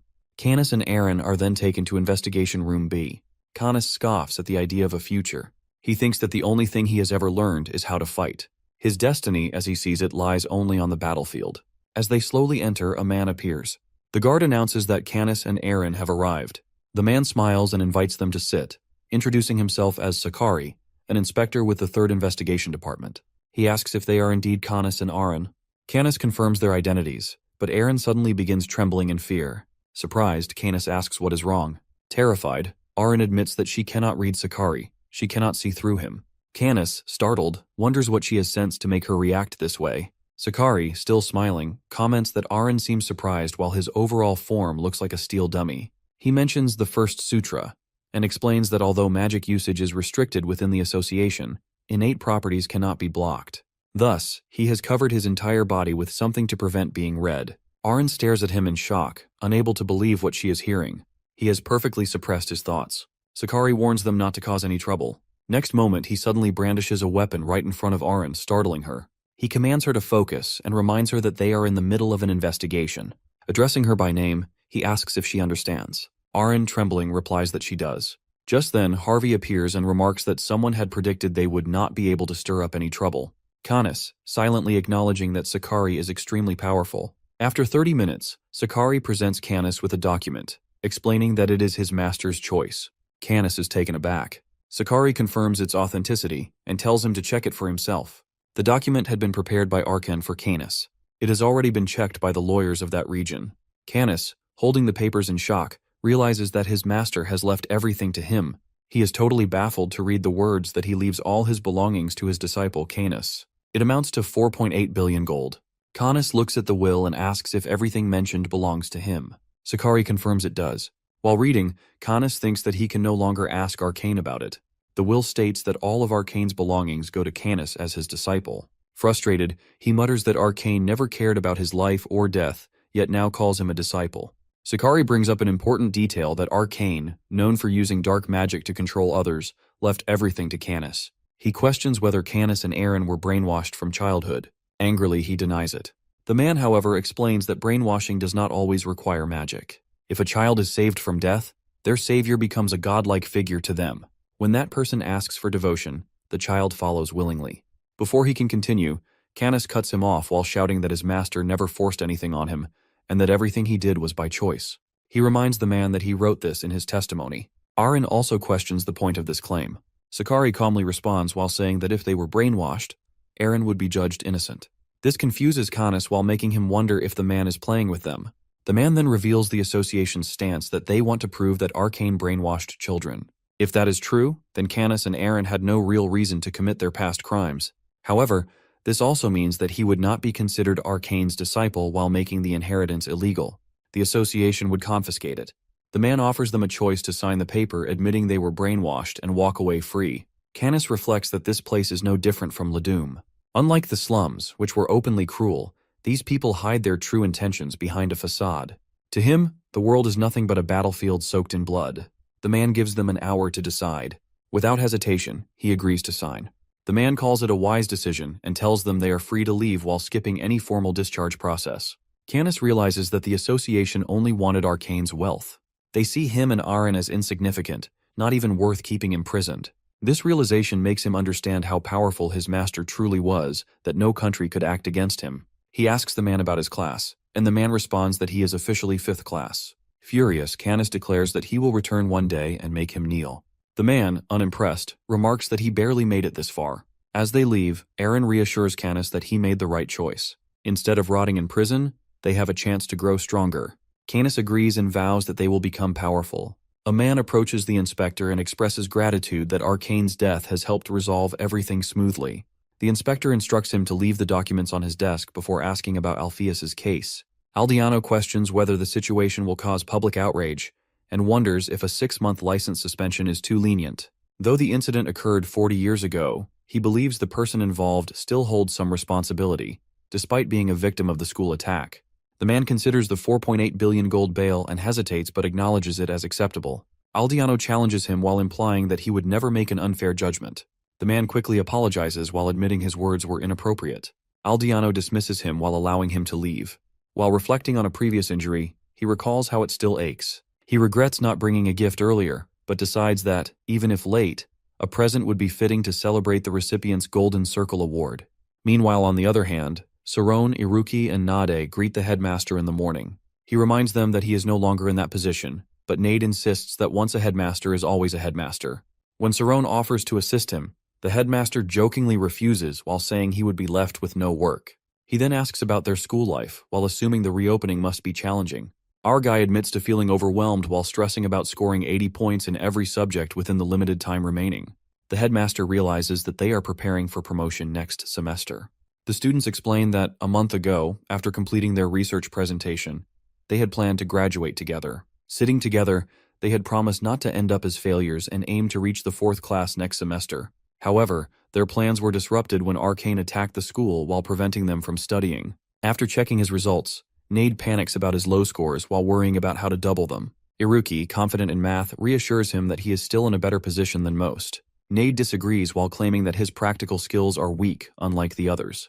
More importantly, he struggles to focus on studying, especially after all the recent chaotic events. Iruki suggests taking a break for the day and starting fresh tomorrow. Our boy, convinced by the idea, agrees. Suddenly, our boy notices something unusual and points it out to the others. Kanas approaches while commenting that class seems to be over. Sarone, surprised, questions why he is still at the school. He explains that he and his companions will be staying there permanently and are just looking around. Everyone is shocked by the news. Our guy presses for clarification, and he admits that he is not particularly fond of the situation, but sees the Magic Academy as the fastest route to success. Nade, skeptical, questions whether he is underestimating the academy and asks who accepted him. He corrects him to call him senior. He then explains Nade while mentioning that both of them are in different classes, that Nade in class 5 and himself in class 4, while asserting that this makes him a senior. All of them wonder how the school teachers have admitted him and how he has been placed directly in class 5. Canis explains that they learned these basics 10 years ago as the disciples of the Archmage.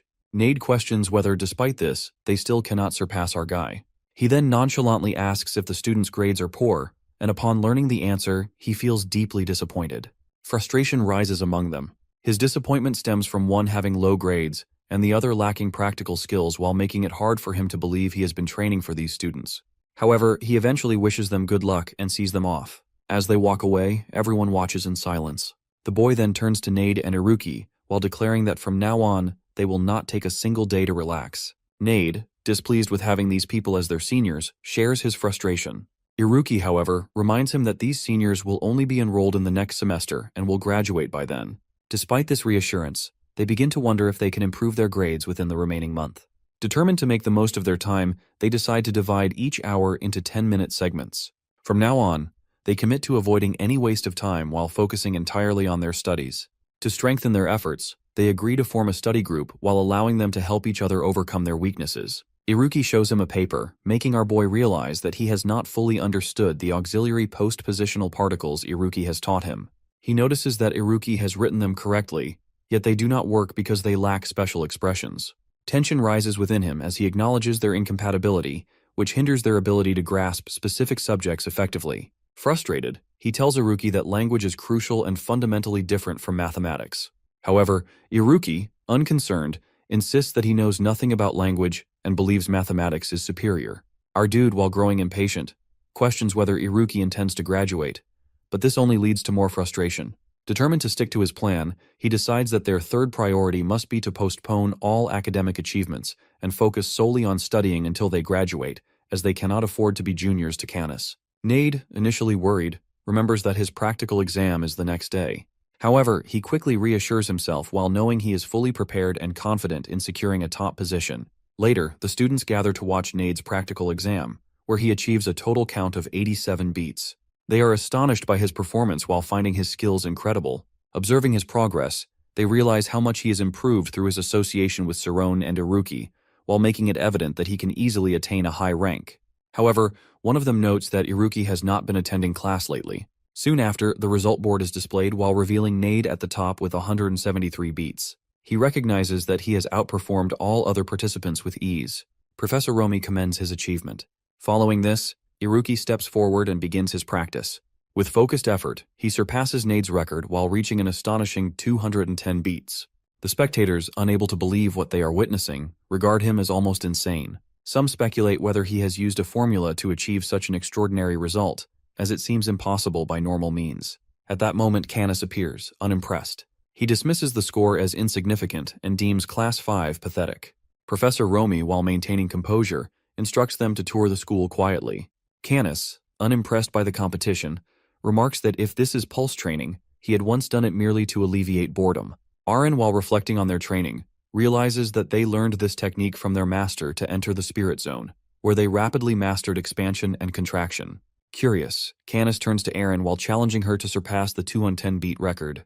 The students, while growing annoyed by their arrogance, shift their focus. Their confidence is restored as they remember their own strongest asset, which is our guy. Rising to the challenge, he steps forward, prepared to take the test. As the test begins, a sudden burst of light signals the start. The room falls silent as all eyes fix on him. Within just 10 seconds, he reaches 120 beats while maintaining a pace of 12 beats per second. Shock spreads through the crowd as Canis and Aaron, unable to comprehend his speed, watch in disbelief. Even Professor Romy, astounded by his strength, begins to understand. She recalls that he acquired a rare and powerful trait after returning from the immortal function. Professor Romy recalls that all the teachers initially regarded him as a convergent-type magician, expected to develop into a defensive magician. However, his exceptional durability allowed him to endure the immortal function, while making him far more powerful than they had anticipated. She finds this realization fascinating. As he continues his test, the moment suddenly comes to an end. The spectators, stunned, witness the final count, which is 410 beats. The sheer magnitude of his achievement leaves everyone in awe, unable to believe what they have just seen. His performance is nothing short of extraordinary. Despite the amazement surrounding him, Canis remains unimpressed. He questions whether such strength is truly worth celebrating. While the spectators continue to marvel at the feat, Canis dismisses it while asserting that true skill lies in surpassing him. Without further interest, he tells her to leave the place. Amid the murmurs of the crowd, one student wonders if all of this is merely to justify him being a disciple of the Archmage. They believe he should simply join Class 5 of the Magic Academy and not cause further disturbances. As Canis walks away, deep in thought, he reevaluates his perspective. Until now, he had assumed his past losses were due to innate traits, but he begins to question that belief. If there were a test purely designed to measure true strength, he is no longer certain of his victory. A realization dawns upon him that if he truly wants to be the best among all, he needs to beat Cerrone first. Canis asks the people standing nearby if they know Cerrone. Some of them start discussing how he dares to talk to the advanced class teachers like that. Then they realize that it is Canis. He tells them to share everything about him while thinking that how, as soon as he entered the school, he investigated the grades of these 3 boys and their connections, only to find their grades disappointing. Since people had been saying these boys would defeat him, he assumed they were at the top of their class. However, they turned out to be below average. What surprises him is their personal connection, as all 3 are considered competition in the school due to their unique abilities that were unlocking ability, massful light, and exceptional durability. He then thinks he can easily learn everything about our boy if he stays close to him. Later, he sits with Aaron while discussing how he will not lose this time and will defeat him. In doing so, he believes he will grow stronger like his master. Meanwhile, Aaron eats quickly while agreeing that they should become stronger. He tells her to eat slowly as she is eating too fast. She has also left some cherry cakes in front of the owl statue, while believing it will help in getting good marks in the exam. During the academic class, all students are present, but our dude and his crew remain in their club while studying diligently. Iruki struggles with literature verbs and other language terms, finding them difficult, but they continue to study hard. A month passes quickly, and the final exams arrive. On the morning of the first exam, they enter the academy and greet the seniors. Other students question why they call them seniors, as they will also be graduating next month and moving to Class 4. The Class 4 students respond that since these 3 have been working hard, they have high expectations of them and want them to lead their class. He thanks them for their encouragement. Nate and our guy feel extremely frustrated as the pressure becomes overwhelming. However, Iruki reminds them to stay calm while warning that nervousness could lead to serious mistakes. He points out that their test rooms are different, meaning their papers will likely be different as well. Despite this, he remains hopeful that they will stay together until the end. When he starts acting strangely, he asks if Iruki is feeling fine. Before they can dwell on it, they realize that the exam has already started. They quickly decide to meet again in 12 hours while feeling hopeful about passing. Wishing each other luck, they head to their respective exams. After the exam, they gather in the club. Iruki, having memorized all the questions, starts recalling them while he prepares an answer sheet using the books. Together, they manage to find the answers to all subjects. However, they soon realize that they have made mistakes in some of the questions. Understanding that scoring below 80 marks in even a single exam would mean failure, they start to worry. But Iruki reassures them while saying that there is no point in stressing over what has already been done. Instead, they should focus on grading first. Even so, our boy and Nade remain anxious. Suddenly, Nade shouts in excitement while realizing he has passed with 82 points in all subjects, securing his place in Class 4. However, Iruki sits in silence, looking disappointed.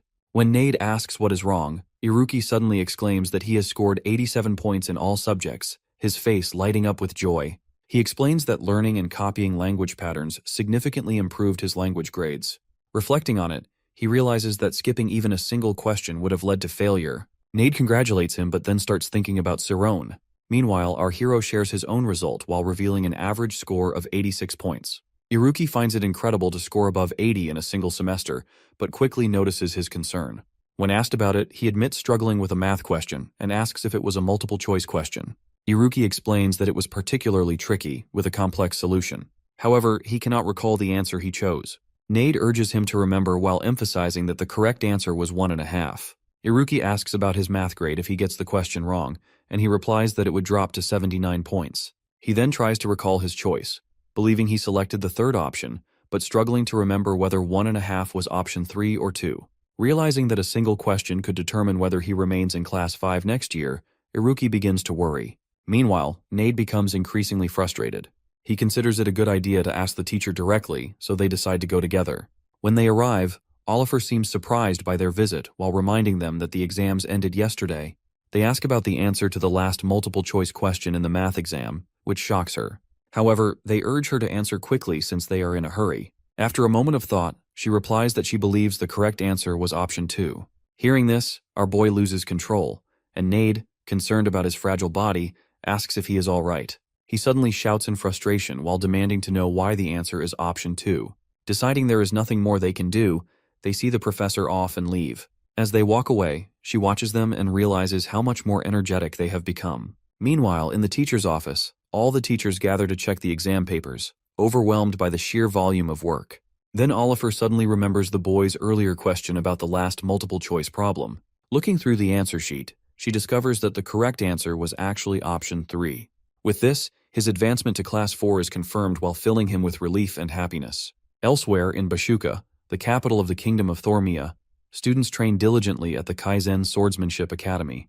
Among them, a girl catches the attention of her peers while going ahead.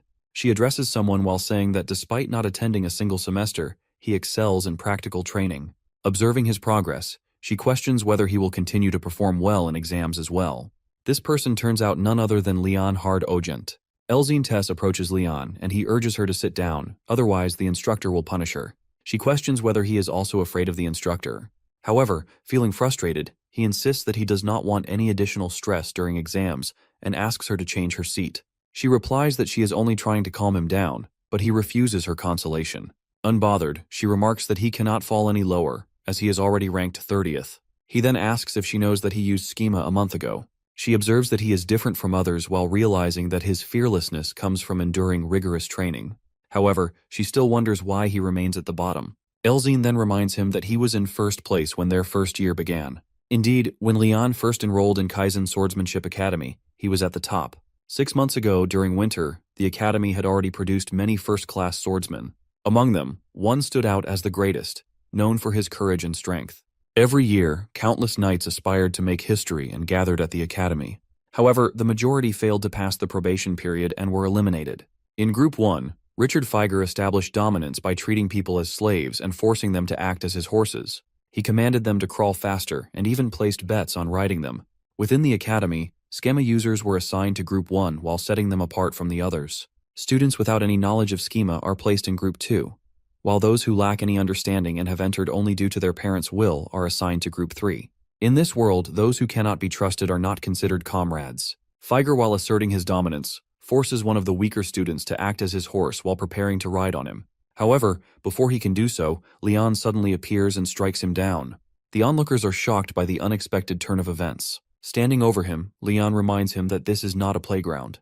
Feiger, growing furious, prepares to retaliate with the intent to kill. Meanwhile, a woman observes the situation and remarks that Leon has managed to challenge him. Elzine, while hearing this, assumes he must be strong for his name to be so well known. However, the woman corrects her while stating that he is actually quite weak. She explains that Feiger has been extorting money from every Group 2 student for his birthday, but Leon was the only one who refused.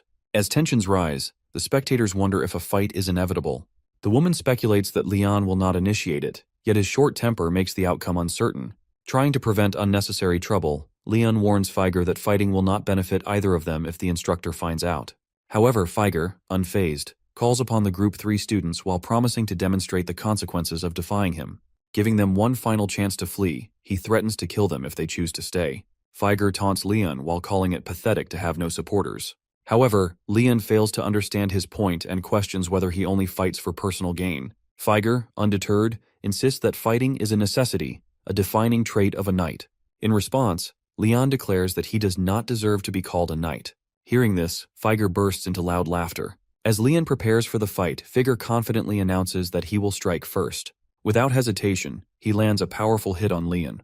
Watching him endure the blow without falling, he begins to wonder if Leon is using schema. Realizing he has underestimated him, he considers himself careless. Without wasting any time, Leon retaliates with a punch while making Figer momentarily acknowledge his strength. However, Leon quickly realizes that Figer is not relying on schema, yet continues to hit with overwhelming force while making it difficult for him to withstand the attacks. Suddenly, Figer delivers a devastating blow while causing blood to spill from Leon's mouth. Seizing the moment, he unleashes a series of relentless punches. The onlookers, growing increasingly alarmed, attempt to intervene before he goes too far. Despite their efforts, Figer continues to beat Leon mercilessly. Eventually, he hangs him upside down from a tree while displaying his dominance. The spectators, while witnessing Leon's helpless state, begin to view him as nothing more than a weak worm. They question why he boasted so much about his strength when, in reality, he was far from powerful. Elzine finds it inappropriate to disgrace an opponent in such a manner while knowing that it can only make him feel worse. Meanwhile, Leon feels a deep sense of embarrassment, especially being in such a humiliating position in front of a lady. The other students question whether he was merely showing off, now seeing him as both weak and foolish. They wonder if his attempts to act strong were meant to gain popularity, only for it to end in complete humiliation. However, as Leon hangs from the tree, he convinces himself that he will easily forget this moment. He refuses to feel embarrassed, despite the public humiliation. Instead, he shifts his focus to the students watching him. Addressing them, he reminds them that they ran away even though they claim to be aspiring knights. He tells them that this moment will always stay with them, a reminder that they let fear hold them back. Despite his current state, he finds contentment in the fact that he at least fought for his beliefs. Before losing consciousness, he tells them that their actions today will forever be a source of shame. When they finally become knights, they will understand the weight of their choices. For a knight, creed is everything. If they ever wish to stand with pride, they must learn to fight for what they believe in. In a place where everyone dreams of becoming legendary warriors, a confrontation unfolds. A boy with intense eyes attracts attention, and someone questions his determination while challenging him to a fight. The battle begins. Meanwhile, Elzine Tess approaches Leon and introduces herself while offering to fight alongside him. He hesitates, feeling bound by his own constraints. Others recognize Elzine's strength, and one comments that now, with her involved, they can't back down. Refusing to be pushed around, they prepare to face their opponents. Figer, while unwilling to retreat, calls them foolish and urges them to fight. The boys, determined, claim that simply knowing how to use schema isn't enough to win. In the midst of this, Elzine apologizes for disturbing Leon's table, but he reassures her while saying he never aspired to be a hero. He takes someone away from the instructor's view, and she questions whether he truly understands the situation. She explains that the instructors are constantly evaluating them, even at that moment. Despite their high grades, Figer and his group are denied admission, while Leon, once the top student among 300, has now come to last place. He insists that he never wanted to be first. She praises his dedication to training and wonders how he avoids burning out. He, however, has long overcome that struggle. She reminds him that graduation and building a reputation as a swordsman are crucial, while warning that if he remains at the bottom of the exam rankings, he will be held back. He dismisses the concern, leading her to press for an answer, worried about his future. He then reveals that something more important drives him, that is his commitment to his lord. Her curiosity deepens as she asks if he has already pledged his knight's oath, a lifetime commitment that can only be made once. She assumes the person he serves must be highly renowned. He, however, refuses to explain further while questioning why she is so interested. She insists she has a right to be curious, especially since he continues studying despite already securing a role. Finally, she demands to know who holds his loyalty. He answers that it's Cerrone. Confused, she asks about this person's status while expecting a powerful figure. He clarifies that Cerrone is simply his friend, and a student at a magic school in their hometown. Doubt creeps into her mind that an oath sworn to someone without fame or prospects seems unthinkable. She further thinks Cerrone must be a girl. Before she can ask further, Leon cuts her off while reminding everyone that the exam is starting. Urging them to focus, he warns that failure awaits those who hesitate. Determined to uncover more, she resolves to question him later. At the training hall, everyone gathers as Parka Kwan from Class 6 makes an announcement. He states that today's practical lesson focuses on movement, specifically on shifting one's center of gravity. Pointing at a student, he asks where a swordsman's center of gravity is. The student confidently answers that it is at the belly button, but Parka immediately calls him foolish and says he is wrong. Turning to another student, he asks the same question. This time, the boy responds that it is at the soles of the feet, but his answer is also incorrect. Frustrated, Parka reminds them that they have already covered this topic and orders them to do 200 push-ups. He then reveals that the center of gravity exists outside the body and, in schema terminology, is referred to as external gravity. He instructs them to repeat the term, and they all do so, though some whisper that it is their first time hearing about it. He explains that they are unaware of this concept because he never bothered to teach it before. He then states that he will demonstrate it only once, urging them to watch closely as they will be tested on it immediately. One of the students complains while realizing that they are being examined on something they have just been introduced to, and jokingly threatens to harm him. Parka begins the lesson by stepping forward and swinging his sword, then stepping back and slicing again. Some students murmur in confusion, noting that he simply swings his sword, yet there is something different about the energy he generates. He clarifies that this is the fundamental movement in swordsmanship that is leaning the body to shift the center of mass and using that momentum to increase the power of a strike. He adds that incorporating schema further amplifies the attack's strength. Observing their skeptical expressions, he remarks that their lack of understanding is why they would only survive for 3 seconds in a real fight. A student grumbles about his bad luck. Parka stresses that movement is more critical than raw strength in real combat. He explains that a swordsman shifts their center of mass outside the body depending on the situation. To illustrate, he demonstrates by positioning his center of gravity behind his back while calling this external gravity. As he showcases the technique, the students react with shock while exclaiming that he has suddenly propelled himself into the air and is now walking on the ceiling. They struggle to comprehend how someone can move so quickly. One student internally notes that such an attack, while relying on inertia rather than raw strength, seems impossible to block. Watching Parka's flawless execution, the students recognize this as the swordsmanship of a man once feared as the image of death. After finishing his demonstration, Parka clarifies that this is the application of external gravity. However, he admits that what they just witnessed is not purely external gravity, but rather his own control over it. He explains that he enhances his movements using schema to create external inertia, while exaggerating it to help them grasp the concept better. Then, confirming that they understand, he asks them if they are ready for the test. They all respond. Finally, he orders everyone who reacted in amazement to drop down and do 200 push-ups. Without protest, they comply. As the students continue their training, Parka gives further instructions. He explains that the exam will test their ability to manipulate their center of mass by passing through horizontal obstacles. The rules are straightforward that when obstacles approach, they must dodge quickly and navigate through various barriers. He warns that the final stage has almost no space to pass through while making external gravity essential. Additionally, all obstacles are equipped with real blades, while meaning a single mistake could be fatal. He confidently states that he expects no cowards among them. However, if anyone does end up injured, Instructor Kana will reattach any severed parts, so they should not worry. The students, hearing this, find his reassurance even more terrifying. He then instructs those who have finished their physical training to step forward according to their assigned numbers. Calling out the first student, Davis Aiden, he confirms that the examination preparations are complete. Meanwhile, Elzine Tess complains to Leon that even though they have learned schema, doing 200 push-ups seems excessive. He dismisses her, saying that if she keeps talking, he might be forced to do even more. She argues that since Parka is busy with the exam, he should not be concerned. Some students nearby whisper among themselves while wondering why the most admired first-year student is talking to him. One, feeling envious, internally curses Leon, while another with blue hair hopes to be noticed as well. Shifting the conversation, Elzine asks about Cerrone while questioning if the person is a girl. Leon, shocked, loudly denies it, and insists that no matter how untalented he might be, he would never take such a knight's oath. He firmly believes that Cerrone will rise to the top one day, which is why he entrusts his life to him. She notes how quickly his attitude changes when talking about his friend, and warns him not to assume things about others so easily. She then thinks to herself that if Leon holds his friend in such high regard, she might even feel a little jealous. Out of curiosity, she asks if he can introduce her to Cerrone. Leon, confused, questions why she would want to meet him. She responds that since he speaks so highly of him, anyone would naturally be curious.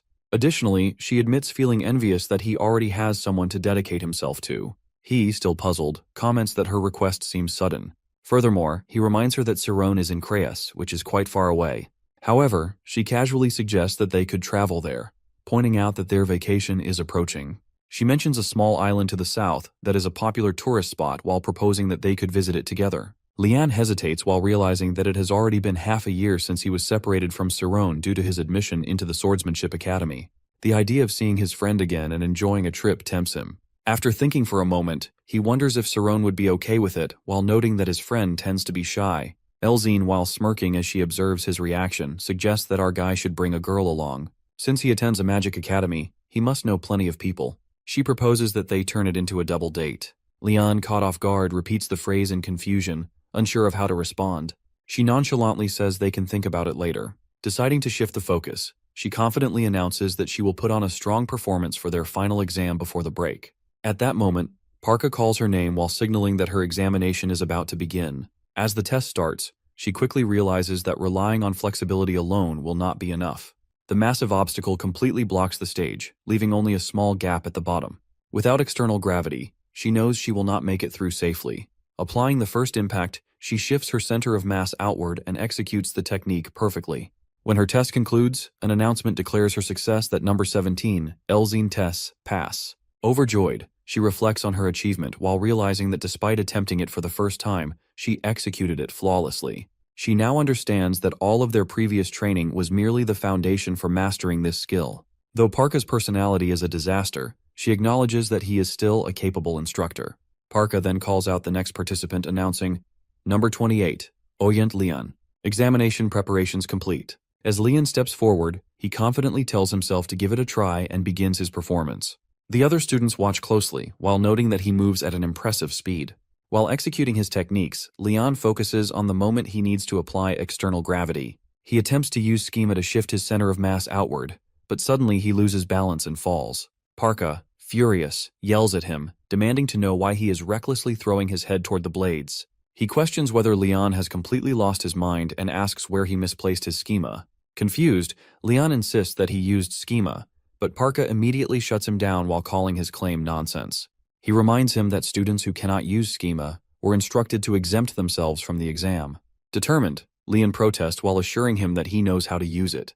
He recalls taking the muscle strengthening exam a month ago and states that he definitely passed. However, Parka, clearly unconvinced, scoffs at his words.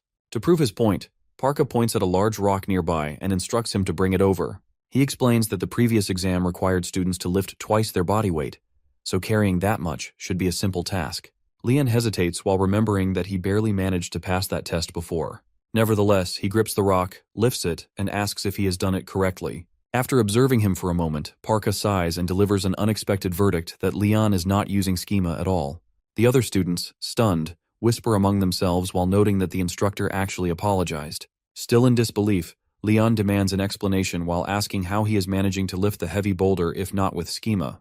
Parka shakes his head and bluntly states that he is simply absurdly strong while relying entirely on his raw physical power rather than any magical enhancement. Finally, he makes the official announcement that Ogent Leon, first year, first semester, is going B at the last place. After seeing his last place ranking, Leon sighs and thinks that it is unfair to be ranked last just because he cannot use schema. He worries that his father will be furious when he finds out, so he decides to just go out for a while instead of dealing with it. As he starts to leave, Elzine calls out to him while reminding him not to forget their plan for the break, as he has to bring his friend. Leon nods while assuring her that he remembers. While walking away, he wonders what Cerrone is doing at that moment. Meanwhile, on the other side, our boy is deep in his teleportation practice. He quickly moves horizontally while experimenting with powerful spells like Rainbow Drop and Photon Cannon. He makes flashes of rainbow light and photon swirls during his training. He also applied laser techniques. As he trains, he explains that no matter how strong a material is, shockwaves will eventually break it. He notes that while Photon Cannon has a strong impact, lasers can cause continuous damage almost indefinitely. Because of this, his specialty magic has improved significantly in a short amount of time. However, as he casts Windcutter, he realizes that simply knowing strong spells is not enough. He reflects on how, in the past, he could catch opponents off guard because his magic was not widely known. He also relied on the immortal function to compensate for his lack of precision, but when facing truly powerful opponents, he had been completely helpless. Even as people died right in front of him, he could do nothing. This thought weighs on him, and he tells himself that when the people he cares about are in danger, he does not want to be a powerless mage. While he is lost in thought, Iruki and Nade arrive while greeting him. They notice his practice and, surprised, ask if he just used teleportation. Iruki is amazed and comments that Cerrone has already been working on it. Our dude proudly confirms that he has succeeded in moving at near light speeds, though he admits it makes him dizzy. Nade points out that the travel distance is too short while making it impractical. However, Iruki disagrees while saying that even students in the graduating class struggle with spatial movement spells. At the very least, he notes, Cerrone managed to surprise Nade. Smirking, Nade replies that he has something surprising to show them as well, and he asks if they have ever seen plasma magic before and promises to demonstrate it. Meanwhile, Iruki teases Sirone, saying that he was just drowning in his own self-admiration while training alone. Sirone quickly denies it while insisting that he still has a long way to go. Iruki reassures Sirone while telling him that his laser magic, which uses monochromatic light, is truly impressive. He explains that normally, while mastering such a technique would take 10 years of intense mental training, yet Sirone managed to do it instantly by applying the principles of photon cannon. He encourages Sirone to feel proud of his progress while emphasizing that he has improved the most during the last semester. Our guy agrees with him.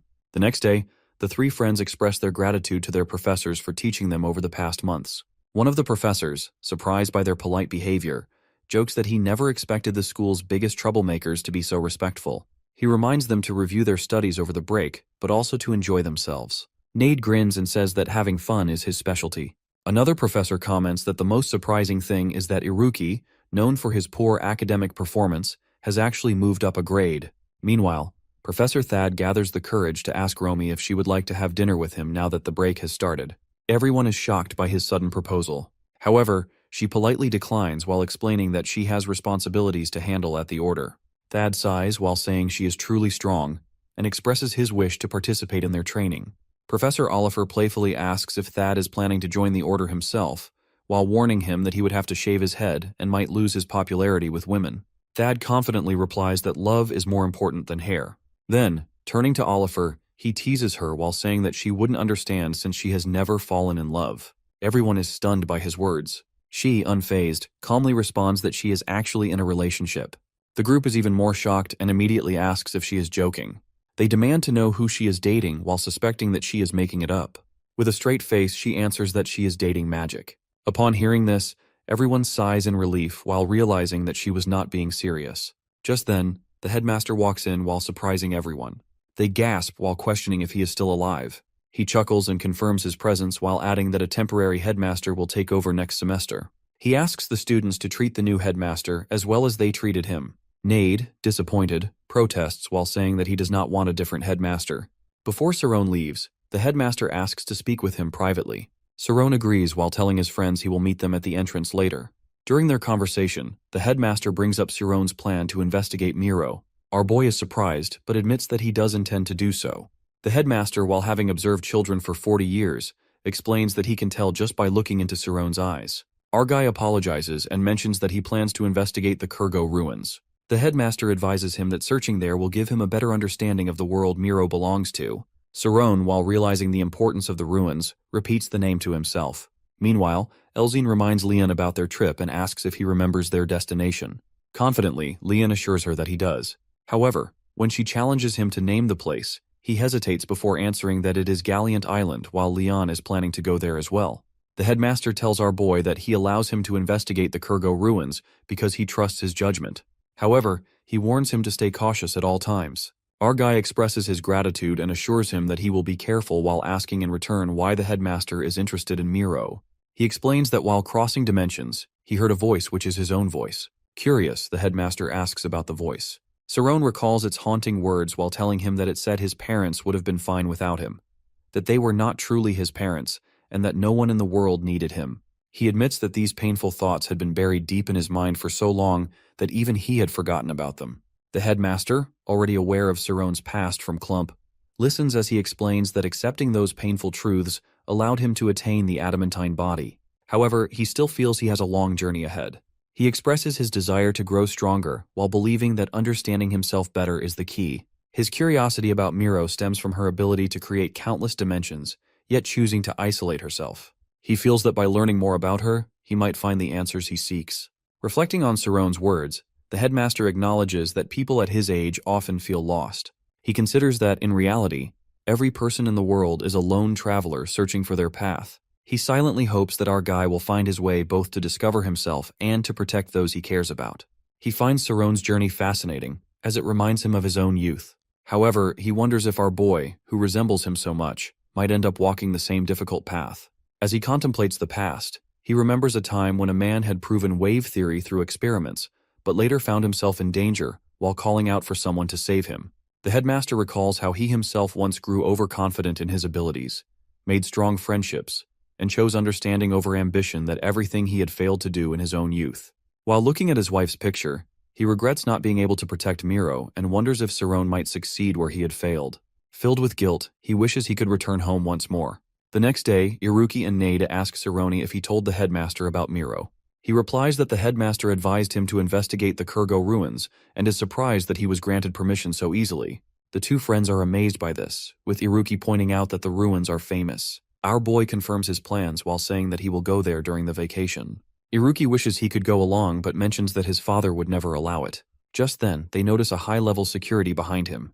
They are impressed while saying it's their first time seeing something like that. Nade remarks that Iruki comes from a very powerful family. He then adds that his own family also has strict rules, though in a different way from Iruki's. Iruki wishes him luck. Nade then reflects on how surprising it is that Sarone met the first president of the Supernatural Spirits group. He also recalls that Mikaya Gald, the leader of the Magic Association, was one of its founding members. Iruki adds that the person who developed the Istas formula was also involved. They both marvel at how many incredible people were part of the association. Before parting, Nade asks Sarone to keep them updated about his investigation once school resumes. Our guy promises to let them know. Nade then tells him to take care while saying he will write letters to keep in touch. Our boy returns the farewell and sets off on his journey while telling them to meet again in a month. At the Ogent mansion in the capital Bashuka, clothes are scattered all over the stairs. Lian, while noticing the mess, loudly complains that his sister is at it again. He mutters that she has evolved from a hag into a witch and assumes she has entered some kind of trance. Wondering how many days she has been preparing for their father's meeting, he decides to sneak in quietly and grab his belongings without disturbing her. However, as soon as he tries, he trips and falls. Lena, while noticing him, sarcastically comments that she was wondering what a stray cat was doing in the house, only to realize that it was him.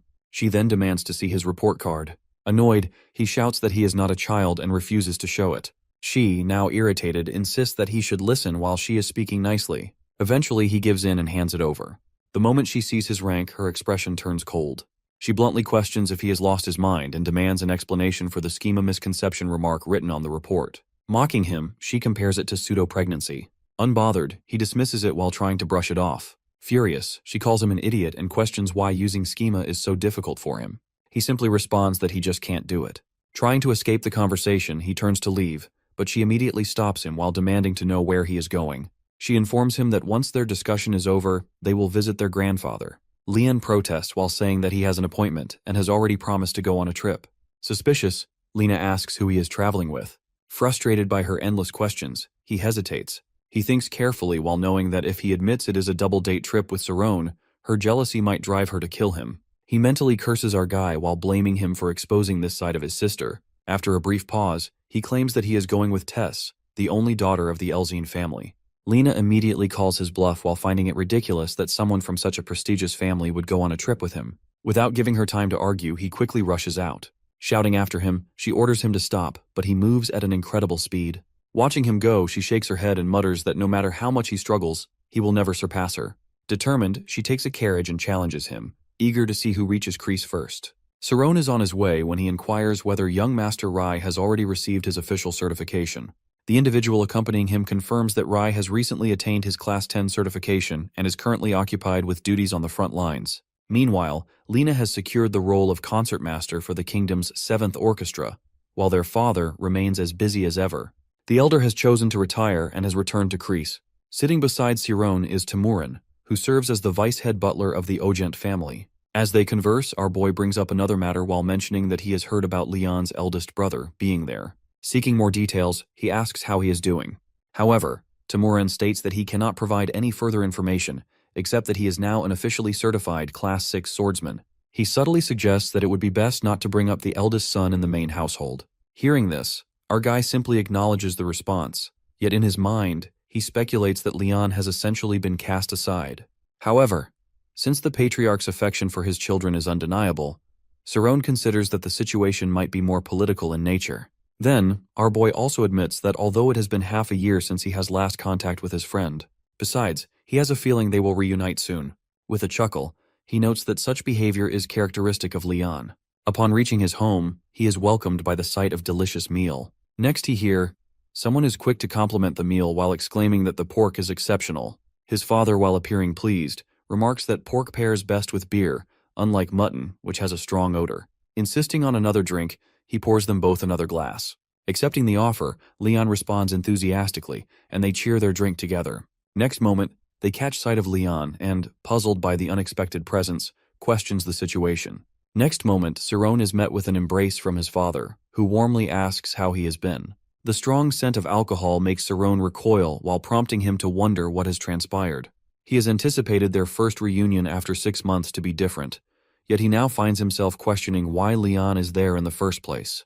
His father then reveals that Leon has been waiting for him for 2 days, during which he has joined them in chopping wood and hunting. Confirming this, Leon nonchalantly remarks that hunting is essential for a man. Shortly after, his mother arrives and upon seeing our boy, pulls him into a hug. Expressing her joy, she welcomes him warmly. Cerrone, touched by the moment, acknowledges how difficult it must have been in his absence. However, she assures him that the Ogent family has provided much-needed support. Feeling reassured, he realizes this is the kind of reunion he has hoped for. His mother, while noticing the drinking, chides their father for indulging in alcohol while their son has just returned. Shifting the conversation, our hero addresses Leon directly while mentioning that he has heard about the lack of communication with the family. Curious, he asks whether he has visited his house. Without hesitation, Leon dismisses the idea while emphasizing that his lord's house is his home. Cerrone, unconvinced, accuses him of hiding something.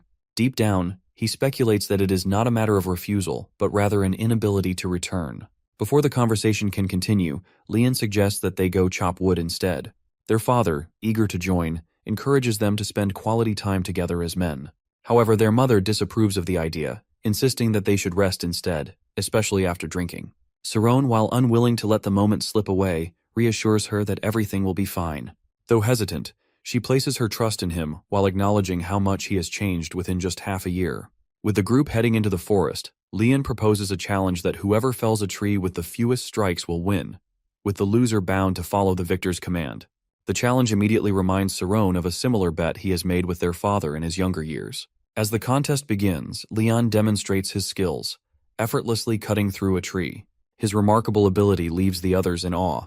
Observing closely, our boy immediately recognizes the technique and exclaims in shock. Leon, unfazed, clarifies that there is no real need to use schema for chopping wood, but he is merely getting started. Taking his turn, our guy unleashes a powerful strike, stunned by Leon's strength. Witnessing Leon's movements, he identifies the technique as sword slaughter. Confirming this, Leon admits that he has grown far beyond his past self. Internally, he feels relief that his training has paid off, and he has proven himself. Leon recalls the powerful thunder strike that our boy had used on him before, but quickly corrects himself while realizing that it was actually sword slaughter. He acknowledges that he has now mastered his father's secret technique. Meanwhile, his father turns to Cerrone and explains that this is the reason he had previously asked him how he had successfully performed thunder strike. In response, Leon mentions that the special training he underwent for a single day had been worthwhile. Another man, while observing the conversation, praises Leon's determination, noting that despite being a noble, he is not stubborn and had politely requested to be taught. He further reflects that, beyond his willingness to learn, Leon also possesses remarkable perseverance while refusing to give up until he succeeds. Turning back to our guy, Leon challenges him while reminding him that the task is not easy and asking whether he still believes he can win. Cerrone, deep in thought, replies that the only way to claim victory is by cutting the tree in a single strike. In response, Leon offers his axe, but Cerrone declines while preferring to use his own skills. Without hesitation, he prepares himself and executes a powerful move while using the wind to slice through the tree. The moment the tree falls, those watching are stunned by the incredible display. Overwhelmed with excitement, Cerrone shouts out in triumph while declaring his victory. Leon and the others remain speechless, astonished by what they have just witnessed. Still in disbelief, Leon demands an explanation while questioning what kind of magic Cerrone had just used. With a confident smile, our guy introduces his technique while calling it wind cutter, and proudly asks whether it is impressive. His father, equally astounded, admits that he initially thought it was some kind of simple trick, but now realizes that it is indeed magic. Jokingly, he remarks that they no longer need to worry about chopping wood for a living. Hearing this, our guy reassures him while stating that they can rely on him for that. Meanwhile, Leon reflects on what has just happened, marveling at how much Cerrone has improved in only half a year. He had always believed in him, and now he feels reassured that his instincts had been correct. As a result of his victory, our boy confidently announces his command that Leon must move the lumber. Without protest, Leon nervously states that he had already planned to do so anyway. Later that night, the entire family sits together while enjoying a meal and sharing quality time. Laughter and conversation fill the air as they relish the moment. Eventually, Saron and Leon head to their room to sleep. However, before lying down, Leon curiously brings up a question while asking whether Saron is planning to travel to Galliant Island. Without hesitation, our boy confirms while explaining that he wants to investigate a place called the Kurgo Ruins. Leon, slightly confused, asks if the visit is related to Saroni's studies. However, he dismisses the idea, casually stating that it is fine to take a break and have some fun. He reminds Leon that the island is also a well-known tourist destination. After hearing this, Leon nods in agreement, but then he brings up a condition that our boy must bring along a girl. Hearing this, Saron reacts with amusement while joking that it sounds like a double date. He then teases Leon, expressing surprise that he has returned from the Swordsmanship Academy with a girlfriend. However, shifting to a more serious tone, he questions whether Leon has been studying properly while pointing out that it is suspicious that he chose to come here instead of going straight home. At this, Leon brushes off the topic, insisting that it is not important and asking Saron to drop it. Our guy, however, persists and tells him to simply say whether he has someone in mind to bring along. Meanwhile, Leon contemplates the situation while realizing that this is the biggest obstacle in his plan. He knows that Saron is completely clueless when it comes to women and cannot even make eye contact with his intimidating sister. Given that, Leon highly doubts that Saron knows any girl well enough to invite.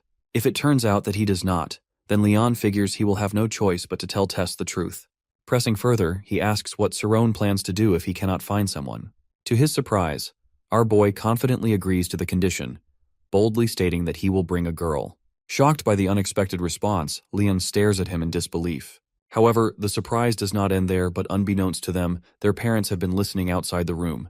The moment Saron makes his declaration, both of them are left utterly stunned. Leon remarks that he wonders whether our guy is popular with girls and suggests that the family witch might feel sad. Meanwhile, our boy replies that he is not, and adds that he inquires about Lena's well-being, while noting that it must be pleasant to have such a kind older sister. Subsequently, Leon observes that he thinks so, and then asks if Saron's partner is attractive. Accordingly, our boy agrees that she is very pretty, yet he cautions him not to raise his hopes since she might reject him. Consequently, Leon advises that Saron must ensure she agrees, and our guy concurs before they both drift into sleep. A few days later, our boy informs his parents that Leon has gone home to prepare for a trip, and that he must also secure his partner's agreement. Accordingly, they announce that they are leaving for Creus and promise to return.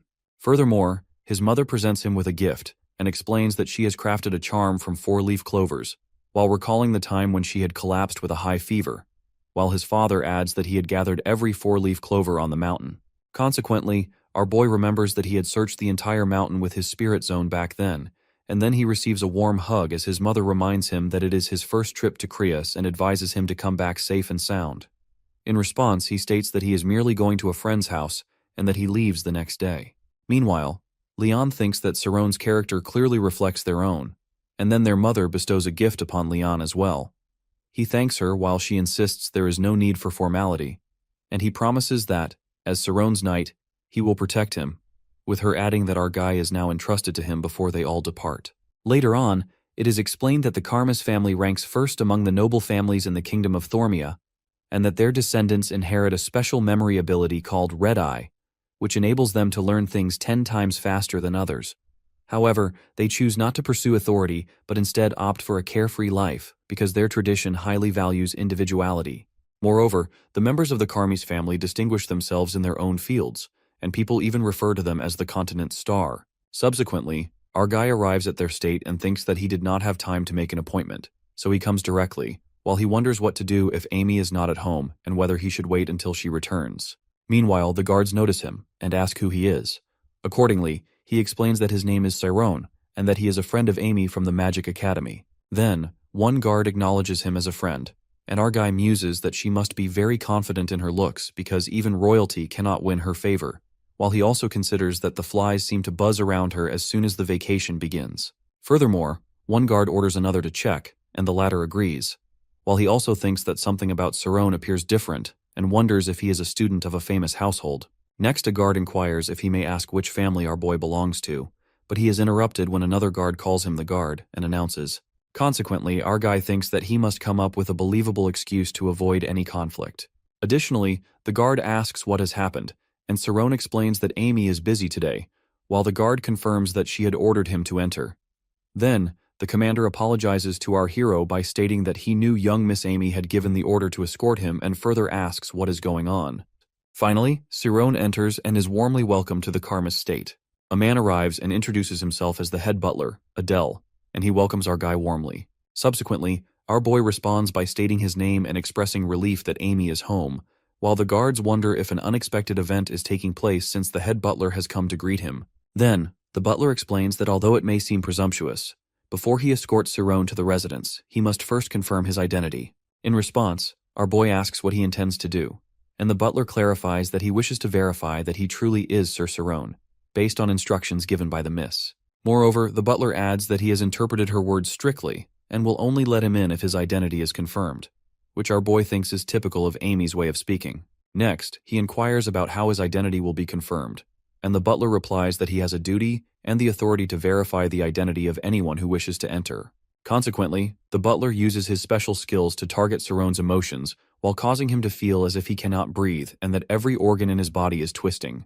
Additionally, the guards comment that this eye technique's pressing is a frightening method that compresses emotions and is usually applied to punish. Meanwhile, our boy struggles to contain his emotions while the butler grows confused because he appears to resist at first.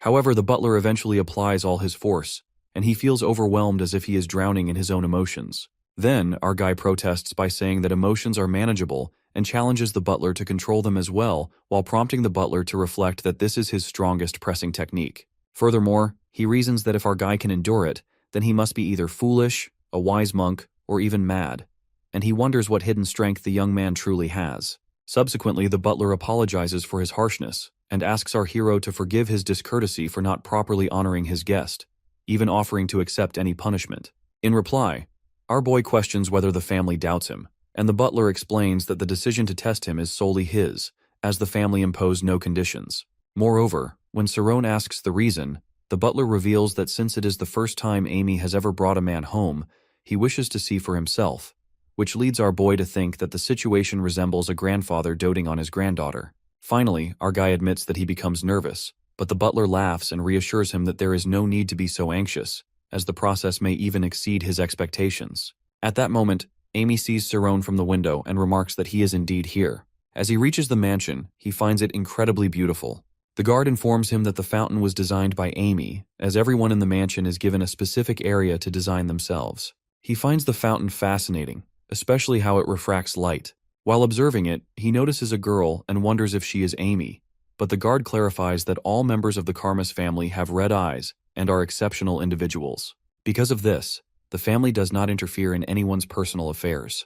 The guard further explains that when the attack happened at the academy, the patriarch did not investigate, but only ensured the young Miss's safety. He mentions that it is a family tradition for the young Miss to have a habit of wandering, though recently, she has changed and started enjoying life like the rest of the family. He expresses gratitude, but the boy tells him there is no need to thank him. As they enter the mansion, he feels nervous.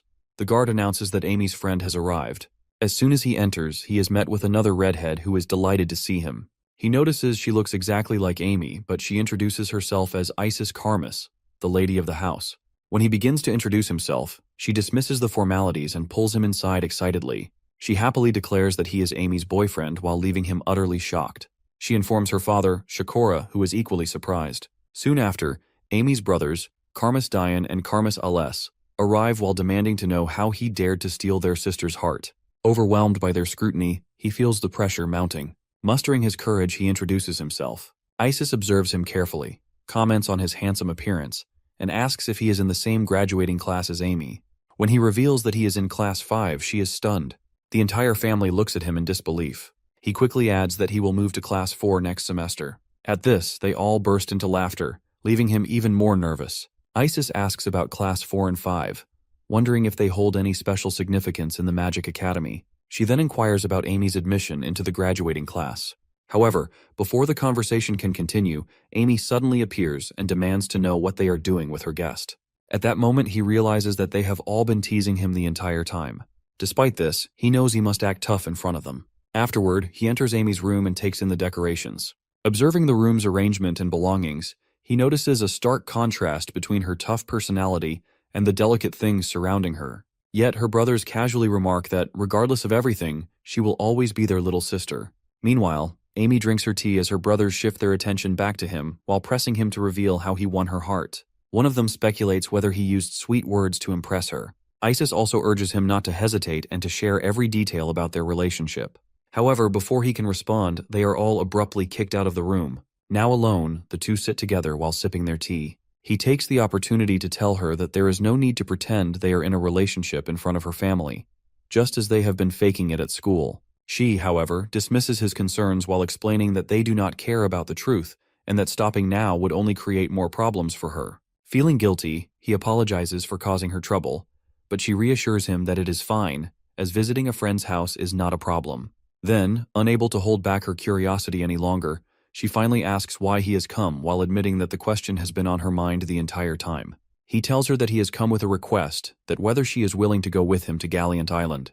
As she sips her tea, she reacts in shock while questioning if they are really going to the island together. He explains that his friend Leon has invited him, but since Leon is bringing a companion, he is also expected to bring one. She immediately asks if his friend is a girl while leaving him surprised at how she figured it out so quickly. However, she assumes it to be a double date.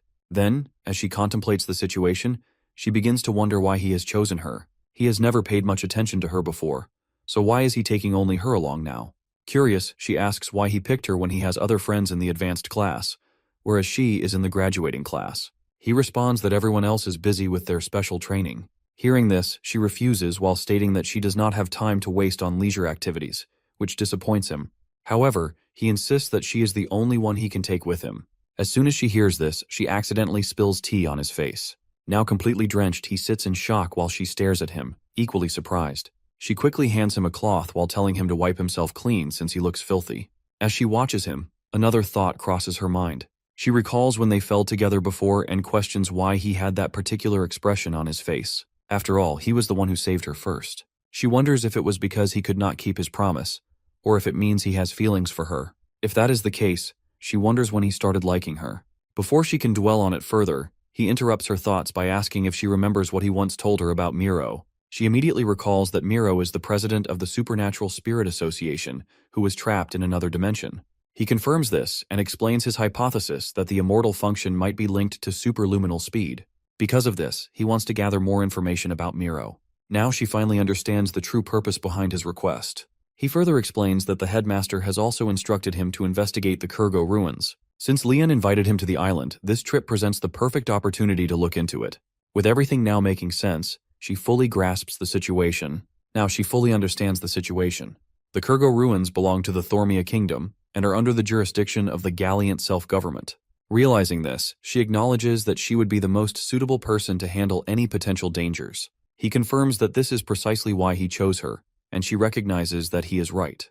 Thinking deeper, she understands the true reason for his decision. Despite their rocky beginning and frequent clashes, they have come to understand each other and share a genuine concern for one another.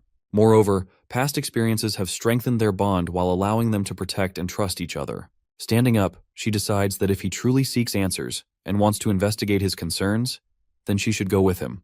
However, another thought crosses her mind that she cannot continue pretending indefinitely. Yet, as she reflects, she wonders who else cares about him more than she does. With this realization, she finally agrees to accompany him to Gallant Island. The next day, at the Oyent family estate, Elzina Tess arrives. She introduces herself, and Oyent Bishop greets her while inquiring whether the Elzine family has a diplomatic background. He also asks about her father. Meanwhile, Leon watches the exchange while feeling that everything is going according to their plan, which is to stay at their friend's place and use Tess as a shield for their trip. Tess, too, realizes that their plan is unfolding successfully. Responding to the Patriarch's question, she mentions that her father is currently training with the sword. However, in truth, she has little knowledge of what he is actually doing. He realizes that the Elzine family must be exceptional. Since the Ogent family practices upstanding swordsmanship, the swordsmanship of the Elzine family must be outstanding as well. Observing Elzine, he recognizes her as a remarkable talent. Turning to Leon, he remarks that he is associating with someone from an impressive background. However, Leon quickly clarifies that they are just friends and not in a relationship. Shifting the conversation, he asks for permission to go on the trip while explaining that they need to rest both their minds and bodies after the rigorous demands of the academy. Bishop, while looking at Leon's certificate, acknowledges their hard work. As he examines the certificate, it becomes clear that he is specifically looking at Leon's strength certification. This makes Leon realize that his father might have discovered the truth about the schema misconception, while rendering the strength training paper meaningless. However, he also recognizes that it still serves as a useful tool for deceiving him. Bishop expresses approval of his efforts, which leaves Leon in shock. It is the first time he has seen his father genuinely pleased with him. Then, Bishop asks about Leon's grades, but Leon explains that his sister has them since she wanted to present them to their grandfather. At that moment, Leon brings up the promise regarding the grandfather's sword, which was to be given to him once he mastered schema. His father acknowledges that he has learned the technique, but insists that he now needs to train in Ojent's great swordsmanship. This prompts Leon to question the necessity of a sword since they are only going on a trip. Meanwhile, his gaze remains fixed on the sword. Slowly, he approaches it while admiring its grandeur. This is the sword he has longed for since childhood, a symbol of uprightness and strength. However, he understands its power that without mastering schema, wielding such a weapon would be reckless. He takes the sword and grips it firmly, assessing its balance and weight. Finding it suitable for use, he secures it onto his back, satisfied with its quality. A few days earlier, Saron had been contemplating his upcoming investigation of the Kurgo ruins. Leon had questioned his decision to go alone, warning him of the dangers. Concerned for his safety, Leon had insisted on accompanying him to ensure everyone's protection. He had also expressed his commitment to guarding our hero, as this would be his first official mission as his knight. Fully prepared, he had been eager to take on the responsibility. Now, as Leon and Tess continue their conversation with Bishop and Saron arrives with Amy. He inquires about Bishop's well-being and shares that he has been promoted to Class 4 while attributing his advancement to him. However, Bishop dismisses the credit while stating that it is entirely due to Saron's own abilities. Recognizing his talent, he acknowledges how impressive it is for him to have advanced so quickly. Turning his attention to Amy, he asks about her while wondering if she is Saron's partner. Amy greets him politely and introduces herself. As soon as Elzine sees her, she finds her strangely familiar. Meanwhile, Bishop quickly realizes the significance of her background, while recognizing the Karma's family as highly esteemed in terms of legitimacy. Observing Saron's association with such a distinguished family, he reassesses his concerns. Initially, he had believed that his son had made a mistake by taking the knight's oath, but now a new worry surfaces that he fears that his son might cause trouble for our guy instead. However, considering that Leon has successfully unlocked schema, and both of them have strong connections with noble families, he ultimately feels satisfied with the situation. As Leon prepares to depart, he informs Bishop that they will be gone for 10 days. In response, Bishop hands him a bag filled with gold coins for travel expenses.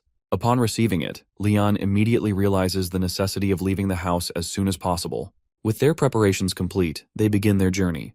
He instructs Timoran to arrange a carriage to the port. As they set off, Leon's father watches them leave, offering his final words of farewell and wishing them a safe trip. He considers making Bishop wait for another 10 minutes to wish him good luck, but ultimately decides against it. Meanwhile, Leon grows increasingly frustrated while unwilling to go through another inspection. However, the man insists on checking the carriage wheels while prompting Leon to urge him to hurry up. Elzine, while observing the situation, realizes that our boy is entirely different from what she had initially imagined. Since he is Leon's master, she had assumed he would have a fiery and commanding personality. However, he appears to be a true gentleman, and with Amy accompanying him, her perception of him shifts further. As they continue waiting, the two girls introduce themselves to each other, quickly finding joy in their meeting. Saron also takes the opportunity to introduce himself to Elzine. Curiously, she asks if his real name is Alien and whether he is from home Krios. However, he clarifies that he is a commoner. Her expression turns blank while struggling to process this revelation. Amy silently observes their conversation, her gaze shifting between them. Meanwhile, Leon remains occupied with inspecting the carriage wheels. Suddenly, Elzine starts acting strangely, though she quickly apologizes for her behavior while explaining that she does not concern herself with matters of identity. At that moment, Leon announces that the inspection is complete and urges everyone to board the carriage. Just as they are about to do so, a massive spark flashes in the air and a very angry bishop appears while hovering above them. Saron, upon seeing the figure, immediately turns to Leon and asks if he was at the last place. Without hesitation, Leon starts running while urging everyone to follow. Confused, our boy demands an explanation, to which Leon hurriedly admits that he ranked last in the academy and had not used schema. Elzine, skeptical of his excuses, presses him to tell the truth while suspecting that he orchestrated everything just to go on this trip. As they flee, Leon frantically explains that his father is an official Class 4 swordsman. Explosions erupt behind them, forcing them to keep running. Suddenly, horses begin to chase them, their hooves pounding against the ground. The girls, while watching in amazement, struggle to keep up. Reacting quickly, Amy grabs Elzine's hand and urges her to escape. She also calls out to Cerrone while instructing him to use teleportation. Without hesitation, he takes hold of Leon and activates the technique. Bright flashes envelop them as our hero successfully teleports the group to another location. Witnessing this, Leon finally understands the depth of a magician's abilities, that how they perceive the entire world as a vast mechanism of interconnected forces. However, Elzine, still tense, points out that Bishop is closing in. In response, our guy urgently calls Amy and tells her to hold on to him as he prepares to use spatial movement. He explains that if they truly want to escape, they must reach their destination as soon as possible. Amy, astonished, wonders if he truly knows how to use spatial movement, but he admits that he has never applied it in a real-life situation before. Now standing at the front while the others gather behind him, Cerrone concentrates and activates spatial movement. A powerful blast erupts around them as he pulls everyone close while securing them within the spell's radius. As the energy surges, Bishop watches in disbelief while realizing that he has lost them. He also comes to the shocking realization that Cerrone can use spatial movement. Contemplating his abilities, he acknowledges his remarkable talent, which is combining schema with sheer brute strength. Recognizing his potential, he silently respects his efforts. Tossing the paper he was holding aside, he turns and walks back to his house while considering the encounter a memory worth keeping. Meanwhile, on the other side, Leon struggles to comprehend the overwhelming experience. To him, it feels as though the ground and sky are folding into one another. Amazed, he asks about the magic Cerrone just used. Our guy calmly explains that it is called spatial movement, and that this is his first time using it in the field. Amy, equally impressed, praises him for executing such an advanced technique under pressure. Elzine, on the other hand, sits quietly, overwhelmed by everything that has just transpired. She begins to wonder if she is the only one struggling to grasp these concepts. Observing Cerrone's flawless teleportation and his ability to perform spatial movement while still being a student, she is utterly astonished. Recalling that he claimed to be a commoner, she hesitates before stepping forward to ask how he managed to learn such magic. She points out that without mastering the Spirit Zone, one cannot even enter the Magic Academy. Our boy explains that he was able to enroll thanks to Leon and the support of the Ogent family. Hearing this, Elzine assumes that he must have been competing with noble students from a young age. However, Leon immediately corrects her while revealing that Cerrone only enrolled 6 months ago. Elzine is stunned. The realization that he has reached such an advanced level in such a short time suddenly makes sense of Leon's decision to take the knight's oath for him. Our boy, while noticing her expression, considers her a genius for understanding the implications so quickly. However, Elzine unexpectedly apologizes while admitting that she had spoken carelessly. Turning to Amy, she also apologizes for paying too much attention to Cerrone, despite him being her supposed boyfriend. Amy, however, reassures her, stating that there is nothing to apologize for. Though outwardly composed, she internally reminds herself that their relationship is only a pretense. At that moment, Leon smirks and comments that Elzine knows nothing about Cerrone, while hinting that there is still much more to uncover about his abilities. Cerrone explains that he is straightforward by nature, but if they unintentionally upset someone, they should simply let it go. Elzine then praises him for not only possessing outstanding magic abilities, but also having a beautiful personality. Meanwhile, Amy listens in disbelief while wondering how Elzine can say such embarrassing things so casually. Elzine then turns to Amy while asking if she has used schema to keep up with her. She also commends Amy for her exceptional skills in both schema and magic. At this moment, Amy feels as if her mind is being overwhelmed by Elzine's words while making her question the entire situation. As the journey continues, the group begins sharing stories with each other in the carriage, bonding over their similar ages. They discuss their lives, their experiences, and even exchange a few personal secrets while strengthening their connection. Eventually, they arrive at Kreese Harbor. Cerrone, filled with excitement, looks forward to his first boat ride. Curious, he asks about the duration of the journey to Galliant Island. Leon informs him that it will take approximately 5 hours. Amy adds that she has conducted some research on the island, which immediately impresses Elzine. Amy then shares her findings with the group, explaining that Galliant Island spans 1,500 square kilometers and is shaped like a crescent moon. The northern half of the island is lined with cliffs along the borders, while the southern side consists of a port and residential areas.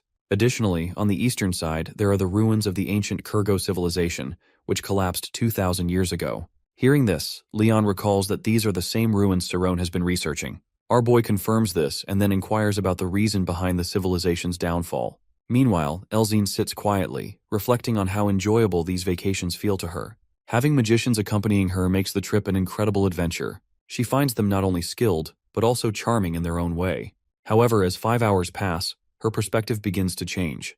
The more she observes their abilities, the more she realizes that just how powerful and unpredictable magicians can be. Suddenly, what once seemed like an exciting adventure now feels slightly unsettling. Saron holds Amy's hand, causing her to stare at him in shock.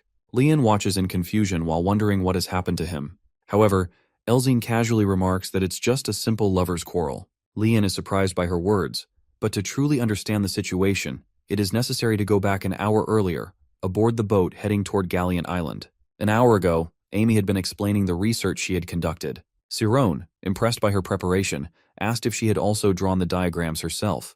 Leon and Elzine praised her for her detailed work, but she clarified that her focus had been solely on the downfall of the Kurgo civilization. At this, Elzine teased her while pointing out that she was blushing.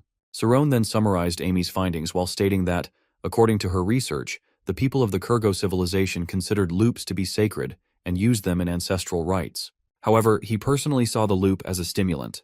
Amy, while noticing his curiosity, explained that if he were to fully comprehend and absorb all the research she had gathered, he might enter a different state of mind that one that ancient people had mistaken for a divine encounter. She went on to say that the fall of the Kurgo civilization was primarily due to religious conflict, though Histolion speculated that internal strife over the misuse of loops might have also played a role. Intrigued, Saron found it fascinating that a stimulant could contribute to the downfall of an entire civilization. Amy further explained that the descendants of the Kurgo people still lived on the island, in a place known as the Independent Kurgo Authority. Excited, Elzine suggested that they should visit, to which Amy admitted that she had already considered the idea. However, she revealed that outsiders were generally not permitted to enter. She had even asked her brother about obtaining permission, but he had refused to grant her the opportunity. Saron then recalled that Amy's second brother was an explorer and adventurer. She explained that while Histolions had not reached a definitive conclusion about the end of the civilization, those who wished to uncover the truth could enter the restricted area, but the price of admission was something far more valuable than a simple entry fee. Saron began contemplating what kind of valuable item might be required, but Amy sighed, mentioning that her brother often spoke to her in riddles rather than giving her direct answers. Meanwhile, Leon noticed Elzine deep in thought and asked if she was trying to solve the riddle. However, she was more focused on something else than Amy. She realized that this research was not just a simple academic pursuit for her. It was an extensive, in-depth study. It became clear that Amy was prioritizing our guy over everything else while making Elzine suspect that she had developed feelings for him. As they arrived at the island, the group marveled at the beauty of the surrounding waters. This was Galleon Island. Watching the scene unfold, Elzine turned to Leon and suggested that they should help Amy get closer to Saron. Leon found the idea amusing and agreed while thinking it would be fun to act as love messengers. Meanwhile, Elzine saw this as an opportunity to strengthen her own bond with Leon as well. As they arrive at Galleon Island, a man standing nearby calls out to them while inviting them to stay at the Dolphin Inn. He boasts about its affordability and the delicious southern traditional seafood dishes it offers. Meanwhile, other locals are promoting their services while claiming to provide healthy food options. Among them are tour guides eagerly offering to handle visitors' luggage and meals. Elzine finds the situation overwhelming and chaotic. Saron apologizes to the group for the commotion and suggests they take some time to decide, but Amy warns them to be cautious. She explains that not everyone is simply advertising, and some may have ulterior motives. Since our boy is unfamiliar with the situation, she chooses to remain vigilant on her own. Meanwhile, a group of robbers lurking nearby notices their arrival. They observe that the newcomers are young and dressed in expensive clothing while making them seem like easy targets. However, some among them hesitate, noting that Leon is carrying a sword, which makes them appear more formidable. As they discuss whether to cause trouble, Amy steps forward while catching the attention of one of the men. The man is surprised to see her at the bustling, smelly harbor. He recalls that this place is renowned for its breathtaking night scenery, and assumes that Amy too will find it beautiful. His thoughts drift while imagining her asking him why he is there and what has brought him to the continent. Snapping back to reality, the man calls out to his companions while urging them to follow him. Some in the group speculate whether the newcomers might be mercenaries, but another dismisses the idea while insisting they are just students and nothing to fear. This man, known as Gis, is the self-proclaimed ruler of the harbor. With a confident stride, he and his men rush toward the group, enthusiastically welcoming them to the island. Introducing himself as a tour guide, he asks whether they are students on vacation. As his gaze lingers on Amy, he finds her particularly striking. Saron steps forward and responds while informing Gis that they are from Althea's Magic Academy. Elzine quickly corrects the statement while saying that they are actually from the Kaizen Swordsmanship Academy. Gis immediately apologizes while explaining that he was merely complimenting them. Wanting to be helpful, He then offers to carry all their belongings while grabbing their bags without hesitation. However, Saron stops him and asks about the cost. Gis responds that the total fee will be 5 gold coins. Shocked by the amount, our boy hesitates, but Gis reassures him that the price includes a tour guide, carriage services, food, and lodging, all at an exceptional level of service. Despite his enthusiasm, Elzine also finds the price ridiculously high, which is agreed by our boy. Sensing their reluctance, Gis urges them to decide quickly, as other potential customers have already left while they were talking. Our guy firmly declines the offer while stating that they do not need a guide. However, Amy steps forward, hands over the 5 gold coins, and tells him to leave them alone. Although grateful, Gis feels humiliated, as if he is being treated like a beggar. He is quite furious while feeling underestimated. Amy, however, remains unfazed and declares that she should have dealt with him right from the start. She raises her hand, ready to punch him, but Saron quickly intervenes while asking her to stop and avoid unnecessary trouble. Meanwhile, they all sense a lingering suspicion in Gis's gaze. He begins to speculate that these students must be backed by a powerful organization that gathers young people without families. Our guy, taken aback by this assumption, looks at him in surprise, while his own dark self smirking at him. The tension in the air becomes palpable as the group watches Gis closely. At that moment, Saron firmly takes Amy's hand and tells her they should leave.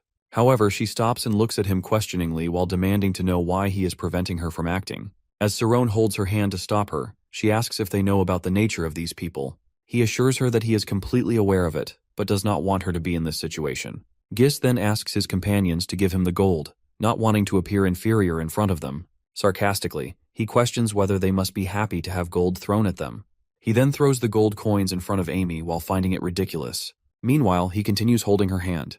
Amy, while realizing the situation, decides to leave and find a coach. Leon also thinks about his behavior, to which Tess explains that it is not Amy's fault, as she has every right to be mad at him for not taking her side. Leon wonders if this is the feeling of suffering, but she clarifies that it is requited love. Meanwhile, Gis sits with his companions, who question his decision to return the money to the nobles, as it was enough to sustain them for a long time. Frustrated, he asks if they have no pride and if they truly want to accept that money. He says this is the reason everyone considers them beggars. One of his companions points out that he was only looking at Amy, which makes him yell in frustration while insisting he would never like a girl like her. Another boy remarks that he always acts childish in front of people he likes. They remind him that the nobles see themselves as superior, so he should not focus on this. However, he remains frustrated and declares that he will become the master of the harbor while making the nobles irrelevant to him. As they continue talking, Palkoa arrives and demands to know what they are doing there. They turn to him in shock. Meanwhile, in Bashuka, inside the Magic Association headquarters, in the 3rd Investigation Department room, Sakari is beating Lucas. As the 3rd Investigation Department inspector, he relentlessly strikes him while Lucas pleads for him to stop and demands to know the reason for the beating. He insists that he cannot be assaulted without being given an explanation. As a suspect in the Magical Academy incident and a Class B criminal who escaped from prison, Lucas remains at Sakari's mercy. Delivering a strong punch to his face, Sakari finally decides that it is enough for today. Lucas collapses to the ground, revealing that he was the vice captain of the Parrot Bandits. He then orders him to start talking about his captain. Lucas, after a brief hesitation, admits that his boss is Palkoa. At the same time, Palkoa is dealing with Gis and his companions. He tells them that they should have accepted the money from the nobles instead of letting pride get in the way, as it has now cost them 5 gold. Gis, while realizing that Palkoa witnessed the entire incident, grows tense. Palkoa insists that he has worked hard to build this group, while his companions bow an apology for their mistake. However, Palkoa ignores their remorse and turns to Gis while demanding about the red-haired girl he mentioned earlier. With revenge on his mind, he plans to make the nobles suffer. Gis, however, finds him insane for wanting to go against them. On the other side, Amy is with Elzine. Tess encourages her to look at the beautiful scenery and asks if she finds it an amazing place to visit. Amy admits that she does and curiously inquires how she discovered it.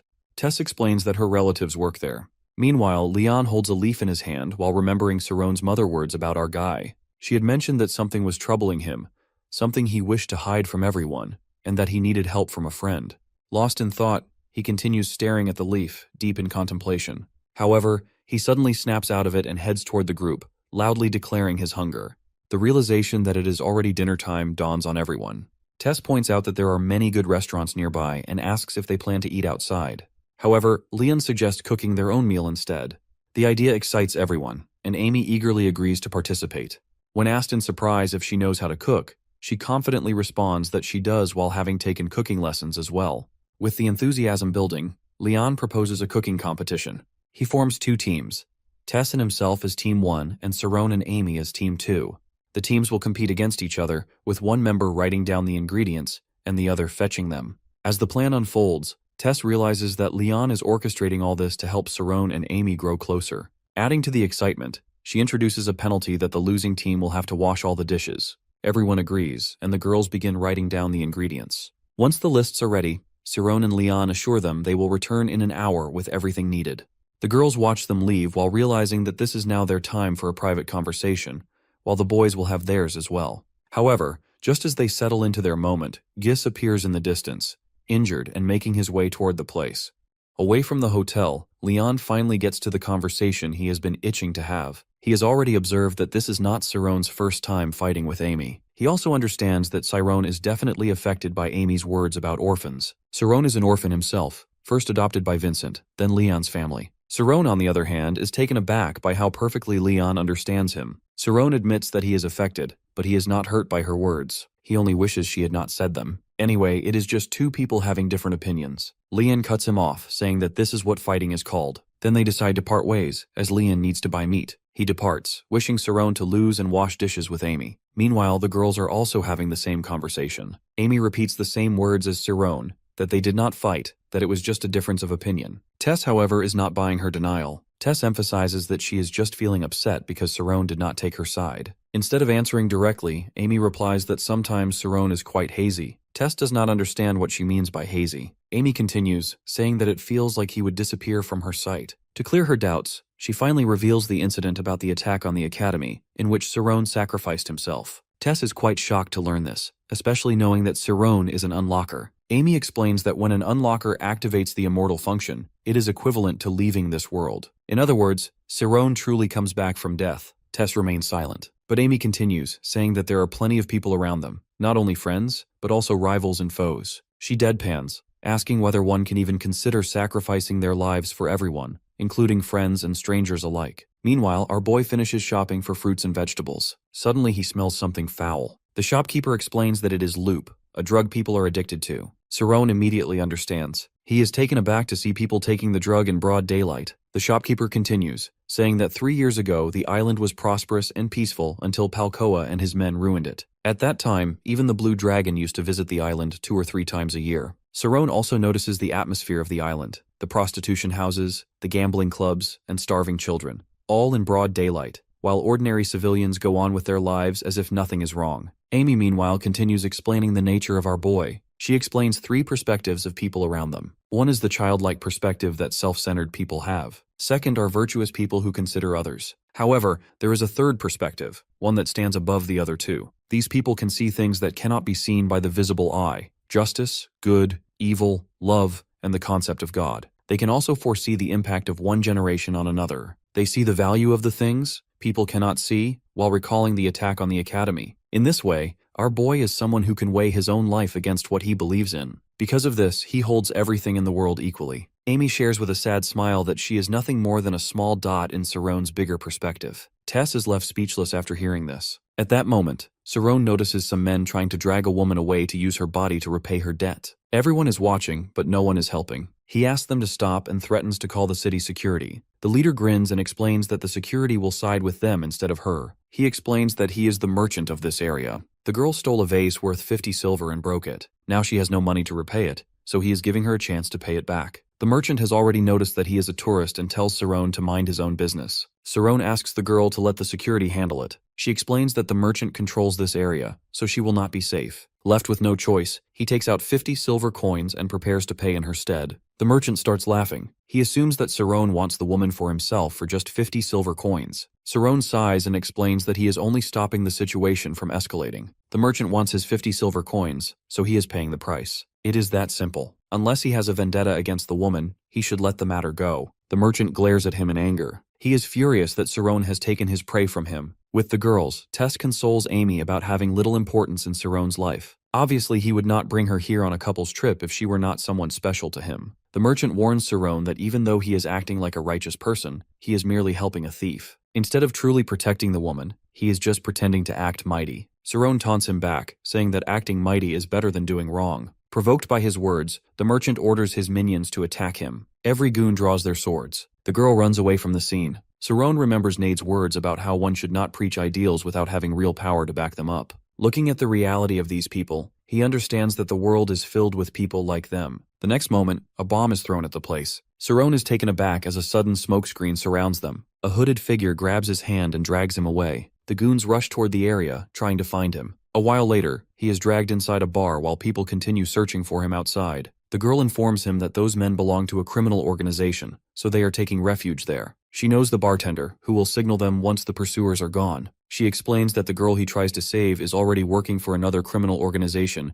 and is luring those men into a trap. She assumes he is an oblivious noble who knows nothing about the world. He explains that he is not acting like a hero, he simply wants to do the right thing. She comments on his cold mindset. He replies that he does not have one yet, but he is trying to become colder. Seeing his expression and hearing his words, she finally concludes that he is not an ignorant noble. She continues judging his personality, noting how he is similar to her, hiding his weak self and putting on a strong front. She finally deadpans that he is also abandoned. His eyes widen when she judges him so accurately. He wants to know who she is. She introduces herself as Marcia, adding that she is the same as him. She is right. Her story is quite similar to his. She is also abandoned by her real parents. Our boy, however, is lucky to have good parents. She, on the other hand, gets an abusive adoptive father who vents his emotions on her. He loses his mercenary job. She is blamed for it. She never thinks of resisting. However, things become so ugly that one day she asks him to kill her at once. She explains all of this with a smile on her face, which truly startles our boy. After that, her foster father stops the beating and leaves with a disgusting expression on his face. Once it works, she always used this trick to stop the beatings. Saron wants to know about her father now. She abruptly asks his age. He answers that he is 17. She explains what happens when a 15-year-old gets to know that her father is a monster. In reality, she kills her foster father when she was 15 and ran away. Her story makes him reflect that if he were adopted by a monster like her father, he would not be the same person he is now. So he does not have the right to judge anyone by his own perspective. Marcia is not fazed. She casually states that this is how the world works. He tries to make things right by fitting the girl into his own perspective of righteousness, while ignoring other perspectives that need help. So judging what is right and wrong is just an illusion. For example, he cannot use magic on the street. Saron admits his mistake, realizing that he did not think clearly at that time. He asks what he should do now. Then she asks instead whether he wants to know the way to change the world. Meanwhile, Leon is back and is shocked to know that our boy is not returned yet. He protests because he is hungry, which earns him a hit from Tess. Amy, however, is worried. The next moment, someone knocks on the door. She hurries to the door, assuming it is him. When she opens it, she is shocked to find Gis greeting her. Before coming here, Gis is threatened by Palkoa in a shady place. He demands that Gis bring Amy to him. To ensure his compliance, he tries to force him to eat Loop. Gis, already knowing the danger of this drug, struggles to steel himself and refuses to take it. Palkoa scoffs at him for rejecting the so-called heavenly drug. He then looks into his eyes and makes his threat clear. He will have Amy, otherwise Gis's younger sister will take her place. Gis' eyes water as he thinks about his sister, his only family, whom he provides for and protects. Now he comes to Amy's place just to save her. With trembling fingers, he rings the bell. Seeing Amy, he admits to himself that she is really pretty. As soon as the sword couple sees him, they are infuriated to find him there. Sweating, Gis bows to them. He apologizes for his earlier behavior. To make up for it, he says he wants to show only Amy the amazing night view. They are not interested and move to close the door. Before she can do so, he grabs her hand. Her friends are angry at his audacity. She is also cross, but then her eyes catch the purple bruise peeking out from his shirt. He is literally begging her to let him show her around. She understands that a criminal organization is using him. Now she can understand Saron's perspective. Meanwhile, our boy is stuck on Marcia's words that he can change the world. She declares that he needs a family to change the world. He tries to ask something, but she cuts him off. Family is not only about blood relations, given their situation. Family is trusted people they can return to when they are lost. He needs to create it. That is how it happens with her as well. She finds people like her after leaving her home. It might stem from her trauma, but she can easily recognize orphans who are abandoned. She has heard that a person's life begins when they are first held by their parents. In the same way, if these abandoned people are finally embraced by someone, their lives will truly begin. In this way, when someone focuses on their misfortune, only family warmth can save them from the harshness of this world. Now Saron understands that he is truly someone who has been showered with love all his life. So he also wants to provide warmth to his loved ones, just like her. The thought makes him happy. Then she asks him to start a family with her. The statement makes him choke on his tea. She happily clarifies that she means a sibling-like relationship. He likes the idea, because he has always envied Leon for having an elder sister. Their conversation is interrupted by the bartender, who informs them that the organization has left and stopped chasing him. He gets up as he needs to go back. She subtly taunts him, saying that he has already abandoned his elder sister. He replies that thanks to her, he has realized something, so he is leaving. Before going, he asks to meet again. She consoles him, saying that she is staying here so he can return any time. After he leaves, the bartender doubts her intentions. At that moment, two lecherous men approach her and offer to have some fun. The bartender warns her not to make a scene. She reassures him that she will leave once her companions arrive. In reality, she is part of another criminal organization. Suddenly, people with guns point them at both men. She comments that they caused trouble after leaving home. Then the same thief girl steps forward and apologizes for messing things up, saying that everything went wrong because Cerrone got in the way. Then another man enters the picture, demanding to know about Cerrone. Marcia coolly answers that she assumed he was like them, a wayward orphan. But he is adopted by a decent family and even attends a magic academy. That is why he does not realize that family is made of people who share the same purpose. Lighting her cigar, she is determined to give our boy a lesson about life. Meanwhile, our boy rushes back, knowing he is already late to shop for groceries. As soon as the door opens, he finds the frantic faces of his friends. They inform him that Amy has gone with Jis in a carriage. The first thing he wants to know is what Amy said before leaving. Leon explains that they tried to stop her, certain it was a trap. Amy reassures them that she will beat her way out if things go south. Besides, she thinks Cerrone would do the same in her place. That statement makes him think for a while. Tess, however, misunderstands the situation, thinking Amy feels abandoned by him. He assures her that this is not the case. He recalls Marcia's words about the so-called corrupted girl he tried to save. He understands that there is neither right nor wrong if things are seen from different perspectives. He remembers Amy's words about him taking Jis' side. He concludes that both Amy and Marcia are aware of the darkness of the island, yet Amy is still willing to go forward to follow his path. He immediately rushes out to save her. Seeing him, Leon follows, with Tess right behind him. Meanwhile, inside the carriage, Jis tries to act as a tour guide for Amy. He cannot believe that he has a chance to accompany someone as pretty as her. Amy, however, is unimpressed and coldly asks how long it will take to reach their destination. He nervously replies that they will be there soon, adding that it is the best spot on the entire island. She bluntly asks whether his boss, the one who beats him, will be there. He is terrified to realize that she knows. She firmly states that she is not dumb enough to miss the bruises on his body. She says she merely played along to come here. She tells him to drop the act, adding that he is not suited for this job anyway. Jis is left in total shock and dilemma when he realizes that she came here for his sake. She feels sorry for him. She adds that it is not the only reason. She reminds him of the incident when he threw coins at their faces, which showed his guts. That is why she asks him to drop the act. At that moment, he remembers his younger sister, who takes care of him and believes that one day he will become a great person. He feels disappointed in himself. He cannot believe that as an orphan, everyone assumes he can never have a normal life. But Amy's behavior toward him contradicts everything he has faced before. She truly understands him. He feels guilty for taking her to Palcoa, who is not a petty goon but a veteran who has fought countless wars and special forces. That is why he manages to take control of the island in just 3 years. He wants to warn her but cannot, for the sake of his sister. Amy's voice interrupts his thoughts. She says that she now understands Cerrone's perspective. Jis immediately understands who Cerrone is from the incident the day before. He assumes that Cerrone must be richer than her family. She cuts him off, saying that he is a commoner. He cannot believe she has a commoner boyfriend. She does not deny it, only adding that he has abandoned her on this island. Listening to her, Gis's dilemma deepens as he wonders what he should do. Meanwhile, at a small restaurant, Gis's lackeys are worried about him. They do not believe that he will succeed in bringing Amy to Palcoa. They guess that he must have been beaten up for yesterday's mess. Then Leon appears, demanding to know everything. They immediately try to run, but are caught by Leon at once. With nowhere to escape, they spill all the information. Soon after, they head back to the carriage. They tell the driver to take them to the palace, and the carriage rushes toward it. Inside, Tess keeps addressing Amy in her mind, urging her to hold on a little longer because they are coming for her. At the same time, at the palace, which serves as Palcoa's base, he is surrounded by numerous women. He is quite excited to see Amy there. From her appearance alone, he judges her to be at least a second-class noble. Amy asks why she has been brought there if she is just supposed to sit around. Palcoa explains that he will not do anything to a lady. He has only brought her there to apologize. He asks her to relax and enjoy herself. She looks around the lecherous place, wondering how this will help her understand Cerrone's perspective. Then she starts to drink. Meanwhile, Jis watches her helplessly, because he knows that there is loop mixed into the drink. Outside, our crew rushes in to rescue Amy. The guards try to stop them, but they are beaten back. A little while ago, when Jis brings Amy to Palcoa, he is praised by him, told that he will go far with his talent. When he is about to leave, he sees a waiter mixing loop into a drink. He already knows that Palcoa has control over many noble families. Now he understands his game.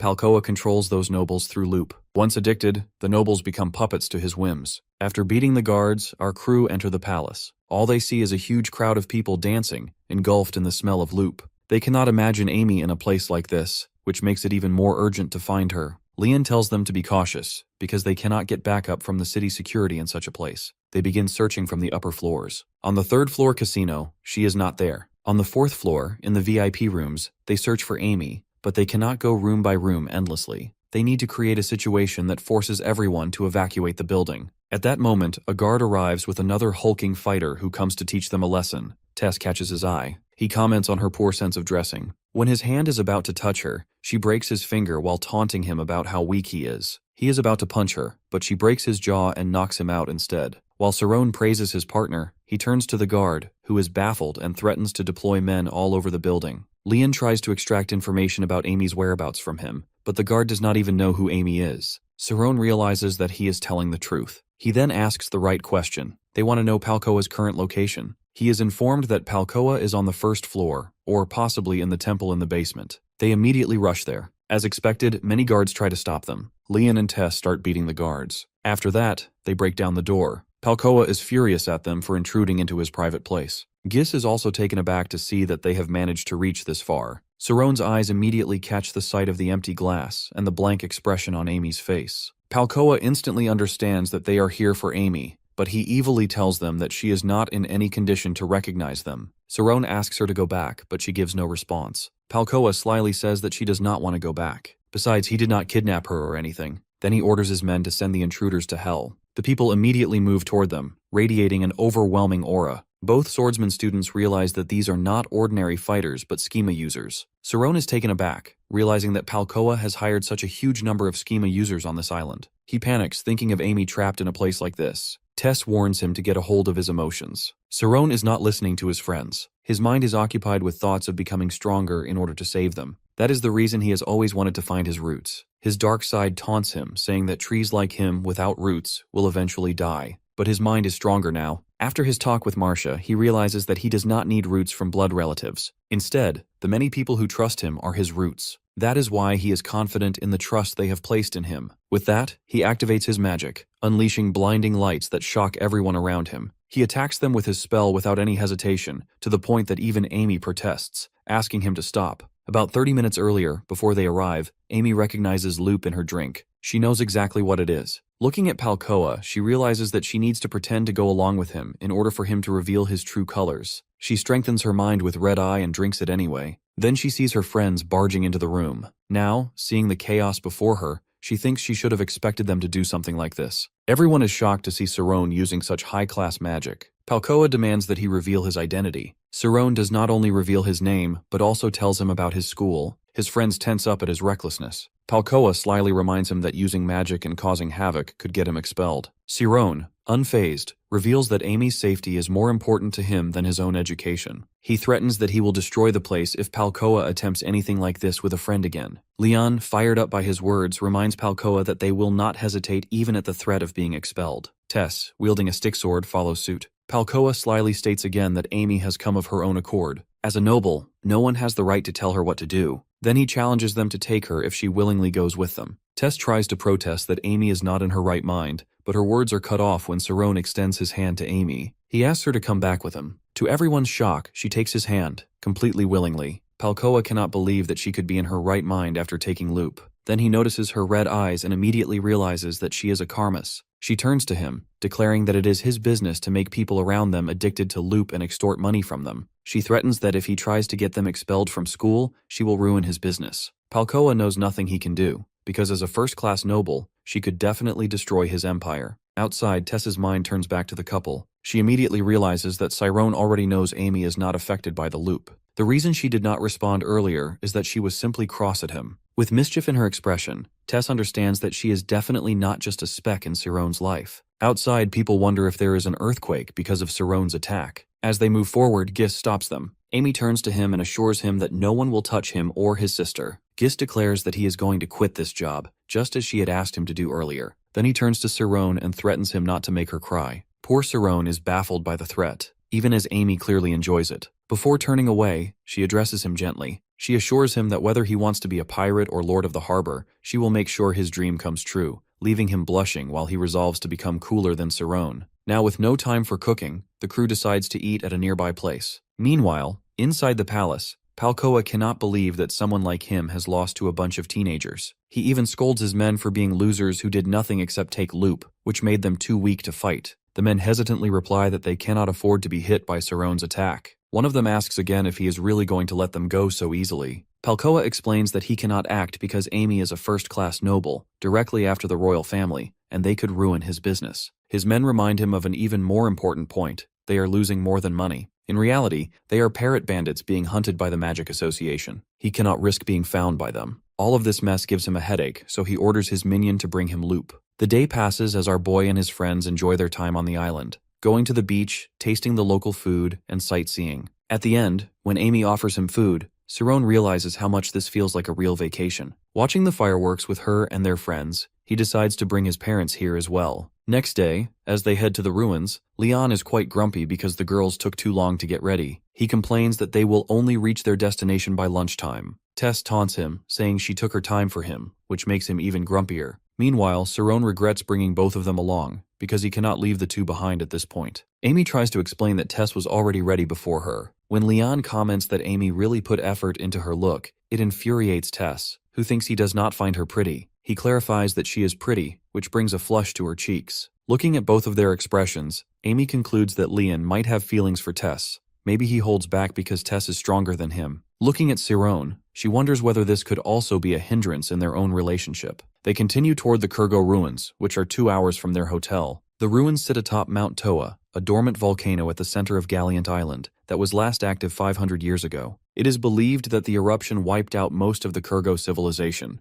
Now only a small remnant of that golden age remains. Once at the site, Amy tells Tess that the island government wanted to restore the ruins but could not because of protest from the locals. Tess thinks restoration would benefit the locals, and Amy agrees, noting that it would increase tourism revenue. Then Tess spots a local Kurgo man. Looking closely, Cerrone admits that he is quite strong. They proceed to the Kurgo temple, amazed at the architecture built thousands of years ago. It could have been in better condition if it had not been ruined by the volcanic eruption. Suddenly, Cerrone stops at a point. Amy notices and reminds him that they are heading to the central point. Excitedly, he reveals that he has discovered a spirit zone. She immediately realizes that he used the spirit zone's synesthesia to detect it. He discovered with his spirit zone that there is nothing underground within 50 meters, a strange finding, as it is believed that ruins' remnants are buried beneath the ashes. The group is shocked to hear this. Cerrone clarifies that it cannot be nothing. Something must be off. Amy decides to switch to her sniper mode to detect underground up to 500 meters. Suddenly, she looks taken aback. Cerrone wants to know what she has found, but she murmurs in disbelief at what she has detected. Tess feels that there must be something 500 meters below. Amy confirms that she felt it too, but the moment she sensed it, her sniper zone dispersed. Cerrone cannot believe it is possible, because Amy's zone is not that weak. It must mean there is something below. Amy agrees but says they need a zoner to see further. She explains that even her second brother, the chief detective, keeps a zoner in his squad. Leon tells them to give up if it is beyond their reach and requires expert help. Considering that their principal recommended this, he already expects them to give up. Cerrone recalls that the principal trusted his judgment for this task. He reminds himself that given the danger of the situation, he must live up to that trust. Amy also agrees with Leon. Meanwhile, she still feels sorry for not proceeding further, despite knowing where to see. Leanne, however, insists on digging 500 meters below to find a way. They look around again. Cerrone is sure that someone in the ruins is connected to Miro, as the principal told him, but so far he has not found anything special, especially considering that these ruins are thousands of years old. He wonders about their connection to Miro. Both Leon and Amy offer their ideas. Cerrone thinks about asking the locals. Amy suggests hiring a translator to speak with the real natives, instead of relying on the ones assigned as tour guides. Then Tess gives her suggestion. She explains that unlike the others, who are sightseeing, she has noticed the people around them. She realizes that some of them are not tourists. They are mercenaries. Later, in a restaurant, Cerrone confirms that Tess is telling the truth.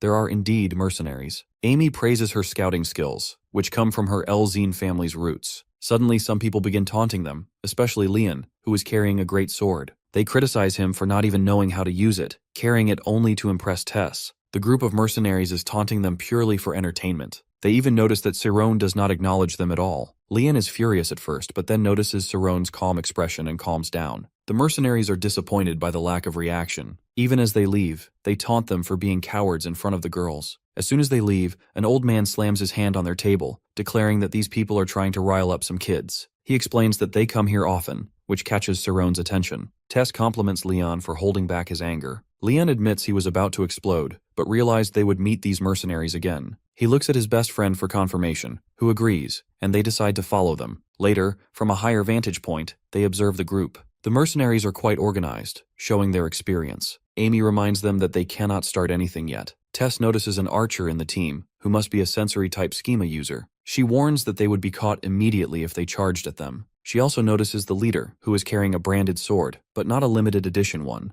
Amy notices a woman in the group who is neither carrying a weapon nor looks like a fighter. Cerrone immediately realizes that she is a mage. He concludes that they know something special about these ruins, as this party even includes a mage. The group positions themselves at the front door. A local signals to each others, and one of them opens the door. The stairs ahead are clear. Before they can go forward, Cerrone's crew immediately rushes toward them, happily determined to accompany Amy. The leader is baffled by their confidence and even warns them that he will kill them. He is taken aback to see Cerrone's calm expression, as they had assumed he was a coward. The archer warns them not to fight there, otherwise the locals will not let them in. This leaves the leader burning with rage at Cerrone and his friends. As they go down, the locals warn them in their language that they will be tested below by the eyes of angels. Tess wants to know what they are saying, and Leon jokes that they must be asking them to have fun. Going further, they notice that the basement is quite deep. Amy guesses that this path will lead them to the basement of the ruins. Cerrone thinks it might be the case, especially since he cannot detect this place even with his spirit zone. They do not know what kind of danger awaits them below. The leader of the mercenaries is still angry at them because they paid a hefty amount to know this place. The archer snaps at them for exploring such a dangerous area. Cerrone asks their purpose for going down. The archer is taken aback that they do not know what is below. Confidently, Cerrone asks them to tell them what is down there. The leader grows even more furious. They spent 50 gold to find this place, while these people come here for free and show this kind of attitude. The archer, being logical, tells them they must pay 5 gold per question, giving them a discount since normally it would be 100 gold. Cerrone nonchalantly tells them they are going to find out anyway. The archer grows angrier, and the leader threatens that they must pay if they want to go further. Then they try another tactic, sitting on the stairs and declaring that they will not go ahead. The leader understands that they are provoking them for what they did in the bar. Cerrone, however, decides to pay 1 gold coin per question. The leader agrees immediately and snatches the coin from his hand. Leon does not understand why they are paying if they will find out eventually. The girls explain to him that there might be traps below, so they should gather as much information as possible beforehand. Cerrone asks the first question about their purpose for being there. The leader answers that they are going to meet locals. Cerrone complains that the answer is cryptic. He won't pay for a cryptic answer. The archer emphasizes that this is really their purpose. Cerrone gives them another coin for clarifying their purpose. The mercenaries answer that they are going to buy loot from locals who provide it at a cheaper price than the black market. Cerrone cannot believe that the civilization holds nothing but a secret loop trafficking route. He quickly rejects the thought, feeling that there must be something else there. Even these thugs do not know about it. He recalls every piece of information he has received from Amy and the others. He pieces the puzzle together and finally concludes that this path leads to the independent Kurgo authority. The archer is about to confirm it, but Cerrone gives him another gold coin. The archer refuses, saying it was his mistake to blurt out the answer without asking. Cerrone takes back the coin. The archer is curious how he figured out the secret information. He recalls Amy telling him that the locals use loop for rituals. So if this place is being used to harbor loop, then special locals must be handling such sacred items. Both Tess and Leon come to the same conclusion. The archer admits that they are smart, and asks if he needs to know more. Cerrone declines, saying they will see for themselves when they go down. They finally descend. When the doors open, they are amazed to see the basement around them. One of the mercenaries points to the entrance to the deeper basement. Around the entrance, Cerrone notices black energy balls. He immediately understands that the principal provided correct information. He informs his friends that they belong to Miro. The leader taunts him, but he ignores it. The local immediately realizes that Cerrone knows about Miro. The archer translates it. Cerrone confirms that he has met her. The gatekeeper doesn't believe it's possible, but he does not judge him. Instead, he says that Cerrone should be judged by the 8 eyes of the angel, referring to the black balls surrounding them. Whoever wants to enter Kurgo must be tested by these eyes. Cerrone understands that he said something about Miro and asks the archer to translate it for him, which angers the archer. The leader accuses them of leeching from them. Someone suggests that they go their own way. The gatekeeper asks them to translate because once they enter this territory, they are considered in the same league. The archer explains that they are not part of his party. Then the gatekeeper warns that they must either pass the test together or sacrifice themselves. Even if only one of them passes, they all will be granted entry. Otherwise, they will need to sacrifice one person for entry. The archer listens anxiously, realizing that they are truly in a deadly situation. The archer translates everything for them. Leader doesn't believe that they are now part of the same party as Saron and his friends. The mage comments that it's quite common for civilizations to grant entry only after giving some trial. She guesses that since Kurgo is a warrior tribe, they will be tested for their strength. The worst part for them is that they are allowing our crew to accompany them. They regret it. Amy comments that they can't judge them based on age instead of knowing their true skill. The mage taunts that what they have learned at school is different from what they will face in real life. Amy darkly replies that they are not going to work with them either. Both of them glare at each other. The gatekeeper repeats his words about the requirements to enter. Saron raises a question about how they can prove their worth. The archer warns him not to act on his own, otherwise he won't translate for them. Saron tells him to do it quickly since they are working together. He then turns to the gatekeeper. The gatekeeper explains that they need to step onto the altar of judgment one by one and prove themselves to the orbs. Then they are required to give answers. If the orbs turn red, they have failed. If white, they pass. Saron asks how many attempts they can have and what the penalty is if they fail. The gatekeeper assures him that there is no attempt limit or penalty, but they will have to leave if no one passes. The mercenaries are relieved that they don't need to work together. Saron, however, is worried about the sacrifice part, whether one of them will have to die for another. The gatekeeper confirms it. Saron further asks whether they can bring a corpse outside for the sacrifice. The elder cryptically explains that there is no limitation for that, but they must understand that once they leave this place, they must be the ones. Now Saron contemplates the situation. The rules seem cruel, sacrificing their teammates just to get loot. He wonders whether this is really a hub for loot trafficking. The unanimous decision rule makes the situation even more complicated. He recalls the old man's words and realizes that it's easier for one person to dominate than to have everyone agree on a single decision. He fully understands the danger of the situation.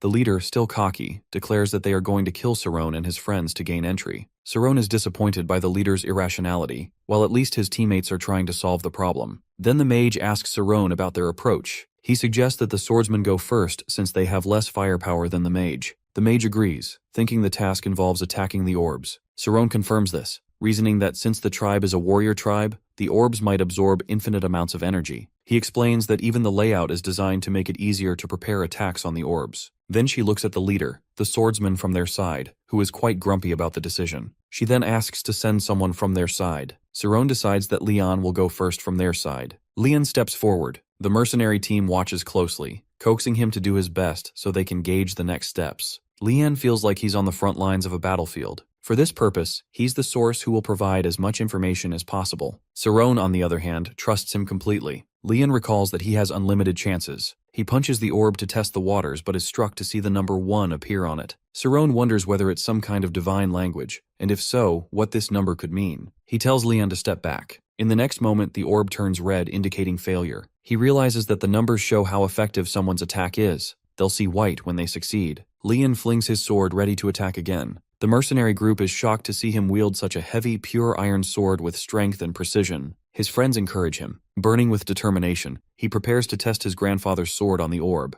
A blinding light erupts the moment his sword strikes the orb. Instead of feeling like he is attacking something, it feels as if his attack energy is being absorbed by the orb. In the next moment, he sees 241 appear on the orb. He guesses that it indicates the attack is 241 times stronger than his previous strike. He asks Saron for his opinion. When Tess points to his wobbly legs, he admits he feels drained and needs a break before trying again. Saron agrees. Leon wishes he could use a schema to help him succeed. The bulky man nearby mocks him, even after hearing that he can't use schema. Arrogantly, he rushes ahead, mocking Leon and daring him to learn a lesson. He arrogantly guesses he'll get 2,000 points while Leon only managed 241. Tess quietly analyzes him and tells her friends that this person is a heavy schema user who relies on a blunt weapon to amplify his power. He swings his weapon at the orb with full force, still brimming with arrogance. But his expression changes when he sees the result. Only 248 points, just 7 points higher than Leon. Both he and his teammates are shocked. Tess taunts him, reminding him that this is not a toy, and tells him to step aside as his turn is over. To encourage their teammate, the mage in the group consoles him, explaining that there must be more factors calculating the result than just raw strength. He reluctantly accepts the explanation. Then he glares at Leon, accusing him of lying about not being able to use schema. Leon, irritated, tells him to shut up and focus on Tess for now. Tess prepares for her turn, sword in hand. She wants to test her sword technique. She then opens her eyes wide with a grin,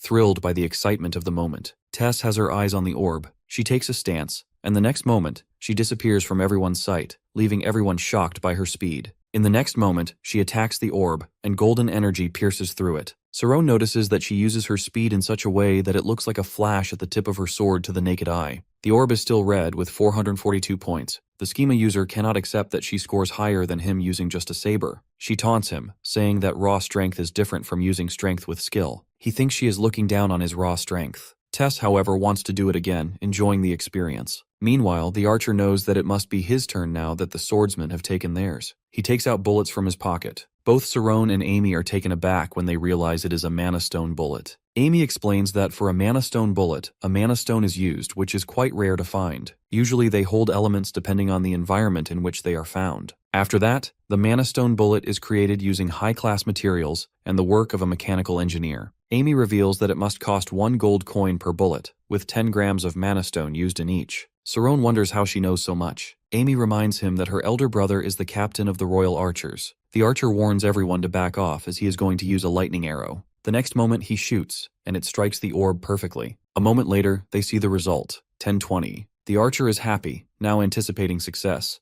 but the orb still glows red. Amy turns to him, saying that he cannot deplete his strength like a swordsman. He admits it but declines to try again, because no other kind of mana bullet can produce a different result, so it is better not to waste money. At that moment, his friends wonder that they must need quite a high score to pass, but they don't know how much higher it needs to be. Amy then asks the mage from the other team whether she will go first or one of them, as mages need to go next. The mage arrogantly challenges her to go first so they can measure their strength. Amy accepts the challenge and steps ahead. Tess is quite excited to see her display magic. Basically, Amy is an expert at precise targeting with her flame magic. Flame magic has almost unlimited potential to increase its strength by increasing temperature, but not every pro mage can exceed 1000 degrees. That is fortunate, because the planet cannot withstand such a scorching flame magic, so the potential of flame magic is limited this way. Amy also analyzes her situation. She intends to use fusion magic, Flame Strike, to target the orb. However, she doubts that the power of the spell will decrease with a close-range attack, so she changes her tactic and uses a fireball instead. Everyone is shocked to see how big it is. The next moment, she shoots the fireball at the orb. It immediately engulfs it. The result shows 3270, 3 times stronger than the archer. But once again, the orb lights red. Amy is angry at it. Her magic is still not enough to pass. Then the mage from the other side steps ahead, taunting Amy and telling her to learn from her. Amy, however, wants to go again, using sniper mode, barely contained by their boy. The mage informs them that she is also a flame mage and will also use a fireball to attack. Amy accuses her of copying her move. Despite the taunt, the mage forges a huge fireball. Tess is impressed, but Amy knows that she is using nothing more than a textbook skill. The mage launches the massive fireball using all her power in the attack. Her teammates grin in anticipation, but they are shocked when the result shows only 1330. A mocking grin appears on Amy's face as she sees the result. In reality, this mage is a veteran, highly skilled in her magic and very arrogant about it. Many parties try to recruit her, but she is extremely choosy about her teammates. She takes great pride in her skills, believing them to be second to none. Now, she is shocked to see that her power is lower than Amy's. She excuses herself by saying that her aim is not focused on raw firepower. She argues that she can score at least 2000 or more. Meanwhile, the archer observes the situation. Amy manages to score more than 3000 points, which is higher than anyone else. He assumes she must be the strongest member of her team, so they think it is useless to continue if they cannot pass anyway. On the other side, Amy encourages Saron to try. She thinks they are very close to passing. The mercenary leader protests, saying they are wasting energy on something useless. Looking at Saron's calm expression, the leader assumes that he must have something left in his arsenal. Saron agrees to try. The leader protests again, telling them to give up because they will not pass. The crew grows grumpy at him for urging them to give up without even trying. Saron realizes something. Miro must have created this room for a purpose they do not understand until now. He steps ahead and decides to take his turn. He creates his magic of photon emission. The mage wonders how he plans to deal any damage with it. Then her eyes widen when she sees the photon oscillating. Meanwhile, his friends watch his magic keenly. This is the same magic he uses against the Palcoa gang. Now Leon is assured that this is his friend's specialty magic. The next moment, he fires the magic precisely at the orb. The result shows 4783. The mage is taken aback by the damage created by light. The archer, however, realizes that the spell is so strong that even he would not be able to avoid it. Not to mention how they suppress their schema user. It means they are stronger than his group. The orb turns red again. This makes him question whether more than 5000 is the passing score. He wants to try again and considers using a laser for the attack. Amy agrees that it is a good idea because laser damage accumulates. She then suggests checking the room before deciding their next course of action. Amy turns to Leader, who declares that he is going to leave this useless game. The archer reminds him that they cannot leave until everyone is tested. The leader stops dead. When he is ready to take his turn, Amy turns to Saron and suggests that they should leave once it is done. Saron understands that the room has strange rules. They need to trust their teammates. Basically, when comparing the strength of swordsmen and mages, mages may have more firepower, but that does not mean swordsmen are inferior. They are simply different. This room is designed in such a way that it turns teammates against each other. Those who get low scores become anxious, while those with higher scores start looking down on others. Now that they fail, the only option left is sacrifice, one for all. With that thought in mind, he attacks, barely touching the orb. The result shows only 32. His teammates are not happy with the result. The leader sighs and declares that they should just get out of here. Saron notices that their group will be disbanded after this. The team leader thinks the same, so they decide to leave. At the gate, Saron stops them and asks the archer to translate one more thing for him. He asks whether anyone has ever passed this test. The gatekeeper answers that he cannot say for sure. People come alone and in groups. Only 1 out of 10 passes the test. A lone player has a higher chance of passing than a group. Saron grows tense when he realizes that there is a chance to pass. The passing rate is just 10%. He understands that the principal has set him up. Amy does not understand. He recalls the principal's words, that after coming here, he will better understand Miro's world. He realizes that if he cannot pass something like this, he cannot understand Miro at all. So he decides not to give up. The mercenary team asks the gatekeeper to open the door. First, he wants to know whether everyone agrees to leave. They declare that they will not go. Amy haughtily informs them that they are going inside the Kurgo today. The mage tries to negotiate with Amy. Even though they also want to enter, they have already tried and failed. Amy pointedly tells them that they have only one option left. The gatekeeper chants again about how they need 4 sacrifices for 4 entries. Leon asks him to translate it. The archer immediately lies, saying that the gatekeeper is asking them to leave. Amy darkly states that the gatekeeper is actually telling them that they need 4 sacrifices for 4 people to enter. Both the mage and the archer are taken aback by how she knows this. Amy points out that she figures it out because she hears it before. The archer is in disbelief that she remembers foreign language words after hearing them only once. Tess asks Saron whether they are really going to fight. Saron asks her to trust their redhead friend. Then Amy challenges them to try their best to struggle if they do not want to be sacrificed. The archer immediately analyzes their strength compared to Saron's crew. Both Leon and their schema user are evenly matched. Tess can easily take down the leader. Amy is far superior to the mage. Not to mention, he cannot compete with Saron's light magic at all. Finally, he apologizes for their harsh treatment. Amy demands that the remaining 3 apologize as well. Both the mage and the schema user apologize. Amy reminds them that this is not all they need to apologize for. With great willpower, the leader finally apologizes for the incident at the bar. Tess realizes that Amy is being considerate toward them, because most of the time the mercenary leader mocks both of them. Amy's expression darkens a bit more as she mocks them, saying that she does not even remember them being at the bar. The leader first wonders what her aim is with this humiliation. Then he realizes that Amy did not even look back at them at the bar. He admits that she is truly fearsome. Then Amy decides to give them a way out, if they accept her suggestion. They wait as she reveals that they will give them a code to enter this place. They cannot believe that their group wants to challenge this place again. Tess understands that Amy does all of this so they will cooperate with them to get the code. Amy simply winks at our boy, who quietly thanks her. Now the mercenary group understands how effective mages are when they utilize their surroundings. However, even though they are angry, the mercenaries cooperate with them to crack the code. The code turns out to be quite simple. All they need to do is knock on the door, and it opens. Finally, they go outside and decide to take a break. Amy agrees, saying that now they can go and come any time, so they should go back and return with a proper plan next time. Leon and Tess argue about whether they should have pasta for lunch. They are interrupted by the mercenary group.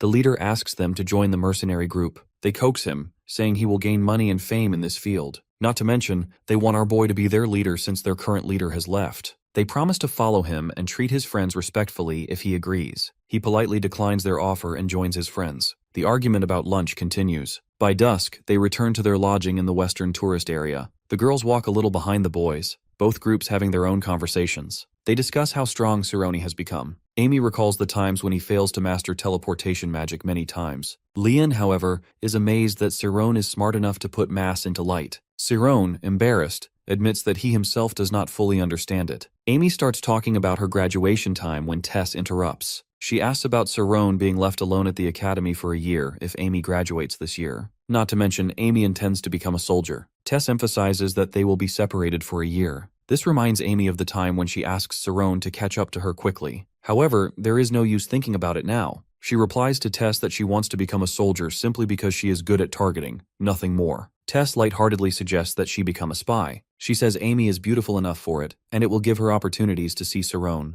Amy points out that she does not have good spy instincts like Tess. Tess, however, is adamant about teaching her. She is about to tell Amy to sharpen her senses when she suddenly stops. Seeing the confusion on Amy's face, Tess explains that she can sense a man in front of their lodge. When they reach there, they find an injured and unconscious Gis lying there. Worriedly, they try to wake Gis, but he doesn't budge. Dreading the worst, Cerrone raises his hand to check his pulse and see if he is alive. Midway, his hand is captured by Gis. Gis haughtily tells him that he should thank him for protecting Amy, but he didn't. Cerrone is left confused. They bring Gis inside and tuck him into bed after tending to his injuries. Looking at his unconscious form, all of them feel worried. Leon acknowledges the elephant in the room. Palkoa is coming for him, as Gis had informed them. A few hours ago, Palkoa is in his secret castle. He changes his plan, deciding not to let their party leave so easily. There is a risk that they might talk about him, and the Magic Association could trace his activities. He doesn't want to ruin his established drug business or become a runaway again, so he decides to solve the problem at once. His scientist has created a concentrated poison that can even affect Carmi's red eye. He assigns the task to Gis again,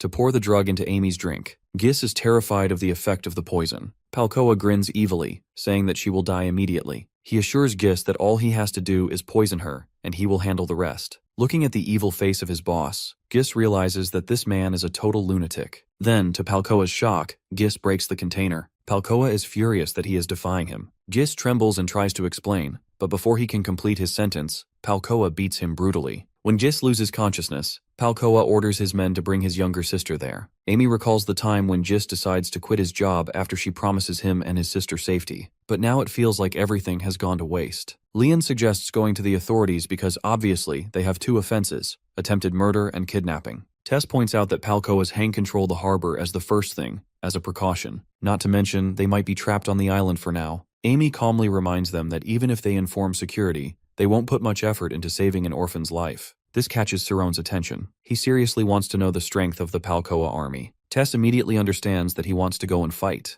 Amy, however, answers that most of the security consists of brute force guards, but 10 skilled schema users can be problematic. When she reveals that they are parrot bandits, his eyes widen. Tess asks whether he knows them. Cerrone explains that during the time their school is under attack by Arcane, the schema users hired by Arcane are from the parrot bandits. Amy also remembers Lucas and guesses that Palkoa must be stronger than Lucas. At that moment, Tess also remembers some details about Palkoa, as she has heard of him somewhere, especially considering he is in the Special Forces. Before she can figure it out, Gis wakes up. He shivers and tells them to run away. All of them try to calm him down while asking about his sister. He asks whether they will save her. Amy reveals that they already know Palkoa's force. Not to mention, all of them are addicted to loop. When Tess is about to say that they are after Amy, Gis contradicts her. With trembling fingers, he signals toward our boy and reveals that they are after him. Cerrone is in disbelief that Palkoa is after him. Gis reveals that Palkoa is not the one who is after him. Instead, it is the ultimate boss. Inside the castle, it is revealed that Palkoa is at gunpoint when he is beating Gis. The one holding him restrained is none other than his own captain. She turns out to be Marcia. It seems like she is angry at Palkoa as well. She comes here to search for him. Palkoa is truly terrified of her, even when she tries to calmly ask about his well-being. In the present, when it is revealed that it is Marcia who is after Cerrone, he is truly taken aback by the revelation. Before he can even understand anything, there is a loud explosion behind them. Cerrone is trying to understand the connection between Marcia and the parrot bandits. Meanwhile, in the capital Bashuka, Lucas is going through an investigation under the Magic Association. He finally reveals that Palkoa is the boss of the parrot bandits, but they are unlikely to capture him because he has complete control over loop distribution. Lucas wants to cooperate if his sentence is lenient. Sakiri, from the 3rd Investigation Department, is not interested in his cooperation. He gets the information he wants, so he stabs Lucas in the back, literally. Lucas falls to the ground. Sakiri wants to know the real boss of the parrot bandits, not the fake one. Lucas bears the emblem of the parrot bandits tattooed on his back. He wants to know about the parrot mercenaries who were the culprits behind what happened 7 years ago. This faction destroys their country after destroying the Iron Kingdom. He reads the report about the failed ambush attempt from 7 years ago against them. Many members flee. Now he hears that the boss is trying to recruit the scattered members again. She is called the Fallen Saint. Then he finally shows Marcia's picture, stating her to be a class grinder and a class political offender. It is said that she is everywhere and nowhere at all. Witnesses give different statements about her, so they cannot trace her. They do not even know whether she is a mage. He wants to know Marcia's abilities. A few hours ago, Marcia stands in front of Palcoa. She wakes him from the loop effect. Palcoa wants to know the reason for her sudden reappearance. Gis is baffled to see Palcoa this rattled. Palcoa reminds her that she has no right to call them family, because she is the one who threw them away in the Iron Kingdom. She also killed everyone he held dear because she was stupidly tricked. She remembers the time when she took care of everyone. Then comes the moment when they are attacked and the orphans die at the hands of the military. That is the time she runs away. Palcoa now reminds her that she has no right to be furious at him because he is the one who feeds their foster siblings instead of putting their lives at stake. He asks whether that is the reason she ran away. Marcia expresses her regret for not giving them the best environment. She reminds him that regardless, they were a mercenary group.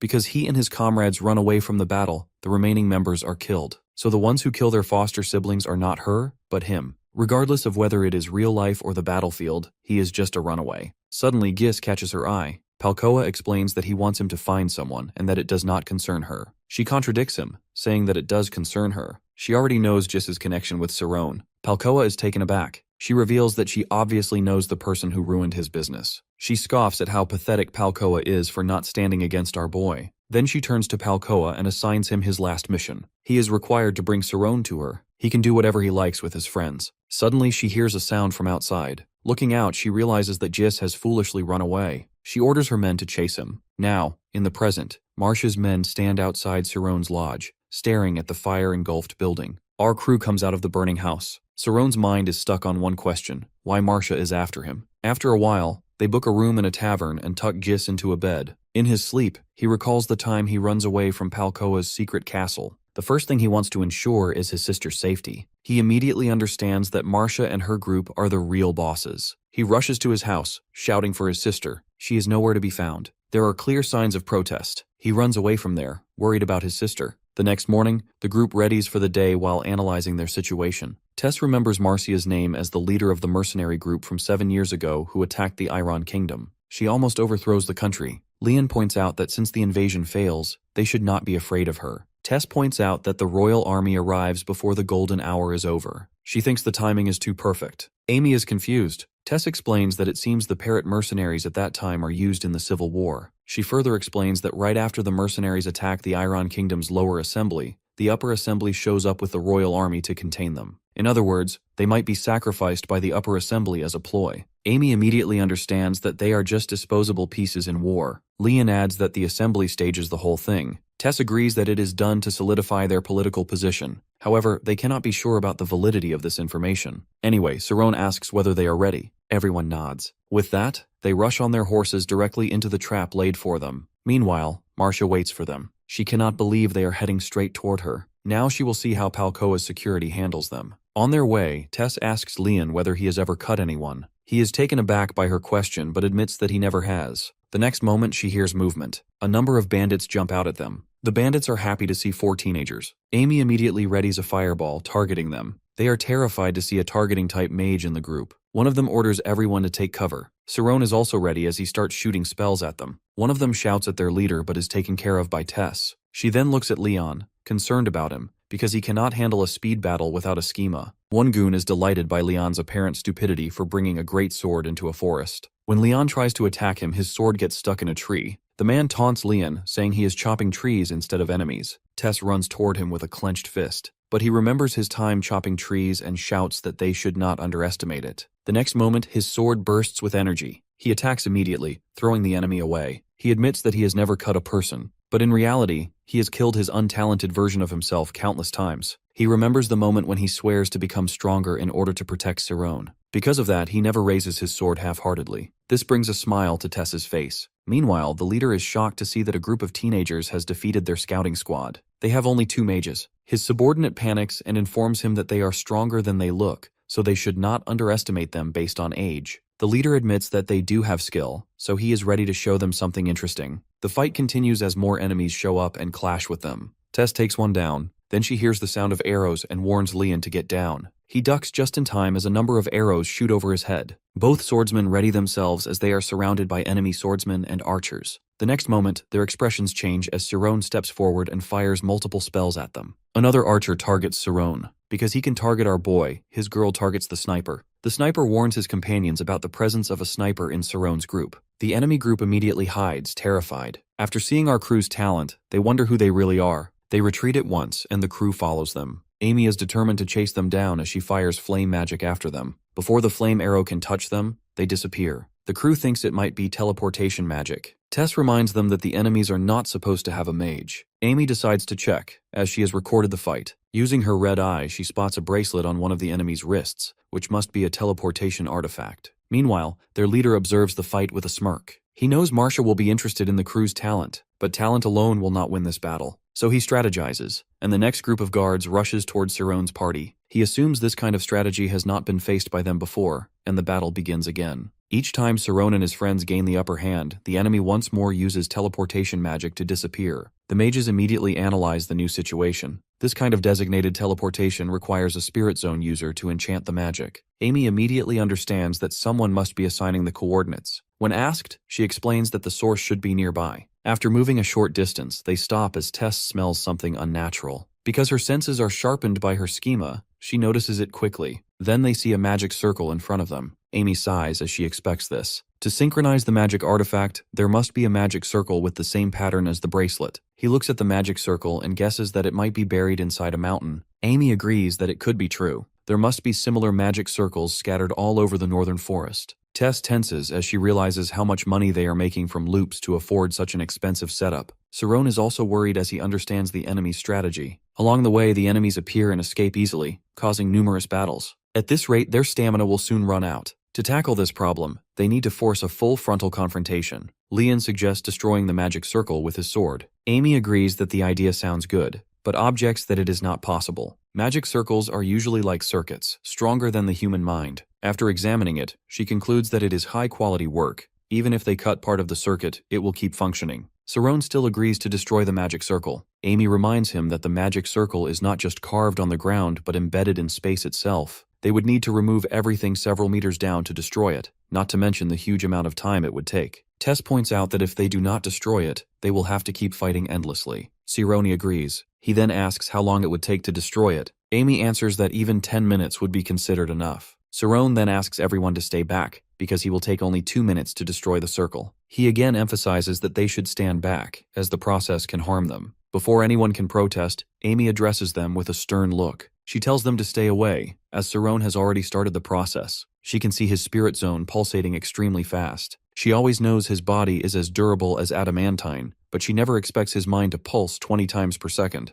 Meanwhile, Sironi concentrates with everything he has. Tess sees light surrounding him. The next moment, an explosion erupts around them. When the dust settles, they see the destroyed magic circle around our guy. Amy confirms that the magic circle is destroyed. Tess worries about his well-being. He assures them that it is defensive magic and will not harm the user, which startles Leon. Saron continues, saying that he has had a theory about this magic for a while, but now decides to experiment with it, and it really works. Amy, however, is worried about Saron using such a violent spell, because usually a mage can manifest their imagination through their magic. She remembers that a few hours ago, she raises a question. It is strange that he has met Marcia before, yet he does not feel anything unusual with his instincts. Saron confirms that he does not, but he assures her that he will stop her at any cost. Now, in the present, she wonders what is making him this anxious. She lets the topic go for now and decides to trust him. She addresses her friends and gives them new instructions. They need to avoid battle for now and instead focus on destroying the magic circles. One by one, they destroy the magic circles, ruining the enemy's plan to drain their stamina. They need to do it before the enemy attacks them. On the enemy side, the guards panic when they see the expensive magic circles being destroyed. The leader calms his men, reminding them that the group has only 2 mages. He instructs them not to engage in a head-on fight. A subordinate asks for the next order.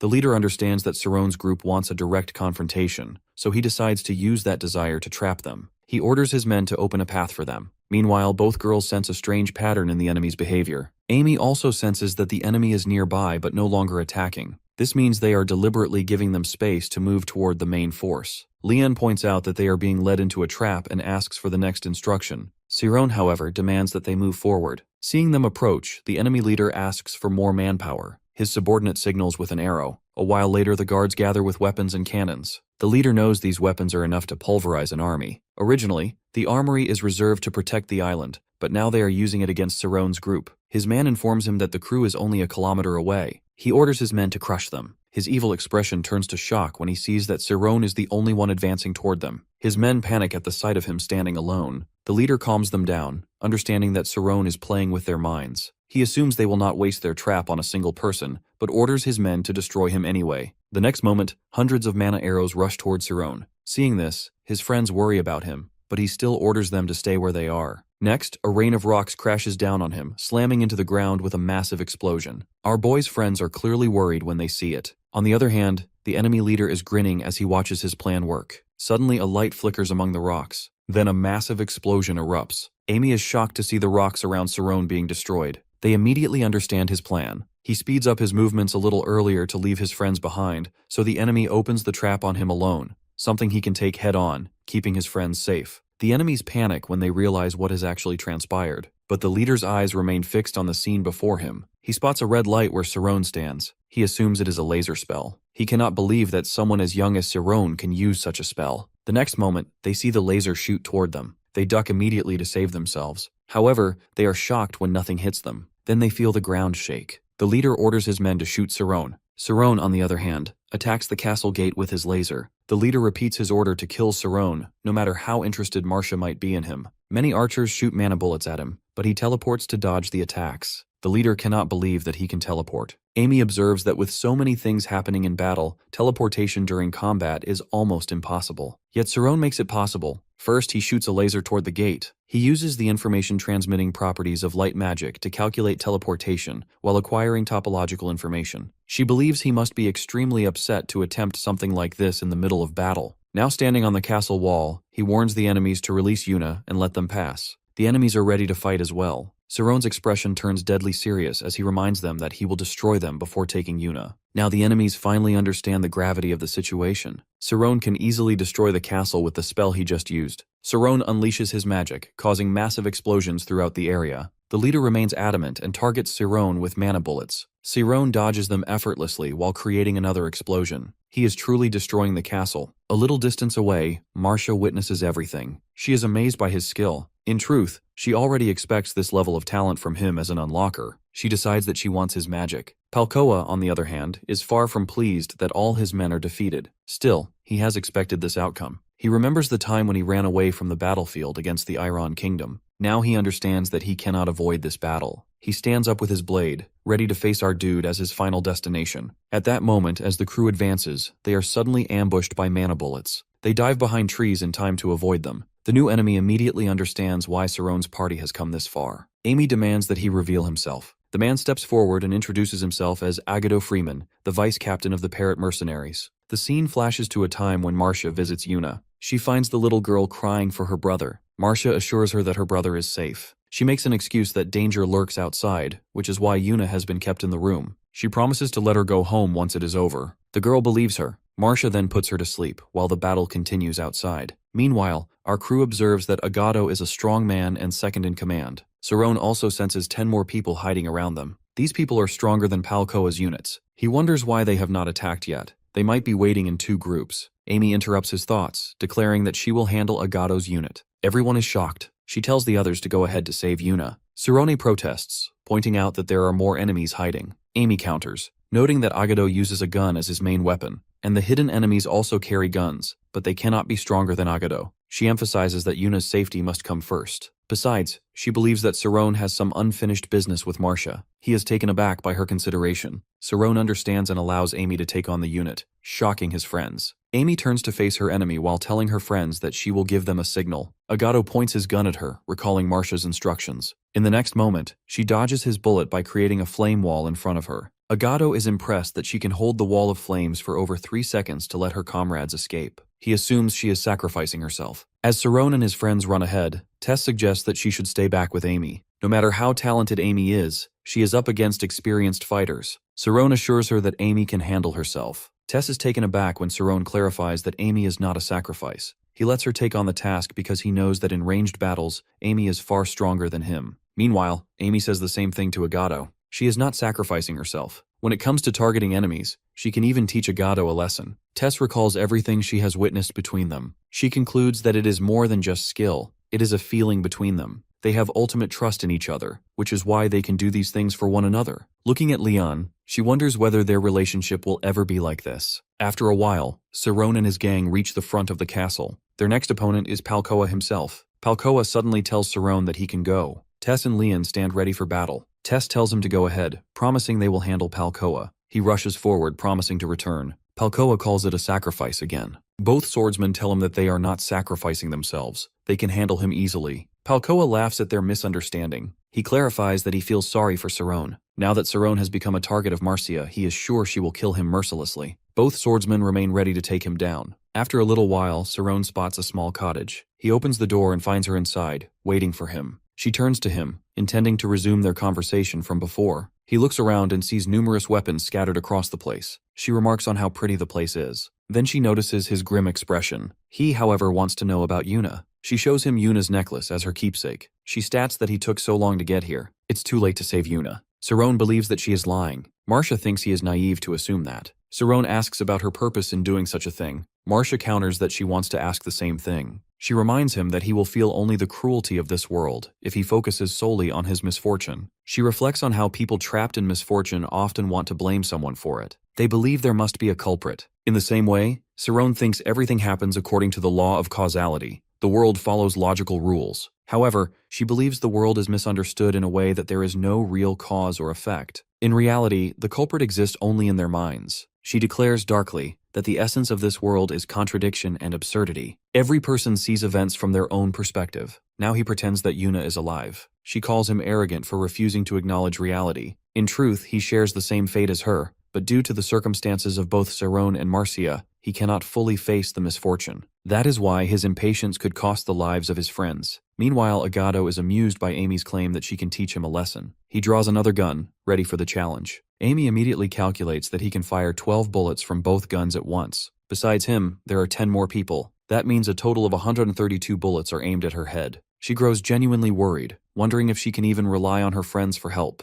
At that moment, Palkoa is impressed by the trust Tess and Leon place in Saron. He remembers a time when he trusted someone fully. He recalls his younger days, when Marcia saved him and asked him to become her family. The parrot mercenaries, in reality, were a family built on trust. Then he remembers how, when faced with death, he ran away from the battle and betrayed his family. This, he realizes, is what death does to people. They disregard their savior. Furious, Leon clashes swords with Palkoa, but Palkoa is incredibly strong and pushes him back. Tess is also ready, her own sword clashing with Palkoa. He challenges them, asking, now that they are facing death, will they truly prioritize their friends? Meanwhile, Marcia, holding Yuna's necklace in her hand, declares that it is too late for his heroic act. His heroism only endangers his friends. She challenges him further, asking whether he really thinks he can change the cruelty of this world. If so, she is curious to know his method. He steps forward, acknowledging her curiosity about his actions, and reflects silently. She already expects him to cling to his beliefs. Marcia activates a sonic cannon around them. He immediately recognizes the spell as sound magic and understands why she lured him into this enclosed space. Burning with magic, Marcia declares that he will not be able to defeat her while clinging to his absurd sense of justice. Saroni grits his teeth as her sound waves attack his nerves. Her voice carries a taunt, mocking him for being naive. She steps forward, reminding him how he has endangered his friends' lives for his heroism. Saron realizes that this confined space is dangerous for him. He needs to get outside. Marcia, however, predicts his move. She attacks again, thinking how naive he is to dominate the space he is in. By controlling the environment, she controls the course of his actions. But when she strikes, she is startled to see him vanish. With a blink, he appears behind her, attacking, but she dodges perfectly. She is impressed by his decision to attack from behind instead of fleeing. Still, she knows he is inexperienced in battle. She uses sonar for her next attack. He immediately understands that she is using sound magic to detect the direction of his movements. She reflects that she has never liked the sonic cannon,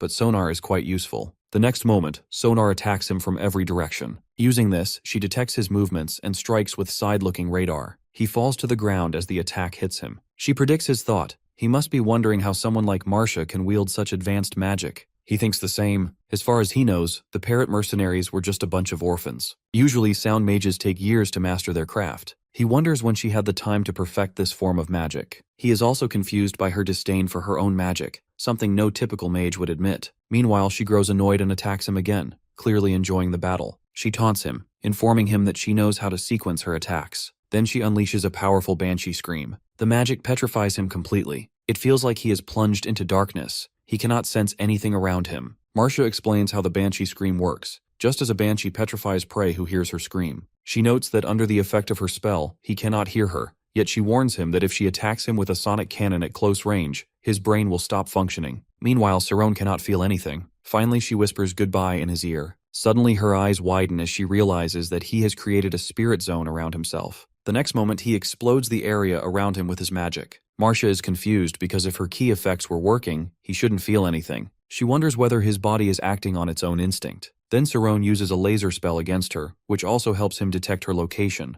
Meanwhile, she hides behind a table. She assumes he must be under her spell, but when she looks at him, she is shocked to realize that Saron is able to cut through her sound magic when he used the laser earlier. Meanwhile, Amy is constantly targeted by Agato and his minions. They shoot mana bullets relentlessly, over 300 per minute. She dodges each one while hiding behind a rock. The enemies ready their guns again. While hiding, Amy decides to calculate each of their shooting locations. Using a sniper mode, she finds the position of her enemies. She engulfs a rock in flame magic and shoots it toward one of her targets. It hits perfectly. The others immediately deduce that the attack came from 5 degrees southwest. They fire in her direction, but she has already changed position and attacks again. They are terrified to realize that Amy has memorized their shooting patterns. She now shoots flame magic at them from every direction, leaving them panicked and unable to find her location. The minions burn and fall under Amy's flame magic. After wiping them out, she finally reveals herself. It is time to challenge the main culprit. She addresses him, asking how he is not even fazed by the deaths of his men. She challenges him, questioning whether he is cold-hearted or just a scaredy cat. He coldly retorts that he might simply be scared, as he despises battle. Amy does not understand his words and assumes he is playing mind games. In a flashback, it is shown how he is beaten by some kids when he is 12 years old. The kids call him a scaredy cat and demand that Marcia come to rescue him. When he goes to Marcia, she has already predicted it and calls him a scaredy cat as well. Now, in the present, he tells Amy to stay there while he goes to check on Marcia. She is confused by his behavior. He does not care about his minions at all, only about Marcia. She taunts him, saying that Marcia is not strong. His expression darkens as he declares that Saron will die at Marcia's hands. She will not be defeated. Amy is still confused by his behavior. Then he asks whether she is not worried about Saron. Amy takes a battle stance and taunts him, saying that he should be worried about her. She adds that Saron is weaker than her in one way. He does not even have the courage to ask her out on a date. At that, he comments that she is in the same boat. Before she can process his words, in the blink of an eye, he is suddenly behind her and attacks. Amy is alarmed. She is here to deal with his long-range attacks, but now he is fighting at close range. She attacks him with flame magic while he fires back. Both attacks collide, creating an explosion around them. Dodging the blast, she notices that Agato has exploded a nearby tree to disrupt her flight spell. He attacks her relentlessly, and she dodges with great difficulty. She does not expect him to be so efficient in close combat. Changing her tactics, she releases fire mist to maintain distance between them. The next moment, numerous fireballs rush toward him. Agato, with his compound eyes, sees every single attack. One by one, he dodges them all. Amy curses as she realizes that Agato can use compound vision. When the fireballs dissolve, he is ready with his guns. But before that, Amy is already hiding. She is far away from him, thinking about her current situation. Both long-range and close-range combat are ineffective against Agato. So, even though it hurts her pride, she decides to use her sniping skills to defeat him. She plans to make her attack fast enough that he cannot detect it with his compound eyes.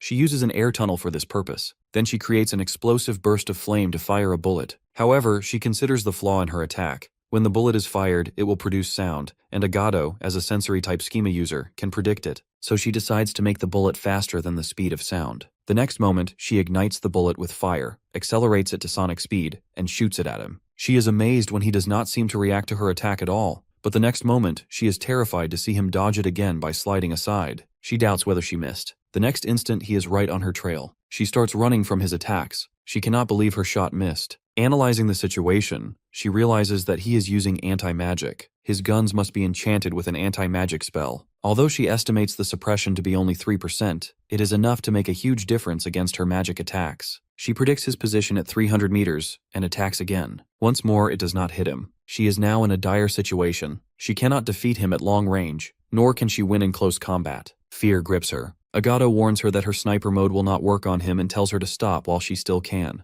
The next moment, her eyes turn red. This time, her fire bullet hits him. She informs him haughtily that it is not sniper mode, it is her breakaway skill. She pours all of her remaining strength into a single attack. She channels the shot into a deviation from the spirit zone. It is like gripping a rock and striking directly with it. This method is so pure and direct that not even anti-magic can avoid it. She finally succeeds and collapses in exhaustion. she manages to execute it within a 100-meter range. She knows the attack works only because he intends to finish her off. She is exhausted to her core, her body begging to fall, but Agato's words echo in her mind. Marcia will kill Cerrone. That thought gives her enough courage to stand again in order to check on him. Meanwhile, Agato's mind recalls the time when he and Marcia were 12 years old. She gives him stolen grapes and explains that it is not like her father will ever give her anything. Instead, she will be beaten. He knows Marcia's history. She steals food just to survive. But later, her father not only takes those things from her, he beats her as well. Agato, even knowing this, still gives her gifts. Once he gives her a hand mirror. Marcia wonders where he gets the money to buy it. He protests that a girl should have at least one hand mirror. She mocks him, asking whether he even thinks she is a girl. Then she teases him, asking if he likes her. Looking at his face, she already knows the answer. She bluntly tells him she does not like him. It makes him cry. At that moment, he wonders how someone can beat someone as pretty as Marcia. In the society they live in, parents beating children is so normal that he believes it must be normal everywhere. It is too late for him to realize that healthy parents only scold their children. The last thought in his mind is to protect Marcia. Later, Amy finally reaches the threshold of the castle. Her eyes widen when she sees blood everywhere around Leon, while Tess is crying over his bleeding body. Tess remembers that 30 minutes ago she is against Palcoa. He attacks her relentlessly while she is dodging his attacks. She has several cuts from his strikes. She analyzes that Palcoa is indeed strong. Besides that, his control technique is delicate and unbelievably fast. She immediately understands that he is on a completely different level from them. She is thinking about her next course of action.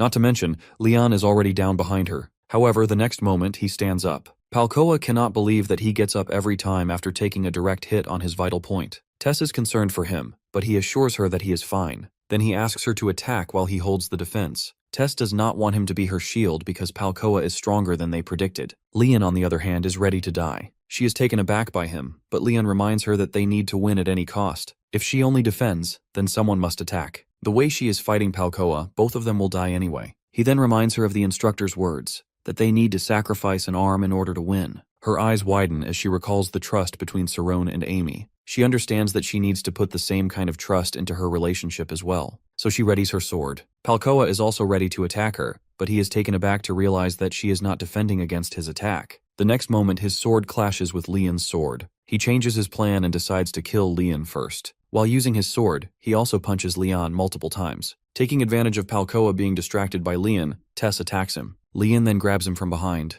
Palcoa curses him, but admits that Leon has great strength to hold him. Leon demands that Tess stab him. Without wasting time, she raises her sword ready to strike. Struggling in Leon's grip, Palcoa hits him with his head first and then stomps on his foot, trying desperately to break free. Leon's grip, on the other hand, tightens as he orders Tess to stab him. Tess understands the gravity of the situation. She has to stab Palcoa in a way that not only finishes him off but also saves Leon from being stabbed. She doesn't have time to hesitate. She has to trust her skills as she rushes toward Palcoa. The next moment, she stabs him, making him cough blood. For a moment, Palcoa cannot believe that he is being defeated by these teenagers. Then he remembers the noble of the Iron Kingdom who betrayed them. Palcoa has always been suspicious of this man, Nicholas Hans, the senator of the Iron Kingdom. Hans joined them and used them to lay the foundation of glory for his kingdom. He convinced them to carry out the house raid operation for the sake of the kingdom. Everyone was celebrating the night before the raid. One of Palcoa's companions was also suspicious and wanted to know Palcoa's opinion regarding the upcoming war. He was worried about whether it would truly be important for them. Palcoa didn't answer him. Instead, he knew that Hans had perfectly seduced Marcia to get her to bring him inside their group, but he never understood how she could work with a noble like him. Now, lying in blood, it is useless to think about it. He regrets not dying that day. The last thing he remembers is Marcia. Tess runs toward Leon, who is lying in a pool of blood. She keeps apologizing for not being skilled enough to stab without injuring him. Amy turns toward them. While crying, Tess tells her everything. After a while, the girls finally bandage Leon, who opens his eyes. He consoles Tess, telling her that if she had stabbed Palcoa shallowly, she wouldn't have been able to finish him off. Still in pain, he is supported by both girls. Suddenly, they hear the sound of an explosion. Leon suspects it must be Cerrone, who might be in danger, and Amy agrees. The next moment, they see a building explode, and there comes out our hero. Cerrone warns that Marcia is using sound magic. She also appears, looking at his friends. She curses her minions for losing. Then her eyes fall on Palcoa, and she thinks that if he died during the war, he won't be a traitor. Amy asks about Yuna. Sensing his silence, she immediately understands what has happened to her. Turning to Marcia, she blames her for taking an innocent life that had nothing to do with them. Cerrone also turns to her. Now that his friends are alive, he emphasizes that he didn't sacrifice them for his fake sense of justice. Instead, they all trust each other. She agrees with him a bit, but she has a new trump card in her hand as she shows them Yuna, who is very much alive. He is stupefied to see the girl alive. Marcia taunts him, asking whether he will forgive her now. She remembers the time when Hans gave her the ring. Freeman expressed his concern over the mission. Throwing the ring away, she answers that even though it is a trap, they can't break the deal midway through the mission, especially when Hans is their old client. As a backup, they are going to leave the mission and this place if things go south. She asks him to inform her vice captain not to break formation. Then she asks about Palkoa, who has already left. As soon as Yuna fully wakes up, she asks for Gis. Amy, on the other hand, confirms through her spirit zone that Yuna is truly alive. Saron regrets not confirming her death with his own spirit zone. He was afraid he might harm her body with his magic. He wonders why Marcia is portraying herself as a villain and even asks her about it. Instead of answering him directly, Marcia comments on how he still hasn't forgiven her, even though she didn't harm Yuna. Then she lures him by saying that he could kill her. This reminds Saron of their previous meeting. He remembers that Marcia used the same sentence on her father to make him stop beating her. He doesn't understand why she is using the same sentence on him now. He wonders whether he is hurting her somehow. Looking at this evil girl, he cannot understand where the Marcia he once met, the one who answered his questions, has gone, or if she ever existed in the first place. Saron states that she doesn't need his forgiveness, but Gis's and Yuna's. Until then, he won't stop. Marcia already expects this kind of answer from him. She activates her magic. On the other hand, Saron is ready to fight her until the end. To avoid the attack, he starts to teleport, but suddenly he is pushed back as his teleportation is interrupted. His friends grow worried about him. Tess notices his strange movement. Amy has already noticed this, denying Tess's assumption. With her red eye, she analyzes the moment and realizes that Saron was about to use teleportation, but somehow his spirit zone tangled with Marcia's. Now Saron also notices something strange. Amy confirms it for him. His teleportation has been sealed. Saron is truly terrified when he realizes that his teleportation magic can't activate. Desperate, he immediately uses an explosion spell to see whether it will work. The magic activates perfectly. He attacks her again with his photon cannon. Marcia taunts him, saying she wants to repay him, as her spirit zone clashes with his and starts stealing his magic. She wonders aloud what would happen if she took his extraordinary magic for herself. Saron tenses as he watches his spell disperse the moment it comes close to her. The girls are taken aback by the sight as well. Marcia mocks the blessings in his life, from having the best parents to studying at a good academy. She is curious whether he will still be the same naive boy who wants to change the world once his magic is snatched away from him. The next moment, she fires a photon cannon toward all of them. Amy recognizes the magic and shouts for them to get down. Everyone runs to dodge the attack. Marcia, on the other hand, wears a manic smile, clearly satisfied as she wields his magic. Amy looks at Saron, who is down. Marcia finally answers his unasked question about how she can master such high-level magic. She reveals that she has the ability to steal it from others. It is something she has been doing since childhood. She taunts him, saying he shouldn't be disheartened over losing just a few spells. Saron, on the other hand, is frustrated as he realizes that she has stolen his major spells. The remaining ones cannot be compared to them. While firing another photon cannon, she mocks him, saying he is smart enough to learn them again from scratch.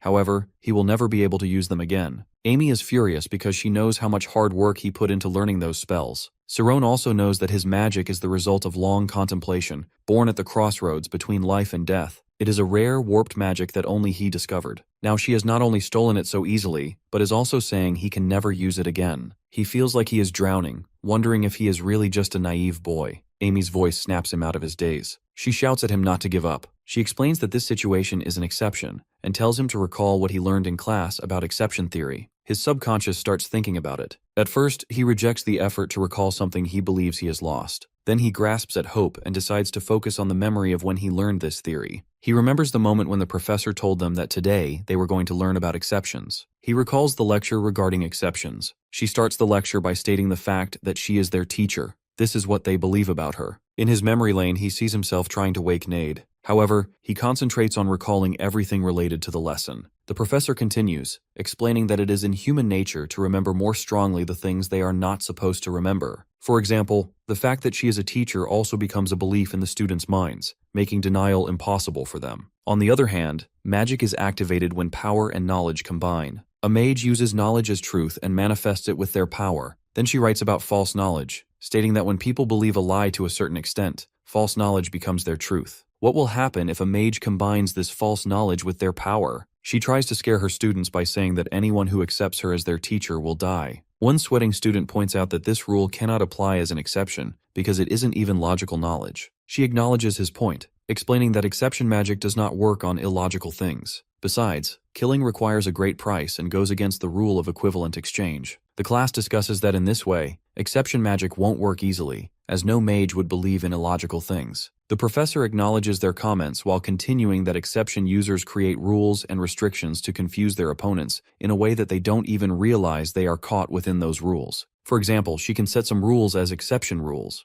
The first is that they must think she is their teacher, which her students already admit. The second rule is that those who accept the first rule will fall in love with her. The third rule applies that those who fall in love with her will obey her. The fourth rule applies that those who obey her will kill themselves in front of her. It seems extreme at first, but accepting simple rules initially makes the target accept harsher rules more easily. Furthermore, exception users confuse their targets by dissolving even an ounce of doubt from their minds. In this way, they bind knowledge and power together. The thing is, not every person can become an exception user. Instead, they are people who have endured immense trauma in their lives. She gives a real-life example of a high-status woman who has taken countless lives using her rules. At that moment, he raises a question about her act of killing people while going against the law of equivalent exchange. She explains that normally, mages pay the price of equivalent exchange by consuming their own mental energy while realizing theories through magic. But exception users cannot do that. So, to balance equivalent exchange, they place the price on the other side of the scale. In this way, an exception user offers a price equivalent to taking a life, which takes the form of self-destruction. As a result, the victim dies. His eyes widen as he realizes the game Marcia has been playing as an exception user. He has always been within her rules. She placed the rules from their very first meeting. Her first rule was that if he heard her, he couldn't hate her. The second rule placed him in a situation where, if he couldn't hate her, he couldn't kill her, even if he was ordered to do so. Her third rule was to steal the magic of those who couldn't kill her. She placed her own life as the price before them. He remembers the moment she told him to kill her. She knew exactly what she was doing.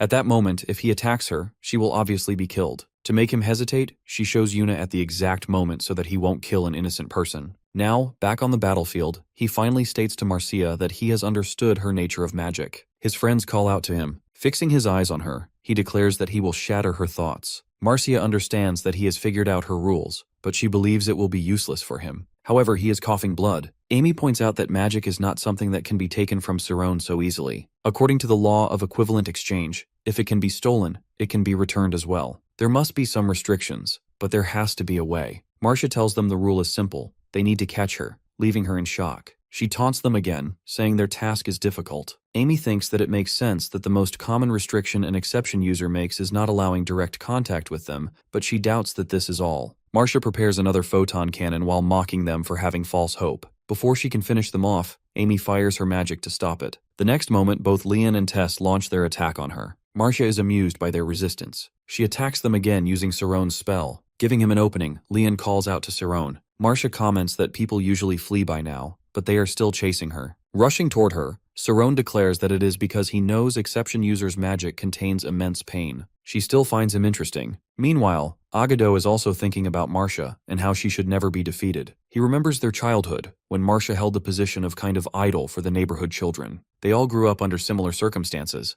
Most of them lost their homes to war. Education barely existed. Not to mention, none of them ever felt love from their parents. Under these circumstances, they never realized that Marcia being abused by her father was something wrong. He remembers a winter night when they were 15. He went to Marcia's home and found her bleeding. He worried that her father had beaten her again that day. She deadpanned that it didn't matter, because she had killed her father. He is horrified to hear it. She explains that instead of offering him the chance to kill her, she told him he could embrace her. He immediately understands what her father had tried to do to her after that. He tries to drag her away, fearing that soon her father's co-workers would see her like this. At that moment, he never realized her father was a monster. He never understood how much she was suffering behind her smile. From that moment, he is determined to protect her. But on their way, she stops him. She asks him to go back to his parents. He is desperate to protect her, but she refuses, saying he would only slow her down because he is weak and timid. In the end, she declares that she doesn't like him. With that, his eyes fully awaken. He uses external force to get up. Meanwhile, Marcia is still firing photon cannons at Tess, who tries to dodge them. One spell hits her leg and she cries out in pain. Seeing this, Leon immediately tries to attack her, but she dodges easily. At the same time, Amy casts a flame spell, but she doesn't have enough energy left and collapses again. Marcia fires her photon cannon at Amy, but her attack is distracted by Cerrone's spell. She is amazed that he still has spells left in his arsenal, though they are weak: Fly and Wind Clutter. She even steals this spell from him, taunting that he shouldn't show his magic so openly, since she has already taken plenty from him. Looking around, she concludes that the battle is over. She looks up at him, still standing, and taunts him for being arrogant, claiming he cannot defeat her. At that moment, he exclaims that he won't give up. Her eyes widen as she remembers Agato's younger self. She hesitates for a moment, confused. Checking her forehead, she realizes she is sweating. She understands that it must be because she is running out of mental strength. She immediately understands that this is the toll of using his spell. She decides to retreat using teleportation, but then sees the clatter of trees in front of her, blocking her path. She realizes that Sirone used fly and wind clutter to cut the trees and block her way. Sirone, meanwhile, knows that she has stolen his spells, but she can't use them effectively without experience,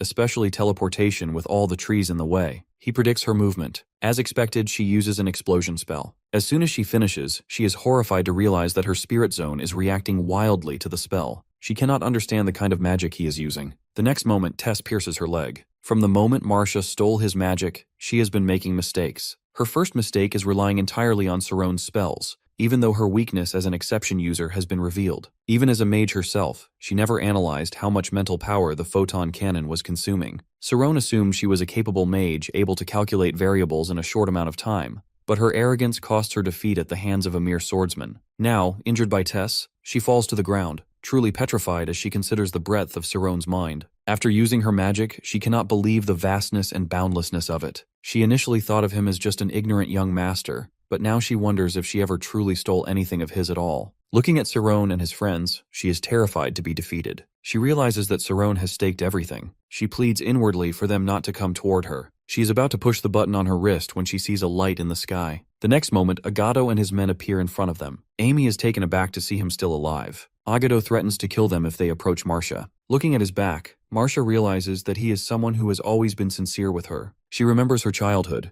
when she rejected him bluntly, telling him he would never understand her. She understands now that even parents and family living together all their lives cannot fully understand each other. She still wanted to be understood once. When she dismisses him and is about to walk away, she pauses at his actions. She returns and sees him shaping his eyebrows with a rock, blood pouring down his face, but he doesn't care. All he cares about is that these thick eyebrows make him look like a coward. Now he won't look that way anymore. He is determined to become stronger just to be with her. She reminds him that she won't be with him, that she will marry and have children with someone else, but he doesn't care about her life choices. All he wants is to follow her. In the end, he startles her by saying that he won't give up on his feelings. Now in the present, he asks her to run away while he and his men take care of Sirone's group. The girls protest, saying they have already won, so it would be better for them to return Sirone's magic. However, Agato gives them a choice, to retreat and leave Marcia behind, and he will spare their lives. Sirone, in a serious tone, asks Leon to cut down anyone who comes in his path. All of them are taken aback by his demand. Amy immediately reminds him that all of them, even without their guns, are schema users. Tess offers to do it herself, but Sirone firmly refuses, saying that Leon, as his knight, will do it. Raising his sword, Leon declares that he will follow Sirone even to hell. Agato is furious at their stubbornness and signals his men who rush toward them. The girls, however, remain calm. They trust Sirone that he would never put Leon's life at stake. When Leon charges toward the enemy and is about to attack, he is shocked to realize that everything around him is moving in slow motion.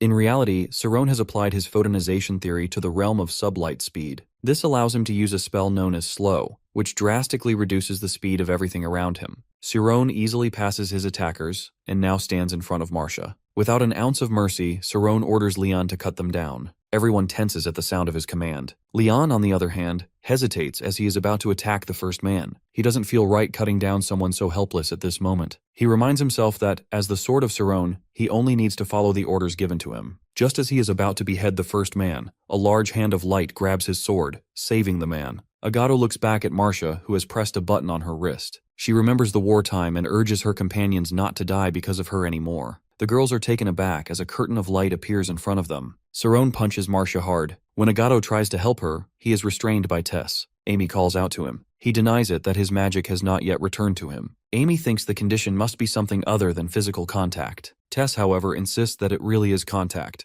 Agato, crying, declares that it's over. Sirone understands that the last remaining obstacle is the price Marcia placed on her spell. She confirms that if she is touched by the person whose magic she stole, the condition will activate. This time, the condition is that he must embrace her. She recalls her abusive father and explains to Sirone that she already knew these words would carry this meaning. She tells him that this is the last price one must pay in her exception spell, after which the story will reach its conclusion. Tess is taken aback by this embrace condition. However, Cerrone cannot reclaim his magic without fulfilling it. Amy demands that Marcia give Cerrone his magic back instead of playing with words. Marcia reminds her that her exception magic would not have activated in the first place if she tried lying about the condition. She then apologizes to him for coming to save someone like her, someone still trapped in her past. She explains that there is no salvation left for her because she is imprisoned by her own self, and the leash around her is only tightening. As a last favor, she asks him to kill her. That way, his magic will return to him, and she will finally be at peace. Agato protests upon hearing this. Cerrone steps closer to her as she repeats her request to be killed. Marcia, on the other hand,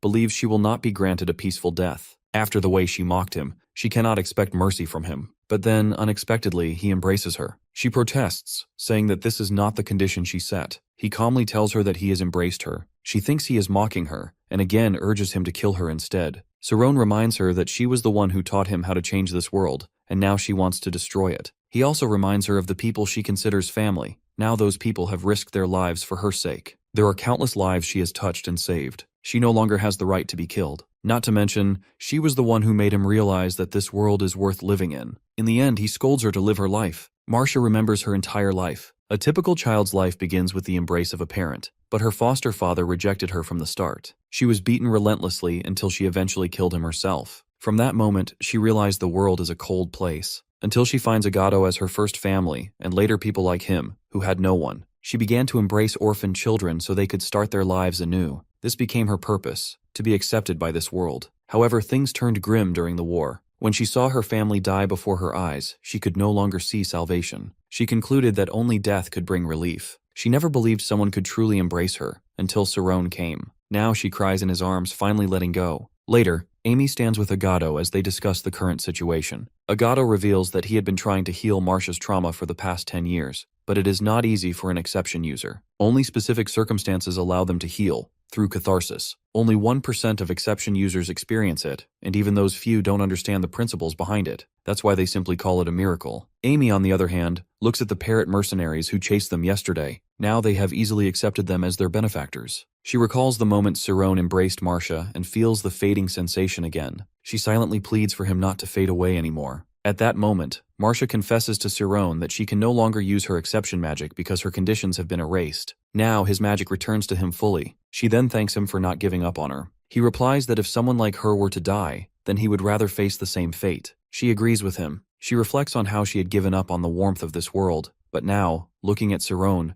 with his immense magic, yet still willing to sacrifice himself for others, she sees someone who truly reflects her ideals. If someone like him wants her to live, then she will live. Cerrone then asks her to teach him a different kind of magic. She reminds him that she is an exception user and cannot learn ordinary magic. Cerrone seriously suggests that perhaps another exception condition will arise. He asks her to promise that she won't create conditions that would destroy her. She teases him, asking whether she should create a spell to charm the blonde. At that moment, Agato interrupts, saying she should charm the man with no eyebrows instead. The sudden remark startles her to the core. Amy, who is also jealous, tells them to come inside to eat. During the meal, Marcia again apologizes for all the chaos. To make amends, she offers any kind of help, items, equipment, or anything they might need. The sword couple eats quietly, barely paying attention to the conversation. Cerrone reminds them that the tourist spot belonged to Palcoa. Marcia calmly replies that Palcoa's belongings now belong to her. He tells her about going to the Kurgo ruins, explaining that achieving their goal there will require sacrifice. Marcia admits that she doesn't know much about the island and asks Agato about it. Agato has some idea, but he realizes the task will be difficult and isn't sure they can get through it. Then Marcia asks about their purpose for going there. Cerrone reveals that he wants to find Miro to learn more about his existence. She understands his reason and asks about his plan.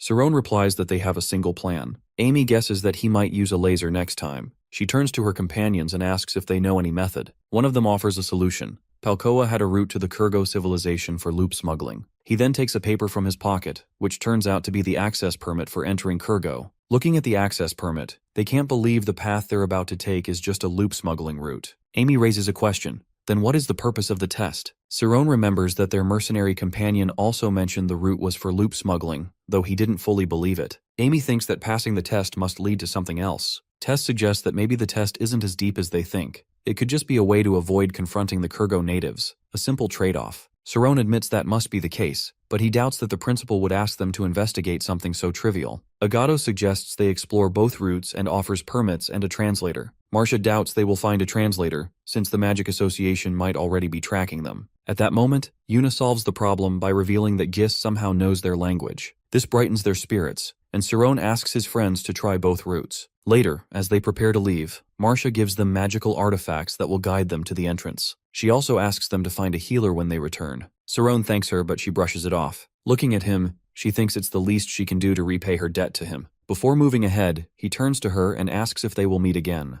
A smile spreads across her face as she assures him that they will meet wherever he goes. Then they depart. Marcia asks Agato if they will be okay. He admits it will be dangerous. She protests, telling him he should have said so earlier. He calmly reminds her that they are strong enough to handle it, which reassures her. Later, they return to the tavern. Yuna immediately rushes to his brother, who embraces her. Yuna explains how she was saved by Saron and his friends. Listening to this, he bows in gratitude. Tess brushes off his gratitude and asks for a favor. He looks at them and sees their evil expressions, wondering if he can really go through with it. Later, when Yuna is sleeping, he explains that he is required to translate for them. He can do it, but he's still nervous about the task. He reminds them that the Kurgo civilization has no interference from the Galliant government, so they'll be on their own inside, with no way to get outside help. Saron tells him not to worry, as they can find another translator, but he insists on helping. Saron asks everyone to rest for the day. Tomorrow, they will be healed by a healer before leaving. Gis comments on the cost of the healing magic. Amy sarcastically reminds him that it's still cheaper than the money he tried to leech from them, which embarrasses him. At that moment, Tess boasts that she's fully healed. Amazed, Amy asks her the secret behind it. She explains that she has used mitochondria as her second schema.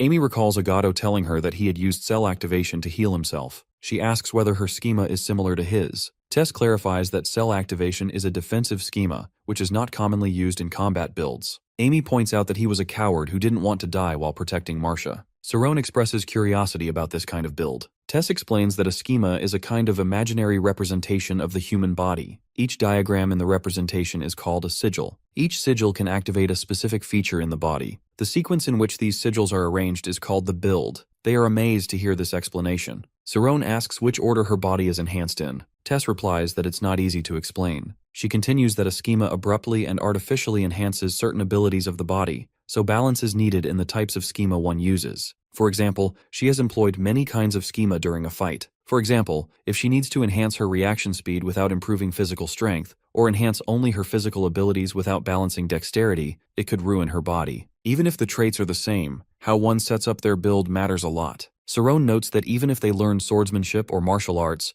their growth potential will be limitless. He recalls his duels with Leon, realizing the true extent of that limitlessness. That's why schema and the spirit zone are such a powerful resources. Amy thanks Tess for providing the information. Tess pretends to be humble, saying she still has much to learn, and then declares that she won't need healing magic tomorrow. Her eyes catch Leon, and she realizes in her excitement that she's said so much in front of someone who can't use schema. Leon, in turn, boasts that he doesn't need healing magic because he's strong enough without schema. She knows he's lying. He must be hurt. But after witnessing his fight against Palcoa, she admits that his willpower and focus are stronger than schema. She thinks using healing magic might bruise his pride. Saron interrupts them, insisting that Leon should be healed. Leon tries to maintain his toughness, but Saron reminds him that they don't know what dangers await in Kurgo tomorrow, and a defeat could be disastrous for them. When Tess is about to protest, she goes silent after Leon's admission. He concedes that he was wrong, that boasting about injuries is not a matter of pride. He agrees to be healed in order to protect him. The next morning, the first thing they do is get healed by the healers. Tess assumes they aren't very skilled. Later, they don't waste time and head straight to their destination, the Kurgo civilization. First, they decide to check the loop smuggling route, Gis being their guide and takes them to the place where the minecart enters Kurgo. He talks to the local, explaining that they are with Palcoa and shows the access pass. The minecart is scheduled to depart in an hour. Tess asks if they should wait, but Saron suggests they go to the altar of judgment first. Tess worries they might miss the minecart. Saron replies that they won't be judged. He just wants to confirm something. Gis decides to stay behind to avoid being part of the trial, and they agree. Soon, they arrive in front of the gate at the altar of judgment. Saron decides to say the code, but before he can, the gatekeepers open the door on their own, leaving them baffled. Even more shocking, people emerge from the gate. They are none other than Canis and Aaron. When Tess asks, Amy informs her that they are their enemies. Canis had already expected their arrival, while Aaron politely greets them. Sensing Canis's dark expression, she stops herself from being too friendly with Saron. Amy taunts them, saying she already guessed they failed the trial. Canis fires back that they failed too, even with honor students among them. The verbal bickering escalates, and when Canis dares to remind Amy of the time she was at the brink of death, she loses her temper and is ready to punch him. The locals protest, saying they can't fight here. Canis immediately summons Harvest to attack her, taunting her for her temper. Even the locals are taken aback by the creature. Leon readies his sword, and Cerrone sparks magic at his fingers, demanding that Canis apologize to Amy for bringing up her dark moment. Canis retorts that Cerrone also brings up his dark past, so he needs an apology too. Canis grins evilly at the prospect of another fight. Aaron, having no choice, decides to step in. Though she doesn't want to fight Cerrone, she still sends her dark shadow toward him. Amy immediately stops it. Aaron immediately realizes that Amy, by reflecting the effects of the spell with her red eye, can now easily avoid being trapped by her mind control magic. Both Canis and Cerrone ready themselves to fight. Poor Tess doesn't understand what's happening and just looks at everyone. Suddenly, they hear a loud grumbling from Aaron's stomach. Everyone freezes. Poor Aaron is utterly embarrassed. Later, they are treated to a meal by our crew. Tess is informed that Aaron and Canis are disciples of a great mage who was defeated by Cerrone. They have no inheritance left. After finishing their meal, they reluctantly thank the group. Now Cerrone decides to share their purpose for being there, but first he wants to hear theirs. Aaron explains that Canis wanted to become an archaeologist, though this isn't the full truth. In reality, Canis needs to pass the trial with Aaron.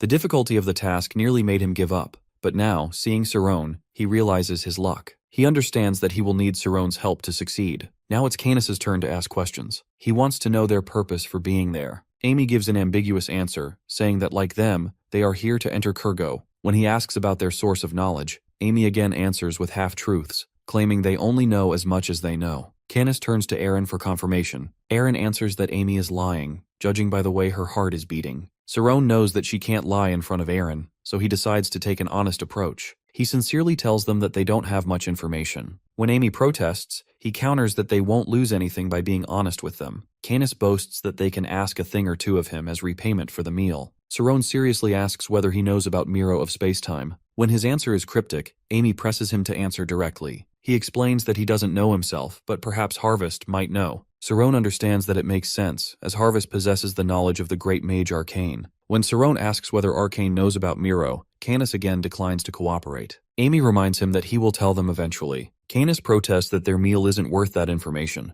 but Amy has already caught him out, pointing out that besides the meal, she knows they need them. Canis bites his lips, realizing she's seen through his plan. He had intended to use the knowledge to hold them indebted and make them work for him, but now they are on equal ground. He considers how much information he should reveal, especially since Cerrone's group doesn't know what awaits them in Kurgo. Cerrone gets straight to the point, asking whether they need an access permit. Canis answers that the permit isn't an issue for them. With Aaron's mental magic, they can easily communicate and create a fake permit. Cerrone now understands why they didn't need a translator to enter Kurgo. Canis finally reveals that going through the smuggling route is not their purpose. Instead, they want to pass the trial. After thinking for a moment, Amy wants to know about their scores. Embarrassed, they decline to tell. For a moment, both Amy and Canis argue about who should reveal their scores first. Cerrone finally moves to the important matter. He wants to know what they will do for them if they help them pass the trial. Aaron urges Canis to tell them more in order to build mutual trust. Giving in, he warns them that there might be anything waiting for them. Cerrone confirms that he wants to know about Miro. When Cerrone confirms again that they will go despite the warning, Canis tells them there is a 100% chance they will die without his help. The warning infuriates Amy, who thinks he is threatening them. She points out that even Palcoa's men went there, so they can manage just fine. Canis tries to explain that entering Kurgo won't be a problem.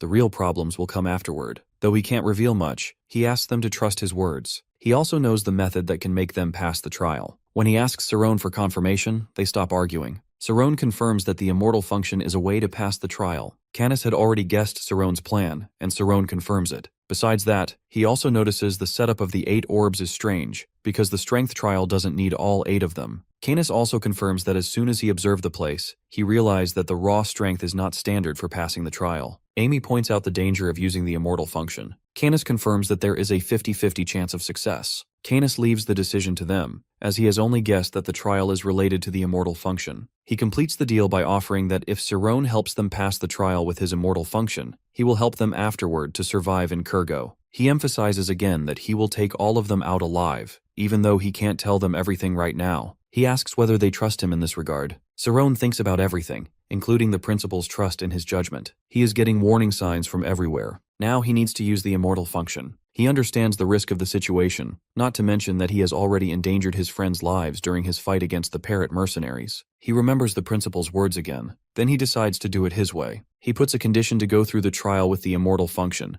He will go to the trial alone, while the remaining members will go through the loop smuggling route. Later, he is ready to depart from his friends. Amy cautions him to be careful while using the immortal function. Cerrone assures her that if it becomes too difficult, he will give up. He also asks them to be cautious, because even though they have a permit pass, they are still taking an illegal route, and danger might be waiting for them. Looking at her companions, Amy assures him that they will be fine. With that, he goes his way. Everyone heads off on their own path except Aaron. When Canis asks her to go ahead, she instead asks whether Cerrone has blonde hair. He answers her question, then stops dead when he realizes that she can see Cerrone. Canis is taken aback because she knows Aaron is different. She cannot see things like any normal being. The way she sees the object, he cannot understand it. Now her knowing that Cerrone is blonde baffles him. When he asks about it further, she simply brushes off the question and goes on her way. Among the strange colors, she can see the golden light enveloping our boy, which makes her realize that he is blonde. Meanwhile, after giving the code, our boy steps into the altar. The elder again repeats the same conditions to enter Kurgo through the trial. Looking at the 8 orbs, Cerrone knows the risk of using the immortal function. He remembers Miro's words, that after he has achieved the realm of Vajratana, she cannot invite him here. He does not risk using the immortal function after that, because he knows he might not be able to become whole again after scattering himself. So he decides to use laser for the trial. He attacks the orbs a number of times with his laser, each time with more power to increase his score, until he reaches more than 6,000. He is shocked to see that after the highest score, the score turns to 0. He fails again. He understands that this is the mechanism of the orbs to deal with the damage after a certain period of time. The elder asks whether he will try again. Stepping ahead, he decides to try once more. He then decides to use the immortal function, knowing that his friends are on their way. He opens his eyes to activate the magic. His magic reaches each of the orbs. He feels himself scattering. He cannot believe that the 8 balls around him absorb his energy far beyond infinity. He can no longer control his magic. He feels like a bridge between 2 worlds. Clenching his teeth and enduring the pain, he prays to be whole this time. Meanwhile, with his friends, Jis introduces himself as a new contractor on behalf of Palcoa. The local man comments that he doesn't look like someone involved in loop smuggling. He wants to know the whereabouts of Palcoa, who often comes himself. When Gis nervously reveals that he is dead, the native's expression changes. He immediately snatches the permit from them to check it again. Then they are granted access to go with them, as they are all inside the minecart. Tess and Leon are already overwhelmed by the speed.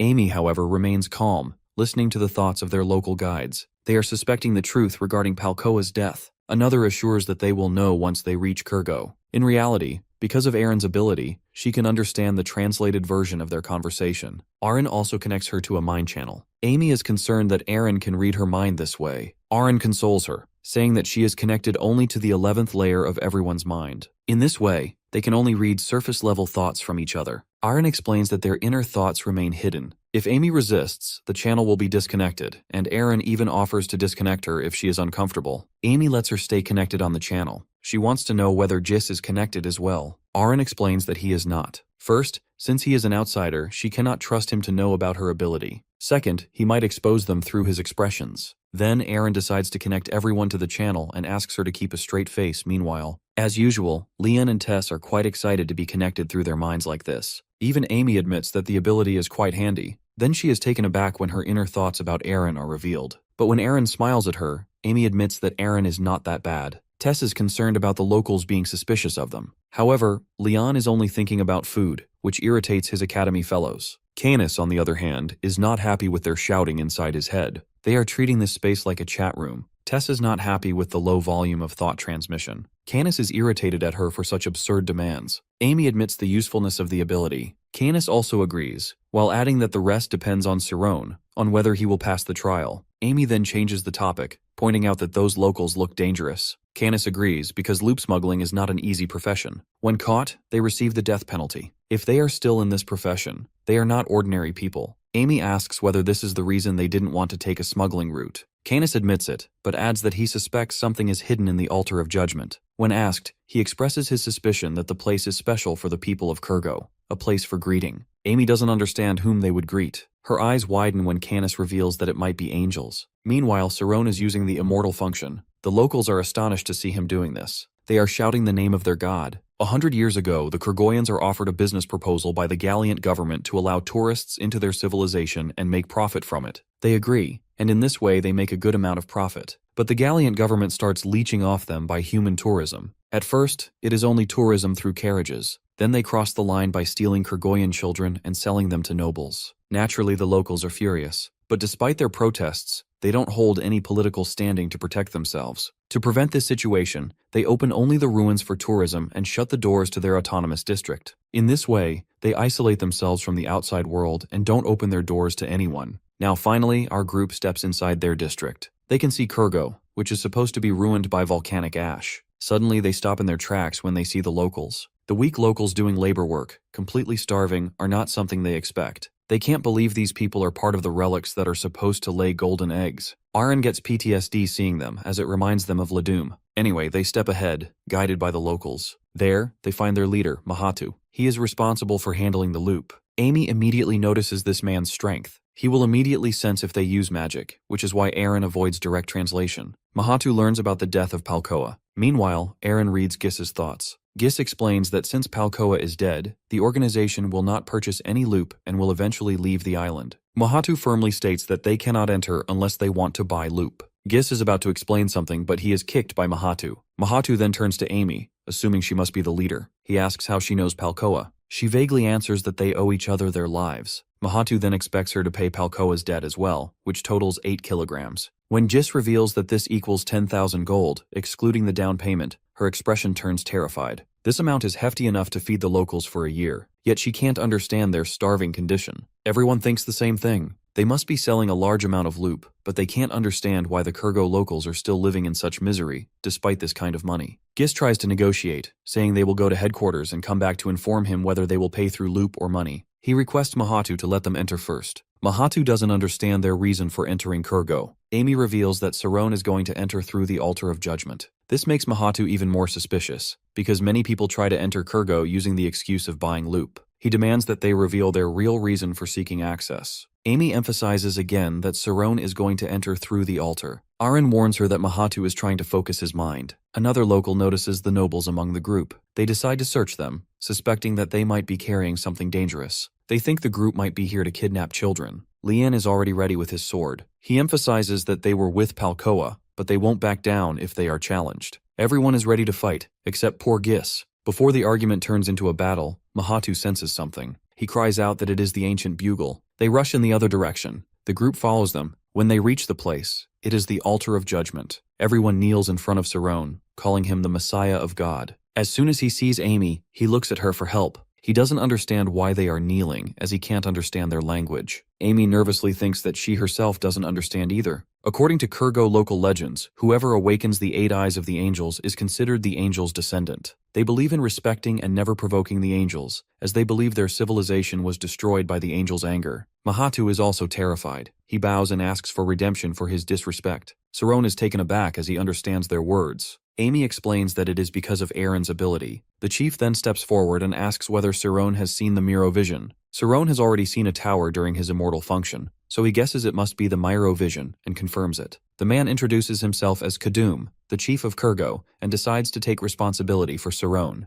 Saron then turns to Gis and asks him to leave, saying he is not needed anymore. Gis warns them that the place can be dangerous. He offers to take them to his place for a meal after everything. Saron accepts. They are then guided forward by local guards, while the lower-class people pray to Saron for prosperity. All the miserable prayers drive Aaron crazy. Canis asks her to disconnect the channel for the sake of her peace of mind. Meanwhile, the crew hopes to uncover the secrets of Kyrgo, God's Messiah, and Miro by following the chief. They are guided inside the Kyrgo palace and settled in a lavish banquet hall. The chief orders a chest to be placed in front of Saron as a gift. The chest is filled with gold and jewels. Seeing Saron's unhappy expression, Kadum claps his hands and orders another gift. Many beautiful Kyrgo priestesses enter while dancing. Tess points out the girl's eyes, and Amy immediately realizes that they are intoxicated by loop. The chief grows nervous when Saron still doesn't look pleased with the gifts. He explains that this is his first time meeting God's Messiah, so he is simply following tradition. Saron immediately understands that there must have been other unlockers who came here before him. Anyone who reaches the same level as him during the immortal function can awaken the 8 eyes and is considered God's Messiah.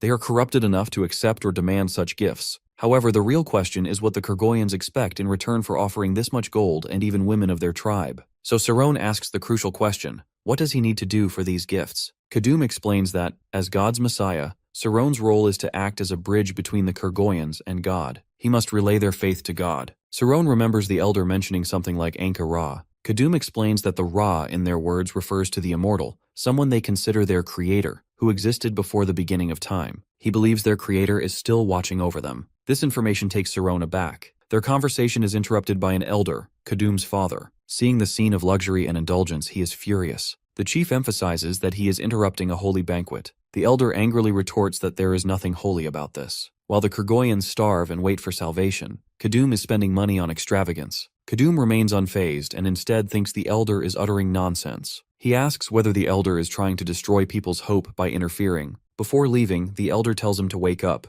because people need happiness, not a God's Messiah. When he leaves, his son's expression darkens, clearly unhappy. They are then led towards the terrace where a giant statue stands. Kadum asks Saron to observe the northern night sky and connect the stars in the shape of a figure 8. Where the two circles meet, he must find the brightest star. Tess looks confused at the explanation about the stars, but Amy already understands what Kadum is trying to explain. Saron studies the sky carefully and finally spots the brightest star. Kadum explains that the star is the origin of Kurgo. He believes the creator created them there. They live in this world, and when they die, their souls move up to that star. In other words, it is their heaven. Noticing Saron's expression, Kadum realizes he does not believe in God. In reality, as a mage, Saron neither rejects nor accepts the theory, since he cannot analyze it fully. Kadum then recounts the history of their origin. When God first created giants, humans were later born from their flesh. Initially, humans could live about 782 years, but their lifespan gradually decreases over time. They reproduce like this. Their ancestor, Hannes the Visionary, established the Kurgo civilization that Saron now sees. Saron is startled when Kadum explains that the Kurgoyans believe their ancestors can freely move in and out of heaven. The underground faculty is proof of this claim.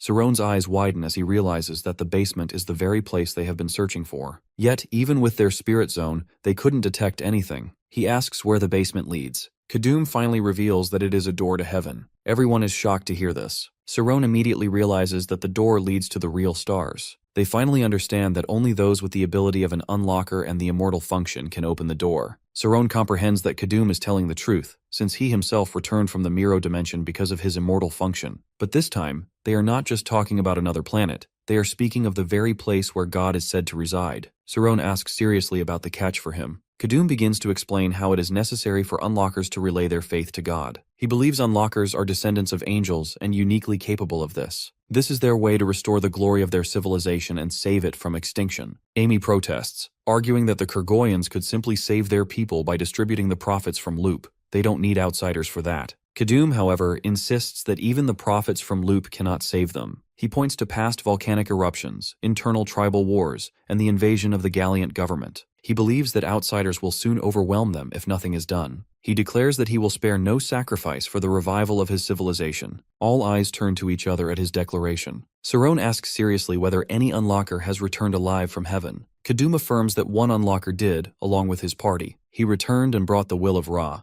That unlocker received 100 million gold when came back. Amy wants to know how he survived. Kadum admits he doesn't know. All he knows is that even with 100 million gold, it was not a profitable deal. The journey itself was far too dangerous. Saron recalls Canis' warning that they will die down there. Kadum emphasizes that his explanation is the truth. He is even willing to give anything they want to compensate for the danger. Saron then asks for time to ponder. When everyone leaves, Kadum's father, the elder, appears. He warns that Saron's party is unlikely to survive if they go. Kadum insists he is doing this for Kurgo, but the elder reminds him that he is doing it for himself. He mentions that 200 years ago, Kadum extended his lifespan to 300 years using the will of Ra. Since then, no one has returned alive from that place. He warns that seeking the eternal life will make him lose his mind, a warning they had already received from Miro. Kadum snaps at his father, declaring that he is the one who can revive Kurgo because he is Kurgo himself. The elder falls silent at this bold claim. Meanwhile, with our party, Saron wants the truth. He explains that he has kept his side of the promise by passing the trail. Now it is Canis' turn. Canis agrees to tell him everything he knows about heaven. Meanwhile, Mahatu is outside their hut. Saron reveals that during the trail, he saw a place in his vision. Canis guesses that the place must be heaven. Before making any decision, Saron wants to know what knowledge Canis has about this heaven. Canis deadpans that Arcane was one who went and came back from heaven. When asked whether Arcane went through Kurgo, Canis reveals that there must be other ruins connected to heaven as well. Amy asks what is inside heaven. Canis doesn't know. She points out that Harvest should know, considering he had Arcane's knowledge. Canis explains that he doesn't know because Arcane erased his memories about heaven. This leaves them baffled. It's clear that Arcane likely didn't want the world to know about heaven, which raises the question, what kind of secret was so dangerous that he erased his own memory to hide it? Cerrone wants to know whether there really is a god inside heaven. Canis believes he will see when he goes there, so he wants Cerrone to take them. Cerrone, based on the knowledge so far, decides that he won't go there. Canis then offers to send him and Aaron instead. Cerrone declines again, reminding Canis that they won't be able to return through the original gate. This clearly means the journey is extremely dangerous. It's not a place to go simply to satisfy curiosity. Canis curses him inwardly. Harvest remarks that Cerrone's decision is based on instinct and the information he has gathered so far. However, they can't go there without Cerrone. Then both Harvest and Canis decide to bait him. Cerrone reminds them of the terms they agreed upon. Canis's will increase their chances of survival if he complies. Canis reveals that there is a way to come back. He explains from the beginning that all of Arcane's legacy has already been taken by the Magic Association. At that time, while trying to find a way, Harvest dug up an old memory. This led them to the secret place Arcane had hidden away. The Magic Association couldn't find this place because Arcane erased his memories. Cerrone asks if they need to find this place to be able to return. Canis then decides to reveal their trump card. Tess shouts, recognizing the object in Aaron's hand. She exclaims that it is an ancient relic, judging by the strange color that causes diffuse reflection and the intricate pattern that can be limitless. Canis boasts that they have unsealed the relic and can now use it. Tess is thrilled to see a relic capable of starting a war unsealed before her eyes. Cerrone asks about its use. Canis tells Aaron to demonstrate. Tess watches curiously as Aaron begins the unsealing process. Amy explains that Aaron is the first Sutra ability user. Her ability allows her to see the essence of an object. Aaron unseals the relic and changes its location. Finally, a portal appears. Cerrone immediately recognizes that Miro also used something similar. Canis confirms that it is a metagate used to pierce space and time. Harvest inserts his hand into it, which emerges from another portal. Aaron warns Harvest to stop because the portal can only remain open for 1 minute. Canis explains that by using the metagate, they can record their location from there and go back to heaven. This way, they can return at any time. He asks their thoughts now that they have a way to come back. Everyone is in total awe. Amy immediately wants to buy it. Tess points out that it can't be bought. Not to mention, an artifact like this would normally be kept by a supernatural organization at the level of the Ivory Tower. Cerrone still has a question. He wants to know Canis's real motivation to go to heaven. Simply following Arcane's path is not enough to convince him. Canis points out that Arcane was not an archmage before going to heaven. This implies he found something there that allowed him to reach archmage level. They are shocked. Every mage dreams of becoming an archmage. Canis emphasizes that knowing heaven can make someone an archmage, and still not going there, is absurd to him. Cerrone begins to sweat. He also points out the coded information his master left for him. There is a single sentence, easily recognized. The place is the origin of everything. Now he begins to bait his friends, mentioning it's a source of schema which catches Leon's interest. When he mentions that it's a beginning of forgotten ancient magic which catches Amy's attention, mentioning an ancient weapon has Tess sold. He urges them to go, suggesting they can leave through the metagate. Now his friends are convinced, greedily envisioning their own goals being fulfilled in heaven. Canis eyes them evilly, realizing Cerrone is now outnumbered. Before Cerrone can give a final verdict, there is a knock at the door. They all wonder who could be visiting at this hour. Cerrone steps forward and opens the door. It is Mahatu who greets him. He immediately requests that they do not go to heaven. Canis is irritated at yet another obstacle. Mahatu then suddenly apologizes for what he is about to do. In the next moment, Mahatu channels energy from his mouth, pushing all of them back. Cerrone asks him to explain his purpose. Mahatu explains that he cannot accompany them because he failed to pass the trial of the altar. Cerrone understands that Mahatu is worried about them. Mahatu confirms that no one should attempt to go to heaven without passing the trial. Not everyone who has entered the door of heaven returns. He admonishes Cerrone not to risk his life for profit. Cerrone explains that his purpose is not to gain money, but to learn about Miro. Mahatu's eyes widen at this revelation. He has already suspected that Cerrone's intentions are pure when he refused the gold. Mahatu explains about Miro. She comes when they are in dire situations. Not only was there a civil war between the tribes after the discovery of the Heaven Door, but the gallant government was also hunting their people. In this way, they were on the verge of extinction. At the time she appears, she created the Room of Achievement and Sacrifice. In this way, they eliminate the tribal war and are able to survive. After that, she disappears into the Griffin door while explaining that she is going to meet Griffin. When Amy asks about him, Mahatu explains that the man Griffin is someone who opens the door to heaven. Amy objects, pointing out that more than 200 years have passed since people started going into the Heaven Door, so Griffin must be older than that. How could she meet him? Mahatu admits his obliviousness to this. Sarone pauses for a moment. He concludes that, like Armin, Griffin must be an unlocker who can deal with time. Besides, Miro is also an unlocker who went inside the Griffin door to meet him. Then Mahatu leaves with gratitude. He appreciates that Sarone is not swayed by bribes and leaves the decision to him, hoping he has a greater purpose in coming here. Meanwhile, Sarone thinks about the information he has received regarding Miro. He ponders the purpose behind the principal sending him, who is also an unlocker, to Kurgo. Finally, he makes a decision as he and his party reach the lowest level of the Kurgo ruins, in front of the Griffin door. Kadum greets him there. He bows and presents a letter on their behalf to deliver to the Library of the Angels, Ingress. Sarone accepts the letter, then looks back at his friends. He recalls that last night, before making the decision, he asked their opinions about what the principal wants him to do. Amy guesses that the principal wants him to go to heaven. Canis agrees, noting that the variable was running into them. Sarone is, however, hesitant to take them with him because they are literally going to stars. His protest is stopped by a sharp poke from Amy. She demands that he brings her with him. She reminds him that he said she makes him feel safe, or is it just to fill a double date? Tess agrees, emphasizing that it is her personal choice to go inside heaven. Leon chimes in that he will follow him to the depths of hell. Sarone smiles, finally understanding that they cannot be budged. Now he is about to open the door, hoping for their safe return. He activates his immortal function. In the next moment, the door opens. The chief is overexcited as the Kurgoyans start chanting their god names. They all enter. The gate closes behind them. At first, they are overwhelmed by the pulling energy. Then they open their eyes to see the sky around them. They cannot believe they are being pulled toward the sky. They notice that they cannot use their magic there. In the next moment, everyone is in awe as they truly realize that they are really going to heaven. Sharon's group was transported into a world called heaven and fell from the sky, and someone remarked that in the end they had come there. Tess cried in fear, sobbing that she could not use her magic, while Amy, equally panicked, exclaimed that she could not use her magic either. As they were about to crash into a forest, someone shouted in alarm that they were falling. After landing painfully, Ryan rubbed his head and complained that he had thought his head was going to be smashed to pieces. Amy tried to stay composed and asked, with hesitation, whether they were alive and whether they had not died and ended up in heaven. As the group appeared small within the dense forest, Sharon speculated that it was probably a form of spatial teleportation and explained that what they had seen was the scenery as space itself folded. Tess pointed out that the place was definitely different from the world they had lived in. Canis, after touching a rock, observed that there was not a single trace of weathering on it and suggested that the material itself might be different from the rocks they knew, possibly possessing durability that could endure long ages. Amy added that her spirit zone seemed to be working fine, and that she had thought omniscience might be affected if the laws of physics were different.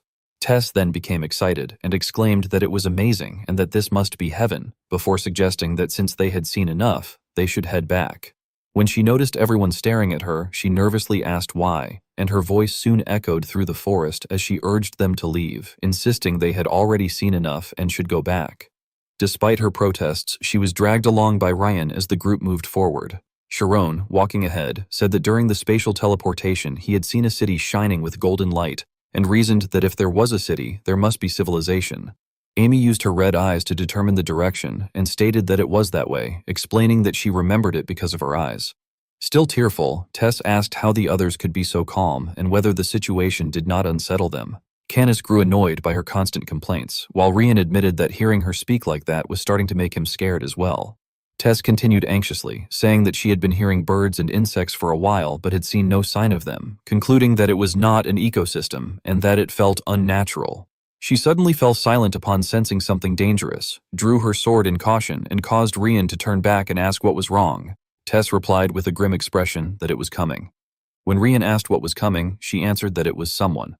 The group became alert, and Amy questioned whether Tess was sure. At that moment, something rushed out from the shadows of the forest. Tess warned that they should back off, causing Ryan to freeze as Shironi looked up in shock at what had appeared. A massive hand clung to a tree, revealing a giant red-eyed monster with sharp teeth. Tess exclaimed in disbelief, questioning what it was and whether it was truly a living creature. The monster spoke in a strange language about those who came to Inferno and denied God. Amy called out to Aaron, and Shironi asked what the giant was saying. Aaron, stunned, replied that she did not know. Canis reacted in disbelief, prompting Aaron to explain that she could not read its emotions and could not tell whether it was angry, laughing, or sad, as everything seemed mixed together. The creature appeared to be a chaotic entity, and Canis thought to himself that it should not be possible, as before the first sutra all phase states should be equal. Aaron, frightened, asked Canis whether the giant seemed hostile, and Canis hesitantly replied that he thought it was. Suddenly, the monster became frenzied, and Eren shouted that they should run before fleeing immediately. The monster uprooted a tree and roared about executing the heretics as it charged toward Sharon's group.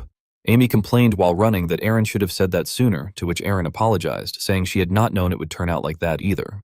As they fled, Tess asked Shironi whether they could escape using teleportation, but Sharon refused, explaining that they did not know the place and that there was a high chance they might run into something even worse. Amy protested that the situation was already bad enough and argued that they had no idea what was around them and could not keep running forever. Sharon's expression turned serious as he declared that they would fight there and that the first thing they needed to do was take down the giant. The monster swung the massive tree again, and Ryan, who had been waiting behind, leaped out and slashed at its ankle. However, the tree was suddenly swung toward him, sending him crashing into another tree, and he exclaimed that it was fast and questioned how something so large could move like that. Tess then joined the fight, leaping onto the monster's arm and using the momentum to launch herself upward before striking its eye. She signaled Shironi to act. From below, Shironi summoned a sphere of mana and launched it at the monster, piercing through its body. Amy exclaimed in surprise that it had worked, while Tess expressed amazement. Amy added that it felt like his photon cannon had become even stronger, though Canis showed dissatisfaction. Suddenly, Amy was horrified to see the monster's wound regenerating, and Sharon, shocked, questioned whether it was regenerating. Tess, unable to believe it, cried out in realization that it was a schema. After the monster recovered, it became even more ferocious and tightened its grip on a tree trunk before swinging it violently toward Sharon. Sharon used magic to move his body and evade the attack, but no matter how fast he dodged, the monster's fists kept chasing him, making him think that it was incredibly fast. At that moment, the monster's head burst into flames, and Shironi looked up and called out to Amy. Amy, who was casting the fire spell, warned him to watch out and said that the giant's movements broke the laws of physics. The monster roared in pain, clutching its burning head as the magical flames engulfed it. Meanwhile, Eren touched the ground and cast a spell that sent a Jurian of magic toward the monster, chanting mental shock. The monster's eyes widened, its face already burned and distorted.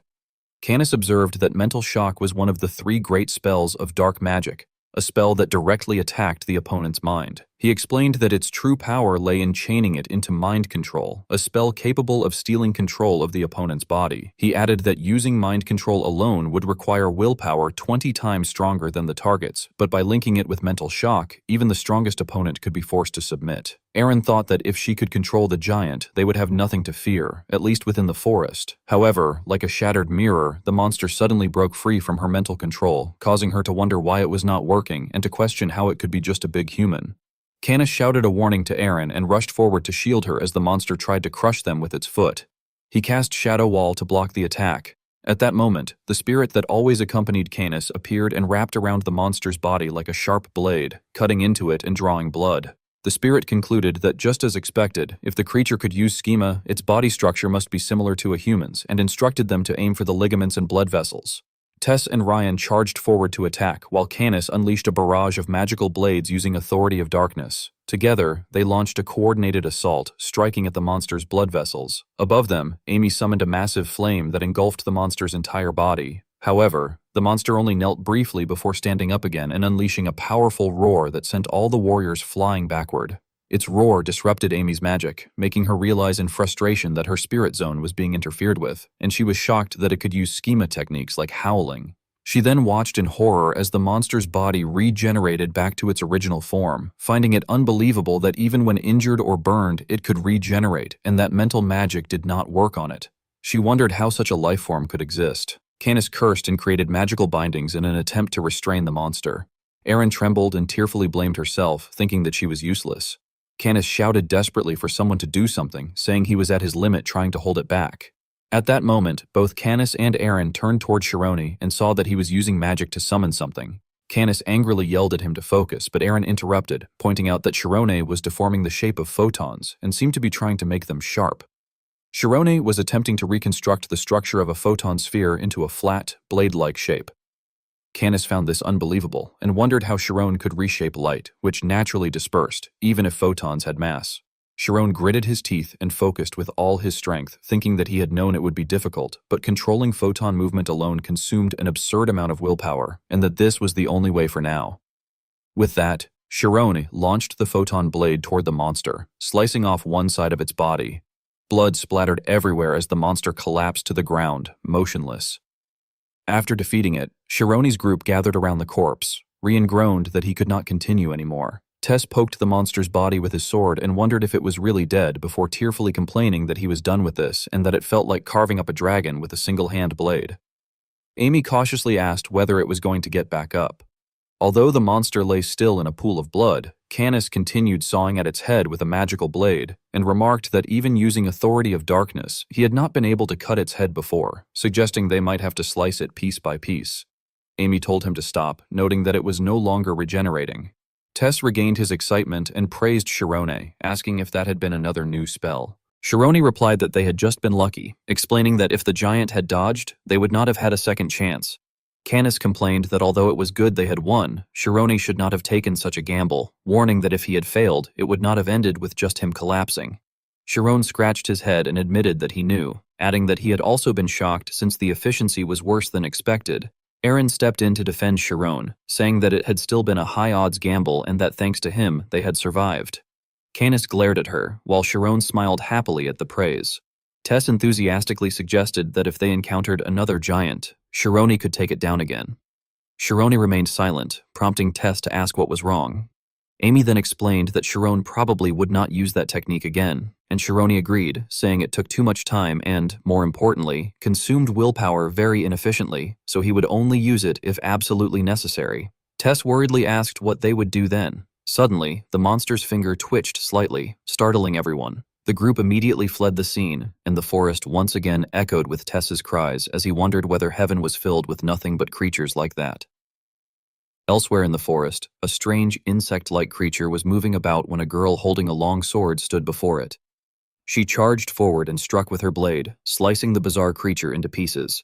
René Descartes once stated that if one wished to be a true seeker of truth, it was necessary to doubt all things at least once in life as thoroughly as possible. The strange creature screamed in agony as its leg was severed.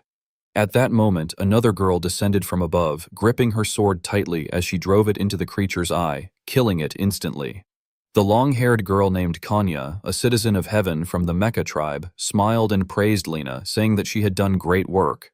Meanwhile, on Chiron's side, Aaron observed that the sky was swirling and remarked that something about it felt different. Rian wondered whether it was going to rain, to which Aaron replied that she was not sure, but felt there was something more to it. At that moment, Tess, with his sharp hearing, caught a voice praising Lena and informed the group that he had just heard a girl's voice. Amy questioned whether he was certain, while Canis cautioned that it might be a trap. Amy attempted to object, but Chiron interrupted after a brief moment of thought, stating that they needed even the smallest clue they could get and that they should move. The group agreed. At the same time, Kanya was also contemplating the sky when her thoughts were interrupted by Lena, who excitedly retrieved a red gem from the creature's eye and exclaimed that it was a red elixir. She happily removed her goggles, laughing playfully and thanking the one-legged demon. Kanya remarked that Lena was lucky but urged her to hurry, expressing unease that a one-legged demon had appeared outside its habitat and admitting that she had a bad feeling about the situation. Lena agreed, but suddenly her expression turned to horror as she called out to Kanya. A group of one-legged demons had surrounded them. Kanya immediately pulled Lena behind her and told her to stay close. Lena, still frightened, called out to her again. At that moment, Kanya internally blamed herself, thinking that she had been foolish for not continuing to monitor the drone, noting that there were too many of them and that she had never heard of one-legged demons moving in packs. She concluded that there was no doubt the law of the forest had changed. As one of the demons opened its mouth, revealing hundreds of sharp teeth and growling, Lena shouted Kanya's name and pushed her back while activating a shield to protect them both.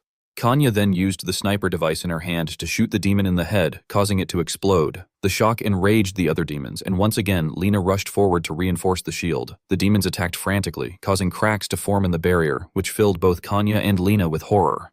As the shield finally shattered, Kanya embraced Lena to protect her. At that moment, a surge of purple mana appeared, leaving the two girls stunned.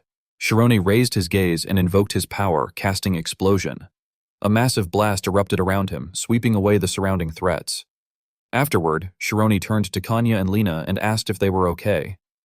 Elsewhere, Rian defeated a demon and sighed in relief, remarking that he had expected only huge and brutal creatures like giants, and that these monsters felt similar to those from their own world. Nearby, Tess stabbed a demon in the eye and then cut it down forcefully. Canis and Amy fought using magic, while Aaron cast mind control, disrupting the demons' minds and causing them to attack each other. Witnessing this, Kanya was astonished, thinking that the one-legged demons were breaking the law and fighting among themselves. The battle came to an end as Eren fully subdued the demons with her mind control ability. Candace commented that it was fortunate Eren's ability had worked and that the giant they had encountered earlier seemed to have been a special case. Tess then asked whether they were going to keep the controlled demon with them. Candace replied that they could not afford to waste Eren's willpower on such a creature and stated that Eren would handle it. Tess then asked what they would do, and Candace repeated that Eren would take care of it. Once again, Eren commanded the demons to destroy one another. Amy quietly reflected that Eren was walking a difficult path as well. Shironi then remarked that the two in front of them appeared to be people. The group turned their attention to Kanya and Lena. Tess excitedly confirmed that they were indeed people, and noted that seeing their weapons, a knife and a shield, had made him think he was going to die after encountering the monster. Amy admitted that she had been worried that only giants lived in that place, while Tess expressed great relief. In contrast, Kanya felt confused, unable to understand their language, and wondered who they were and what they were saying. Shironi quickly realized the issue and acknowledged that they could not understand each other, asking Eren to help. Tess awkwardly remarked that they had ended up chatting among themselves. Eren then used her magic to allow Kanya and Lena to gradually understand them, as Shironi explained that they had come from somewhere else. At that moment, everyone was stunned to see Kanya raise her sniper rifle and aim directly at Shironi's forehead. She angrily declared that it had been them and accused them of being the ones who had ruined the law of the forest, all while still holding Lena protectively.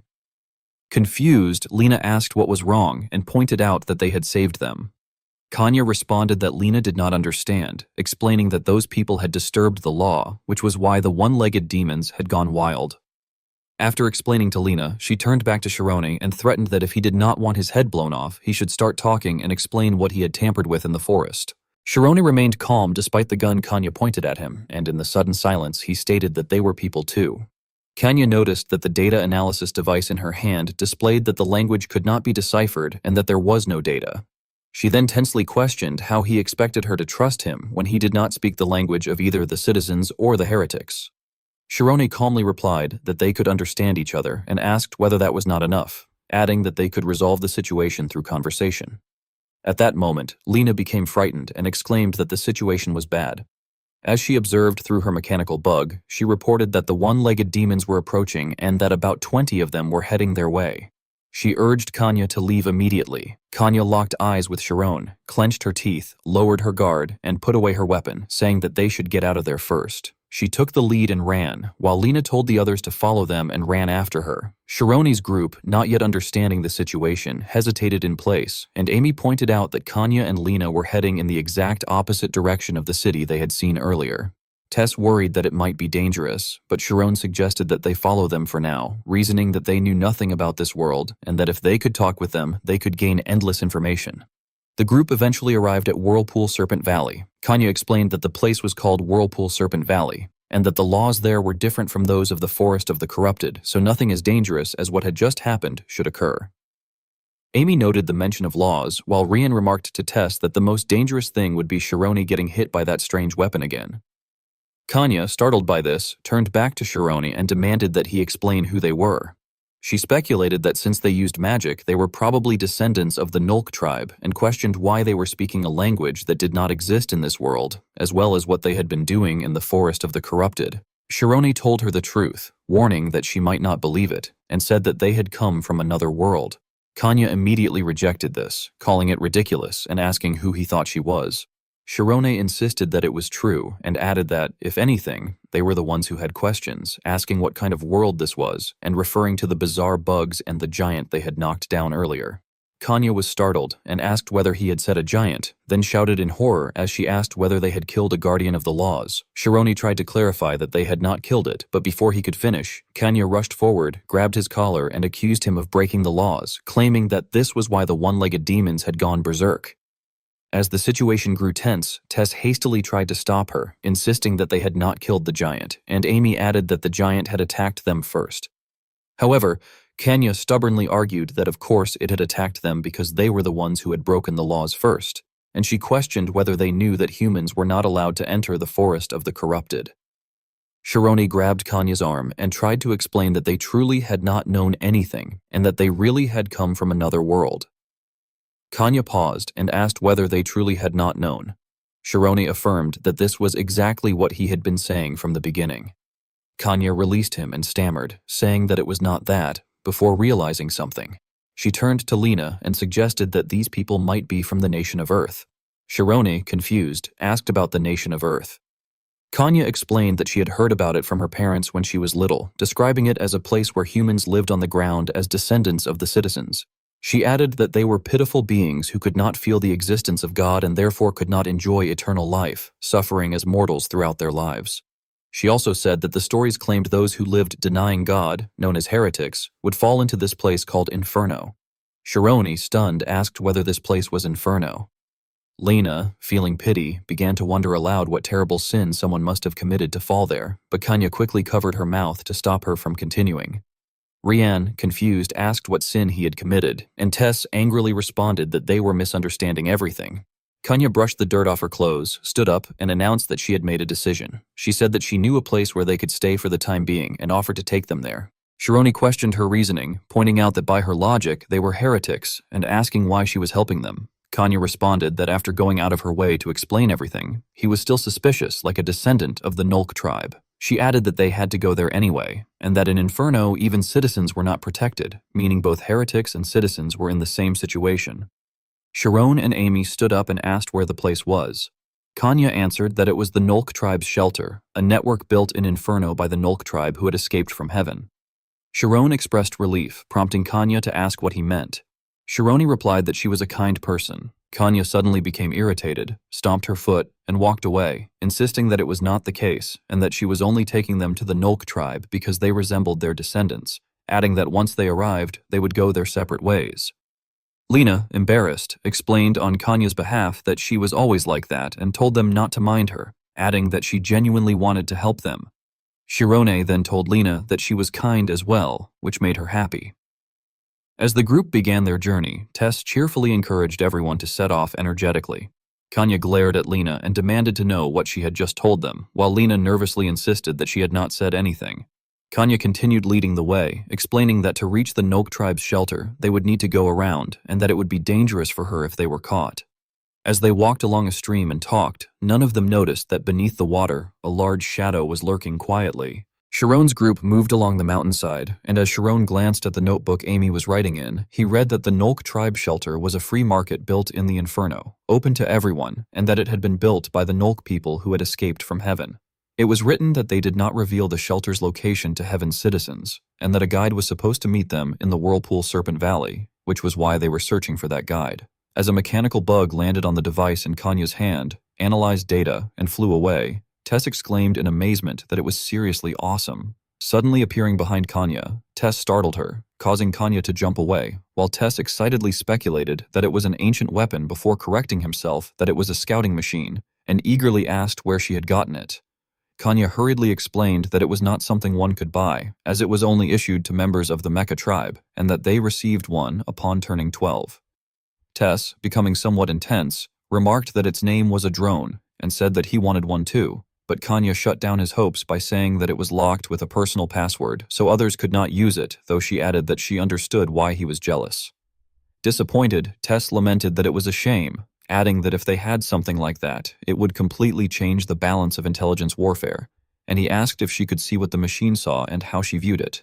Kanya explained that it was connected to her head through frequency transmissions.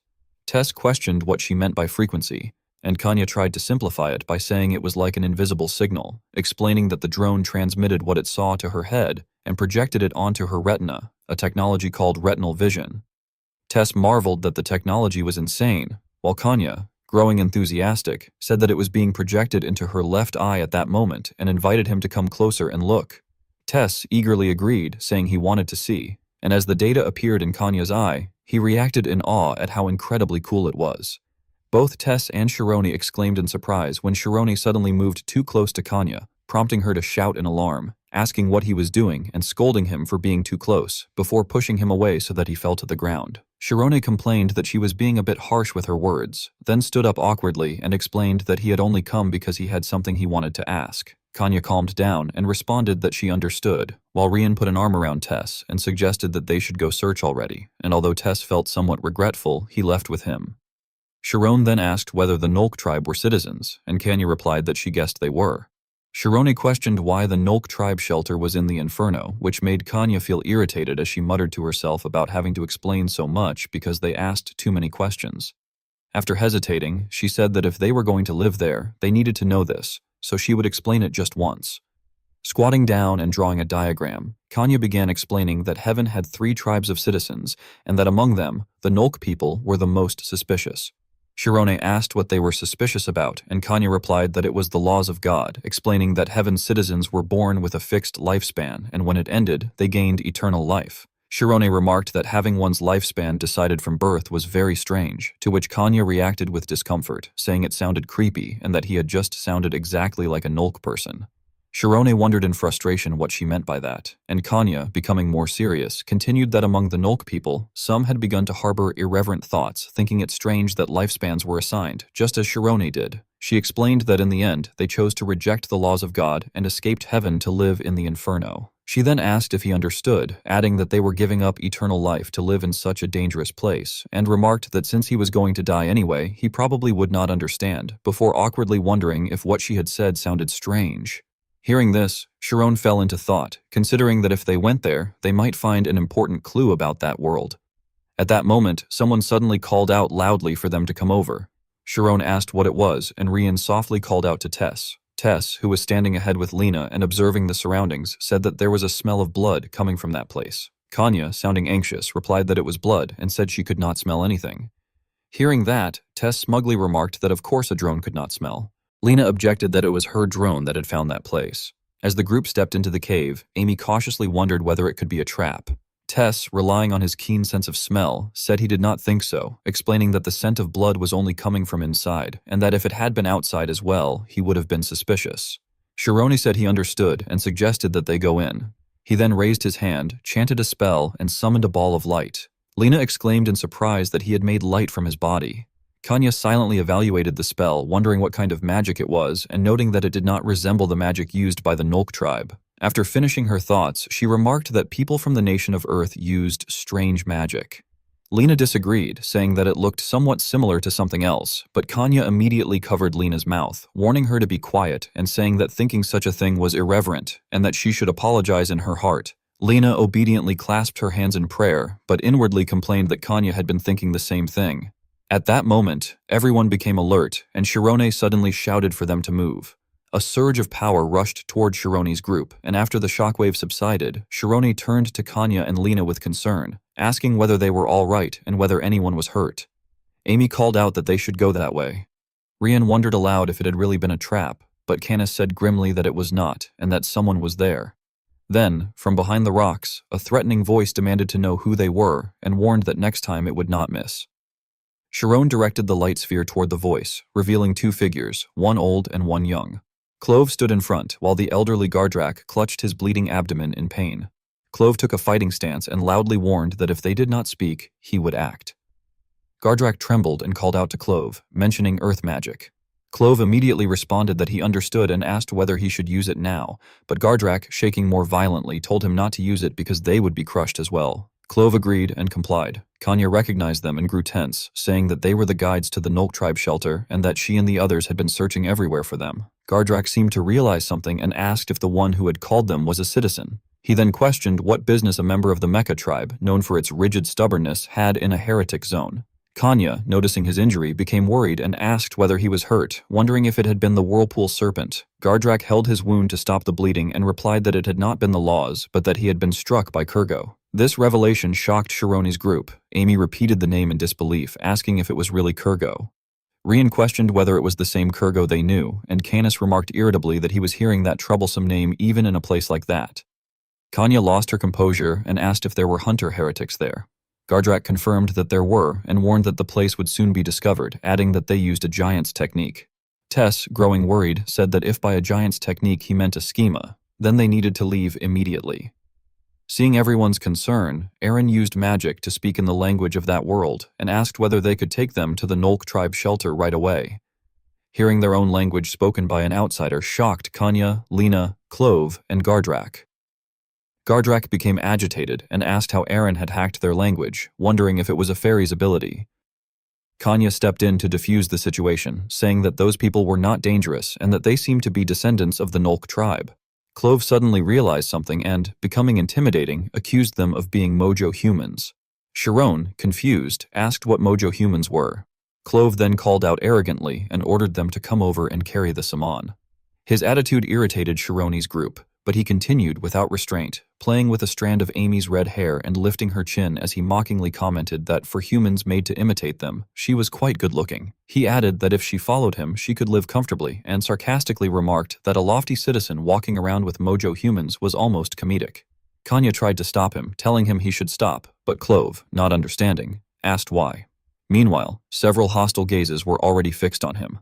Gardrak, unable to tolerate it any longer, struck Clove hard with his staff and angrily shouted, asking whether he was trying to get his master killed in that cave and reminding him that they needed to run immediately. He then turned to this group and apologized, saying that his disciple had been rude and that they needed to leave first. Canis remained dissatisfied and asked what was wrong with that idiot, while Amy, extremely irritated, said she had been about to slice his wrist clean off. At that moment, Lena clutched her head in alarm and called out to Kanya that something was wrong. Through the eyes of her drone, she cursed under her breath and reported that Kurgo's forces were approaching to hunt them down, exclaiming that those were Kurgoyans. It was explained that among the 3 citizen tribes of heaven, the Mecha tribe, the Nolk tribe, and the Kurgo tribe, the term Mojo human appeared to be a derogatory label used for people from the nation of Earth, as those from heaven seemed to view Earth's humans as mere imitations or counterfeit copies of themselves. Mr. Gardrak trembled as he guessed that it looked like one of them had smelled blood. Then he leaned on his cane and decided that it was too late to run. Clove panicked and called out to his master, asking what they should do now. Sharoni's eyes glowed blue as he looked toward the cave entrance, where the Kurgo troops had surrounded them. One soldier addressed his captain and asked whether they should go in, but the commander assessed the situation and replied that the Nolk tribe's abilities relied on the power of nature and that they were trying to lure them into the cave. The commander then took a deep breath and roared that the filthy Nolk bastards should come out because they knew they were inside, warning that if they did not come out, they would suffer a terrible fate. His roar caused everyone in the cave to feel intense pain in their ears. He then declared that he would count to 3. Clove cried out in pain, while Tess analyzed that the pursuit squad likely had a master of sensory-type schema, adding that with the smell of blood it would be nearly impossible to shake them off, especially since they also had injured people to care for, and he wondered what they should do. Sharon paused for a moment before asking everyone whether they would do exactly as he said. Meanwhile, the commander began counting and signaled the archers, reaching 1 and then 2, but before he could reach 3, something flew toward him from above, causing him to curse. A massive explosion followed, flames spreading and engulfing the Kurgo troops. Taking this chance, Sharoni's group quickly escaped the cave, while Sharon and Amy stayed behind and used magic to fire photon beams and a fireball toward the troops, causing another large explosion. Clove was astonished and wondered what that was, asking if it was magic too and remarking that its destructive power was insane. Amy snapped at him not to freeze up and pulled him along to dodge incoming arrows. An archer reported to the commander that the group had entered a narrow valley. Standing amid the flames, the commander admitted that they had let their guard down and that he had not expected the Mecha tribe to be with them. Then he furiously ordered his men to catch them and skin them alive. As they ran through a stream in the valley, someone asked Kanya which way to go. Through the drone's vision, Kanya stammered directions to the right and then to the left, while internally panicking and wondering what was happening. She recalled that inside the cave she had strongly opposed Sharon's plan, arguing that using an arc would be useless since the enemy could even see bullets. Sharon had explained that the enemy did not know members of the Mecha tribe were present and would not be prepared for a weapon like the arc, and that such an unexpected attack would create a huge opening. During that time, he had instructed her to use the drone to find a narrow path through the valley and guide them. Kanya now glanced at Sharoni and thought in amazement that it had actually worked exactly as he had predicted. While she was distracted, a hand suddenly pushed her head down, helping her avoid incoming arrows as mounted archers continued firing relentlessly. Clove shouted that they were coming and said he would buy time, preparing to use magic on the water, but Amy warned him not to do it and told him to stick to the plan and run.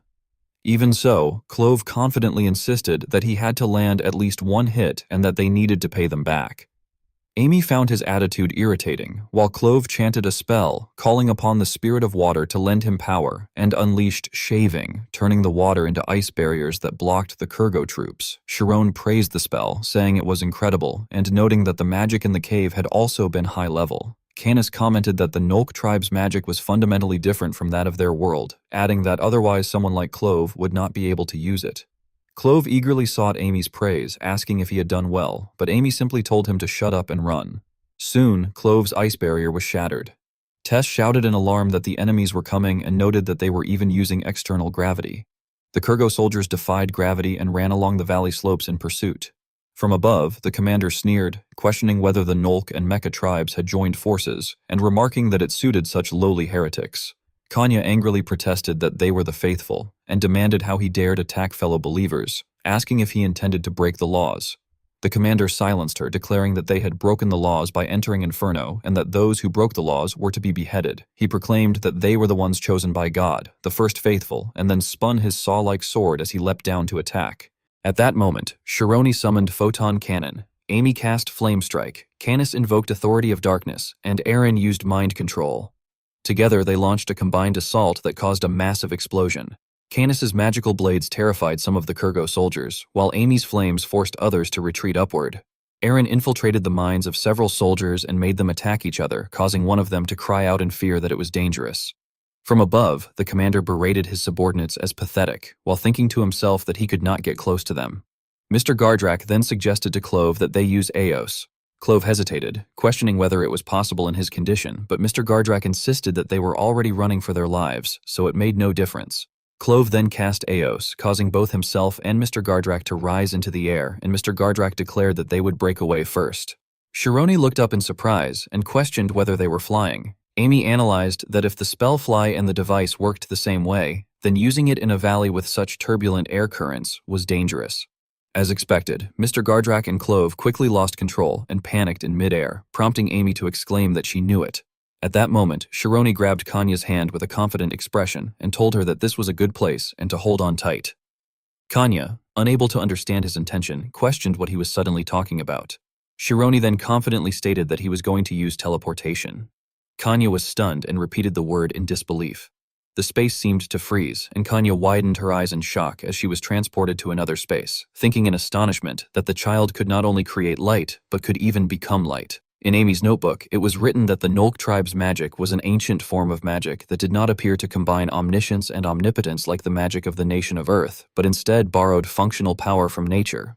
It noted that the advantages were that skilled users could wield powerful magic relatively freely and could use multiple attributes, while the disadvantage was that it was impossible to use without surrounding nature to draw power from. Sharon's group transformed into light and teleported in pairs, moving at the speed of light, which left Gardrak trembling in astonishment as he wondered how such a thing was even possible, while Clove, unable to believe his eyes, exclaimed in shock that a person had actually turned into light. This caused Gardrak to reflect that when the boy had used magic to illuminate the cave earlier, he had assumed that he must have summoned a spirit of light from somewhere, and although acquiring such a rare spirit had seemed unrealistic, the urgency of the situation had made him overlook it. But now he realized that this was not merely controlling light, but actually becoming light itself. Meanwhile, the commander Kurgo chased after them furiously, shouting that he would not let them escape, before taking a deep breath and unleashing his howling power, prompting Gardrak to clutch his head and curse that they were cowards for attacking while he was distracted, noting internally that the echoing howl bouncing off the cliffs only amplified its power. As their magic was nullified, Gardrak and Clove began to fall freely into the ravine, but Sharon and Amy managed to grab them in time, lifting them back up and teleporting again in a flash of light, leaving the commander in disbelief as he thought that it could not be real.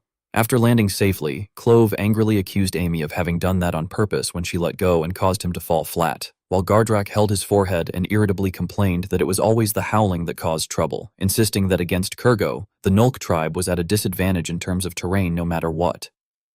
Canis, observing the situation, remarked that both master and disciple were exactly alike. Once he calmed down, Gardrak questioned how the two of them were completely fine and what special method they had used, to which Canis replied bluntly that they had simply endured it, leaving Gardrak shocked. Growing impatient, Canis added that if one could not endure even that much, one should not go around calling oneself a mage, while it was noted that Aaron was a First Sutra, pro-level mental type mage, and Amy possessed red eyes that granted immunity to mental interference. Suddenly, Clove shouted in alarm that the enemies were still coming and that they were doomed, despairing that at this rate they would be tortured to death. But before he could finish, Amy sharply ordered him to be quiet and get inside. The group stepped into the light, and Amy asked Sharon if they were done, to which Sharon replied with relief that it had been close. Gardrak, overwhelmed, questioned what this light was, while Canis reflected that although he had doubted it when he first heard that Shironi could use such magic through a mental channel, it was indeed true, and that Shironi was now making his previously unconscious spell his own, mass teleportation. As Chiron activated the teleportation gate, Kurgo and his soldiers pursued relentlessly, shouting that he would not let them escape, and once again unleashed his howling power, causing everyone to clutch their heads in pain except Chiron, who calmly remarked that compared to Marcia's sonic cannon, it was barely even noise. He then created a massive light portal and transported everyone away, leaving the commander furious as he realized that his howling was ineffective, though he insisted they could not have gone far and ordered his men to continue the pursuit. 1 minute later, the group safely returned to the cave entrance they had previously used as a shelter, which Gardrak recognized, noting that since it was soaked with the scent of the blood he had spilled, they could mask the smell of blood with more blood. Amy then asked where the Nulk tribe's shelter was, but Gardrak replied that he was the one who had questions, asking how they could control light so freely and whether they were extracting it from the air. Amy answered that it was not like that, prompting Gardrak, supported by Clove, to explain that the rule was that light magic could only be used in special locations where light gathered, and that to reach the Nulk tribe's shelter, they first needed to go to such a place, from which he would cast a movement spell similar to what they had used earlier, though capable of sending them much farther, and he urged them to follow him as he would guide them there. Canis confirmed that the spell sounded similar to spatial teleportation, and Amy realized that if it was indeed spatial teleportation, there would be no risk of exposing the shelter's location. Shironi then remarked that the Nulk tribe's way of thinking was closer to that of mages, while Tess expressed excitement at the idea of a refuge for mages. Shironi speculated that Miro might have gone there as well since she was also a mage, while Amy, slightly annoyed, admitted that she was now genuinely curious about what kind of person Miro was after all the trouble they had gone through. Tess grew more enthusiastic, saying she hoped they would find a clue this time, her heart racing, as the group set off toward the Nulk tribe, with Rian complaining about being hungry and hoping for a proper meal, which Tess agreed with, along with Aaron, while Lena cheerfully announced that they were almost at the shelter. Kanya, feeling guilty, apologized to Lena for making her come all this way, but Lena reassured her that she had chosen to follow and reminded her of their promise to obtain what they sought no matter what, which relieved Kanya as she acknowledged that it was true and that they had come this far even breaking the laws. Walking ahead, Aaron silently glanced back at them, prompting Canis to ask what was wrong, but Aaron simply replied that it was nothing. Meanwhile, on Kurgo's side, the commander ordered his troops to stop and pointed to the cave entrance where they had previously found the Nulk tribe, asking if they were certain it was the place. A soldier reported that they were on the trail and that the fugitives had definitely come there, leading the commander to conclude that 20 minutes had already passed and that chasing them would now be more difficult. Another soldier questioned how they had escaped, especially since this was not even a region associated with the Nulk tribe, but the commander asserted that it was not Nulk tribe magic and that outsiders were involved. He then wondered what they could be, speculating that they might be Earth humans rather than otherworldly creatures, which led a soldier to ask if he meant Mojo humans, prompting the commander to angrily rebuke him for calling Earth humans cheap imitations, and to curse himself for not realizing it sooner. When a bald soldier asked what was wrong, the commander explained that ever since ancient times, whenever Earth humans ascended to the sky, the laws would undergo major changes, and he immediately ordered a retreat to Samine, stating that reporting was the top priority. The soldiers obeyed, but as they withdrew, someone noticed that the sun had not yet set, to which the commander replied that it had already begun, trembling as he declared that the laws were going off course. Suddenly, darkness engulfed the area, and a horrifying event unfolded as something massacred Kurgo's troops, leaving the stream stained red with blood. Later, in Amy's notebook, it was recorded that enduring the howling required intense focus, and that compared to the Nulk tribe's magic, which borrowed the power of nature, the magic of the nation of Earth, based on studying omniscience and combining it with omnipotence, might seem inefficient, but that very focus, refined through enduring inefficiency, could be its true strength.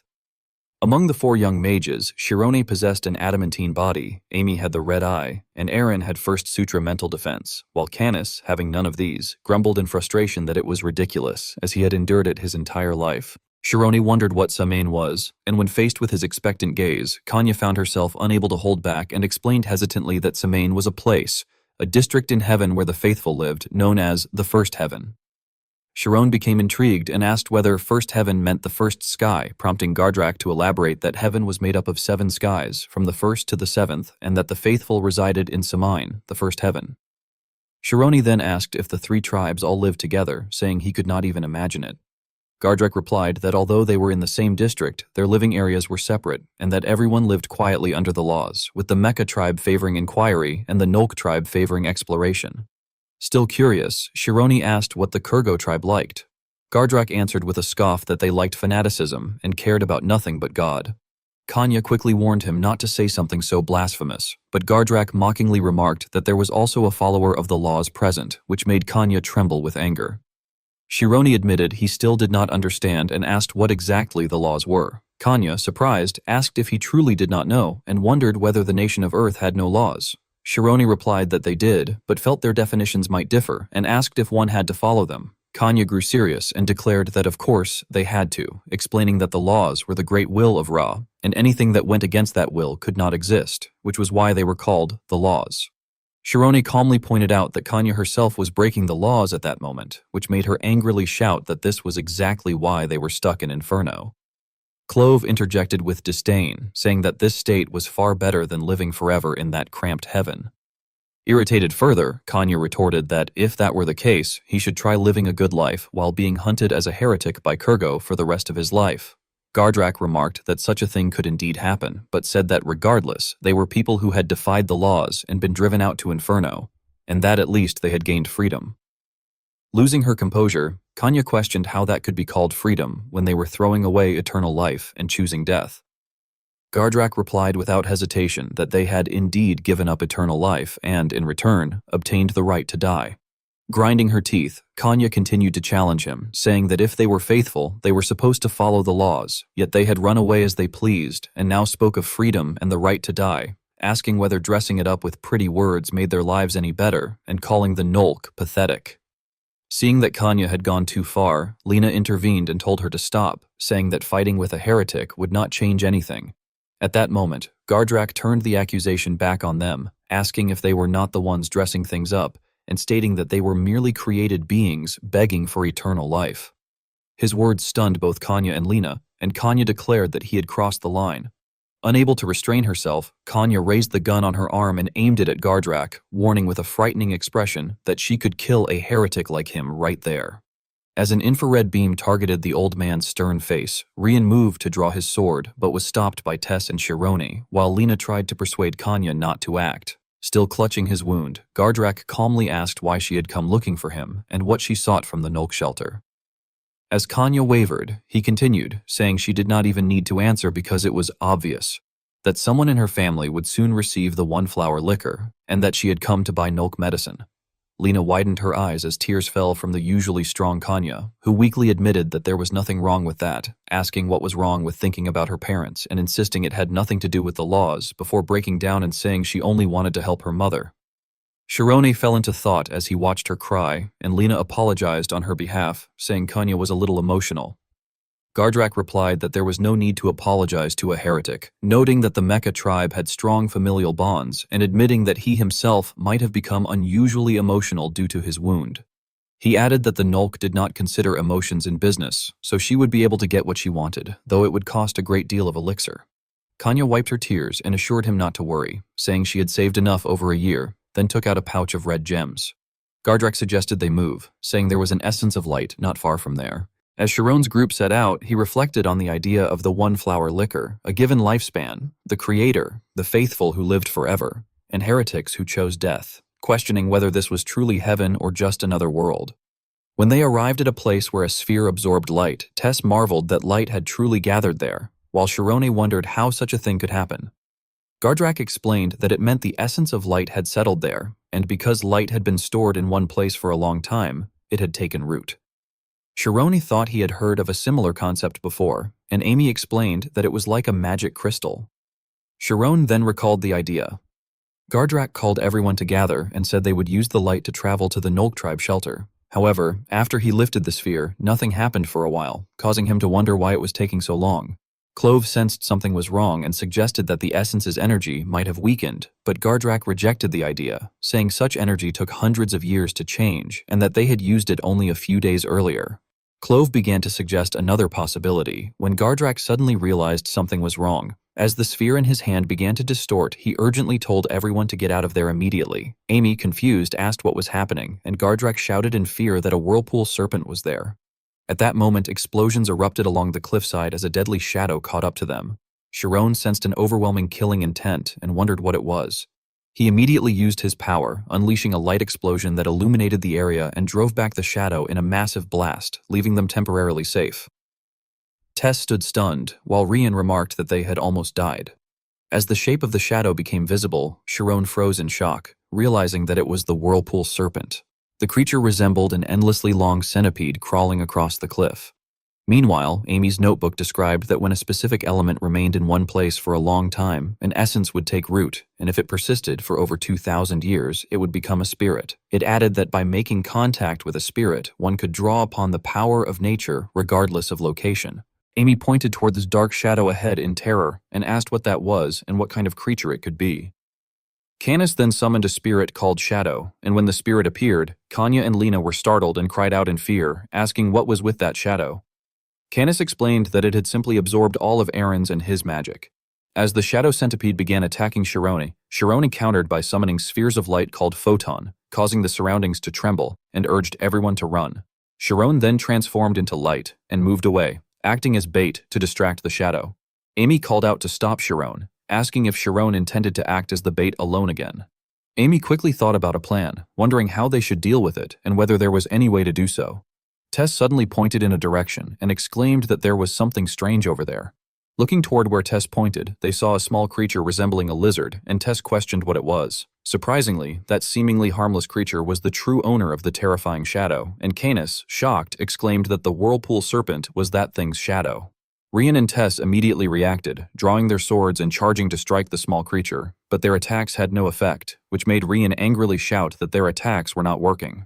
Gardrak stopped them and declared that it was useless, explaining that the real body was the shadow and that the shining creature was nothing more than an avatar created by the shadow. Someone expressed disbelief, questioning whether that even made sense and how a shadow could be the real body. Gardrak continued explaining that it was because the creature was an aberrant species that had crossed over from a completely different world where the laws were reversed. The shadow attacked again, prompting Amy to curse and shout for everyone to get down. Amy summoned a fireball and reasoned that only she and Sharon could use magic that worked on the whirlpool serpent, and that they had to stop it there. She launched countless fireballs that engulfed the shadow's body, while thinking that if she fell back, everyone would die, and that she had to hold on even if it meant sacrificing her life.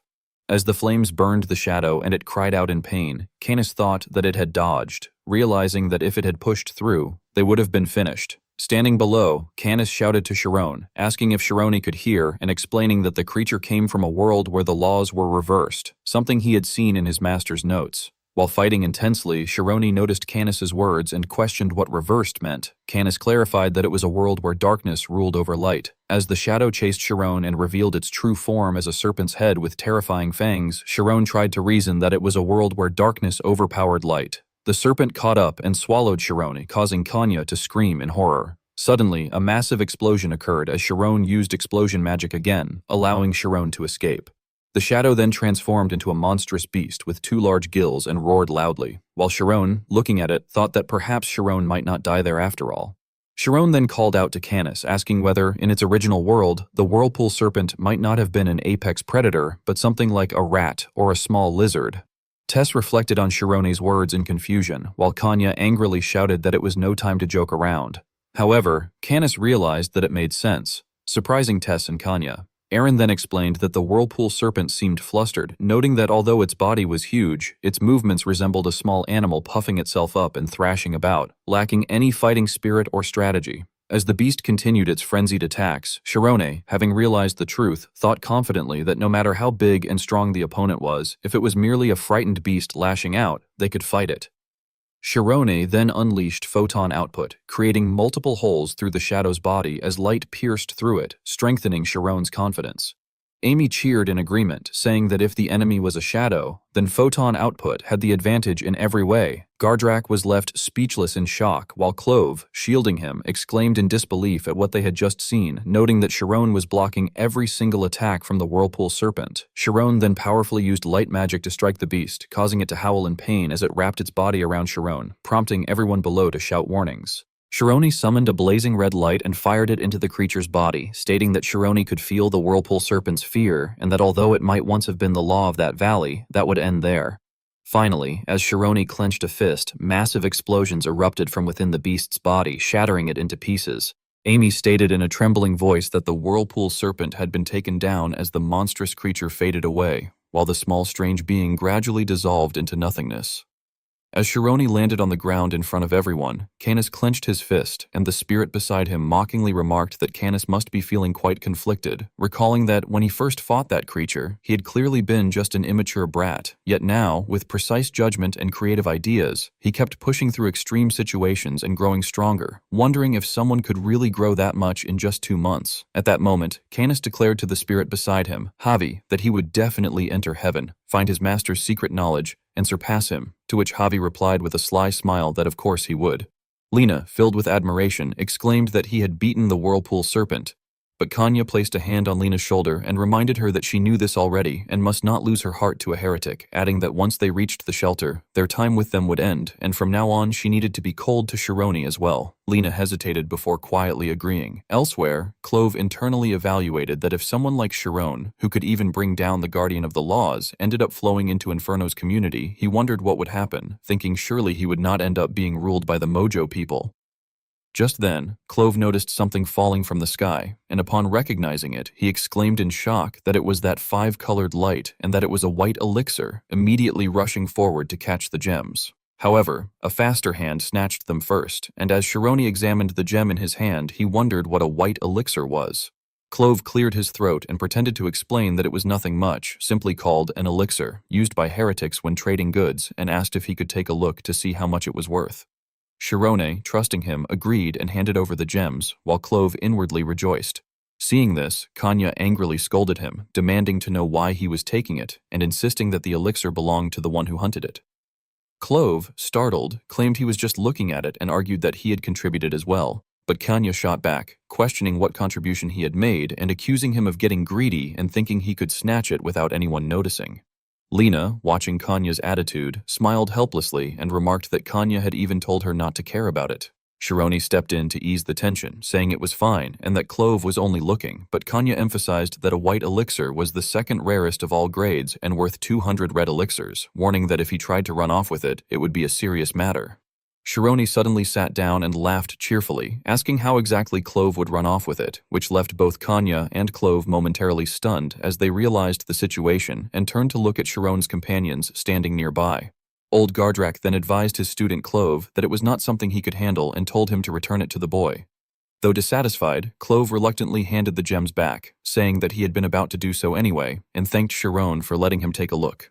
Chiron, looking at the gems in his hand, thought to himself that he would like to use the white elixir to buy something useful to strengthen their combat power, but then realized there was nowhere to store it. He rummaged through a small pouch at his waist, pulled out a tiny woolen bag shaped like a 4-leaf clover, and placed the precious gems inside. Rian recognized the item and pointed it out, recalling its origin, and took out a similar one, prompting Tess to curiously ask what it was.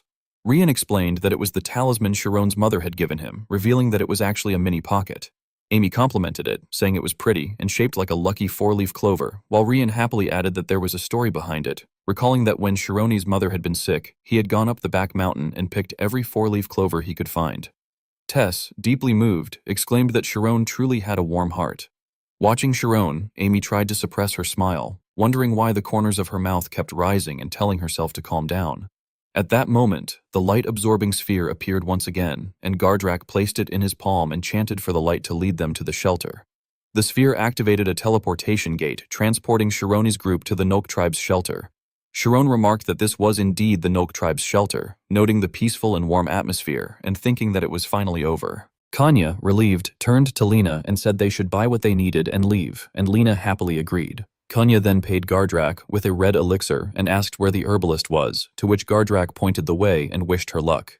Kanya and Lena left immediately, and Lena turned back to bow slightly in farewell to Shironi's group. Ryan commented in surprise that they were just leaving like that, while Aaron noted that since they were already outside his spirit zone, he could no longer translate. Tess complained that it was mean of them not to even say goodbye. Amy suggested that since they were there, they should look around the shops while resting, and Tess agreed enthusiastically. Gardrak leaned against a tree, saying he needed to rest and recover, then told Shironi that he should learn how to buy things from Clove, as it was something he would need to know if he planned to live in Inferno. Clove protested in surprise, but Gardrak continued, explaining that with something like a white elixir, it would be better to go to a central community rather than a small shelter like this. At that moment, Clove noticed something unusual and wondered why there were more merchants stopping by the shelter than expected, thinking he might be able to make a fortune.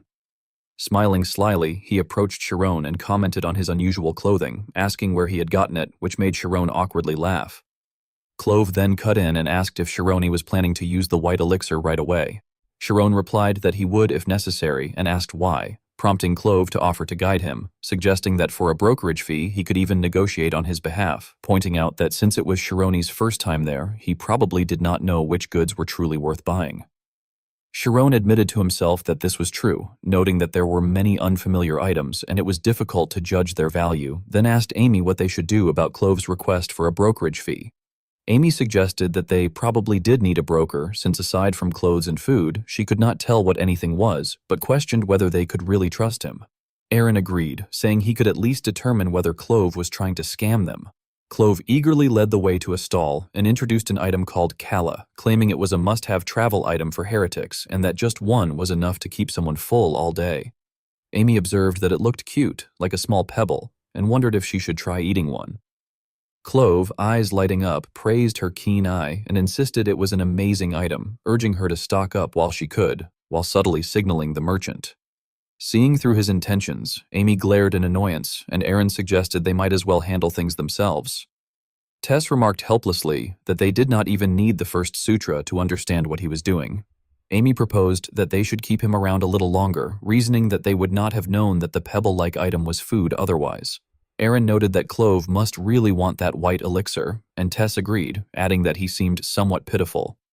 Canis sighed and commented that someone like him probably could not hunt properly anyway, lacking the ability to possess such an item, and with it right in front of him, he was becoming even more desperate.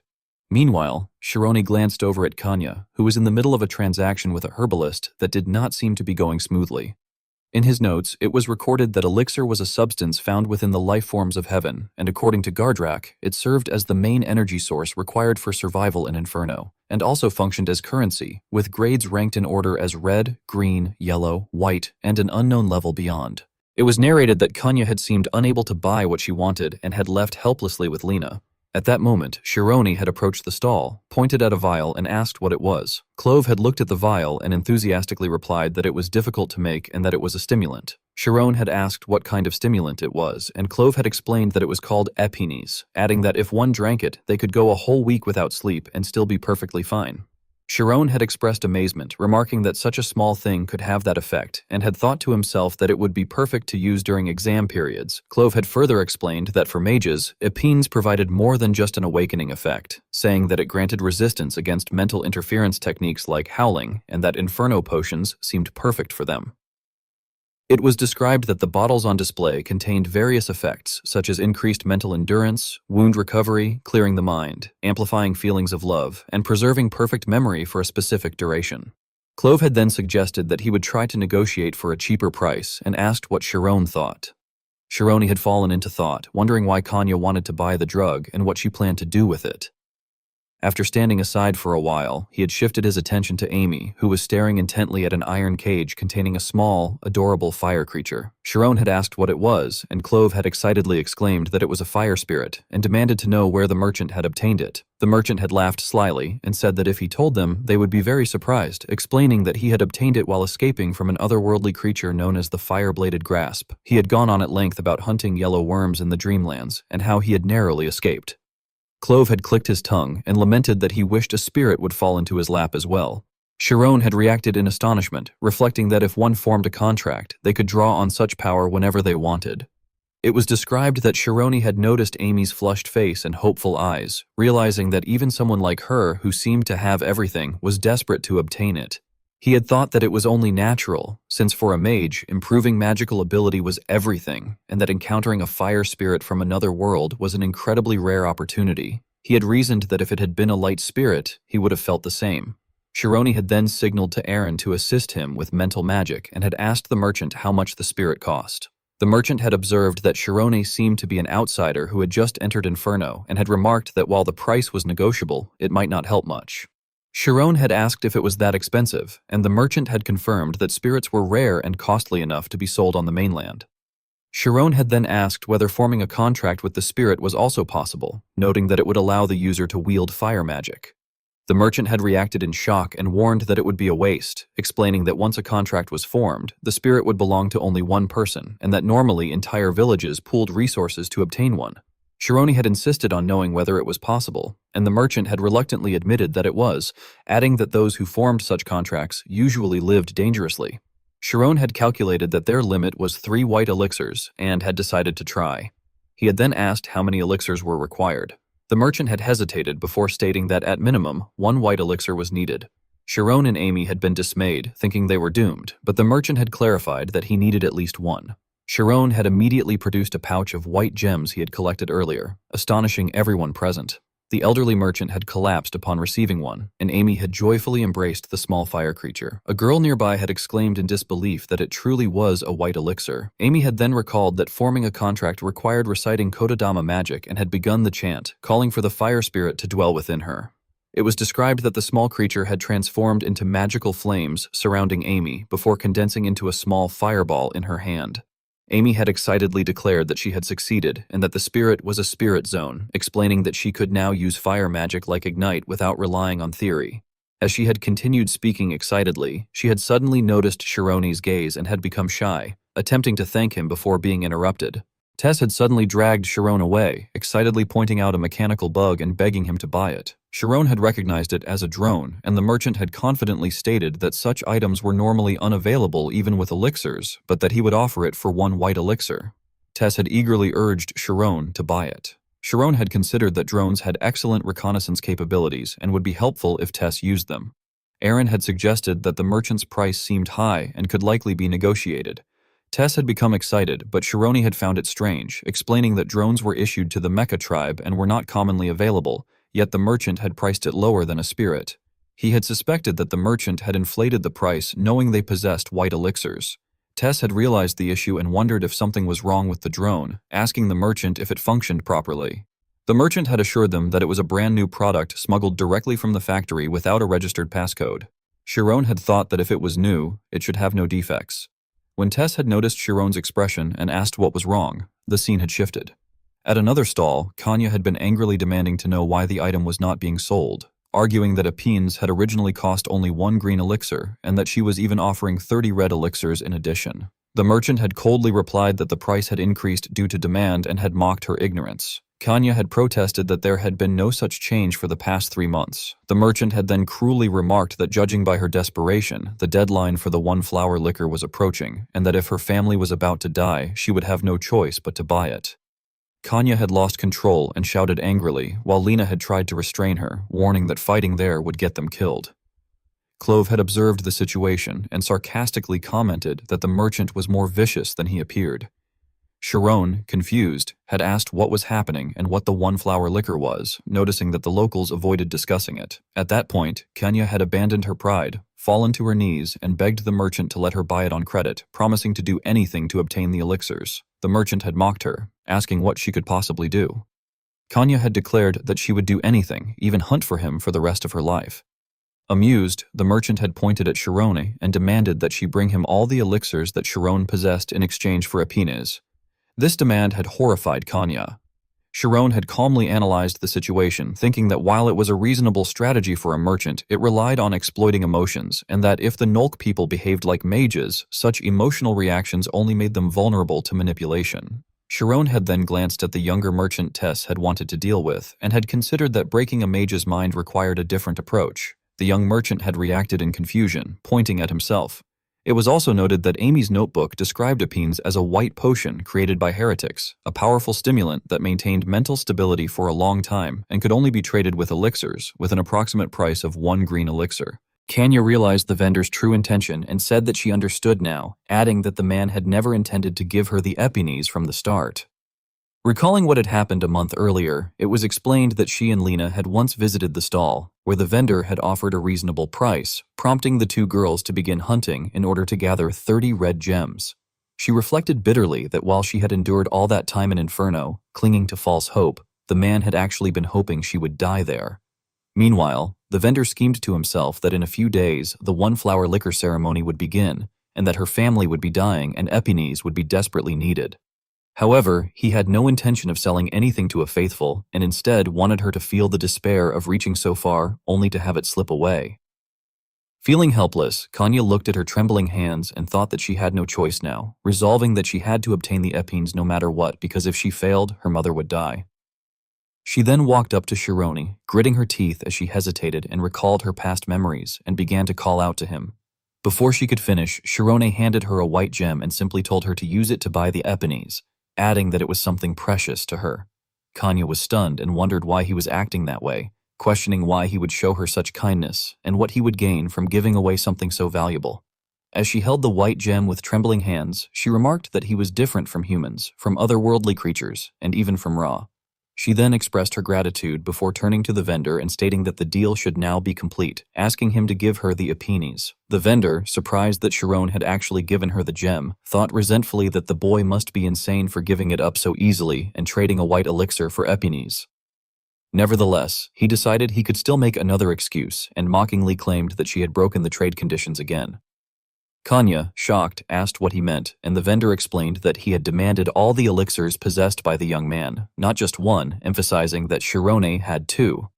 At that point, Shirone calmly stated that what he had given was everything, then tossed the remaining gem to the young drone merchant and explained that he had already brought a drone along with the other one. The young merchant, utterly astonished, recognized it as a white elixir. However, the deceitful vendor refused to back down and laughed scornfully, arguing that when he had set the condition, Shirone had two elixirs, so all meant two, and criticized him for not understanding such a simple rule. Shirone confidently replied that the vendor was the one misunderstanding, explaining that when the condition had been set, he had already made a deal to buy the drone. He then turned to the young merchant for confirmation, and the boy eagerly affirmed that the deal had been made beforehand, meaning the white elixir had already belonged to him, as evidenced by the fact that Tess was holding the drone. Observing this, Canis concluded that this was why Shirone had bought the drone at such an inflated price, noting that the drone merchant had cooperated because a white elixir was at stake and would agree to whatever Shirone said. Shirone then exposed the vendor, remarking that he had thought the man was a veteran, yet he had set conditions without properly calculating the customer's resources. He insisted that Kanya had fulfilled the condition and demanded that the epines be handed over, questioning whether the vendor intended to invent yet another excuse. The vendor, angered at being exposed, realized that Shirone had planned this from the beginning and that backing out now would only reveal his incompetence as a merchant, damaging his reputation in the community. He acknowledged internally that what he had thought was foolishness, trading a white elixir for epines, had actually been a trap to catch him off guard. Driven into a corner, he decided that if he had to be made a fool of in the marketplace, he would rather destroy the epines than sell it to a faithful. With that, he grabbed the bottle and threatened to break it, shocking everyone, especially Kanya, who desperately needed it to save her mother. Suddenly, a massive explosion occurred, and his hand trembled as he stared in terror at the nearly destroyed tree behind him, realizing it had been caused by Shirone's power. Shirone coldly remarked that the matter could have been resolved easily, yet the man had chosen to act despicably until the very end. The vendor, now trembling, tried to warn that if they fought there, the community would be affected, but Shirone cut him off and asked where he thought the white elixirs had come from. He revealed that the whirlpool serpent had been extremely strong and that defeating it had earned him 3 white elixirs. Raising his hand and summoning light, he then asked the vendor what color the elixir inside his own body was. Terrified by this question and Shirone's darkened gaze, the vendor finally gave up and threw the epines to him, admitting that he had completely lost today, though his beliefs had not changed. He declared that he despised the one-flower liquor ceremony, then gathered his belongings and left, adding disdainfully that he also hated the faithful who revered it, blaming people like them for the continuation of such terrible things and calling them fools. His words struck Kanya's pride, causing her to lower her head in silence. Amy then asked Gardrak what exactly the one-flower liquor ceremony was.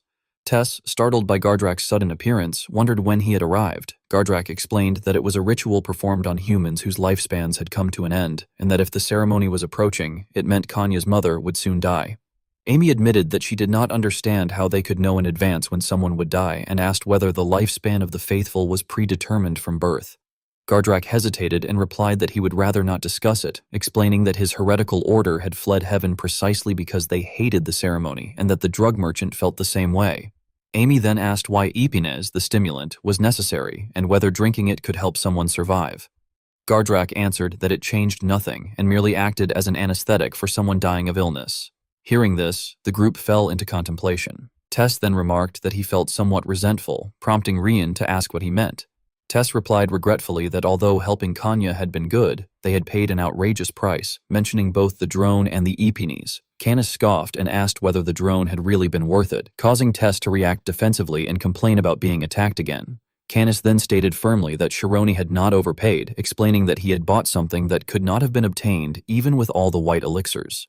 Confused, Tess asked whether the drone was truly worth that much, and Canis, unable to contain his frustration, exclaimed that the cheapest item had actually been the epines. Ryan questioned this, pointing out that epines was supposed to be a common medicine. Canis acknowledged that this was normally true, but explained that on that day its price had exceeded imagination, emphasizing that what mattered most was who possessed it. At that moment, both Kanya and Lena looked at Sharon with tearful gratitude, while Tess and Rian came to understand the situation. It was concluded that it was not merely about epines, as Shironi had effectively bought himself a ticket to heaven with a single white elixir. Canis confirmed that this had been Shironi's true intention. Meanwhile, in Amy's notebook, it was recorded that the lifespan of the faithful was predetermined from birth, and that when it ended, they would undergo the one-flower liquor ceremony. It also noted that the faithful regarded it as a blessing, while heretics viewed it as a curse. As she wrote, Amy quietly wondered why both groups avoided discussing matters related to lifespan. Tess loudly objected, insisting that he was not someone who would make use of others for his own goals and that he would have helped Kanya even if she had not been a faithful. Canis, irritated by her volume, remarked that he had not said he would not and told Aaron to do something about that noise, then clarified that what he meant was that Shironi was not an idiot who would take a losing deal. Tess stubbornly maintained her stance anyway. Meanwhile, Amy watched Shironi speaking with Kanya and Lena as he placed the epines into the small four-leaf clover pouch his mother had given him and handed it to Kanya. Shironi apologized, saying it was because of him. Kanya, deeply moved and trembling with guilt, said that he had used such a precious elixir because of her. Both she and Lena burst into tears, overwhelmed with emotion. Shirone gently comforted Kanya, placing a hand on her shoulder. Amy proudly stated that Tess was right, and that Shirone was indeed that kind of person. Rian agreed, and Aaron added that he was truly kind. Canis sarcastically remarked that, sure enough, he must be the only trash around. Kanya and Lena bowed deeply, apologizing for causing him a loss and promising they would never forget his kindness. The atmosphere improved as Ryan and Amy stepped in to comfort them. Shironi, feeling awkward, apologized to Aaron for not being able to get her anything and said he had used everything up. Canis answered on Aaron's behalf that he did not need anything and had not come there for such things. Annoyed by Canis's attitude, Tess demanded to know what he had said. Canis repeated that he did not need such things and had not come to wander around Inferno buying useless items, reminding her that they had risked their lives to come there. His words were clearly directed at Tess, making her angry. He reminded the group not to forget their objective, which was to reach heaven, and added that the drone she valued so much was just a mass-produced product widely available there. Tess pouted stubbornly, arguing that it did not matter since she could not buy it with money and that it was what mattered most to her right now. She then wondered how to activate the mechanical bug in her hand and brought it to Kanya, asking how to use it since she had been told it was a new drone. Kanya agreed to take a look and asked her to pass it over, but upon inspecting it closely, she said it could not be used. Tess exclaimed in shock and asked if it was spoiled. Kanya explained that it was the opposite. The mecha tribe sealed their equipment upon production, and the seal was still active and could only be released at the factory. Tess shouted in disbelief that she had been scammed and that the item was defective. Amy, equally furious, snatched the device and declared she would demand a refund, saying she could not believe the con artist had sold them something unusable.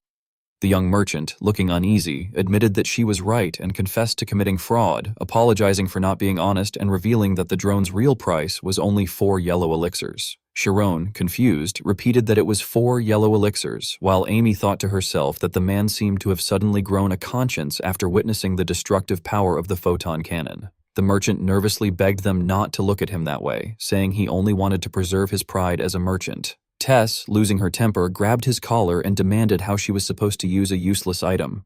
The merchant tried to justify himself by saying that drones were still high value in Inferno, but Tess beat him up while shouting for him to break the seal immediately. The battered merchant groaned that it was something he could not do. Canis internally debated whether he should tell them the solution, noting that the key was right in front of them. Finally, he spoke up in exasperation, asking if they really did not get it. Tess and Amy asked what he meant. Canis scoffed and told them to use their heads and think about how they had gotten there. Tess began to recall that they had entered through a door, which had glowed and shattered. Realizing the answer, Tess excitedly handed the device to Sharon and told him to release the seal. Sharon agreed, realizing that Gerfin's door was a kind of ancient weapon and should work on the device as well. He used his magic to break the seal, successfully activating the mechanical bug.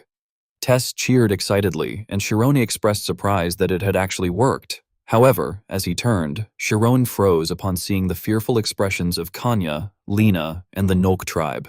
Gardrak and Clove stood stunned, and whispers spread among the people, calling him a Nephilim. Amy questioned what a Nephilim was, and Sharon asked Aaron for its meaning. Aaron admitted she did not know whether it was good or bad, but felt fear and awe from the people. When Sharon turned to ask Kanya and Lena, they immediately knelt and declared that they, the people of Ra, beheld the Nephilim. Gardrak confirmed that they had not fallen into Inferno, but had come by opening the door. Sharon, confused, asked what a Nephilim was. Gardrak explained that only angels could move freely between heaven and earth, and one of their duties was to impregnate a virgin who would give birth to a child meant to civilize humanity.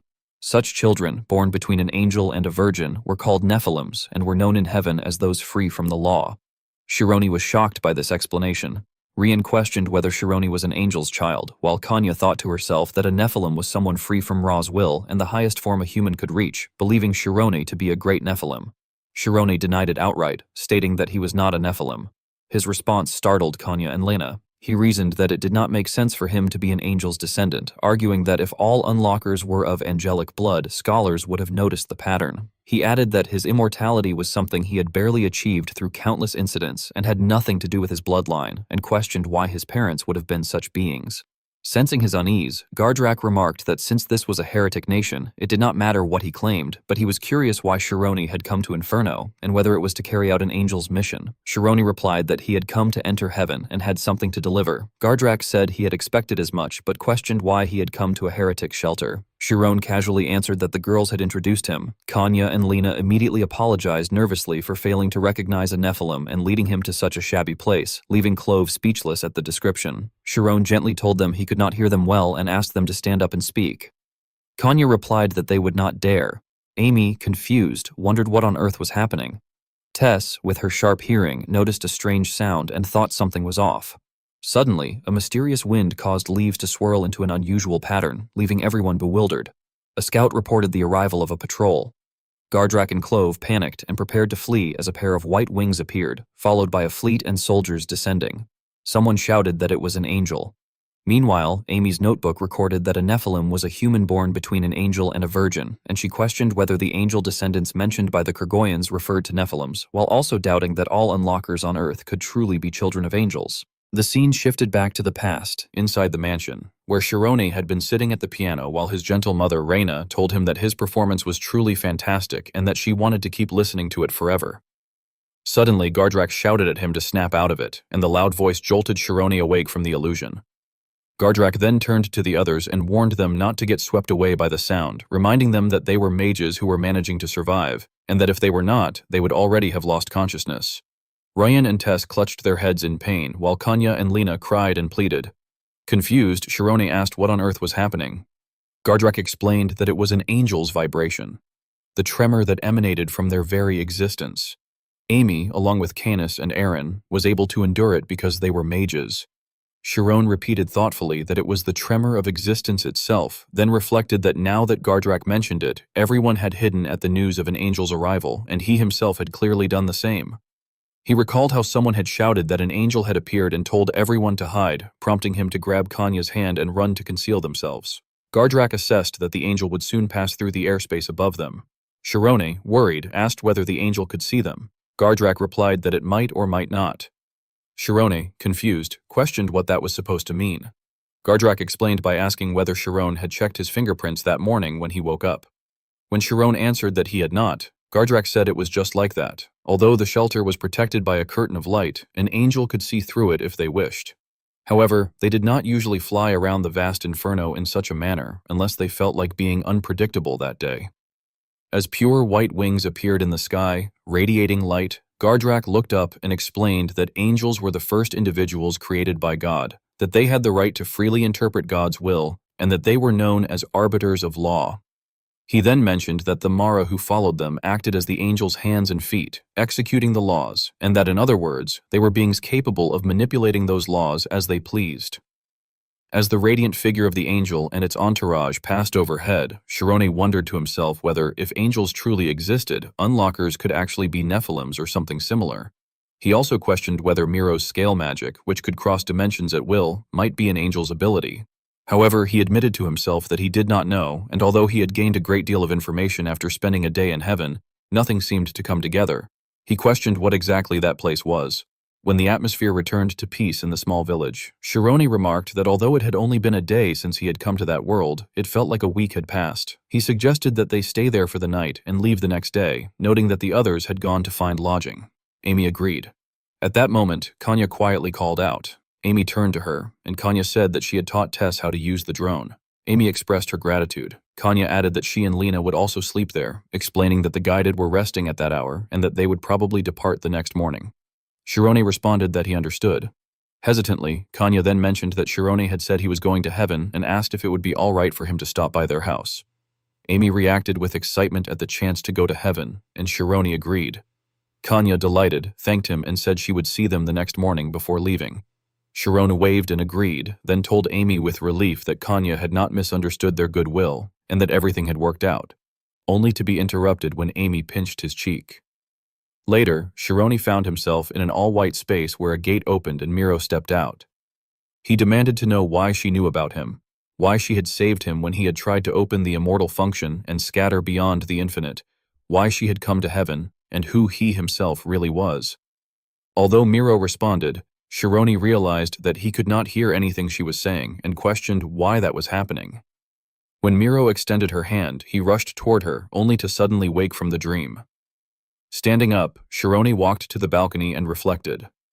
A few hours earlier, he had asked villagers whether they knew a woman named Miro. They had replied that they were not sure and had never heard that name before. Amy had shaken her head, but an elderly woman had said that she had heard Miro had met her mother while she was still alive and wondered if she could also be a Nephilim. Shirone confirmed that this was likely the case. The old woman then added that Miro had rejected Ra's laws. When Shirone asked what that meant, she admitted that she did not know either and was only repeating what she had heard. She added that her mother had not hated Miro despite being a devoted faithful, which had been shocking to her as a child. Returning to the present, Shirone concluded in his thoughts that Miro had definitely come to heaven and had rejected both the laws and Ra. He wondered what decision he himself would make when the journey ended, whether he would come to understand Miro or reject her. As sunlight illuminated the scene, Kanya excitedly pointed ahead and said that Samhain, where the faithful resided, was over there. The others reacted in awe, and Tess remarked that it truly was heaven. Standing before a massive gate, Shirone asked whether it was really okay for them to enter. Kanya reassured him that it should be fine since he was a Nephilim, though she admitted she had never seen one come there before and could not guarantee anything. After she scanned the security device on her arm, the enormous gate opened, causing debris to fall and making Shirone's group instinctively cover their heads in fear. Kanya reassured them again that there was nothing to worry about and that it was not Inferno. She and Lena then turned back with bright smiles and extended their hands in welcome. Shirone, Amy, and Canis exchanged glances, and with a determined look, Shirone led the group inside as the gate closed behind them. As data began to process, information indicated the Sixth Heaven's domain management system, identifying Samhain in the First Heaven with a total of 820 districts, noting an error due to a detected change in information for District 73, including changes in total mass, carbon dioxide generation, and population, which increased from 130,000 to 130,006 people. Gardrak then stated that this was as far as they would accompany them. Clove scratched his head and remarked that he had thought Shirone was a Mojo but realized he was a Nephilim instead. Meanwhile, Amy's notebook contained a page explaining that angels were the first beings of causality created by God, that they existed before the laws and possessed the authority to edit them, and that the glowing sphere above their heads, called the essence of holy light, was said to be their very power. It also noted that when an angel adjusted the laws, Maris acted accordingly, that the horn floating above Amara's head represented a form of thought, and that their unique abilities manifested from that horn, with a greater number of horns indicating a higher rank. Shirone's group stared in amazement with their mouths agape, and Ryan raised a meat skewer and exclaimed that it was the biggest rat skewer in the world. As they looked around the bustling market filled with stalls from various tribes, with areas labeled as the Nolk tribes area and the Kurgo tribes area, someone remarked that this must be Samhain. Rian then asked Kanya whether some kind of festival was going on, and Kanya replied that there was, explaining that the next day would be the one-flower liquor ceremony. Shironi, stunned, repeated the name in confusion, while Amy noted that she had heard that term before as well. Tess pointed toward a massive statue and asked if the others saw it, prompting both her and Ryan to stare in shock as they realized that it was a giant. Amy then observed that the statue's form looked similar to the one on the altar of the Kurgo Palace, which made Sharon suddenly recall the same detail and wonder what on earth was going on. Tess noticed bouquets placed at the statue's feet, and Aaron commented that the giant seemed to be a sacred being to the faithful.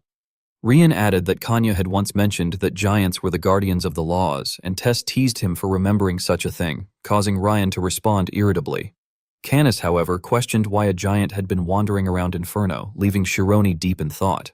When they entered the Mecha tribe's area and stepped inside one of its buildings, Amy expressed her amazement at the constant surprises, which led Tess to ask if she knew something.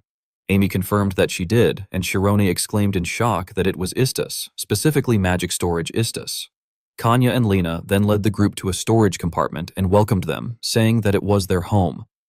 After entering a security code, the door lifted, revealing a large, intimidating man inside, only for it to suddenly slam shut again, startling everyone. The group nervously remarked that there had been something inside, while Kanya and Lena awkwardly apologized, with Kanya calling out to their father that she was sorry for not informing him that they had guests. After Kanya explained, the door opened once more and the burly, bearded man stepped out, greeting them with a smile while simultaneously scolding his daughters for having been missing for 3 months and suddenly returning with guests. He laughed loudly, saying that it was a good thing the Mecha tribe loved hosting guests, though his demeanor only made the group more uneasy. Soon, a lavish meal was set before them, and the hungry group eagerly began eating, expressing their gratitude for the food. Kanya's father then demanded to know where his daughters had been for the past 3 months, while their mother asked who the guests were.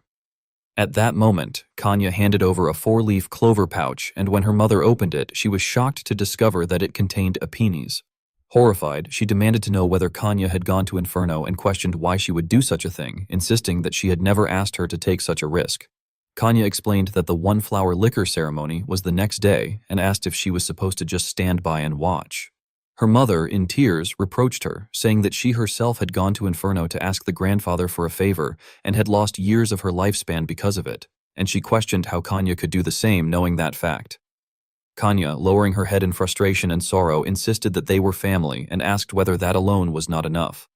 Lena, shaken, could no longer continue eating as tears fell onto her staff, murmuring that she had not even known about this. Their father broke down crying, blaming himself for shortening not only his wife's lifespan, but also his beloved daughter's. As he lost control and raised his staff, Lena panicked and tried to calm him, insisting that it was not his fault and that it was something she and Kanya had chosen. However, he cried out in anguish, questioning whose fault it was, before suddenly stopping and glaring at Shironi's group with a terrifying expression, accusing them of being heretics from Inferno. As his anger turned toward the group, Kanya hurriedly stepped in front of them and begged him to wait, while Shiron attempted to explain. However, the father shouted that there was no need for explanations and slammed his wooden staff onto the table, scattering the food everywhere. At that moment, Lena quietly revealed that Shiron was a Nephilim. Hearing this, the father was stunned into silence. After a brief pause, his attitude completely changed, and he respectfully apologized, acknowledging Shironi's identity and thanking him for saving the girls. The meal was then prepared again just as lavishly as before, and Amy modestly responded that they had not done anything worthy of praise. The father explained that his wife had been worried because the girls had left without a proper farewell, and having them return safely before the ceremony was a blessing beyond measure. Tess remarked while eating that he had suddenly become normal, and Rian recalled that the man had even knelt before the broken table for some time after learning Shironi's identity. Taking the opportunity, Shiron asked what the one-flower liquor ceremony actually was, explaining that he had heard it mentioned repeatedly but that no one would explain it. Kanya's mother appeared uneasy, while her father began by asking whether Shiron knew that the faithful were given a lifespan at birth. After Shironi nodded, he continued by explaining that lifespans could change, citing Lena gaining 10 years for her singing and his wife losing 20 years for going to Inferno. He then explained that when a faithful's lifespan ran out, they would undergo a ritual of life regeneration, according to the law, known as the one-flower liquor ceremony. Shiron asked what life regeneration meant, and the father explained that a life that had run its course would return to the source of life through divine blessing, allowing a new life to be created. As Kanya's mother tearfully clutched a small pouch and both Kanya and Lena fell into silence, Amy and Tess exchanged glances. Shironi then asked seriously whether that meant the original person ceased to exist. The father, with a heavy expression, admitted that although the body was destined to die, it was given new value, and thus it was considered something to be grateful for. Shirone, horrified, realized that the ceremony would take place the next day, and the others also came to the same understanding as a somber atmosphere enveloped the family. Shirone then asked who was responsible for adjusting lifespans, and the father hesitated before being interrupted by a loud commotion outside. A domineering voice echoed, announcing itself as Puf, the overseer of the Mecha tribe. The voice reverberated through the space, causing Amy to wonder why it sounded like common language and where it was coming from. Aaron explained that it was a mind response, with the language being transmitted directly into their brains. Kanya's father supported his wife as he knelt and instructed everyone else to kneel as well, stating that the one who administered lifespans had arrived and that they had likely come for Kanya and Lena. Rian questioned whether this was truly the one who controlled lifespans, while Canis warned everyone to be careful, sensing an immense amount of energy approaching. Suddenly, a force blew the windows open, and a blinding light flooded the shelter. A pair of blue wings appeared, and as Shirone finally saw clearly, a fairy with twin braids hovered before them, flapping her wings and boldly declaring that she was Peofe, the fairy of the spiral, and that she had personally come to judge the faithful. Meanwhile, Amy recorded information about Semaine, noting that it was the seventh heaven and also referred to as the first heaven, the lowest among them, divided into 820 districts, with their current location being the 73rd district. She further documented that 3 types of faithful lived there, each fulfilling their roles: the Kurgo tribe handling production, the Mecha tribe handling processing, and the Nolk tribe handling distribution, roles that had persisted for hundreds of thousands of years according to the law. Everyone was kneeling on the floor, bewildered upon seeing that Pife was merely a tiny fairy, while Canis irritably asked what that gnat was. Kanya's parents respectfully addressed Peofe as she declared that she would now enforce the law and demanded to know whether Kanya and Lena had ever gone out to Inferno. Though angry and frightened, Kanya reluctantly admitted that they had, while her parents felt helpless and distressed. Pifi arrogantly responded that she saw, prompting Kanya's father to urgently beg her to wait a moment and explain that the children had gone hunting in Inferno like the Kurgoyans in order to prepare a final feast for their mother, who was entering the one-flower liquor ceremony. However, PF shouted at him to be silent and cruelly questioned the point of feeding someone who was going to die anyway, casting a heavy gloom over the family. Amy then quietly remarked to Sharon that Pifi had just said with her own mouth that they were going to die, which further fueled Sharon's anger at Peofe's attitude.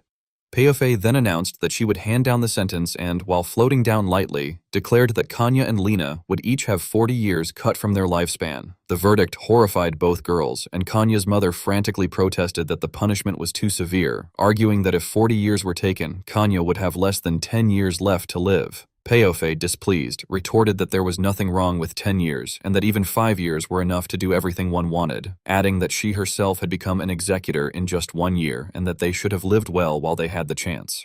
She insisted that if they had not broken the law, their lifespans would not have been shortened. Her harsh words drove the mother into despair, yet also made Shirone even angrier. Trembling, the mother argued that although Pife was an executor of the law, no one had ever handed down such a harsh punishment, noting that other executors gave sentences of 5 or 7 years, and even in her own case it had been 20 years, while 40 years had never happened before. Enraged, Pife cut her off and demanded how she dared compare her to other executors, questioning whether her qualifications were being doubted and asserting that an executor could adjust a lifespan by up to 50 years, angrily asking whether she looked like a pushover. Hearing this, Shirone internally wondered whether she had only lived for a year. The mother continued trembling as she pleaded for mercy, asking for a standard they could accept, but Piafi scoffed and declared that 20 years would be for the crime of going out to Inferno and the other 20 for bringing in a heretic, asking if that satisfied them. Lena burst into tears while Kanya, trembling, protested that it was nonsense. With the matter seemingly concluded, Peofe stated that they were done and that she was leaving, but at that moment, a voice called out for her to wait. Irritated, Pifi turned back and demanded what it was, questioning who dared to tell her to wait. Sharon, who had stood up at some point, calmly stated that although a human's lifespan might seem like a mere instant to her, to humans every single day was precious, and that such a matter should not be decided so easily with such a flippant attitude.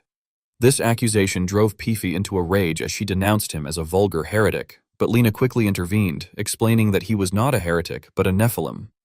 Peofe outwardly questioned what a Nephilim was, while internally she struggled to recall the meaning, remembering that it referred to a descendant of angels, a being free from the law and beyond the jurisdiction of judgment. Realizing this, she panicked but still tried to deny the situation, demanding to know who had told them to stand up and accusing them of defying her, insisting that they could not all be Nephilim and threatening to shorten their lifespans on the spot. She pointed at Aaron and ordered her to state her name.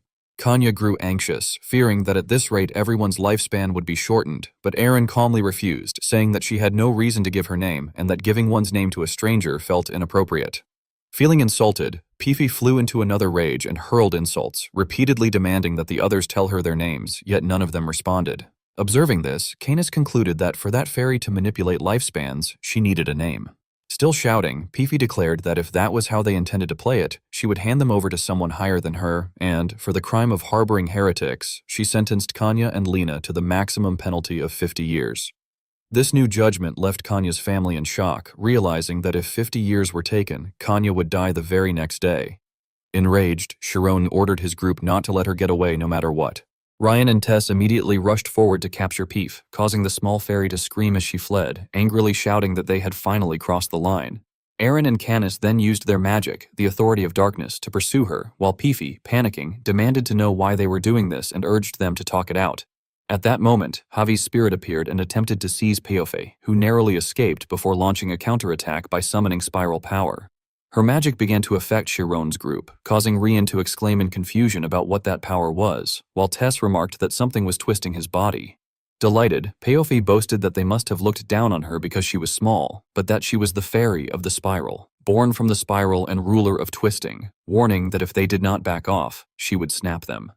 Despite still trembling, Rian gradually regained control of his body and realized he could move. Peofe, shocked, questioned how this was possible, while Rian explained that once he focused on moving, he was able to do so little by little. Gripping his sword, he struck downward with force, terrifying Pifi, who internally panicked as she realized he had broken her concept with brute force, calling it a barbaric act. Soon, everyone regained control of their bodies, and Canis remarked that he could move again. Seeing that she was at a disadvantage, Pifi smashed through a glass window and fled the compartment, thinking that she should get out for now. The others exclaimed in surprise as they realized she was running away, while Pifi smugly thought that once she escaped, she would report everything to Department Head Lee Girin and ensure they all paid. However, she suddenly felt something strange and wondered why she was slowing down. In that instant, a hand reached out as Sharon used magic to stop time and easily captured her. Shocked, Pife wondered how he had stopped time, then realized that Nephilim were descendants of angels and that angels were rulers of light. Now emanating a terrifying presence, Sharon ordered her to return the family's lifespans to normal, warning that otherwise he might kill her. Held firmly in his grasp, Pifi panicked and questioned what he meant by killing before breaking down in fear and asking if he meant her. It was then recalled that Pifi's immediate seniors had once warned her that if she compromised like that, the subject would look down on her, calling her a pushover. Piaf struggled violently in Shironi's grasp and shouted that Shironi thought she was scared, telling him to kill her if he wanted because she was not afraid at all, explaining that, theoretically, she was merely a type of concept and that nothing could change the laws, not even her death or the judgment passed down to them, so she did not care if he killed her. Shironi fell into thought and remarked to himself that the fairy was too young and did not understand the value of life at all. At that moment, taking advantage of Sharon's distraction, Peofe inwardly seized the opportunity and exclaimed that it was an opening and that she would show him the power of the spiral.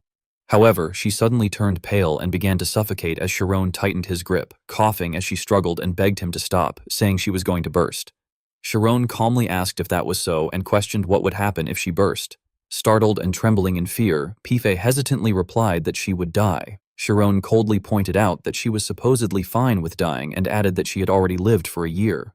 Pifi, still frightened, stammered that yes, that was right. At that moment, a voice echoed in Pifi's mind, calling her name. Surprised and in tears, she wondered why she was crying. Sharon then stated that he would spare her life if she asked him to. Confused, Pifi questioned what he meant. Sharon grabbed her and lifted her high, preparing to throw the terrified fairy to the ground. As she neared death, Pifi's memories flooded back to a time when she had been sobbing in a corner, saying she had been scolded by her seniors again, and wondering what she was even good for.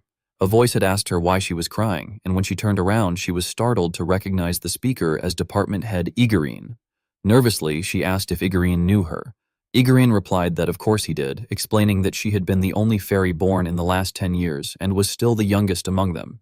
Hearing that, Pife felt slightly disappointed and said she understood that that was how he knew her. Igorine then told her that the future held infinite possibilities. Curious, Pife asked what he meant by the future. Igurin encouraged her by saying that although she was the youngest now, she could soon become the fairy who inherited his position. Pifi reacted with excitement, asking if she could really take his position, but immediately dismissed it as impossible, saying her seniors scolded her every day for being clumsy. Igurin became serious and asked why she thought it was impossible, stating that there was no law saying she could not, and that no matter how small a being was, the power of destiny it carried was something no one could fathom. Those words made Pife blush with admiration as she reflected that, as a being born from essence with unknown meaning, she had found something she wanted for the first time, the desire to become like him, and that she did not want her dream to end there. Back in the present, her desperate crying made everyone fall silent as she begged Chiron to spare her, repeating her plea in a weak voice. Later that night, inside the chamber, Paofe declared that she would pass judgment again, stating that Kanya and Lena would each have their lifespans reduced by 1 year.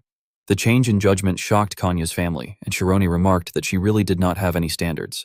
Pifi retorted that even after she reduced it, they were still complaining, explaining that she had learned how terrifying death was and had simply passed a fitting judgment, and questioning what he meant by saying she had no standards, insisting that as the arbiter of law, she herself was the standard. Tess expressed disbelief at the reduction from 40 years to 1 year, while Canis sighed sarcastically that she must have the style of a junk dealer. Chiron then asked about Kanya's mother's lifespan, arguing that a 20-year reduction was far too unreasonable. Paofe angrily replied that it was impossible, explaining that she could not do anything about decisions made before she was born, and telling them to stop using such difficult words, adding that she could not judge whether the law was unreasonable and that one would have to live at least 600 years to understand that. Rian dryly pointed out that she had just claimed to be the standard. Chironi then said that at the very least, she should tell them what the one ritual was, asking if she could do that. Pife reluctantly agreed, saying she did know what it was, but hesitated before suddenly having an idea and exclaiming that she would show them directly through memory transfer, explaining that fairies could transmit their memories to others. Chironi asked in surprise if she was really going to show them her memories, and Pife confidently replied that she would show them right away.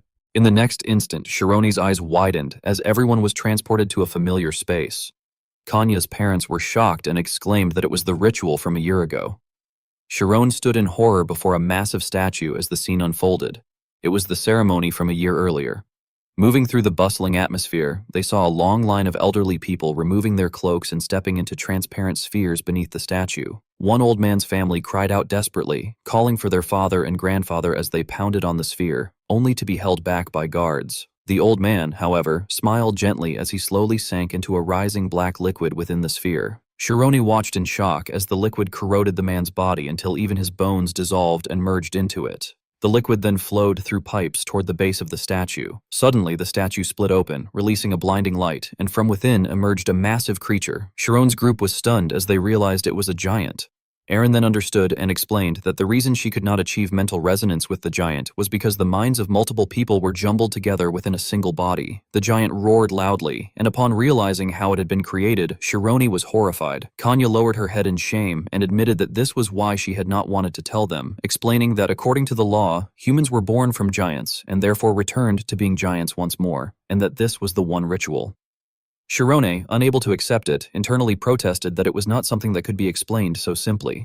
The narration explained that the one ritual practiced in heaven used human flesh and organs as raw materials to mass-produce giants, and that during the process of people's minds being mixed together, a schema was created. The giant's eyes then glowed red as it pressed down upon the people below, who knelt in worship while repeatedly chanting, Ankera, Ankera. The horrifying sight became unbearable for Chironi's group, while the relatives of the elderly victims cried out in grief for their mothers, grandfathers, and loved ones. The grotesque giant turned its back and roared that, according to the faithful, the giants born in such a way would leave heaven and enter Inferno, where they would execute the heretics who threatened heaven before being called back by Ra to return to the fifth heaven, Mattel.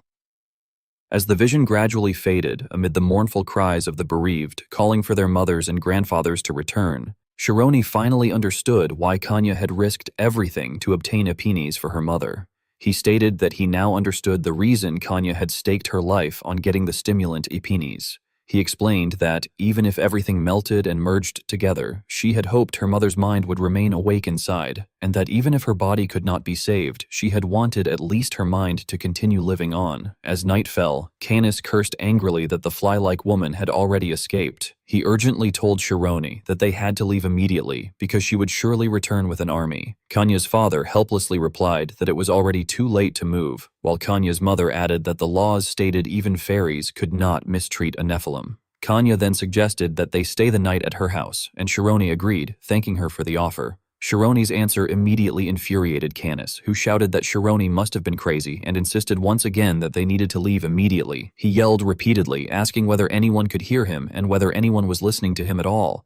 In the end, Shironi's group decided to remain at Kanya's house for the night. Canis ruffled his hair in frustration and grumbled that everyone seemed to have lost their minds. He reminded them that their goal was to reach the seventh heaven, Erebos. Although he admitted that the one ritual was shocking, he argued that it was simply the law of that land and had nothing to do with them. The atmosphere among the group gradually grew heavy. Shironi also ran a hand through his hair with a dark expression as he recalled the old woman's words. His gaze became gloomy as he quietly reflected that perhaps Miro might not have been wrong after all. Meanwhile, Kanya and Lena lay together on the same bed. Lena softly asked whether Kanya was asleep, but when no answer came, she continued by saying that she could step aside for her sister and encouraged her to go to Shironi instead. Lena's words shocked Kanya, causing her to widen her eyes as she hurriedly denied it and asked whether Lena even understood what she was saying. Lena calmly replied by asking whether Kanya still thought of her as a child. She pointed out that she was already 15 years old and added that if their mother knew Kanya had met someone good, she would surely be happy as well. Heartbroken, Kanya bit her lip and embraced her little sister while quietly saying that she only needed Lena. Soon afterward, the two girls shed tears together in sorrow. As the sun slowly rose, the ritual began with a procession of believers carrying vivid red flowers in their hands. Countless citizens gathered beneath the giant statue, and the overwhelming spectacle left Chiron's group stunned. Chiron then overheard one of the believers murmuring that it was already time for the one ritual and lamenting that those people had lost eternal life because they had broken the law, questioning why they had done what they had been forbidden to do. Because Chiron had suddenly become able to understand the language of the people there, he turned toward Aaron and realized inwardly that Aaron was the one telling the story. Aaron understood what Chiron was thinking and nodded in confirmation, quietly warning everyone to be quiet because they were coming. At that moment, someone spoke as the unfortunate people walked in lines over paths covered with rose branches laid down by the citizens as a gesture of gratitude. One mother told her child to look closely at the executioner, explaining that he was 187 years old because he had faithfully followed the laws. She said that people claimed he would enter the third heaven, Sahalim, and gain eternal life, adding that they all had to become just like him, as God willed it. Kanya's mother stood at the very front and removed her cloak before the executioner. Kanya's family watched the scene in heartbreak, and after sitting inside the glass chamber, Kanya's mother turned toward her family and smiled gently in an attempt to comfort them. Unable to bear watching any longer, Tess painfully asked whether they were really supposed to just stand there and watch those people become giants. Amy helplessly responded that there was no other way. Crossing his arms, Canis remarked that it had nothing to do with them, saying that it was the life those people had chosen and the life they wanted. As Kanya's mother knelt down with her hands clasped in prayer while the black liquid slowly rose around her, Kanya and Lena burst into tears in their father's arms. Rian fell into thought before asking whether that was really true and whether they had truly wanted their families to become giants. Canis shot back by asking what Rian intended to do about it and whether he was planning to stop them. At that moment, Shirone widened his eyes in shock after seeing Kanya's mother take out the 4-leaf clover pouch, causing him to recall a memory from 4 years earlier. Back then, Chiron's sick mother had held up a 4-leaf clover and weakly wondered what it was. After taking a closer look, she became shocked upon seeing countless 4-leaf clovers scattered across her bed, while beside it, young Shirone had fallen asleep with his head resting near her. Gently stroking his head, she recalled that the doctor had said the night before that she would not survive through the night. She admitted that she had wanted to cling to even a miraculous power, explaining that Shirone had searched the mountain all night long without even noticing that he was covered in wounds. Through that memory, Shirone questioned whether people like them had truly chosen such a fate. Returning to the present, everyone stood frozen in disbelief, while the executioner bowed his head and shouted in confusion, demanding to know who Shirone was. The reason for his shock was that Shirone had stepped forward and stood directly in front of him. With a furious expression, Chiron declared that there was no way any of this could be true before angrily demanding to know what they were doing and accusing them of murder. At the first heaven, within the Semaine Faithful Management Department, there stood a massive ancient tree where the spirits lived and worked. Inside the office, the fairy who headed the Agiran Faithful Management Department asked Peofe what had happened with the runaway case and whether it had involved Kanya and Lena. Peofe hurriedly replied that it had, explaining that she had heard their confession, that they had cooperated with the investigation, and that she had sentenced both of them to a 1-year reduction. Agiran quietly repeated the phrase, 1 year, causing Peofe to become uneasy.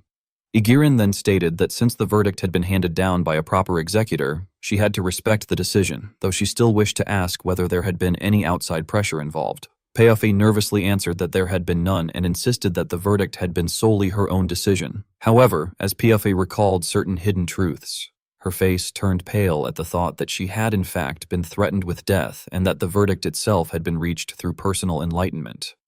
Agiran continued by asking whether there had been any other unusual masters involved, mentioning that she had heard heretics had entered alongside the faithful. More concealed truths surfaced in Pev's mind, namely that outsiders had indeed entered, that the Nephilim was not a heretic, and that the Nephilim's companions were not heretics either. These facts left Peofe internally panicking, as she thought that she could not possibly explain any of it. In the end, she stammered that she had never seen any heretics. After Peofe departed, silence lingered in the room for a moment before Agiran turned toward the spirit beside her and asked Mare, the Fairy of Truth, for her opinion. Mare replied that Piaf had spoken only the truth, although she had not revealed the whole truth. Agiran commented that she was worried about how strong Peef's convictions had become at such a young age.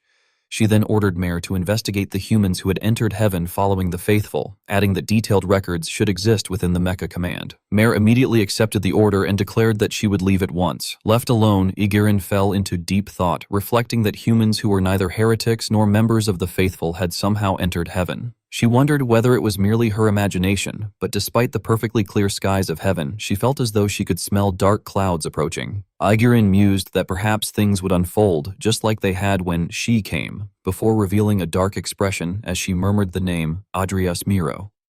Back at the ritual site, the executor shouted furiously, demanding to know who Shironi was and questioning how he dared desecrate a sacred event upheld by the laws. The executor proclaimed that any heretic who defiled the laws would immediately be beheaded. Using Aaron's magic, Sharon declared in response that he was not a heretic but a Nephilim, one who was free from the laws.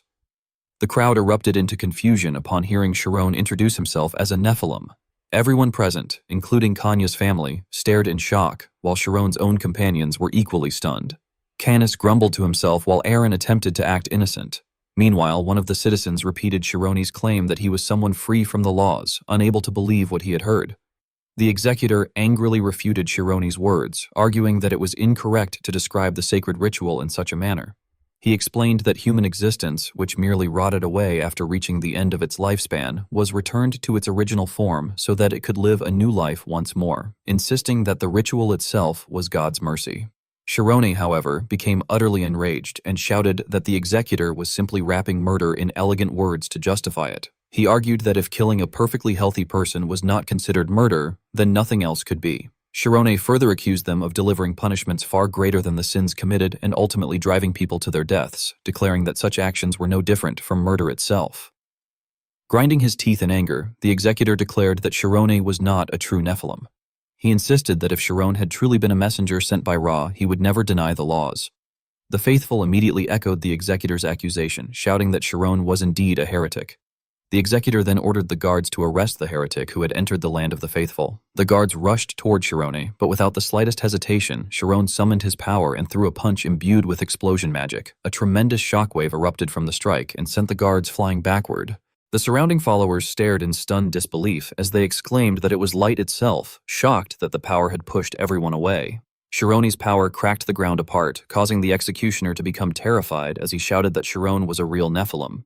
However, the man quickly regained his composure, drew his sword, and loudly challenged that it was only a shallow trick, claiming that if Shironi were truly a Nephilim, a sword like that would mean nothing to him.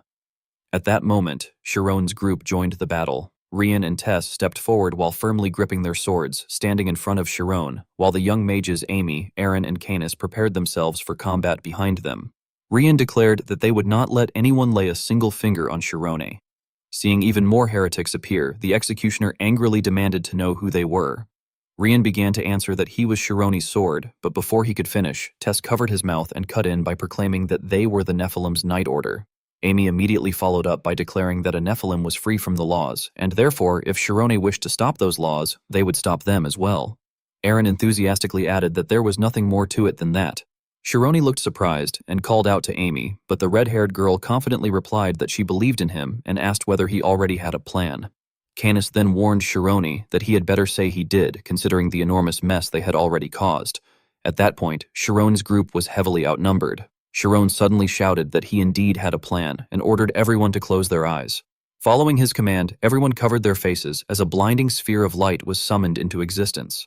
Canis immediately recognized the spell as light magic, shining, and inwardly wondered what Shironi intended to accomplish with it, questioning why there seemed to be something unusual about the light itself. Soon after, Canis was shocked to realize that Shironi was desperately transforming the sphere of light by synchronizing the polarization direction of the photons. He realized that Shironi had created artificial gravity with God's particles, allowing the density of light to increase several-fold, perhaps even dozens of times greater than normal. The brilliant white radiance of shining impact illuminated the entire area, turning the world into nothing but black and white. When the surroundings finally returned to normal, Shironi's companions slowly opened their eyes and stared around in astonishment, wondering what exactly had happened and realizing that it was a complete wide-range crowd control skill.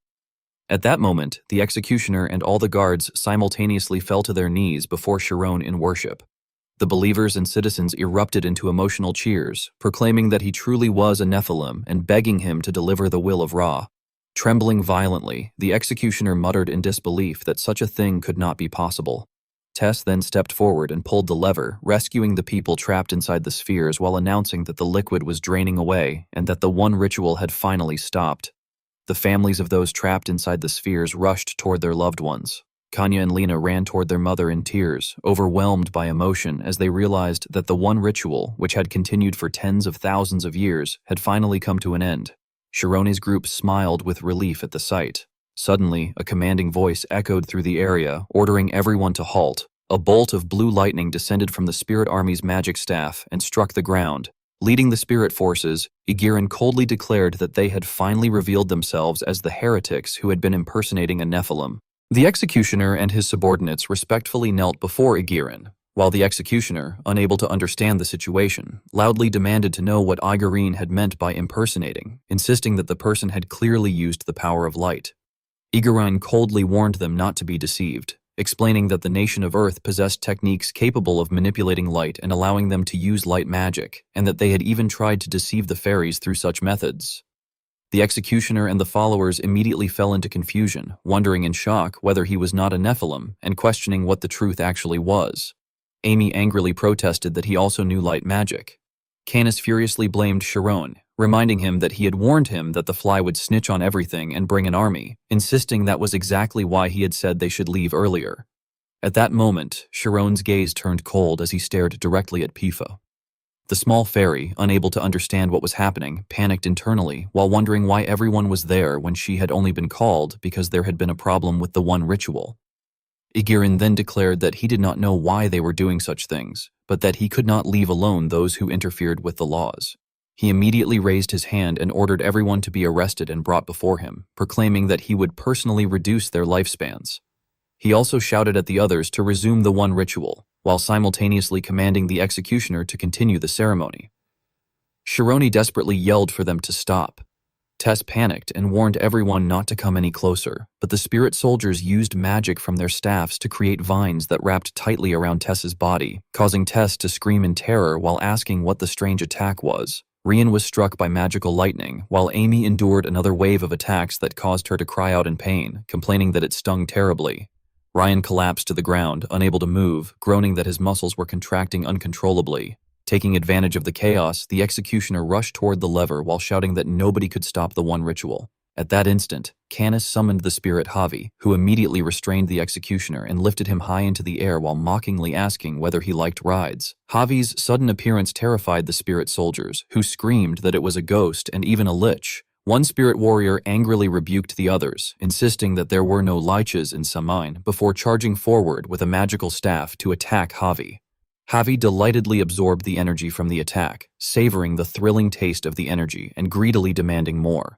Javi then chased after the fleeing spirits while continuously demanding additional energy, causing them to scream in fear and beg the disgusting creature to stay away. Canis praised Javi for buying them time and then created a shadow wall that surrounded the entire group. Outside the magical barrier, one of the spirits shouted that it was a barrier and ordered everyone to break through it with magic. Inside the barrier, Amy used healing magic on Tess while Ryan slowly regained control of his body. As he rubbed his aching arms, he hesitantly asked whether he was really not supposed to hurt them.